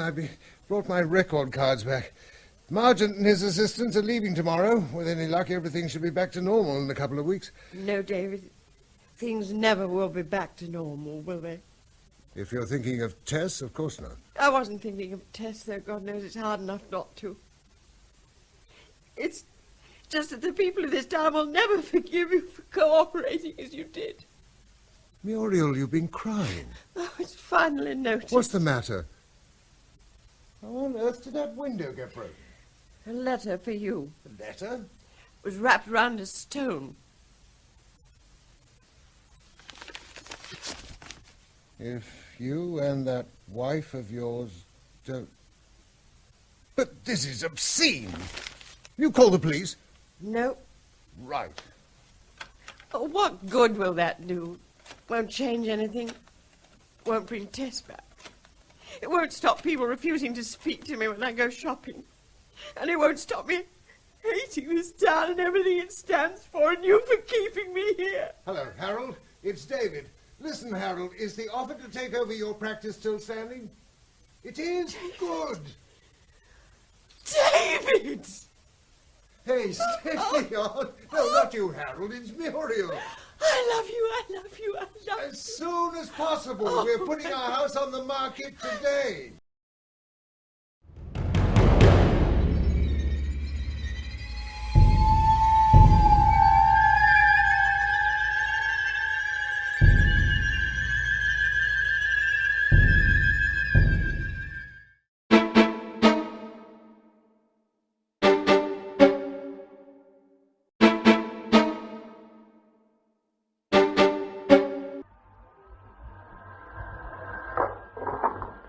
Taxover here. Francis Taxover, can I help you? No, this is Dar House Scientific Developments Limited. You may not Dower, D-A-R-R, Dar. I happen to be the director. Sorry, young lady, this is not the United States Air Base. I'm not the CEO, and we have no one on our staff answering to the name of Butch. Indeed. Well, I advise you to try Director's inquiries. Good day to you. Miss Burtis? Yes, Doctor? I sent a bunch of slides along to the parasitologist this morning. I've not had the report yet. Can you chase it up, please? Of course. I'll go along to the labs myself. I wish you would. Oh, by the way, any sign of these youngsters of mine? Yes, they've been here some minutes. I'd have called you and you were talking on the other line. Oh, don't I know it. Well, send them up, will you? Very good. No, better still. I'll see them in the morning room. Have Miss Brackley take me there, too, when she turns up, please. Certainly, Doctor. You might see we're not disturbed. What about that report? This afternoon will do. Very well. How are you, Stephanie? Hello, Daddy. Hello, Paul. Come into the morning room, will you? Make yourselves comfortable. I'm glad you were both able to get away. Well, I oughtn't to be here, but you did make it sound pretty urgent. Well, it is important, certainly. But just how urgent seems still to be in doubt. I had hoped to know myself by now, but the fourth member of our quartet has been delayed. The fourth? Yes. I doubt whether you remember her. She left Dar nearly 14 years ago. Diana Brackley. Oh, I think I do. Tall, rather distinguished looking, wasn't she? I certainly do very well. I had a schoolgirl pass for Diana. I thought her the most beautiful. Next to you, Daddy, the cleverest person in the world. I used to think she had a crush on you. Oh, nonsense. I was jealous. But I cried like anything when she went away. So long ago. Well, how can she have anything that's really urgent to us? What's it about? Well, don't leave us in suspense. Well, you may think this is something I should have told you before. Oh, dear, this sounds terribly ominous. Are we foundlings or something? No, you're certainly not. It's rather a long story. I'd better start at the beginning. Well, that's not a bad idea. I'll try and condense it. It really began in the July of the year that your mother died. Poor Mummy. At the time, our research work here was only in its infancy. Diana Brackley, who'd just come down from the university with an honours degree in biochemistry, joined us as one of my assistants. I remember all that. Go on. Well, let me take my time, my boy. Sorry, Dad. One morning, after she'd been here about 8 months, there was a knock at my door, and Diana came in, carrying in her hand a saucer of milk. I'm sorry to disturb you, Dr. Saxover. What is it, Miss Brackley? Felicia's milk. So I observed. I thought I'd ask you to sustain that cat in some less traffic-prone situation than my study. I want you to look at this milk, Dr. Saxover. Why? Well, she hasn't drunk it. Apparently not. But I can't think what Felicia's habits have to do with me. I poured this milk out for her yesterday. There was thunder in the night, and it turned, at least nearly all of it. Well? Well, you see this little round white spot with a dark speck in the middle? Yes. Well, the milk there is still perfectly fresh for some reason. Try some on your finger. There it is. It's funny. What were you working on when you poured this out? That new batch of Lichens, the McDonald's lot. Well, let's fish out the black speck and see what it is. I'll put it on one of these slides. There we are. Have a look at this under my microscope. Well, can you identify? Yes. Yes, I think I can. It's a fragment from the one I've called Lichinus imperfectus tertius mongolensis secundus macdonaldi. You indeed. Well, nearly all lichens seem to be imperfecti anyway. Oh, how right you are. Well, antibiotic, do you think? Yeah, well, it could be. 100 to 1 against it being a useful biotic, of course. Still, it doesn't do to skip chances. I'll take a look at it in the lab and let you know. Thank you, Dr. Saxover. I'll be interested to know what you find. Did you find anything? Well, lichens are queer things, and only comparatively recently have some of them been found to have antibiotic properties. Naturally, I thought, as anyone would, that an antibiotic was what I was looking for. And weren't you? Yes, but after a while, I had to recognize that this was not an antibiotic, but something quite different. Something there was no name for. So I had to invent one. I called it an antigerone. Meaning what, Daddy? Anti against gerone age, or more literally, an old man. One could have been more accurate, but it will do. Against old age, is that it? Well, roughly speaking, yes. The active concentrate derived from the lichen I call simply lichinin, and the actual physico-chemical details are, of course, extremely complicated, but the total effect is quite straightforward. It simply retards the normal rate of metabolism throughout the organism. Daddy, you don't mean you found... Oh, no. Can't be that. It is, darling. That's what it is. You, Daddy. You.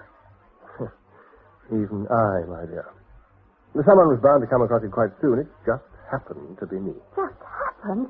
Like it just happened to Fleming with penicillin. Oh, gosh, Daddy. I feel like... I don't know what I feel. Oh, I'm sorry, Dad, but I don't get this. I'm only a plain civil engineer, remember.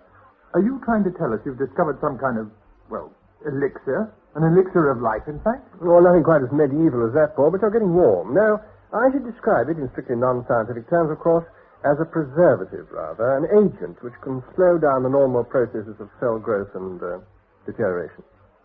How long? Daddy, I asked you, how long? How long am I going to live? In the present circumstances, I estimate your expectation of life, my dear, at approximately 220 years. Good God. Come in. I'm so sorry, but Miss Brass is on the line from London. If you said it's important. Thank you, Miss Burkett. Well, I better take it in my study. I'm sorry about this, you two. I'll be back as soon as I can. 220? Do you think he really meant that? Can you imagine Daddy saying a thing like that if he didn't mean it? No, I suppose not. Me too? Of course. Only it'll be a bit less for you. I don't see how you got onto it so far. Well, nor do I, quite. It was like one of those puzzle things. He gave it a twist the right way, and it all slipped together quite suddenly. What slipped together? Oh, lots of little things. Such as? Wait till Daddy gets back. He'll explain it all much better than I can.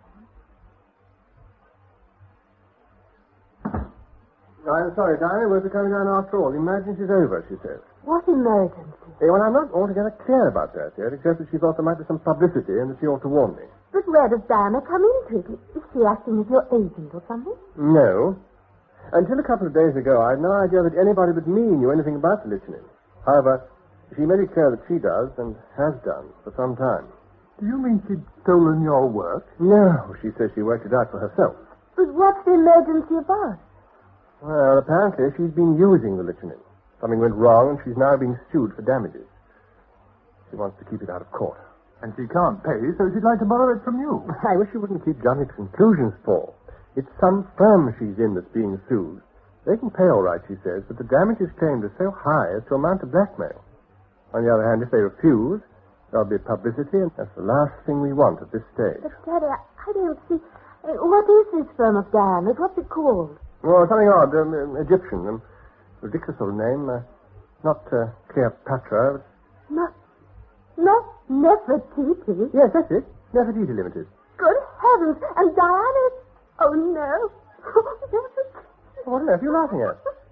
A firm called Nefertiti sounds more preposterous than funny to me. Well, what's it do? Oh, dear Daddy, really? Where do you live?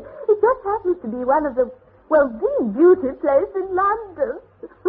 Oh, what are you talking about, Jessie? You trying to pull my leg? No, Daddy, it's true. Well, I thought everyone must have heard of Nefertiti. It's the most famous place of its kind in the country. A beauty parlor? Yes. Oh, no. Oh, no. Stop it. Not really. Stop it. Oh, no, but you know, really, I'm sorry, but it is funny, isn't it? I mean, the greatest discovery in the century, too big a secret to share. No, really. Yes, if there's any brandy in that decanter. After all these years. Oh, my... my God. My God.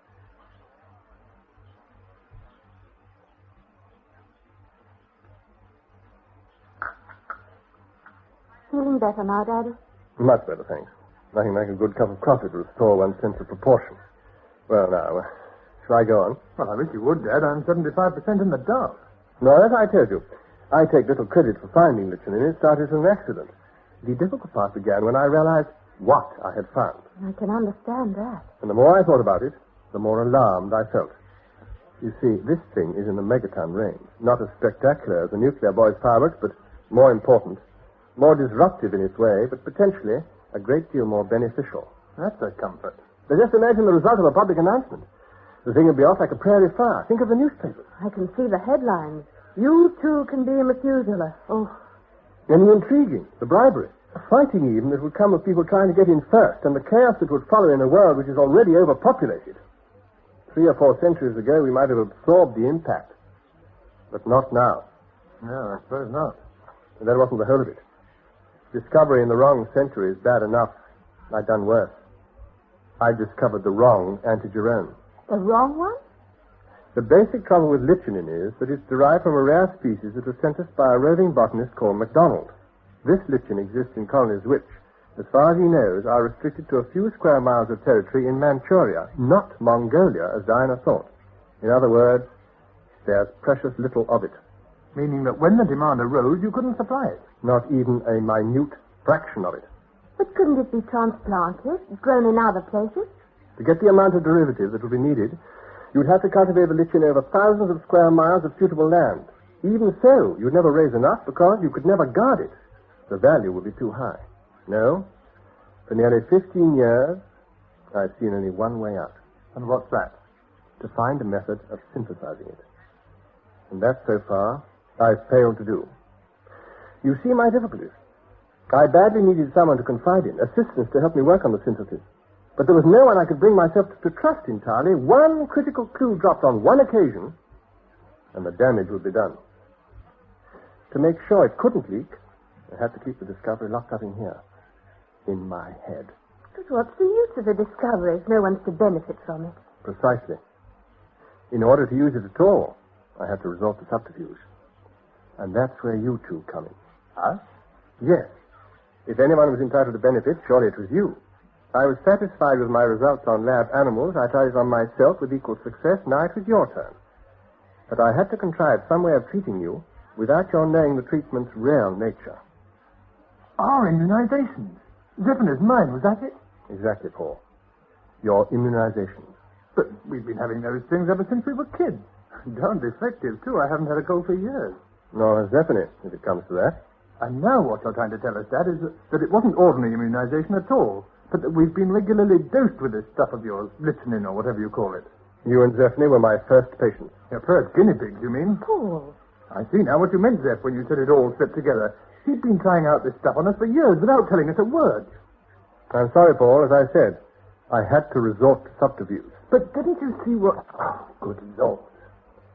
With luck, it would give me some years in hand. It did. It's over 10 years since I gave Paul his first implant. Unfortunately, for all the progress I've made, it might have been last week.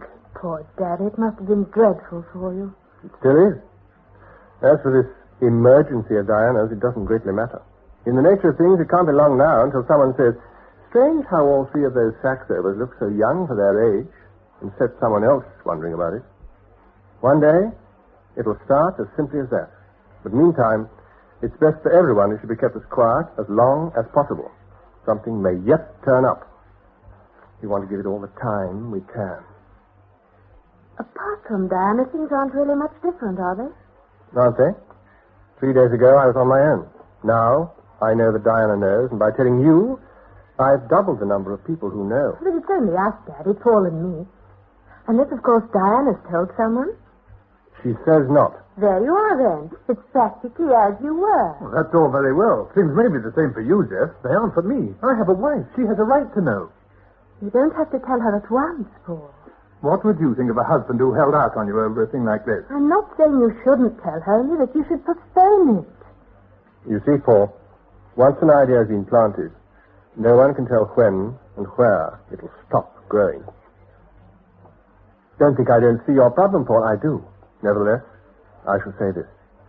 If you are willing to risk precipitating a disaster on a scale you never imagined, then go ahead and do what seems to you the gentlemanly thing. But if you are wise, you will tell no one. No one at all. All right. I'm quite aware that you've never really liked Jane, either of you. Now you're telling me you don't trust her. Well, that's what it amounts to, isn't it? Very well, if that's how things are, there seems very little point in our discussing the situation any longer. Stephanie, I suppose you've made your own arrangements for getting back to London? Paul! Goodbye. I didn't manage it very well. I suppose you will tell her. I'm afraid so, Daddy. Then what? I imagine she'll come to you wanting Lichen in treatment for herself. I don't think she'll blurt it out. Not yet. Perhaps you're right. Daddy, before I go, I'd like to know a little more about it. What exactly it's going to mean to me. To us all. Tell me, Daddy, please. I am delighted to hear that you hope to continue with the course of treatment as soon as you return from your film engagement in Rome. With kindest regards, etc. And that, sir, appears to be the lot. There are these checks for signature, Miss Brackley. Oh, right. I'll sign everything else this afternoon. Weren't you going down to the country? No, I've changed my plans. I telephoned Dr. Saxover and cancelled the engagement. Oh, I see. By the way, don't forget to check the figures in that interim report. I shall need them for tomorrow's meeting. Of course, Miss Brackley. Miss Brackley, secretary, can I help you? Oh, hold the line a moment, please. It's that Bertram firm. They want to know if you've decided to place a contract for those jars. Tell them I'll write. I'm not entirely sold on the designs they submitted. They might do much better. Very well. Miss Brackley will be writing to you. No, I'm afraid I don't. Goodbye. Is Brewster here yet? Yes, I saw the car outside as I came up. Good. Tell him I'll be down in 5 minutes. I'm going back to the flat for an early luncheon. Then he's to drive me to Lincoln's Inn. I have a date with the lawyers at 2. Oh, will you be needing Mrs. Willoughby's file then? No, I don't think so. Her claim was settled this morning. Now it's merely a question of my seeing the terms they've agreed on. Settled? Oh, I am glad. So am I. It's cost the firm a pretty penny. £5,000 to be precise. 5,000? But it's sheer blackmail. Of course it is, but the Willoughby woman had a case of a kind, and win or lose, Nefertiti just couldn't afford the publicity. At any rate, we've succeeded in keeping the story from the press, and that's something to be thankful for.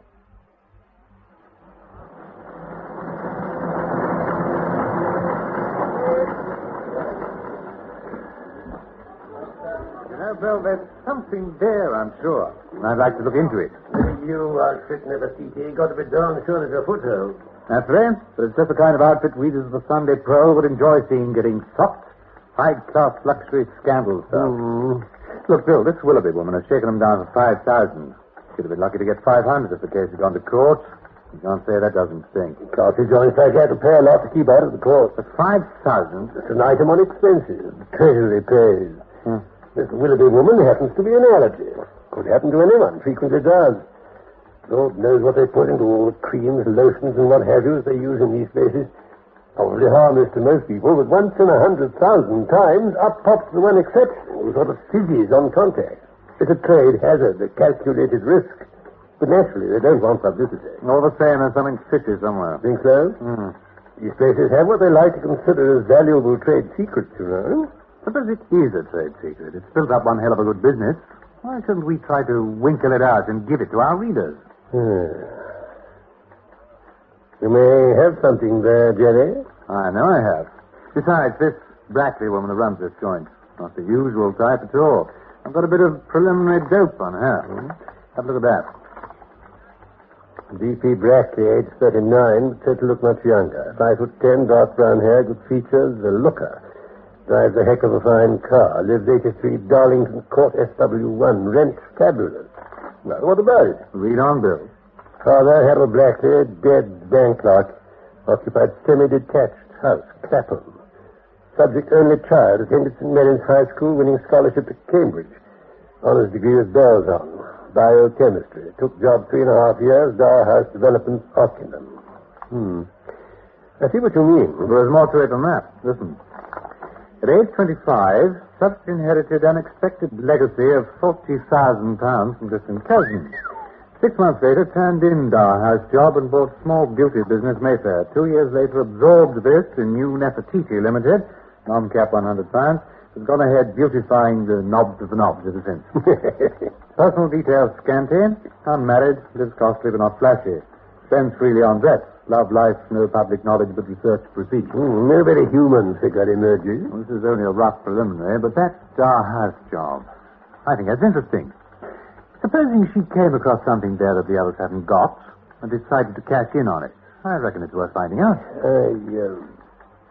All right, Jerry boy, but go canny. This Nefertiti outfit pack a lot of high-powered feminine influence. If you find anything that's going to blow up into a big scandal, there'll be some important wives involved, and I won't publish a word if it's not in a watertight jar. So just bear that in mind, won't you?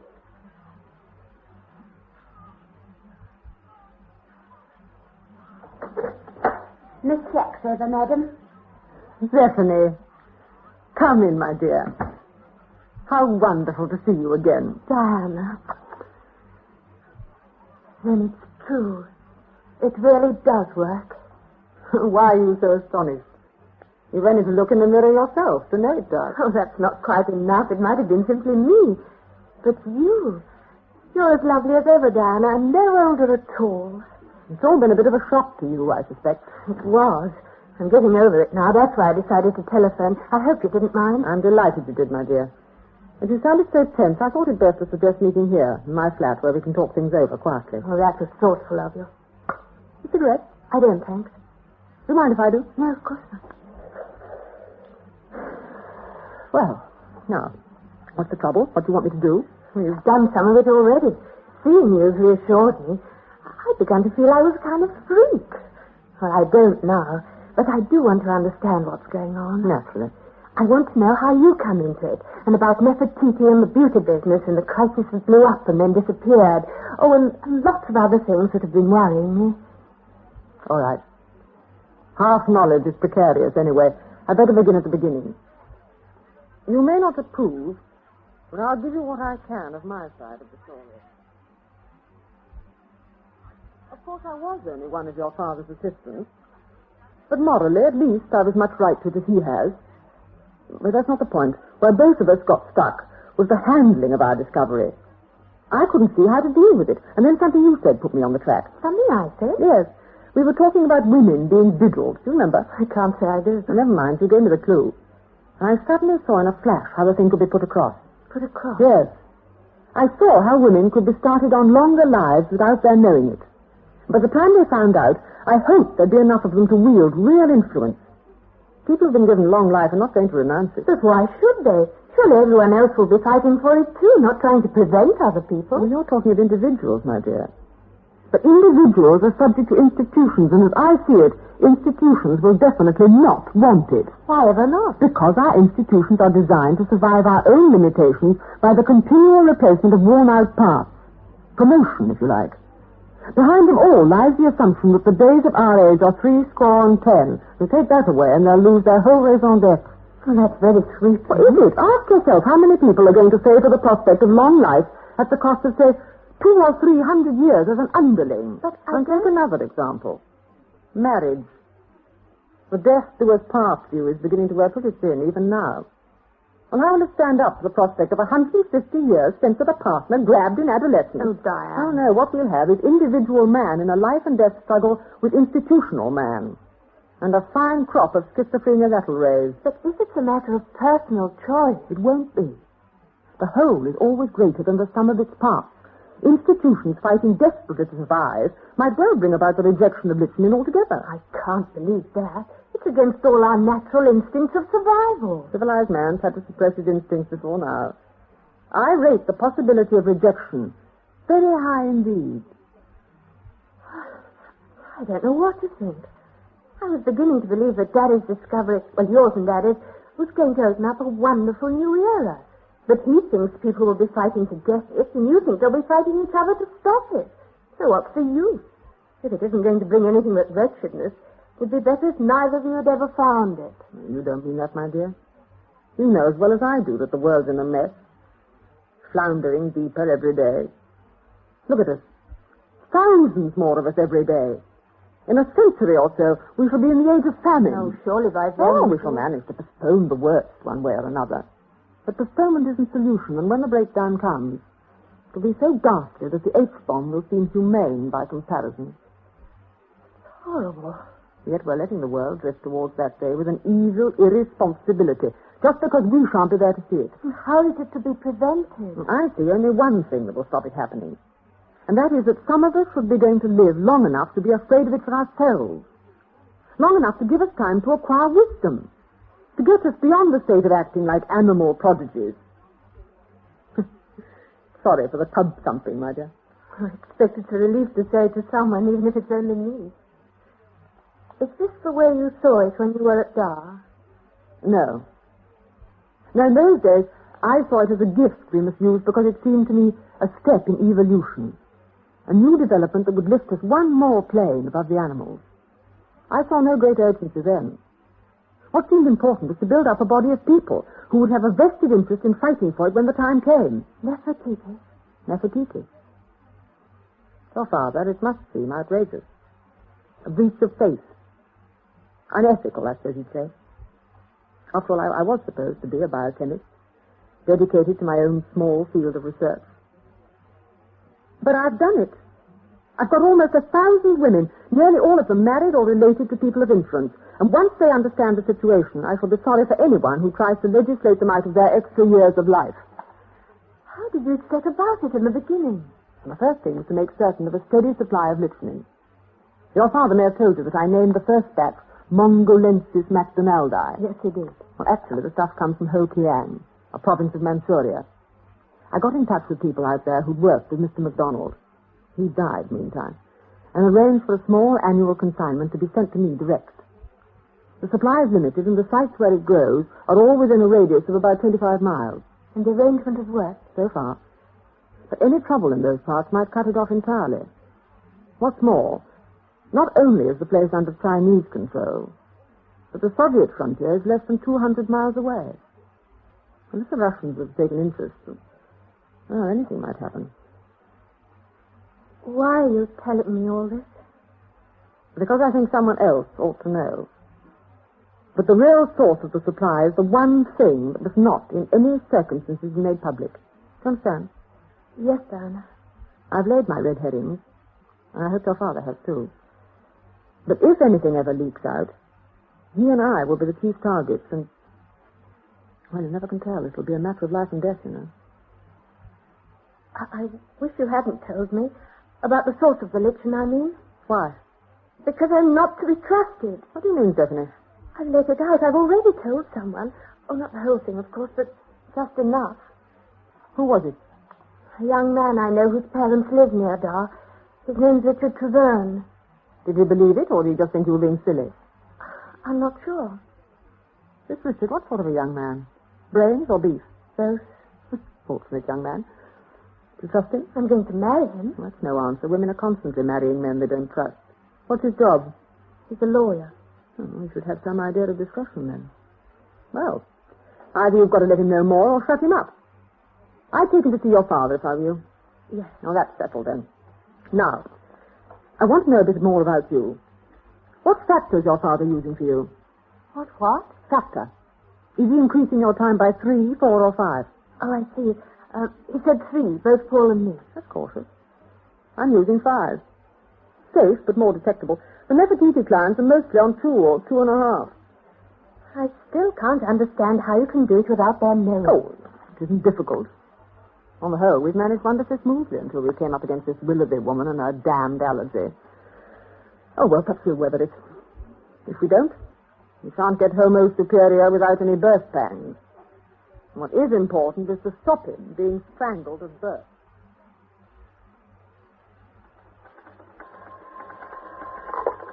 Is it here? Hello, Bill. On the top of the morning to you. Jenny, you sound very pleased with yourself. I am. I've made a contact. What sort of contact? A Nefertiti one. An innocent-looking maiden who works there and who adores caviar and champagne. I trust you filled her up with both.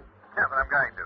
Look, Bill, this Nefertiti outfit really does seem to do something pretty remarkable for its clients. I've been checking up on some of them. In particular, a certain Lady Julie. The Lady Julie? Yeah, the beautiful Lady Julie. Remember how she started? I don't. I'll enlighten you. 10 years ago, she was a medical student in a London hospital. Then, by luck, she hooked and married Julie, who was already a millionaire.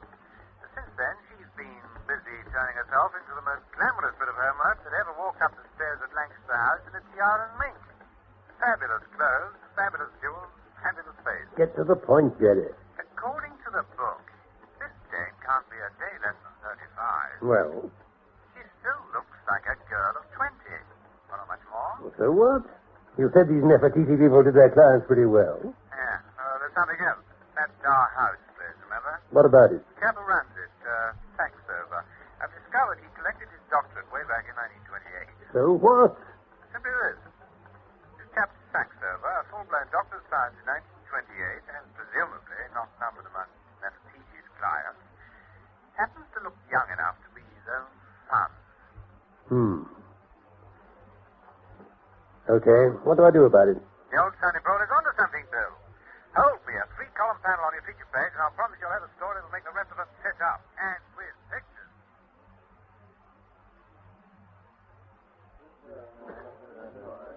far as one can judge from the blueprints, the scheme's a perfectly sound one. Excuse me, Mr. Saxover. Yes, what is it, Frank? Your father's on the telephone, sir. He says it's rather urgent. I thought you might care to take the call in the next room. Thank you, Fred. Excuse me, gentlemen. Yes, certainly.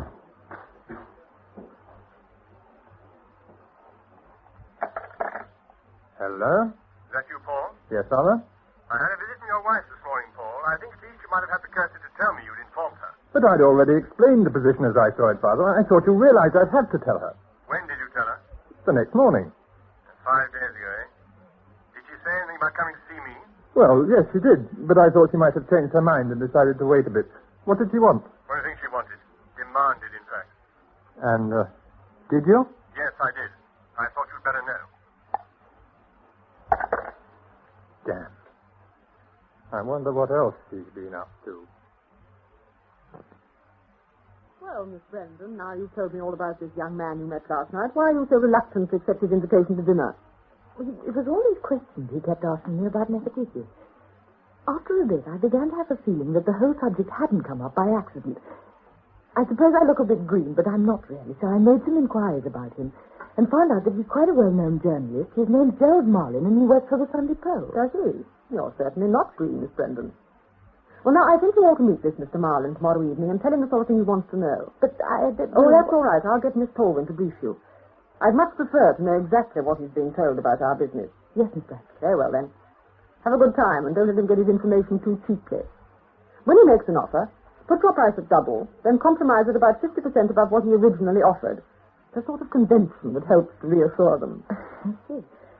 And what shall I do with the money? Bless the girl, you've earned it. You do what you like with it. Now, off you go and let me know how it works out. Yes, Miss Brackley, of course. Good afternoon, Miss Brackley.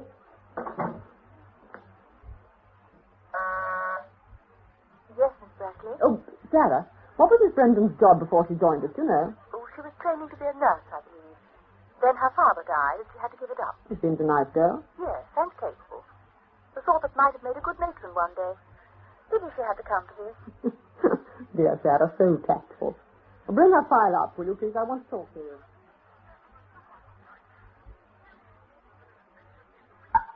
There we are, my boy. Quite undramatic, I'm afraid. The films do this sort of thing much better. The implant will dissolve very slowly and be gradually absorbed into your system. I'd expected something more like an ordinary injection. Did you? Keep the bandage on for a day or two. It's still difficult to believe. I don't really know what to say, sir. Well, don't try, Richard. Once I was aware that you knew, it became a matter of expediency to offer you the benefit. Well, that's all very well, but aren't you taking a bit of a risk? You don't know a great deal about me. You'll be surprised, my dear fellow. I don't quite follow. I'll explain. At Dar, we always have several projects in hand, some of great potential value. Of course. A few of our competitors are none too scrupulous. They wouldn't hesitate to use any means to find out what they want to know. When one has an attractive daughter, it therefore becomes one's distasteful duty to learn something about her friends and their background. I see. As a lawyer, your integrity is beyond question. But you should take great care not to let anyone else get an inkling of this. No one at all. Had you someone particular in mind? No. But that young fellow you introduced to Zephany the other day, for instance, Farrier, wasn't he? Tom Farrier. Yes, he's an advertising man. I knew him at school. Did you also know that his mother remarried 3 or 4 years ago and that her husband happens to be the head research man with Chemicultures Limited? One of the most important of the large-scale manufacturing chemists? I didn't know. No. I can see you didn't. Oh, well, it's a devious world. By the way, I don't think we'll mention any of this to Zephany. As I said, it's a distasteful precaution, but necessary. In this case, very necessary. You'll be staying to dinner, won't you? Oh, no, thank you, sir. I promised my people I'd dine at home. Ah, pity. Well, have a drink before you go. I suppose I shall really begin to believe in all this one day, Zephany. It isn't easy, I know, darling. It means scrapping everything we accepted in childhood. All the yardsticks and reference points. They won't be any good anymore. Not much doubt about that. 10 days ago, I was happy at the thought of spending 50 years with you, Richard, if we should be lucky. Now, I just don't know. Can one spend 150 years, 200 perhaps, with somebody? Can two people go on loving one another that long? We shall have time to find that out, shan't we? Oh, come on, darling. This thing isn't to be worried about, it's to be lived. It's going to be an adventure. We're going to enjoy finding out about it together, aren't we? Oh, yes, yes, darling, we are. Of course we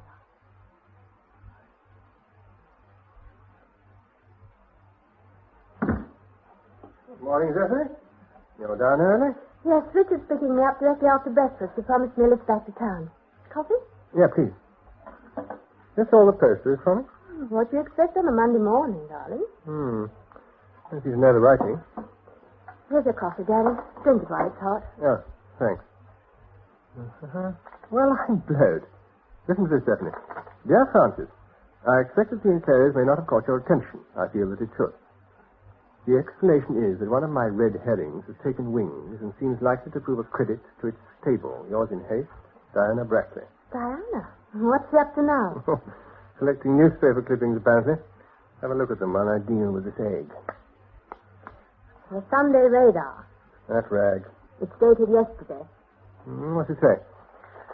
In headlines, corner in beauty broken for radar readers. And beneath, great news for you, you, and you. And then come some photographs of society women. Never mind about them.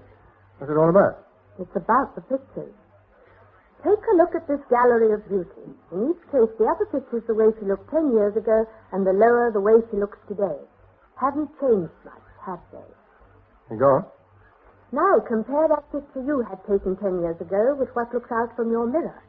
See the difference? And what does it cost the socialite to have 10 years go by and scarcely have a mark? £300, 400, 5? Now, thanks to the radar, everyone can share the amazing inner secrets of London's most illustrious beauty establishment. Commencing next week, Sunday Radar, you can read for... Oh, do you really want me to go on, Daddy? Certainly not. I can't imagine why I thought I'd be interested. Oh, I can. She's ringed the pictures in red pencil, and beside them she's written clients with a lot of exclamation marks. What's the other clipping got to say? It's from the Sunday Prole. More of a sort of article. It's signed by someone called Gerald Marley. Well, don't let that put us off. Go on. It has been no secret around Mayfair that a certain exclusive beauty house has recently settled for damages on a lavish scale rather than expose its workings to vulgar notice in the law court. While our sympathy must go out to a lady who's had to suffer great discomfort, we cannot deny her our congratulations.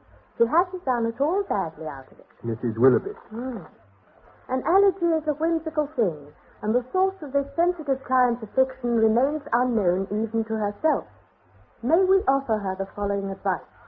Let her shun the shores of Galway Bay, and at all costs avoid coming into contact with a certain type of seaweed to be found in that delectable Irish beauty spot. Diana's red herring. So it would seem. I wonder how she Paul! Where on earth have you sprung from? Sorry to burst in on you like this, Father, but I'm afraid I've got bad news. Paul. So bad, in fact, that I thought the best thing was to jump into the car and come straight down. Well, sit down, my boy, and let's hear about it. You look all in. Have you had breakfast? Yes, but I could do with some of that coffee, Jeff. I'll get you a clean cup. Well, what's it all about, Paul? It's Jane. She's cleared out. Cleared out? You mean she's left you? Yes. We had a blazing row yesterday, which ended in her locking herself in her bedroom. This morning, when I woke, I found she'd already gone, taking a couple of suitcases with her. But why on earth, Paul? What was the row about? The Lichen. How do you mean? Well, she'd been acting strangely ever since she got back from Dar. Wouldn't admit to anything, even when I told her I already knew about the implant. Then, yesterday, as we were going to bed, I happened to notice a dressing on her arm. And I saw at a glance that it wasn't done your way. You mean someone had tampered with the bandage? Yes. Anyhow, I insisted on her taking it off. Well, did she? After a lot of argument, yes. When I examined the incision, I found that the implant was not there. Are you sure? Positive. It was obvious what had happened. The incision had been opened, the tablet extracted, and the incision closed again with a couple of stitches as it had been before. Damn.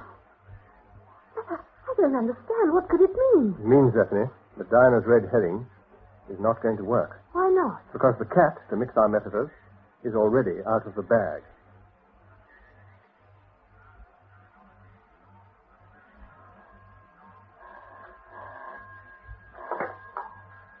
Diana Brackley here. Diana, I'm glad I caught you at home. It's Francis.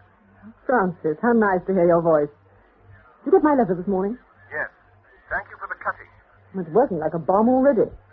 The switchboard girl at the office says we ought to employ a parrot to say no comment to all the papers are ringing up. Oh, indeed. And I understand there's a call from the Ministry of Agriculture and Fisheries to inquire if I have a permit to import seaweed. I'm keeping severely out of the way. I'm sorry, Diana. I'm feeling it to sound a sour note. I won't tell you about it now, but I've got to see you. Can you dine with me tonight in London? I'd love to. Carriage is 8:30 then. Would that suit? Well, the time would, but not the place. From now on, I'm a masked woman and we mustn't be seen together. I suggest we make it a little place called the Atomium in Charlotte Street. Very well. The Atomium at 8:30. I am looking forward to seeing you again, Francis. I do so want to have a talk. So do I.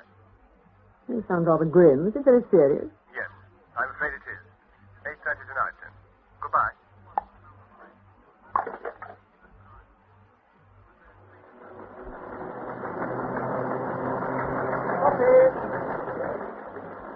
Yes. Editor speaking. Wilkes here. Who? Wilkes. Oh, Will. Yes. What's all this thing about seaweed? Seaweed? Yes, you must have a campaign I've been cooking up for weeks. You wait till I get my hands on you. Your own mother won't know you. I'm sorry, old man. It's Martin's pigeon, not mine. I only print the stuff. Goodbye. Johnny. Yes? That seaweed stuff of Jerry's. It's raised a hornet's nest. We're all out for it now. Better get a report around to the Nefertiti place right away. I'll put young Burns on it. Yeah, see if you can pick up a straight story. Oh, so it's you, Jerry. About time, too. Why? I just had Wilkes from the radar breathing death wishes down my telephone. You queer a whole campaign he'd cooked up. Too bad I had to spike the little game. If I hadn't, they'd have scooped us. Pity. I'd have liked to acquire a few seaweed rights before the others thought of getting in on too. What are you talking about? Gold rush, old boy. Oh, there's lots of gold, so I've been told, on the banks of the Galway Bay. Oh, mind you, Bill, I'm not without a stake in several of the prospecting parties. Just about every beauty dope maker in the kingdom's been on my phone wanting to know more. The only thing is, I haven't got a clue which particular brand of seaweed is the magical kind. The radar has identified, they can still pull one over on us. If they had, Wilkes wouldn't have blown off as he did. No. The thing to do is to find out where the stuff is processed and liberate a specimen of it. Worth trying. Certainly it's worth trying. Could do a lot for the female readership, and that's what counts these days. Paul spent the night in the spare room. When he woke up, she'd gone. And nobody's seen her since.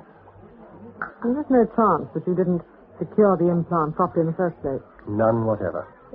And the implication is that she got it from you in order to take it to someone else. Clearly. Probably with the promise that she'd be treated again once they had the secret. And a whacking good payment down by the sound of her. Yes. How much could they learn from the tablet? Well, less than they think, probably. But it would give them a line to work on. Does she know where it comes from? No. And what do you suppose would be their next steps? Well, look into our imports and try and trace something from them, I imagine. They won't find that so easy. You're continually getting parcels of stuff from all over the world. Yes, but not many lichens, unfortunately. If they find the collectors, they won't have much trouble in identifying the particular species. We've kept saying they. Have we any idea who they may be? Well, no reputable firms would touch it in the circumstances, but there are others in the trade. The Saxover name would get her a hearing. Yes, it would be the trade, I suppose. They won't be able to hold it to themselves, whoever they are. Possibly. It might be as well to spike their guns now. By publishing, you mean? Yes. Once they're convinced they've got the real thing, their quickest way to get more is to steal it. And the process, too, if they can. Or better still, to kidnap one or both of us. I thought of that. There's nothing to be found at Dar now, and if I should disappear, publication would follow automatically. I imagine you've taken similar precautions. Oh, Francis, this is all so damned silly and petty. All we want to do is to give people something, to offer them life with time to live it. Look at us. You, hamstrung by the prospect of chaos.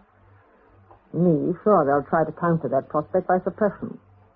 Both of us still on the same old stand. More coffee? I think I will. Thank you. I warn you, I'm going to fight. I shall begin by preparing my clients. I don't see them taking the threat of suppression quietly. I believe you're looking forward to it. Of course I am. You've spent 12 years working for it. Embroiled in a pink, shady dreamland, peopled by purring, scheming, refractile clawed harpies who support themselves by assisting other women to make the best of themselves, you know how I feel. I'm told you're no mean businesswoman yourself. No, it's something to sell. If my rivals only pretend to provide, I could scarcely go wrong, could I? And future? After all, you'll have quite a lot of future. Well, I have my plans. I'm sure you have. How angry are you with me, Francis? Not angry. I was. When I first knew, I was very angry indeed. It seemed like a betrayal. A breach of faith that, how shall I put it, that violated the central ethic of our calling. Unforgivable. I'm sorry. Then I began to understand. When I thought it isn't to shock vanity and alarm, I knew it did no good to shelter behind anger. I had to look at myself. I found that 14 years had taken away my right to be angry. Dear Francis. Though not my right to be alarmed. That I still am.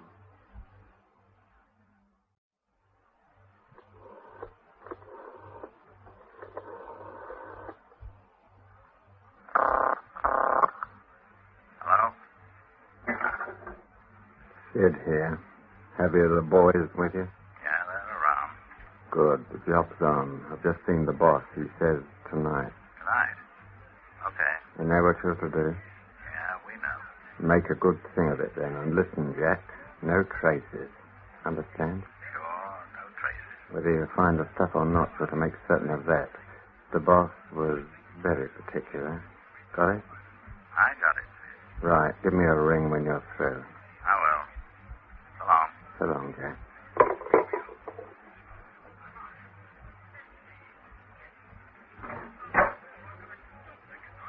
Good morning, Miss Brackley. Good morning, Sarah. Anything special today? Not in the mail. But according to my information, the Irish government is banning the export of all Galway seaweed until it's decided how much duty to levy. Not bad. Anything else? Lady Julie wished to make an appointment. With me? Personally, do you mean? Yes, she was very insistent. I arranged provisionally for 3 o'clock. I can cancel if you like. Oh, no, confirm it, Sarah. Lady Julie wouldn't insist without a good cause. Tell me, how is the Brendan Secret Service going? Oh, very well. I understand from Miss Brendan that this man Marlin has cropped up again and offered her £50 for a specimen of the actual seaweed we use. He's getting rats. Yes. I gather that he told us that the police are interested. An inspector has been asking questions about us and making inquiries from that Mrs. Willoughby. The hive of curiosity we are. The day after the inspector called, Mrs. Willoughby went to Harley Street for a medical checkup. The dear police, so conventional. However, if you can find out exactly what they're after, I'd be glad to know. I'll do my best. Darling Sarah, what should I do without you? Well, after all, I'm your secretary, Miss Brackley. And now, if there's nothing else... Well, there is, Sarah. Something important. The time is coming when I shall need someone close to me whom I can trust. I want to tell you some things that no one here knows about. No one but me. But it's a necessary precaution, I'm afraid. Now, Sarah, let me try to explain things as clearly as I can.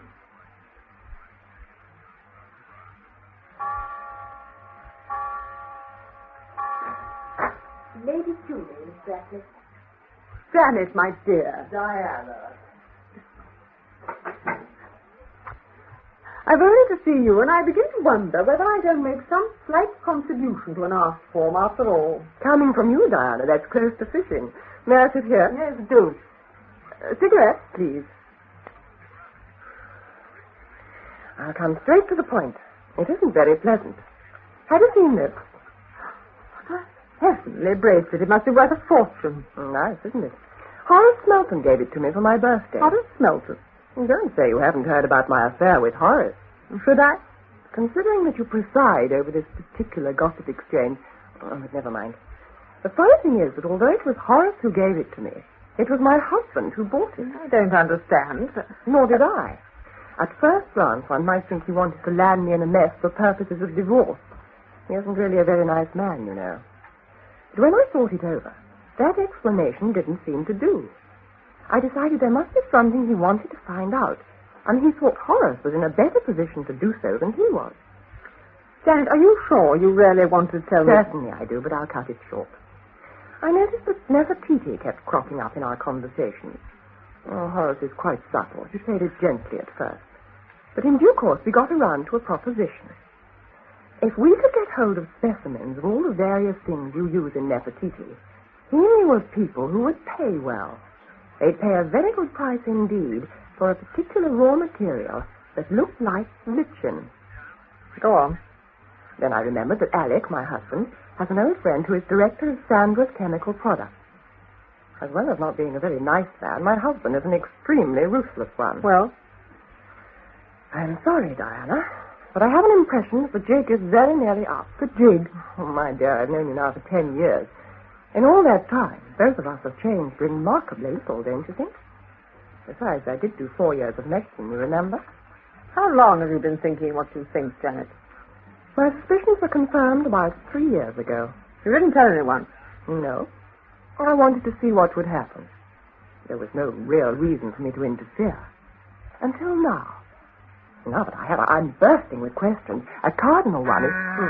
Sorry, Janet. Yes? Miss Saxover is on the line. She says it's very urgent. Very well, Sarah. Put her through. No, Janet, please, don't move. Hello? Diana? Stephanie, what is it, my dear? It's about John.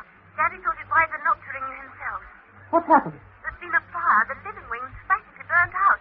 Daddy had a narrow escape. Is he all right? Yes, he managed to get across the roof to the main building. But what he's anxious for you to know is that the police are sure the fire was started deliberately. But who would want to do that? The police think there was an attempted burglary and that the fire was started afterwards to cover up. But I'm to tell you not to worry about the you-know-what. There was nothing there that had anything to do with that. That's good. Your father, Daphne, you're sure he's not hurt? Says all that happened was that he tore his pajamas. Thank goodness for that. Oh, thank you for letting me know, and I'll try and have a word with your father when I get home. Do. I shall be at Dar, too. Richard's driving me down. Oh, for heaven's sake, take care, and tell your father to as well. I will. Goodbye. Bye. You're right, Janet. Too many of them are getting too close. If you'll wait a minute, I'll have a job for you. Yes, Miss Brackley? Sarah, you know that parcel of letters in the big safe? Yes. Well, they're all addressed and stamped. Please see they're put in the post straight away. They must go off tonight. Very good, Miss Brackley. This is where we take the lid off, Janet. Those letters are invitations to all my clients and to some of the press to attend a meeting next Wednesday afternoon. What I'd like you to do is to start a rumor going that will back up the letter. Not the real thing, of course. Oh, naturally. Now, you set something going, Janet, and I'll arrange a leak for the staff here, too. And we'll hope for a full house on Wednesday.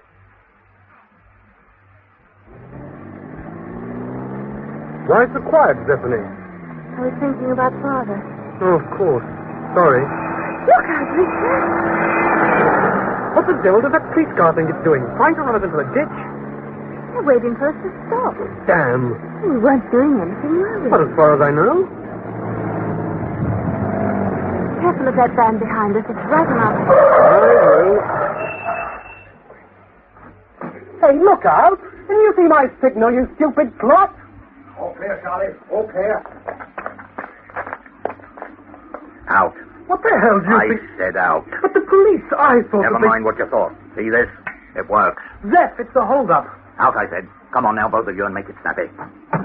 Into the van. Shut up. Now, get in. I'm damned if I'm going to... Oh. See what I mean? Come on now, get in. Charlie, give us a hand.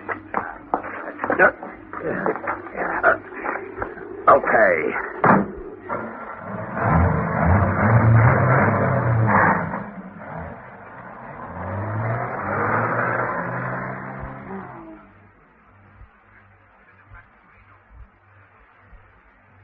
Let me assure you there's no malice in this, Miss Saxover.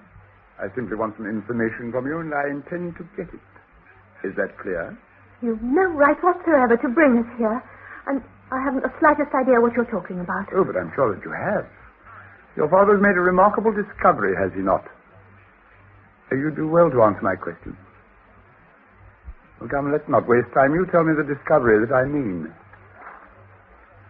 We have no wish to hurt you, Miss Saxover, but we don't much mind how far we go with your friend here. The fact that we've taken the precaution of tying him up rather tightly should persuade you of that. And now, Miss Saxover, which discovery? Very well. Will you demonstrate, Charlie? Yes. No. You see, you can make things very unpleasant for him. However, if you don't mind that, we shall be obliged to employ more direct methods with you yourself, and if you're still obstinate, We shall have to find means of persuading your father to tell us. Well? No? Charlie, somewhat harder this time, if you please. What was this discovery, Miss Saxover?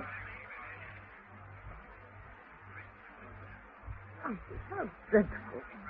Did they harm the poor child? No, she's all right. Terribly shocked, of course, but Richard's pretty badly knocked about, I'm afraid. Stephanie says that when they came round, they were lying on the grass verge beside the car just where they'd stopped. How much did she tell them? Oh, pretty well everything she knew, I think, except that your side of it was never raised. They know where we get it. Afraid so. You've no idea who they were? No? They could scarcely be your daughter-in-law's friends, I imagine. Oh, unlikely. Could be anybody. There's at least half a dozen on the scent now, not counting the newspapers and the police. I'm telling the clients and the press at the meeting on Wednesday, you know. I can't hold up more than a few days anyway. Are you there? Yes. I still don't fancy the idea. Might seem too much like a publicity stunt for your firm. Well, possibly at first, but not for long. But do be careful, Diana. Of yourself, I mean. Don't worry about me, Francis. I know what I'm doing. I'm not sure that you do, my dear. I repeat, Diana, please. Please be careful.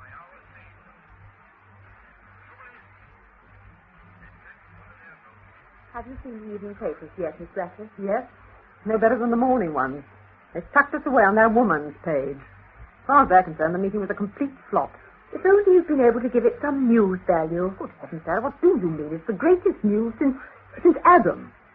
The clients understood all right, most of them. I couldn't have made it plainer. But not in the way journalists appreciate. What was needed was a good fast jab at the superficial sensations. What you gave them was just a sinker in. A lot of implications that take time to register. Well, there are still the Sundays to come. Possibly. But we may not have to wait till Sunday. Sarah? You're holding out on me. What is it? According to my information, just after the stock exchange closed this afternoon, the Threadneedle and Western Assurance Company declared a moratorium on certain annuities. I don't get the connection. Don't you? They describe the step as, I quote, a temporary measure pending legal opinion upon the obligation of the company in cases where means have been employed to extend the normal expectation of life, unquote. Sarah, as I've so often said before, what should I do without you? Hello, boy, listen to this. The unusual steps taken by Threadneedle and Western are attributed to announcement by Miss Diana Brackley, director of beauty firm Nefertiti Limited, claiming remarkable success in slowing down organic deterioration rate, which would lead to perceptible rise in life expectancy. Oh, what do you make of it, old boy? Perceptible rise doesn't tell us much, but it's put the wind up Threadneedle, all right. I reckon we might sell those general eventualities before the going gets rough. Oh, serious as that, you think? Could be, old boy. Could be. Miss Brackley, are you seriously saying that our span of life can be extended indefinitely? Indefinitely, no. Within certain limits, yes. But Miss Brackley, even supposing that this drug can do all you claim, does any woman want to live 200 years? Well, I see no reason why she shouldn't. What would any man wish to live to that stupendous age? Not if his old woman did too. What she used to be. Now look here. I didn't promote this meeting. It was you gentlemen of the press who asked to meet me. And whether you believe what I say or not, it makes no difference to the facts. But for the present, let's get on with it. You ask the questions and I'll give you some of the answers. Miss Brackley, in view of the scarcity of the substance from which this antigerone is derived, have you given any thought to the question of priorities? I mean, whom, in your opinion, should first receive its benefit?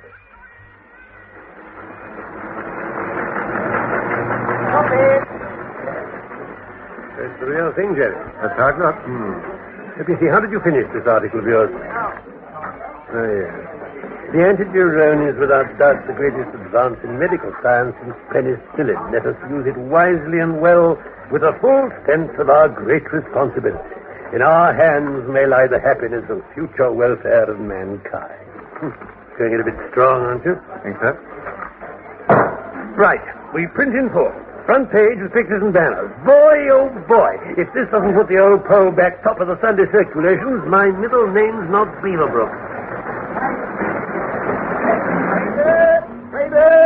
Greatest discovery since penicillin.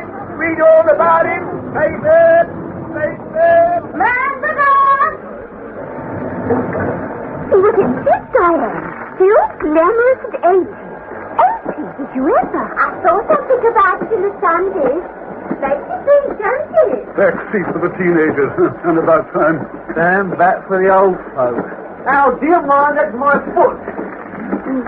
Priorities for home and empire. Nice Admiral picture, indeed. Answer to learn such moral problems. Man's span of life was decided by the Almighty. And now science, in its impious vanity, challenges the architect of the universe and says it can do better. It sins as the children of Israel sinned when it was written of them, thus were they defiled with their own works, and went a whoring with their own inventions. Switch off, Lenny. Downright indecent. But the Tories should have permitted the greatest discovery of the age to be developed by private enterprise.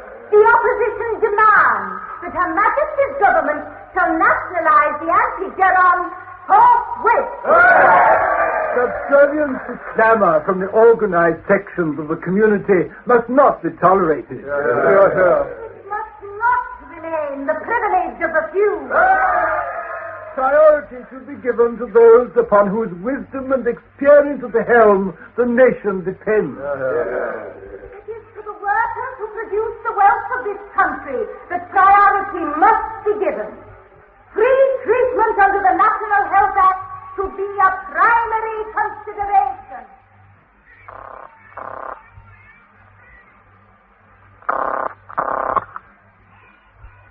Good morning, Sarah. Good morning, Miss Bradley. It's a good thing you got through on the private line. We're besieged by people, and the switchboard's been jammed with callers ever since we opened. Poor Violet's going mad down there. You tell her to instruct the exchange to accept no more calls. Very well. Did you hear the broadcast last night? I did. Good, stirring stuff. Straight from the heart. Now, Sarah, I want you to select 5 or 6 of the most intelligent girls and put Miss Brendan in charge of them. They're to go out into the pubs, espressos, laundrettes, anywhere where people talk, and see what they're really making of it. Then they're to report back to me. Got it? Yes, Miss Bradley. I think I'd better keep away today, Sarah. I'm quite sure you had. But I expect some of these people will try to reach you at the flat. Oh, don't worry. We have 2 very large, well-tipped commissionaires. Good luck at your end, Sarah. I hope so, I'm sure. Morning, Kitty. 3 coffees, please. What as usual? Yes, please. I say, chaps, this is getting a bit grim, isn't it? You're telling me. Prices falling like autumn leaves. Been nothing like it since that week the Chinese announced they got the bomb, remember? But, Here you are. Oh, thanks, Kitty. That's the girl. Now, where was I? You were saying but. Oh, was I? Oh, well, anyway, if there's anything in this anti-Jerome thing, why doesn't someone confirm or deny it officially? Then we'd know where we stand. Haven't you seen a paper today? The paper didn't have a thing about it. Well, old boy, some other top people have wives who go to Nefertiti, and the perfect round the house is that they've convinced their husbands that the thing's okay. And that's what's really at the back of it. Anyway, I'm betting on this anti-Jerome being the genuine article. So what? So now's the time to buy. Buy what, for goodness sake? Keep it under your hat. Stores. Stores? Keep your voice down, you clod. It's obvious, really. Supposing this stuff only doubles the expectancy of life, then there are going to be twice as many women buying twice as much clothing, aren't there? Yes, but Go for the big draper. Yes, but I still don't... Never mind. You keep thinking it over, old boy. I'm off to put my lolly in the lingerie.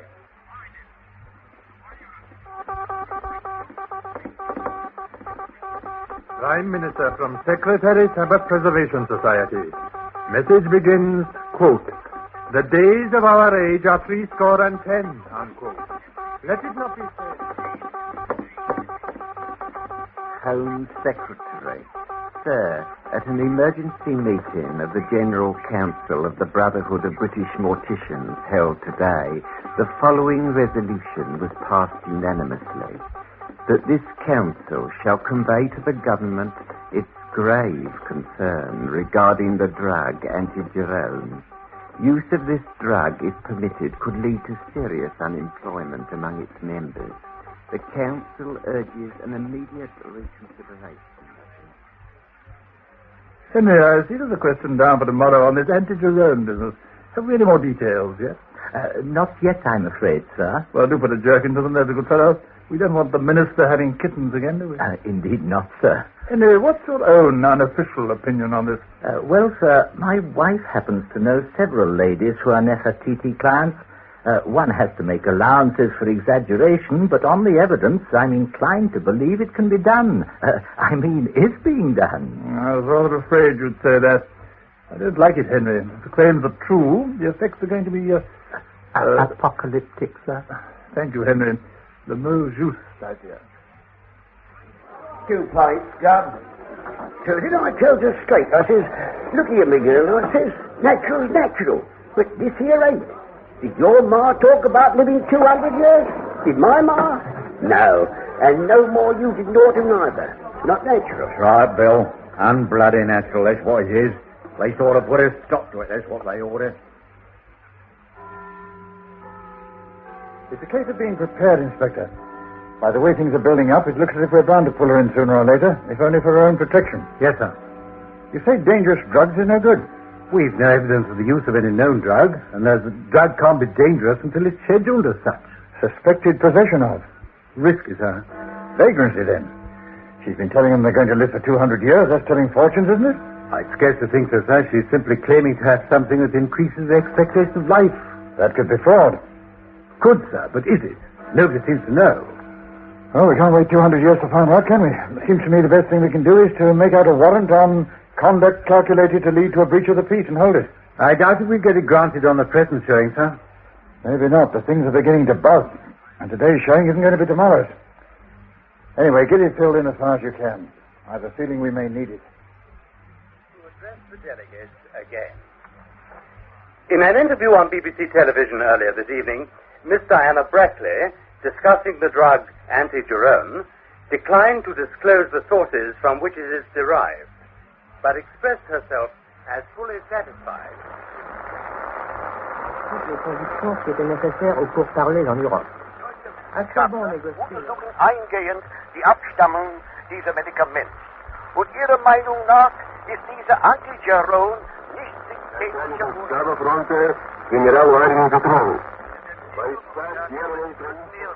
It's good for antigerone. Antigerone is in a Provided the claims can be substantiated, the discovery of antigerone could have profound effects on the populations of the world. France, with her long tradition of liberal German scientists are closely examining the possible derivations of the drug antigerone. In their opinion, a synthetic origin is not. Scientists in the USSR are little impressed by the claims made in London for the so-called antigerone. They point out that pioneer work in this field is already being carried out in the Soviet Union, and claims based on the exploitation of such work by English capitalists can be considered to be exaggerated from motives of private profit. Once again,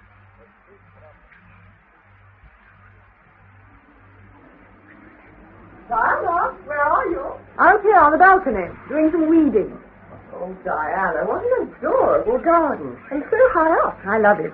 Especially now I'm tied to my flat. I'm glad you managed to get in. Without your check, I wouldn't have gotten near the place.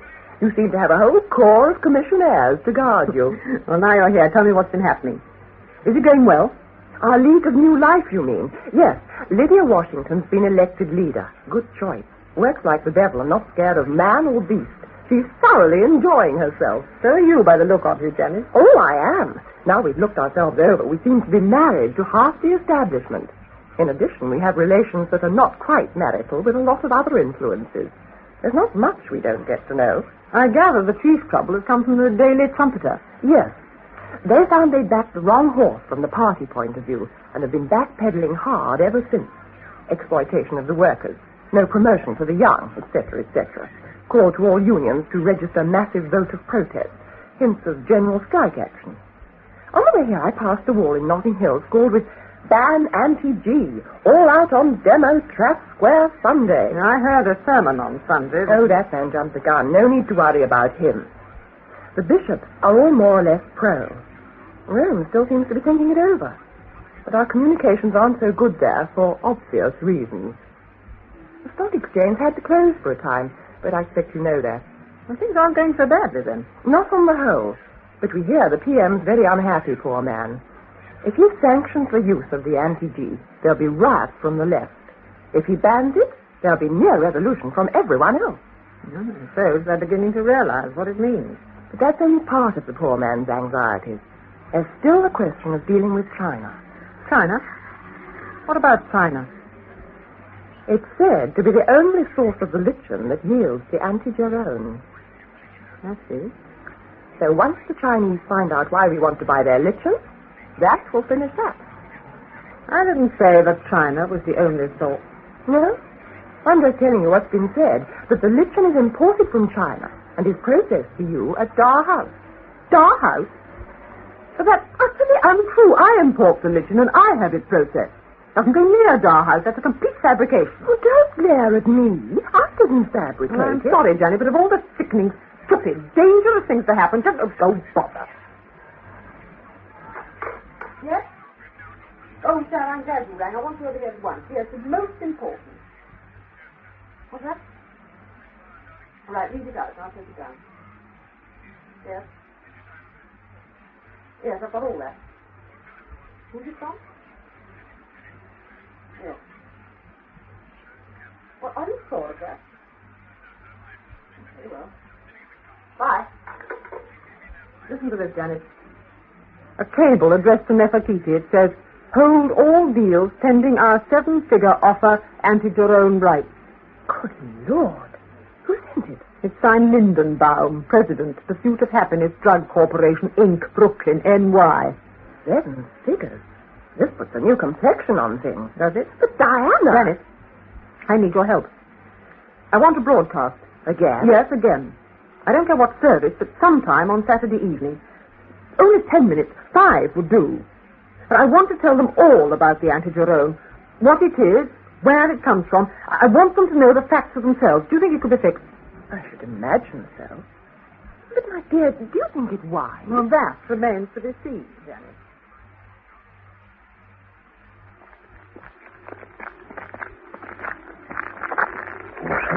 Everyone got his stuff? Okay, keep quiet and listen for it.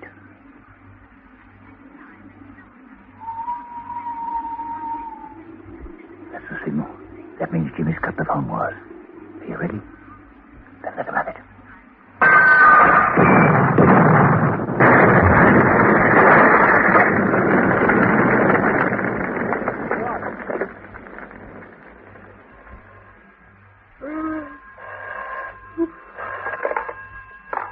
Yes?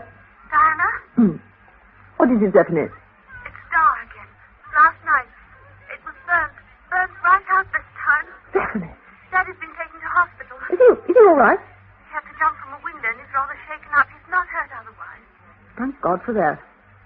What happened there? Oh, we're not quite sure. It seems like a raid by quite a lot of people. It's all gone, Diana. House, lab, block, everything. There's nothing left. Have the police any idea who did it? They say they've reason to believe it was a gang who came from somewhere in the lorry. Masterly piece of deduction. You're sure your father hasn't any real injuries? As sure as we can be until we see the x-rays. Well, give him my best wishes. I will. Oh, by the way, what's this about your giving another broadcast tomorrow night? Is it true? How did you hear? An announcement before the news this morning. Oh, Diana, what are you going to tell them? The truth, Stephanie. Well, it would be better that way. If I don't do it now, something far, far worse may happen.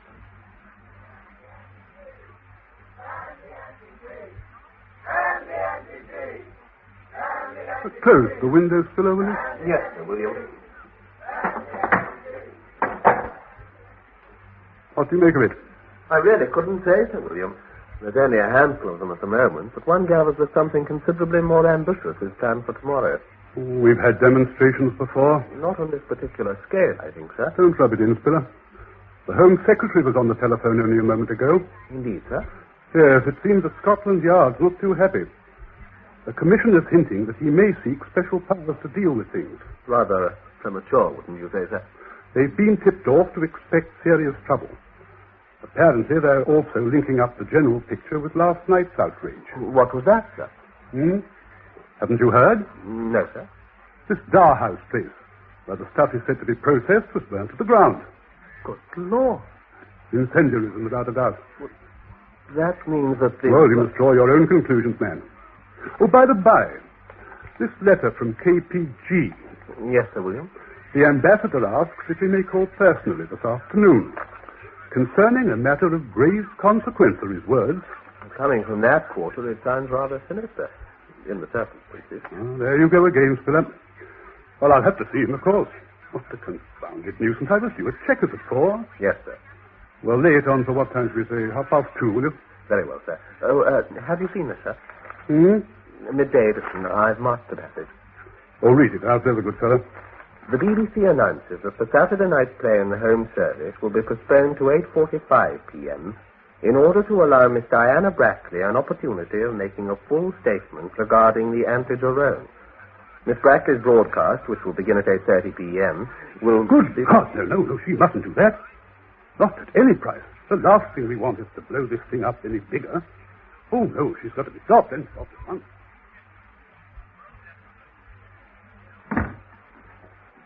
Sit down, Inspector. Thanks, sir. This Brackley woman, did you get the warrant made out as I told you? As far as I could, sir. After last night's affair, it struck me that you might want to bring her in anyhow. For her own protection, of course, sir. Yes. Well, we can kill two birds with one stone. Read this. The PM. Yes, the situation's a bit delicate. This Brackley woman's dug her toes in and refuses to cancel her broadcast. Well, sir? She mustn't be available to make it. Do you understand? Quite, sir. Have that warrant signed right away and serve it yourself. Very well, sir. And get this clear. Miss Brackley must not put her foot inside Broadcasting House tonight.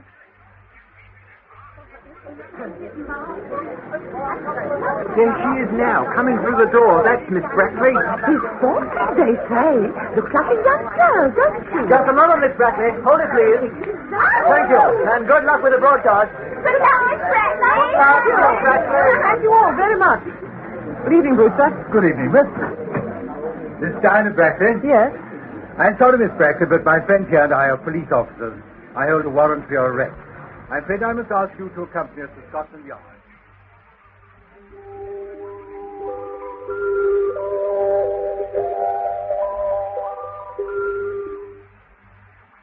Here is a special announcement.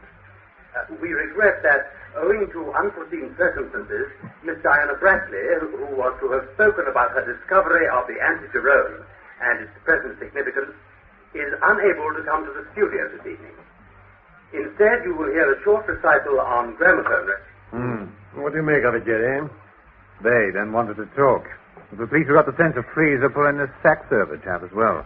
Call it protective custody or anything else you like. But the fact still remains the safest place for those two at the moment is under lock and key. I wonder. We have to see how things go in the square tomorrow. You're covering it, I suppose. Of course. Nothing will keep me away from those pigeons. I can't wait to see our League of Lovelies go into action. And comrades, I say again, the Anti-Jerome is the dirtiest weapon of all the dirty weapons that the Tories have ever aimed at the workers. I say man, the anti-G and stand it down. And the anti-G and the anti-G and the anti-G. There are no history of the working class struggle. As the very spaces of our lives being so seven. And the anti-G. We want the Anti-Jerome! We want the Anti-Jerome! And the anti-G! The crime of war! Is that your fighting creed? Here, who does she think she is? Pull her down! Push her bloody van over! Now we know your fault! Ban the anti-G!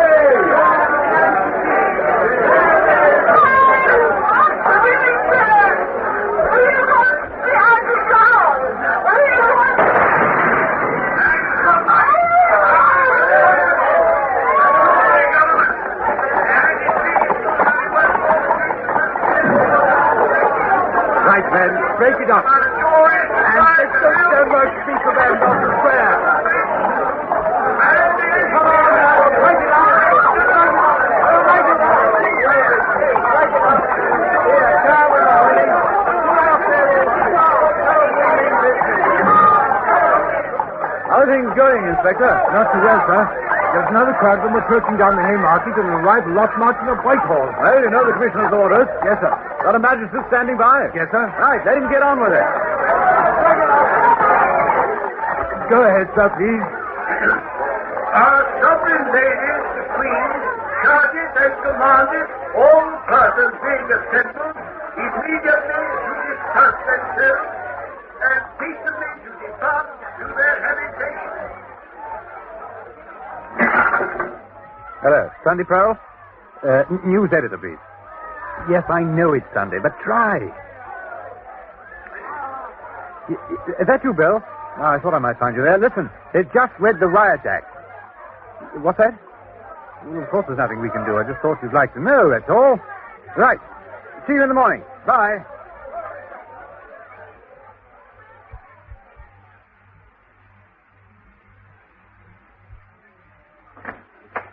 Lady Washington, sir. Ah, come in, Lydia. Really, dear. How nice to see you in Downing Street so early in the morning. How nice of you to let me come. Well, what about yesterday?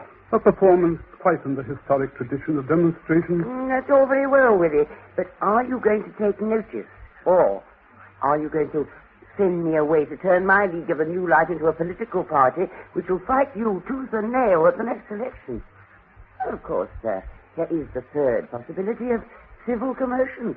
What our grandmothers could do, we can do. My dear Lydia, I'm against civil commotion. It's costly and untidy. And I'm even more opposed to it since resistance movements have given people ideas that your grandmothers never thought of. Ideas we should most certainly improve on. Also, I confess our side of the House would regret to see a new and possibly very popular party arise. And the opposition? Would, I'm sure, regret it still more. They're deeply riven by this business already, you know. Some of them have seen sense, yes, thank heaven. Our own party is far from single-minded in this matter. Many seem not to have learned even yet that if you turn your face away from science, she'll land you a mule's kick on your backside. Nevertheless, in view of the alternatives, I have no doubt that we could put it through, if it lay within our power to do so. Well, you sly old fox. You've something up your sleeve. What is it? A letter, my dear, which reached me by this morning's post. It's written, as you see, from hospital and is signed by a certain Dr. Francis Saxover, a former colleague of Miss Brackley. The dollhouse man? Precisely. In his letter, he confirms our information that the source material, this antigerone, comes from a lichen growing only in North Manchuria. He goes on, but now let me tell you in his actual words. This morning, he says, I received an air letter from my agent in Hong Kong telling me that the Chinese authorities have initiated what is presumably intended as a large-scale collective farm in a district which includes the whole of the known lichen-bearing area, and that plowing up is already in hand. Good gracious. Does he mean... Well, pray let me continue, Lydia. To the best of my knowledge, there never was more lichen than could supply the antigerone for 3,000 or 4,000 people. Now there will be none. No more of the antigerone to be produced. Well, that's the inference. An artless man, this Dr. Saxover. He appears to regard the development as a coincidence. Which you do not. The Chinese are a very subtle people, Lydia. Also, they have an excellent intelligence service. What are you driving at, Willie? Observe how convenient this is for them.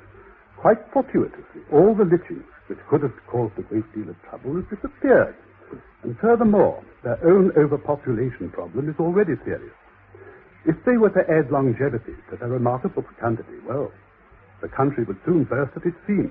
It's all too conveniently pat for your government, isn't it? So convenient that nobody's going to believe you. How are you going to persuade them of the truth? I agree. It leaves us without problem. Sir William, forgive me, Lady Washington. What is it, Philip? I thought you should see this at once, sir. It's just coming. Huh? Now, Lydia, here's your answer. Right. The text of a message by Pekin Radio, which our people have just monitored. Now, listen. The government of the People's Republic announces that at 6 o'clock this morning, the first test of a new and revolutionary type of nuclear device was successfully carried out in the Hokiang region of North Manchuria. The explosion, which was in the megaton range, took place in an area which had been found unsuitable for collective development, and from which all human, animal life as well had been previously evacuated. But why, Willie? It's senseless.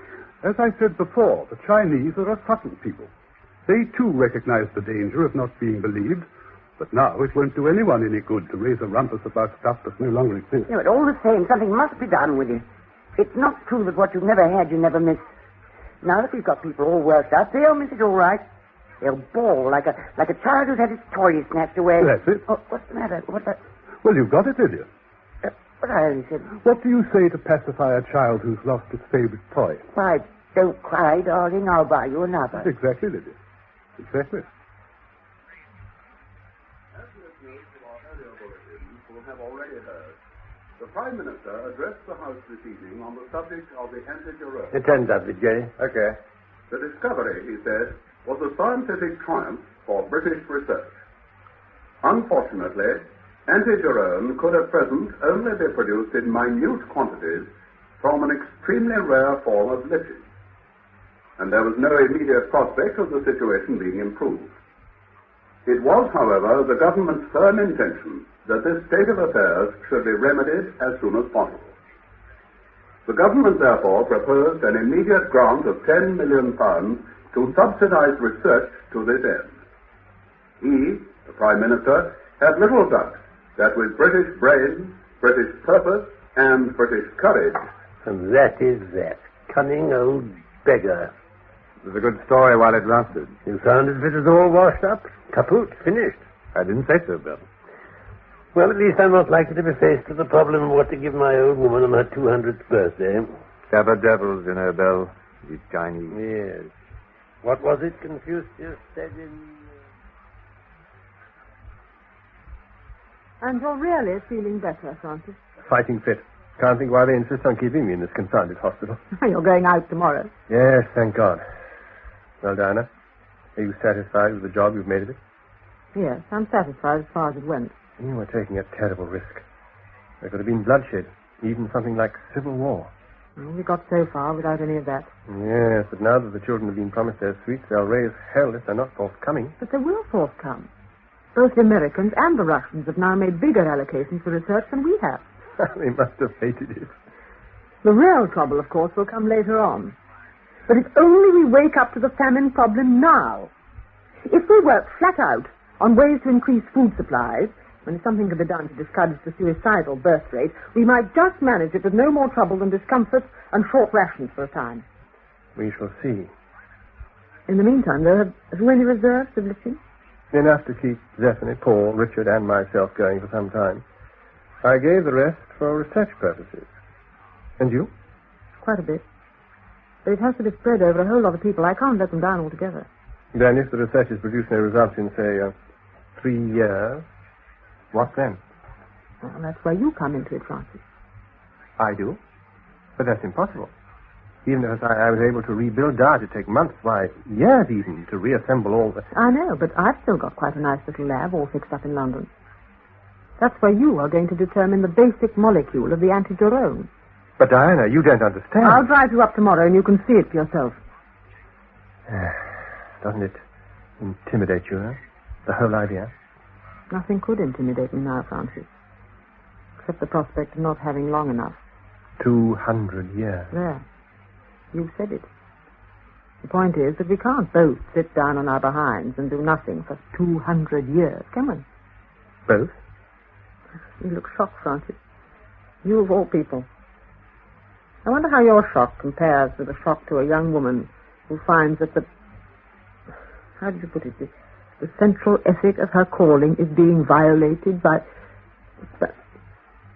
Oh, Francis, are you going to make me say it? Yes. I think I am. Darling, I love you. Diana, do you mean it? Do you really mean it?